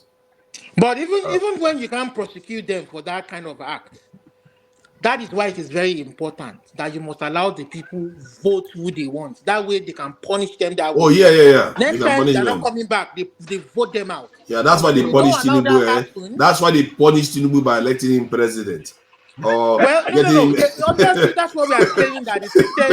That's why we are saying that the system is corrupt. It doesn't Yeah, work. It's a they're corrupt punishing system. him very well. They will punish him, You and understand? It doesn't after what work. he did in Lagos, they If you still want a decide good to if let you him want a get there. good country, you must allow the people elect who they want. You Oh, understand? I A free see. and fair election. You I think understand? it's fair. I think you are making a fair point. You've always been going on about this election thing, and I really hope you prepare for this election, the next one that is coming. And I better see you. Election where they won't allow the beavers work or IRM work. Olumide, It's a screwed up country if you don't know. It's a wait screwed up country. now, wait. The one vote, they change everything. What are you talking about? Sorry, what you talk? Your one vote may bring you Obi in as a president. Just your one vote may be the winning vote. Let me tell you. See, I'm not even I don't even believe in their system. I didn't vote APC or PDP or anybody. But what I want is my Yoruba nation. I don't care about all the nonsense going on in that country. All the And you are problems. in Canada. And you are in Canada. Eh? Back home. Mr. Yoruba See, Nation. we are going to use all our resources to get our nation, whether you people like it or not. We are going to get out of I'm that not going to complex throw that veto. We are stone going to get out of it. on that lady You on that understand? side. Because you guys cannot even organize a free and fair election. Olumide, do you have resources? Olumide, do you have resources? Do you have resources? Do we have resources? Yeah. How many times have I told you that the third largest economy in the world is Japan? Over 120 million people, they don't have oil. What they sell is their brain, technology. You understand? That Yorubas is are fair. educated people, they are learned, they have their brain. We will sell our brain. And who knows what is underneath And the what came out of waters? it? Wait, You understand? Who knows what is what underneath the ground that is yet to be hold on discovered? first now. Wait, what came out of it? Eh? What came out of it? Look at what Awolowo was doing. Look at how they conspired against Awolowo. Una Fulani people, una not go and conspire against Awolowo. Okay, You understand? I want to share this. Now one Nigeria people, now una conspire against Awolowo. Now one Nigeria till today. It See was what the your one Yorubas Nigeria that do conspired Awolowo. against him. Awolowo wanted to bring the progress he Olumide, made in Western region to all of Nigeria. That was All of now one Nigeria conspire against Olumide, him. calm down now. Calm down. I want to share something because I think this idea that I wanted to add to this discussion where he said that Nigerians are educated and everything, and we can do all kinds of stuff. We talk about Nigerians being highly educated. We accomplish stuff overseas, but I don't believe so because if we are accomplishing so much overseas, sorry, let me just finish this point. If we are accomplishing much overseas, when I search the top tech CEOs of the world, you know how many Indians I saw there? This is an Indian guy, and that's Indian. And do you see one black? You don't even see one black person there. No, hold on now. We don't see one black person there. Prime Minister for Britain today. Yeah, but hold on now. The point I'm making is that Olumide, hold on. You're like interrupting people. The point I'm making is that we keep saying that our people are doing so well overseas, but we are not. We keep getting 20 degrees. We keep coming back with PhDs, professorial, but we are not here. It matters. Hold on first. Not one showed up there. Hold on. I know that Indians in the top 500 companies, you will find an Indian man as a director or among the good directors in India. It is that certain setting, right? Because Indians are good in technology and the management better than Nigerians, right? But already there's also. But we have more degrees than them. Let me finish now. But there's also a research that says that the most intelligent black race is Igbo people. Where did you get that one? It's actually from Benin. What are you talking about? At least they did the test in the UK. I can show you the result. They said it was somebody from the Benin distant area that they found.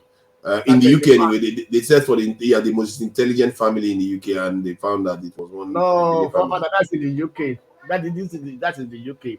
the word. Now I'm saying now the Where black did you get it? Okay, you want me to search it? Where did you get this one from? search it. Yeah, AI man, search it. No, what is your search term now? Because we have to verify it now before you go and say another one again. What is your term I should search? The most intelligent black people? Now the black Okay, race like most that. intelligent black race or tribe? Race. Race. Okay, let's go with race. It's your term. This matters. This is Quora. That's not cannot be relied upon. That's opinion based. This thing. Let's see what this one say. This is lyrics. I think there are nothing. There's nothing like that. I don't know where you got this information from. There is nothing relating to black race. Maybe it's something else. You want to go with tribe? That was the stat that came out from America. That's the most. I've never heard of anything like that before. Yeah, you may not hear. Yeah, why are we wasting our time searching for this kind of info? Because the Blackstone likes to do this. Because the Blackstone every time he comes here, if he doesn't bring one, he just one thing there, he doesn't rest. He always does this. Why do you do this? The Blackstone. What is your source? The evidence should be able to show whatever he's saying. I can't see the evidence anywhere. There's no evidence. That was done. Just like if you tell me that this the richest village in the whole world is from this place, at least there should be an evidence, right? Okay. I've not seen the evidence. I will search for this and no, even if you see it anywhere, I will not believe it because I'm an Igbo man and I have not seen any evidence that should make it true. Okay. This one, I have this information about this. Everybody has to work research. This one is the family. I think if I am not mistaken, they are from this thing. What they call them? Let me see. Close this one now. No, I think this one is the smartest. Smartest family in the UK. That was from Benin. That's what I meant. So another family. Exactly. So that is the only evidence we have of any kind of intelligent measurement within the black people and in the UK. I mean, so the point is that we are not doing as well as we like to think. We go outside the world, we get our degrees, come back home, mess the country up. Then I think about that. I think it just maybe as an African, right? Because of where we're coming from, right?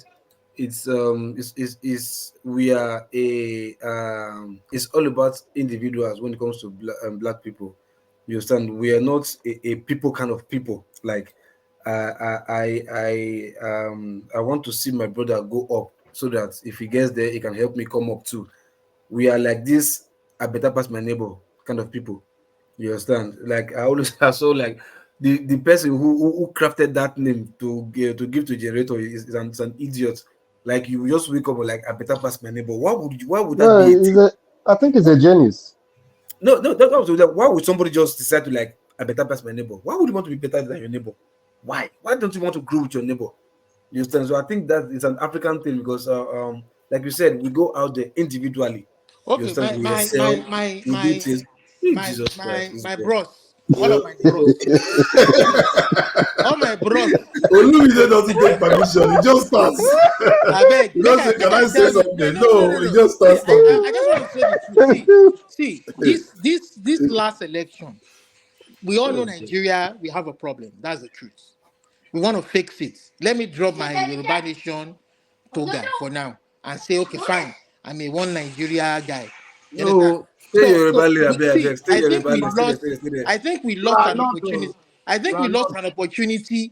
Now, for the first time, the people through non-violence or through not carrying arms or they wanted to use a peaceful means.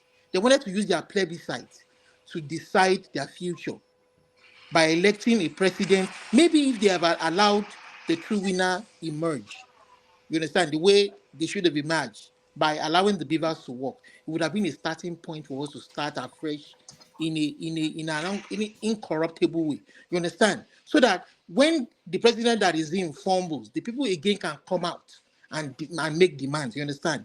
But they didn't allow it work. They set us back another 1,000 years. And if this guy doubles down in the next one in 2027, I don't know what else is gonna. And then in 2027, after he's gone in 2031, not to say it's their turn, and they will now bring another corrupt individual that they have selected among themselves, and then we expect the country to develop when the people have lost their sovereignty to a few cabals. You understand? We lost our opportunity. I'm sorry, but that's what we should be talking about. We should be talking about how the people can use their plebiscite to elect who they want. You understand? My But dear, talking about all your this without them fixing that, you understand that very very key part of our nation. I'm telling you, we're just going around in circles. You That's see, why. the thing about I like about Bob Marley and this guy, you sometimes you wonder how long ago he passed, and some of the things he's saying they are still very relevant. You know what he said? Graduating thieves and murderers. And this is somebody I don't know why he believed that the people educated are So murderers. look at what Kulata wrote. Kulata, I'm just giving you advice. I'm giving so that your country can work. Your one Nigeria can work. That's Kolata Kulata. is always angry for one thing Kulata, I somebody don't have says or the anything. other. I'm just giving you I'm guys not advice them because the some. sufferness is too much in your one Nigeria. You I understand? want I wonder how you guys read the what they said and what they don't say. I don't even read those. I don't even know where the conversation is. Yeah, let me just read this chapter of this Babylon system. It says Babylon system is the vampire sucking the children day by day. Babylon system is a vampire. He said that again, obviously. But it says building church and universities, deceiving the people Forefathers, continually. Hold Blackstone on send now. you. He He is sent going you a out. link. Hold on now. He says No. this guy is so disruptive. He Stop says the Olumide, you trash. I give you one, building, I don't give you mind one. it, building church and university, deceiving the people continually. And then he went on to say Logo P, don't blame graduating. me. I'm not a trained broadcaster. What am I going to do with this guy? See, you know we are closing. I'll just put you backstage and we just close with you. You know, Then he forefathers is a said, trained broadcaster. Me, I'm not can a you trained let me broadcaster. read? Olumide, can you just Forefathers let is me read? calm, cool, calm, and calculated. Eh? Can you just let me read? This guy. So then he says, graduating thieves and murderers. Look out now for the people this sucking the blood of the sufferers. It's almost like the same thing that is going on now. We all keep graduating, bringing them back. The children come and carry on doing the same thing, and they keep deceiving people. They are not telling our people the truth. And I'm really surprised some of the insight Bob Marley had decades ago, and the insight what's his name Fela had decades ago. Even Majek Fashek, all these people, I think our conscious thoughts, what our forefathers did before, or the ones that just came in the 60s, 70s, they poured everything into music because they somehow realized they couldn't fulfill their dreams. So they poured into music so that the next generation, when they are coming, when you hear what they are saying, you will see that it correlates with what is happening now. When they talk about deceiving people, they constantly deceive us. They don't tell you the truth of what is going on, and they just keep beating about the bush. I played several videos of these guys telling us we can't recruit people. Why? Why do you keep telling us we can't recruit people? Tell us, is somebody putting a gun to your head not to recruit people into your security services? Why are you not telling the people the truth? Then Sanusi comes here and starts asking us another cryptic question. Why? Why are there no dollars? Why? Why do That they is keep a doing this clown. thing? Another cryptic question again. For Sanusi issue, You are the I'll say CBN head. no, trust me. No, see, trust me. He said he was there. He has been there, or he was there, and he asked a simple question, and he was sacked. You understand? He was asked for it. So he's always like, oh, okay, now that I'm out now, right? Let me speak as ordinary citizen. So he's speaking to at Nigerians to we also think not be like, oh, where the money safe. Let all of us start asking. You understand? Like I said, he knows the answer. He knows who's the money is with. He knows why till today, NMPC is not metered. He knows why. He knows the reason. You understand? Because he's done with them. He has seen the A to the B and to whatever, whatnot. So, but the thing is, like, for me, I think what he's doing is he's trying to like enlighten Nigerians and like, look, guy, these are the questions you are supposed to be asking. Why this? Why? That's for me, because on a very good day, he knows the answer. Like I said, he has been there. He has CBN head. CBN head know everything. CBN governor know everything. So for him to be asking questions as if he doesn't know, no, come on, man. He's just asking the questions so that we too also ask the questions. You understand? That's why I say about that what's got Local P. Even the common man understands what is going on. What we need now is people who can fix things and do things the way it should be done. You understand? We need honest people that really want to serve the people. We That's what keep they want asking you. questions when That's what they want you. You go to Nigeria, they appoint you as No. I don't even want to. Asking us jam. I'm sorry. Why I would don't want to Sanusi be serve. I asking don't us want to jam serve under. questions? I don't even want to serve under a man that was elected under questionable. So. Oh, you go and start from your state now. Go to your state and you start from your state. Yeah, state. Your state When they can, Oh my INEC God. cannot hold the The free and black, fair I think the Blackstone shares something. I want to share it with people so that just for equality, we need to probably go through this report. Yeah, I think he's trying to substantiate it. You know, Blackstone, for once, he actually provided evidence on what you're saying. It's only fair I share it.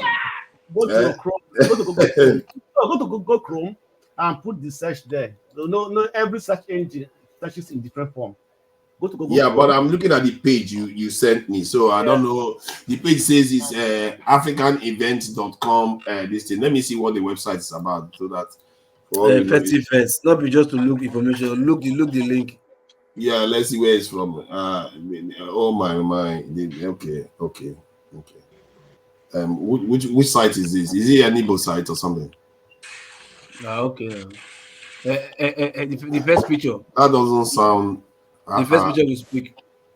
Is that Igbo site or not? Do you know? Does anyone know? You look like. No, it could be anybody. This look like I don't know.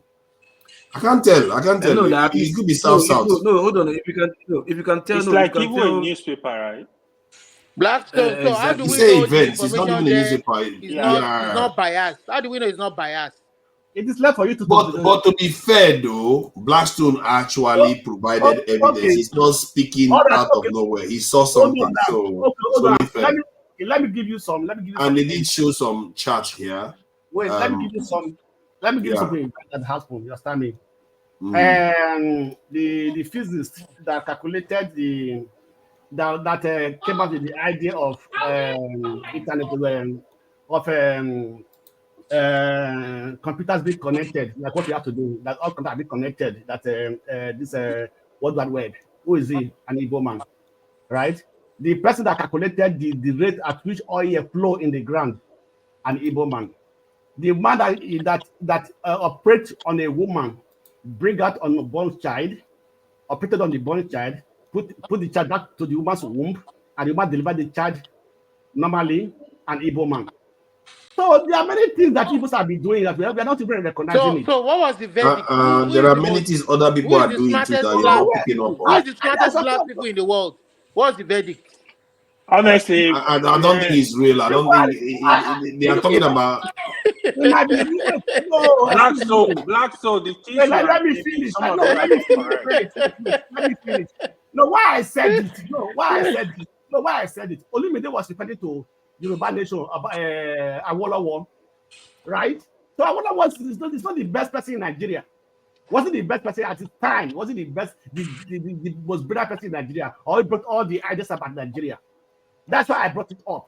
You understand me? This discussion is too petty. I didn't say Awolowo was the best in Nigeria. I know. You reference to him. Why are you mixing things up? I said Awolowo. See, there was an election and the guy was rigged out. Why didn't they give him the opportunity?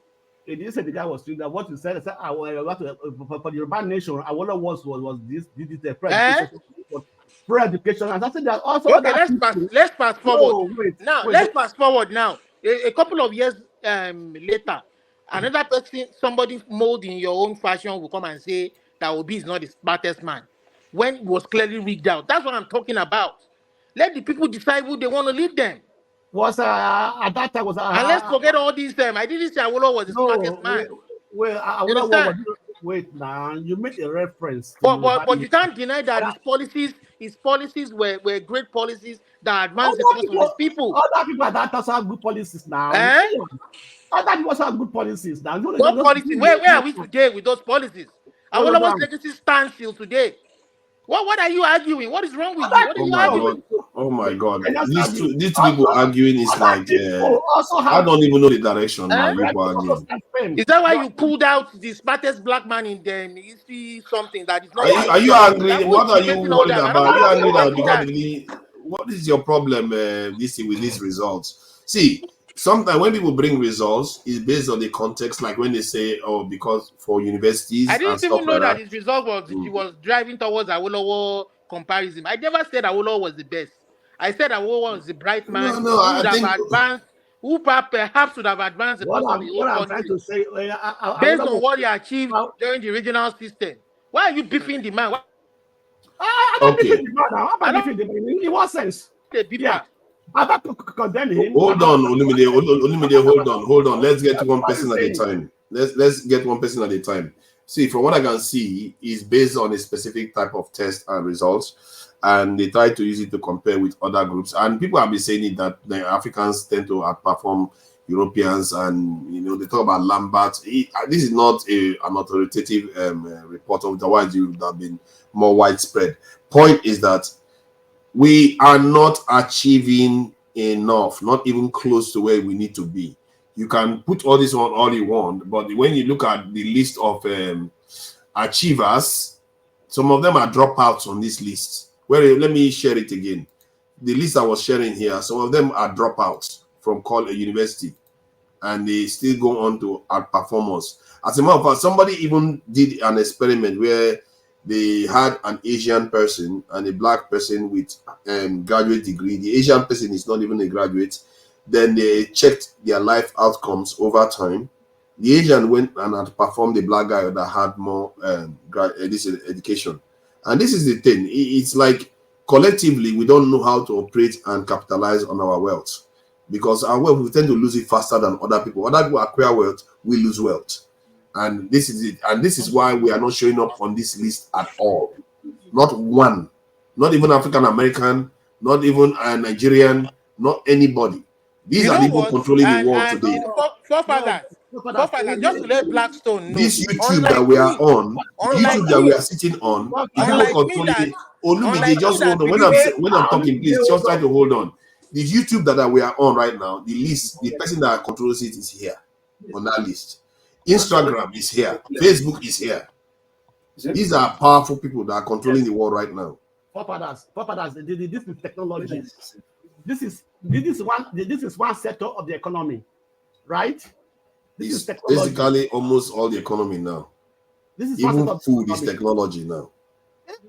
Forefathers, everybody cannot be. Everything is technology now. That's the problem. See, forefathers, I think we are even missing something here. See, unlike me, that is asking and clamoring for Yoruba nation. You understand? Awolowo never even clamored for that. Awolowo was the one Nigeria person.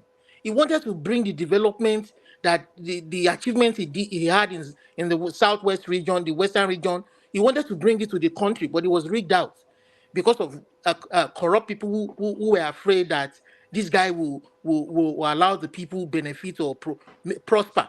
The same thing they did it to Abiola. The same thing they did it to Peter Obi now. Progressive people want to come in and do things and fix the country. They are kicking them out, and then somebody's giving a wrong narrative.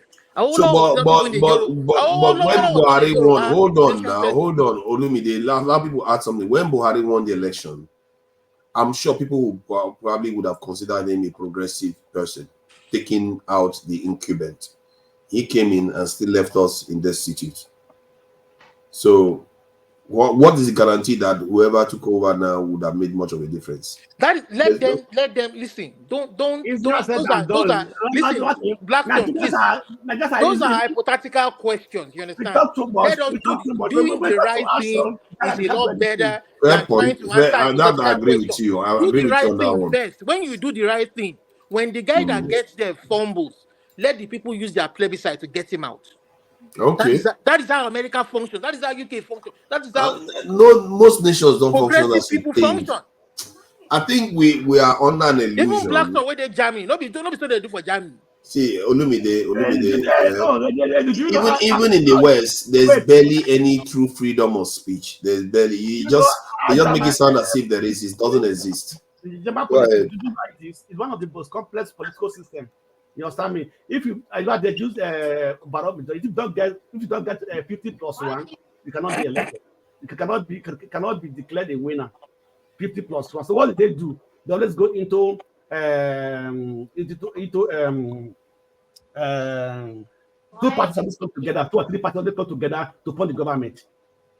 You understand me? See, many of us, if we live in Nigeria and somebody tells us that you are not allowed to criticize any group, otherwise you'll be considered. Let's say you are never allowed to criticize anything Igbo people are doing, otherwise you'll be considered an Igbo hater in Nigeria. People will go up in uproar. You are not allowed to criticize Hausa people or any Hausa thing at all, otherwise you'll be considered an Hausa hater. And you might actually be prosecuted because of it, and you lose your job. You call that massive loss of freedom of speech. But that's what's happening in the West right now. It happens repeatedly. People just think they are free to do anything you like in the West. It's not true. Forefathers, one of the people in the comments is asking, did Awolowo truly believe in one Nigeria? Yes, Awolowo was a one unrepentant one Nigeria. When the British came to him to say the Yorubas want to go on their way or stay with the Nigerian nation, he said he wanted Yoruba to stay with Nigerian nation. Even Yorubas blame him today for where we are, our predicament today.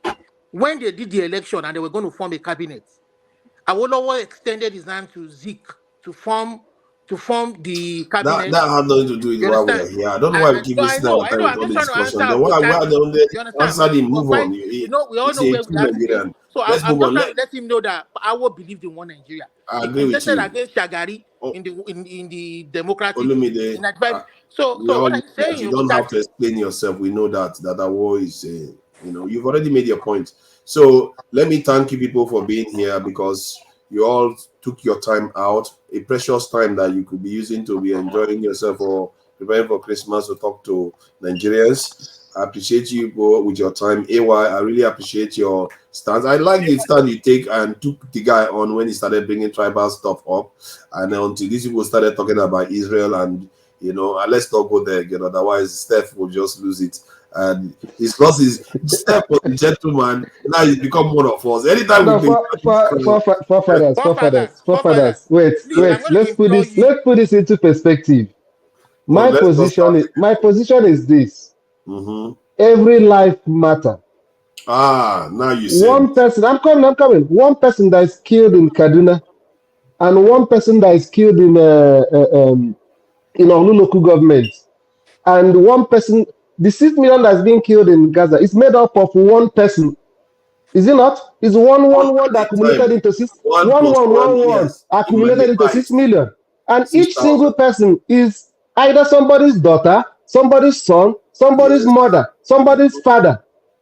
You understand? I don't want to come and begin to do comparison. Okay, because the other one is more, it should deserve more attention. Everyone should deserve attention. That's what I'm saying. So, are you saying that if 5,000, 6,000 women are, let's say the children got lost, let's say not their lives were lost, they were missing. 6,000 women are standing, men are standing here looking for their children. And one of them, you have one woman there looking for her child. So you go and pay attention to the one woman first before you pay attention to the 5,000 women. Each one of them is being grieved. Somebody's grieving them. Each one of them. Yeah, but there's one bigger than the other. This is why it's human. That we are talking of individual human beings. There's nothing like a group of human beings. Individual human beings. In nature, all of them deserve attention. Oh, so the Blackstone, please hold on. Let me ask you. Let me say something. So Let me end the you program. like to interrupt. You don't let discussion flow. Let me say something. You can end the program and go backstage. Okay. Yeah. Okay. Okay. So the point I was making was that there is even in maths, the concept is that there is an infinity that is greater than another infinity. They are all infinities. Infinities are the greatest numbers of all time, but there is an infinity that is greater than the next infinity. Why? This is why there's proportionality, because from a position of from a point of view, yes, one life matters just like an infinity. They are not just number. Yeah. See, hold on now. One life matters just like an infinity to infinity. But one infinity is greater than another infinity because from every single point you look at it, one is always going to be bigger than the other one.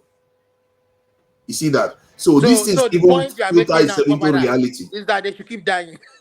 No, the point I'm making is that until they get to that number. No. The point I'm making is that we should be consistent. He started doing that thing that he does again. We should be consistent. This guy, man.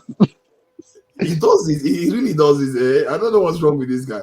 See, we should be consistent about protecting life, because what we do is that we see it happen somewhere else and we make excuse for that one that is greater in number. Then we come to Nigeria and say, oh, if this number is less here, but we should pursue this one to the extreme. That seems very, very contradictory behavior. You have to remain consistent. Life is sacred. You treat life in a sacred way. You can't be outraged by one loss, and then on the other side just say, and that one is even a greater loss. So you say, no, that one is okay because it's justified somehow. No, none of them are justified. Okay, that's your opinion. No loss is greater than the other one because they are all individuals. It's just individual. They're not just that. It's not a number. It's are individuals. People grieve them. Families grieve those people. A mother grieves the child. A father grieves the child. Somebody grieves the father. Yes. It's grieving over the father. But yet, more. So we can't wait until maybe when the debt is like 6,000. When I say, okay, this one is outrageous. Even one is outrageous. Even 5 is outrageous. You are missing my point. I'm saying one should be outrageous. 6,000 should be just as outrageous. My problem is that sometimes some of you don't regard the 6,000 as being outrageous. You excuse it. That is the problem. I am not excusing anything. But I'm not excusing. The major problem right now is the president going to stop these killings? Is he doing something to stop this killings? I've said it now. If he stops it, I'll forgive him all his sins. But is he doing fixes our national security, I'll forgive him all his sins. Are these people not Nigerians? I'm not excusing. And where it seems as if I'm being particular about the one that's happening in Nigeria is this. I'm trying to draw a stark difference for you. A government is accused of killing her own citizens. And we are talking of another government killing the citizen of another country. Life is life. You see, so in life is life. Life is life. I'm telling you why I'm explaining to you why I'm trying to tell you why I'm more particular about this one that's happening under my nose. No, I'm not conflicted. 1 minute you said one life is worth just as much as the many ones. Exactly. Then you changed it to, okay, it's not about the many lives, it's because this one is within our country. No, it's not either or. It's the same thing. I'm putting all of them into context. For me, all lives matter. I'm putting all of them into context. 2 lives matters more than 1. 100 million lives matter more than 1. You can quantify it.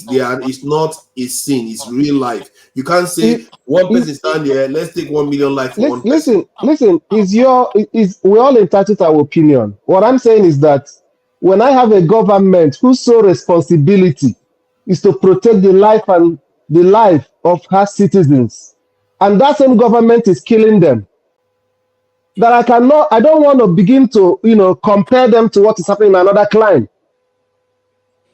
But it's inconsistent. That's where I'm going. You know why I'm saying this? Because I see that in Net Media. Net Media does that all the time. He will be justifying killing Palestinian children. But when it happens in Nigeria, no, how dare they do this stuff? It can't happen here. But at the same time, is justifying the death of But war is going on in Nigeria too. That What do is you know? war. That is war between two countries. Nigeria, are we fighting between ourselves? Is there a civil war going on in Nigeria? What do you mean two countries? It's not two countries. It's two countries, Palestine and Israel. That is war. Palestine is not a nation. Is Nigeria fighting Gaza within is not a itself? nation. Is this civil war going on in Okay, it's two Nigeria? governments. Gaza is not a nation. Okay, if you want to say two governments, Boko Haram wipes out Nigerian outposts, kills Nigerian soldiers as if they are nothing, wipes out villages. This is not like no. This is okay. not. Okay. You see where you can Boko Haram compare a it. government? Assuming that the military carried this thing when Boko Haram was carrying out an operation. It's a different thing altogether. It's not. There's nothing that justified the kill in the first place. See, you are making it look like they just saw the people, innocent people, and just killed them. That is not what I gather. What I gather was that what I gather is that I will end it now so that we can start this session backstage. What I gather was that they thought those people were bandits or terrorists. As a matter of fact, they thought they were terrorists, not even bandits. That's what they thought. They can't just go and start attacking innocent civilians. They might as well go to Abuja and start doing it now. Let me just. So when you are up looking at the ground, you see even women, children. You don't think that maybe if there are terrorists there, these people may be captives? No, they are going from up there with that drone. You didn't see children. You didn't see women. You see what bothers me. You see what bothers me with what they say here, what you are saying now. I really wish people ask the same. That's when you say this and you justify the Israeli one. I really wish you ask the same question. And that is what bothers me. Why can you see one life matters, another life doesn't matter? When Israelis just bomb and kill children in 6 weeks, even American listen, why I say don't put this in the same context. Israelis didn't tell you they thought those women are terrorists. They told you they know that they're going to kill civilians, but they are looking for so and so. Don't compare the two things. But these are people. How can your aircraft? How can they say they think that it's terrorists and they look down? They didn't admit that they saw the women and the children. No, they said they thought they were going after terrorists. That's what they thought. And they saw the women and children. I don't know whether they saw the women and children. They thought they were going after terrorists. That's the military we have. But what you are saying now is that the Nigerian military is even more innocent because they didn't even know. But the Israelis know. Because they can't own up to it. That's what I'm saying. Can you if you want to say that, but 1 minute you said they didn't know. But if I didn't say they didn't know, I'm saying what you are the one that said they thought it's terrorists. And then I'm not asking, didn't they see the view? Didn't they see women and children? They probably saw women and children, if you ask me, but maybe they didn't. No, I'm telling you, maybe they did. Maybe they are doing exactly what the Israelis do, where they'll say collateral damage as long as we get the terrorists. Maybe that's what they are doing. But the question is, that's why I condemn both. You have to condemn I am condemning both too. Good. Then we're on the same side. Father, there is one topic we forgot to discuss today, right? There is this, I think she's from Netherlands, this white lady that was riding bike. I think she was going from Lagos to Abuja, actually. She was riding power bike, stopped by the Nigeria police. They were asking her to bring money. Give us something, bring money. She still pretends she doesn't understand. They kept saying, money, give us money. So I don't know if anybody watched it. It's so funny. I watched it. So repeat that again. I missed that. What was that again about money? What do you bring? What did you bring for us? Hold on. Wait. Did they do anything wrong? What's wrong? What are you saying? Did they do anything wrong? No, hold on now. Okay, hold on now. Now let's put it like this now. Yeah? Like madam, you come for travel. Hey, what you bring for us for street now? Like not like they were like taxi. Police, everything was wrong. No, hold on first now. Hold on first. Like did you watch the video before we continue the conversation? You need to watch the video. You watched it. Tell me about the video again now, so maybe I can search it and play. What was the video about AY?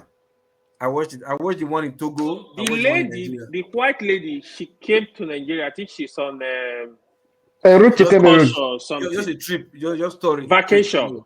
So she was riding a power bike from, I think, from Lagos to Abuja. She was going to Abuja anyway. The police stopped her around Ibadan or Coming somewhere. from the Benin Republic, Cotonou. Okay, to Abuja. Cotonou. Okay, they stopped her around Ibadan. So they were asking her to bring money. So the lady, she pretended she didn't understand what they were talking about. She knows what's going on. They were using different. It's They like, didn't ask give her. us money. They were Give no, us money. no, you're wrong. They didn't like give us money. No, it was like they started in a friendly conversation. No, hold on now, hold on. They started in a friendly conversation, not that they were compelling her or forcing her. You understand? They were just conversation. Oh, really? Oh, yeah. Come, what did you bring for us? Give us something now. Just something now. Not like they were forcing her. If you notice, It's disgraceful. You are talking about Nigerian police are representing Nigerians. Yeah, whitewashing it local. Hold on. Exactly. Hold on. At the end of the day, they now came up and say, "Give us money." You need to watch this. You notice You need to watch the second video. guy, the second constable. TV. I forgot the day they If you notice the second constable, I watch the food. I watch on YouTube. But is that so surprising that Nigerian police I was is making asking my for bribe? point before you rudely put me backstage. She's You got a didn't YouTube allow me channel. make my Hey, point. Olumide, calm down. I said, will the president provide security Olumide, calm against the down. government Olumide, calm that is down. killing farmers in their farm in Benue State? Olumide, we have a better while you were away, me and Steph There is a met Mike. government that You is would have killing been farmers in blocking Benue it if State. you were here. You would have been blocking it. There's a government killing farmers in Benue. Are they going to provide security? Can we let Jonaba say something before we just release the whole thing before we close? Or are you going to allow the states to have their own police if the government cannot provide security? Remove Olumide. I'm supporting you this time. I'm telling you, remove Remove him. Get him out. I support you, sister. I'm supporting you. Remove her. What's wrong with you? Don't remove it. Don't mind it. Please, Jonaba, say something before we round up.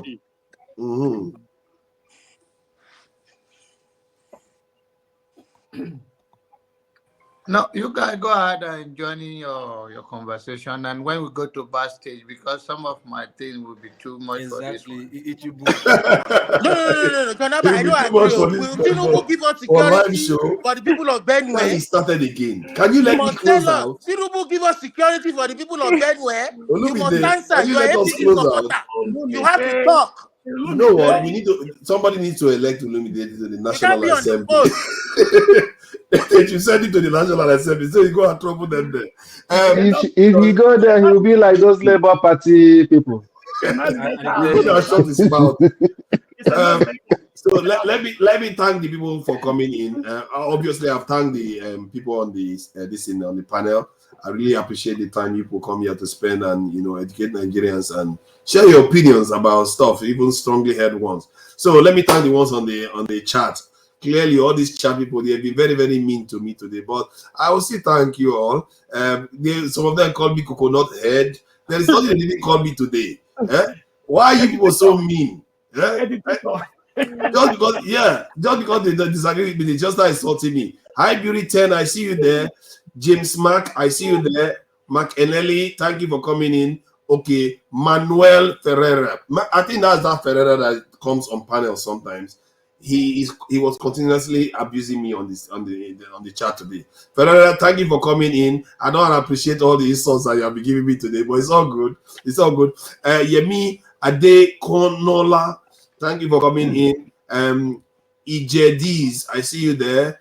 Don Anthony, I see you there. Thank you for coming in. Kenriba, thank you for Kenriba is mellowed a little bit. Kenriba used to really dislike my backside, man. That guy hate me. I'm telling you, but it's now nice. Sake, thank you for coming in. Bonaventure OT, thank you for coming in. I think that's OT, Thank you for coming in, OT. I think he was on the panel too. Jonaba, I see you there. I'll see you tomorrow morning. And, I'll be waiting for you, Jonaba, tomorrow morning. Okay? Oh, this Jonaba, guy, you won't I'll be even let waiting me for your go. reply tomorrow You morning. won't let me thank people at all. Can you, Olumide, do you really want rule of law? I'm for one Nigeria, don't you know? Oh God.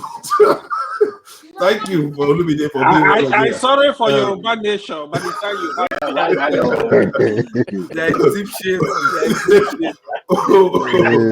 until I get my Yoruba nation, now one Nigeria no go rest.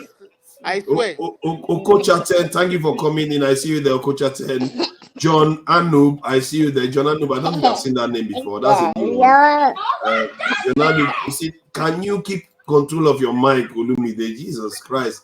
For your information, thank you for coming in. I appreciate you. Kolata was here too. And yeah, let's keep it at that. Let me thank the people that donated.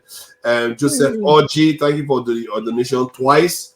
Joseph Oji, you have not been on this panel. Oh. He does go on another panel. Joseph Oji, I think I've had discussions with him before. Very nice man. Alexander Gomez, So, you see, you're missing Mike. Who is I know on you Mike? love Tinubu. You are a fan of Tinubu. If not, Who is a but fan of just let him Tinubu? fix Nigeria for us for the next 4 years. Who is a fan of I beg, Tinubu? make the guy fix Nigeria. Alexander Gomez, thank you Too for the much. John donation. Abba, beg, let me beg. Can you hold on? Jesus Christ. EJDs, thank you for your donation. I appreciate you all. Till next time, let's also remember to subscribe to the channel. We are trying to get to 100,000 as directed by Dr. Damages, and we should also thank Dr. Damages for making this, giving it opportunity for people to have this type of conversations. And till next time, let's get some advice from our Commander-in-Chief. Just go through these baby steps of pain. Baby step of pain. Oh God, help us.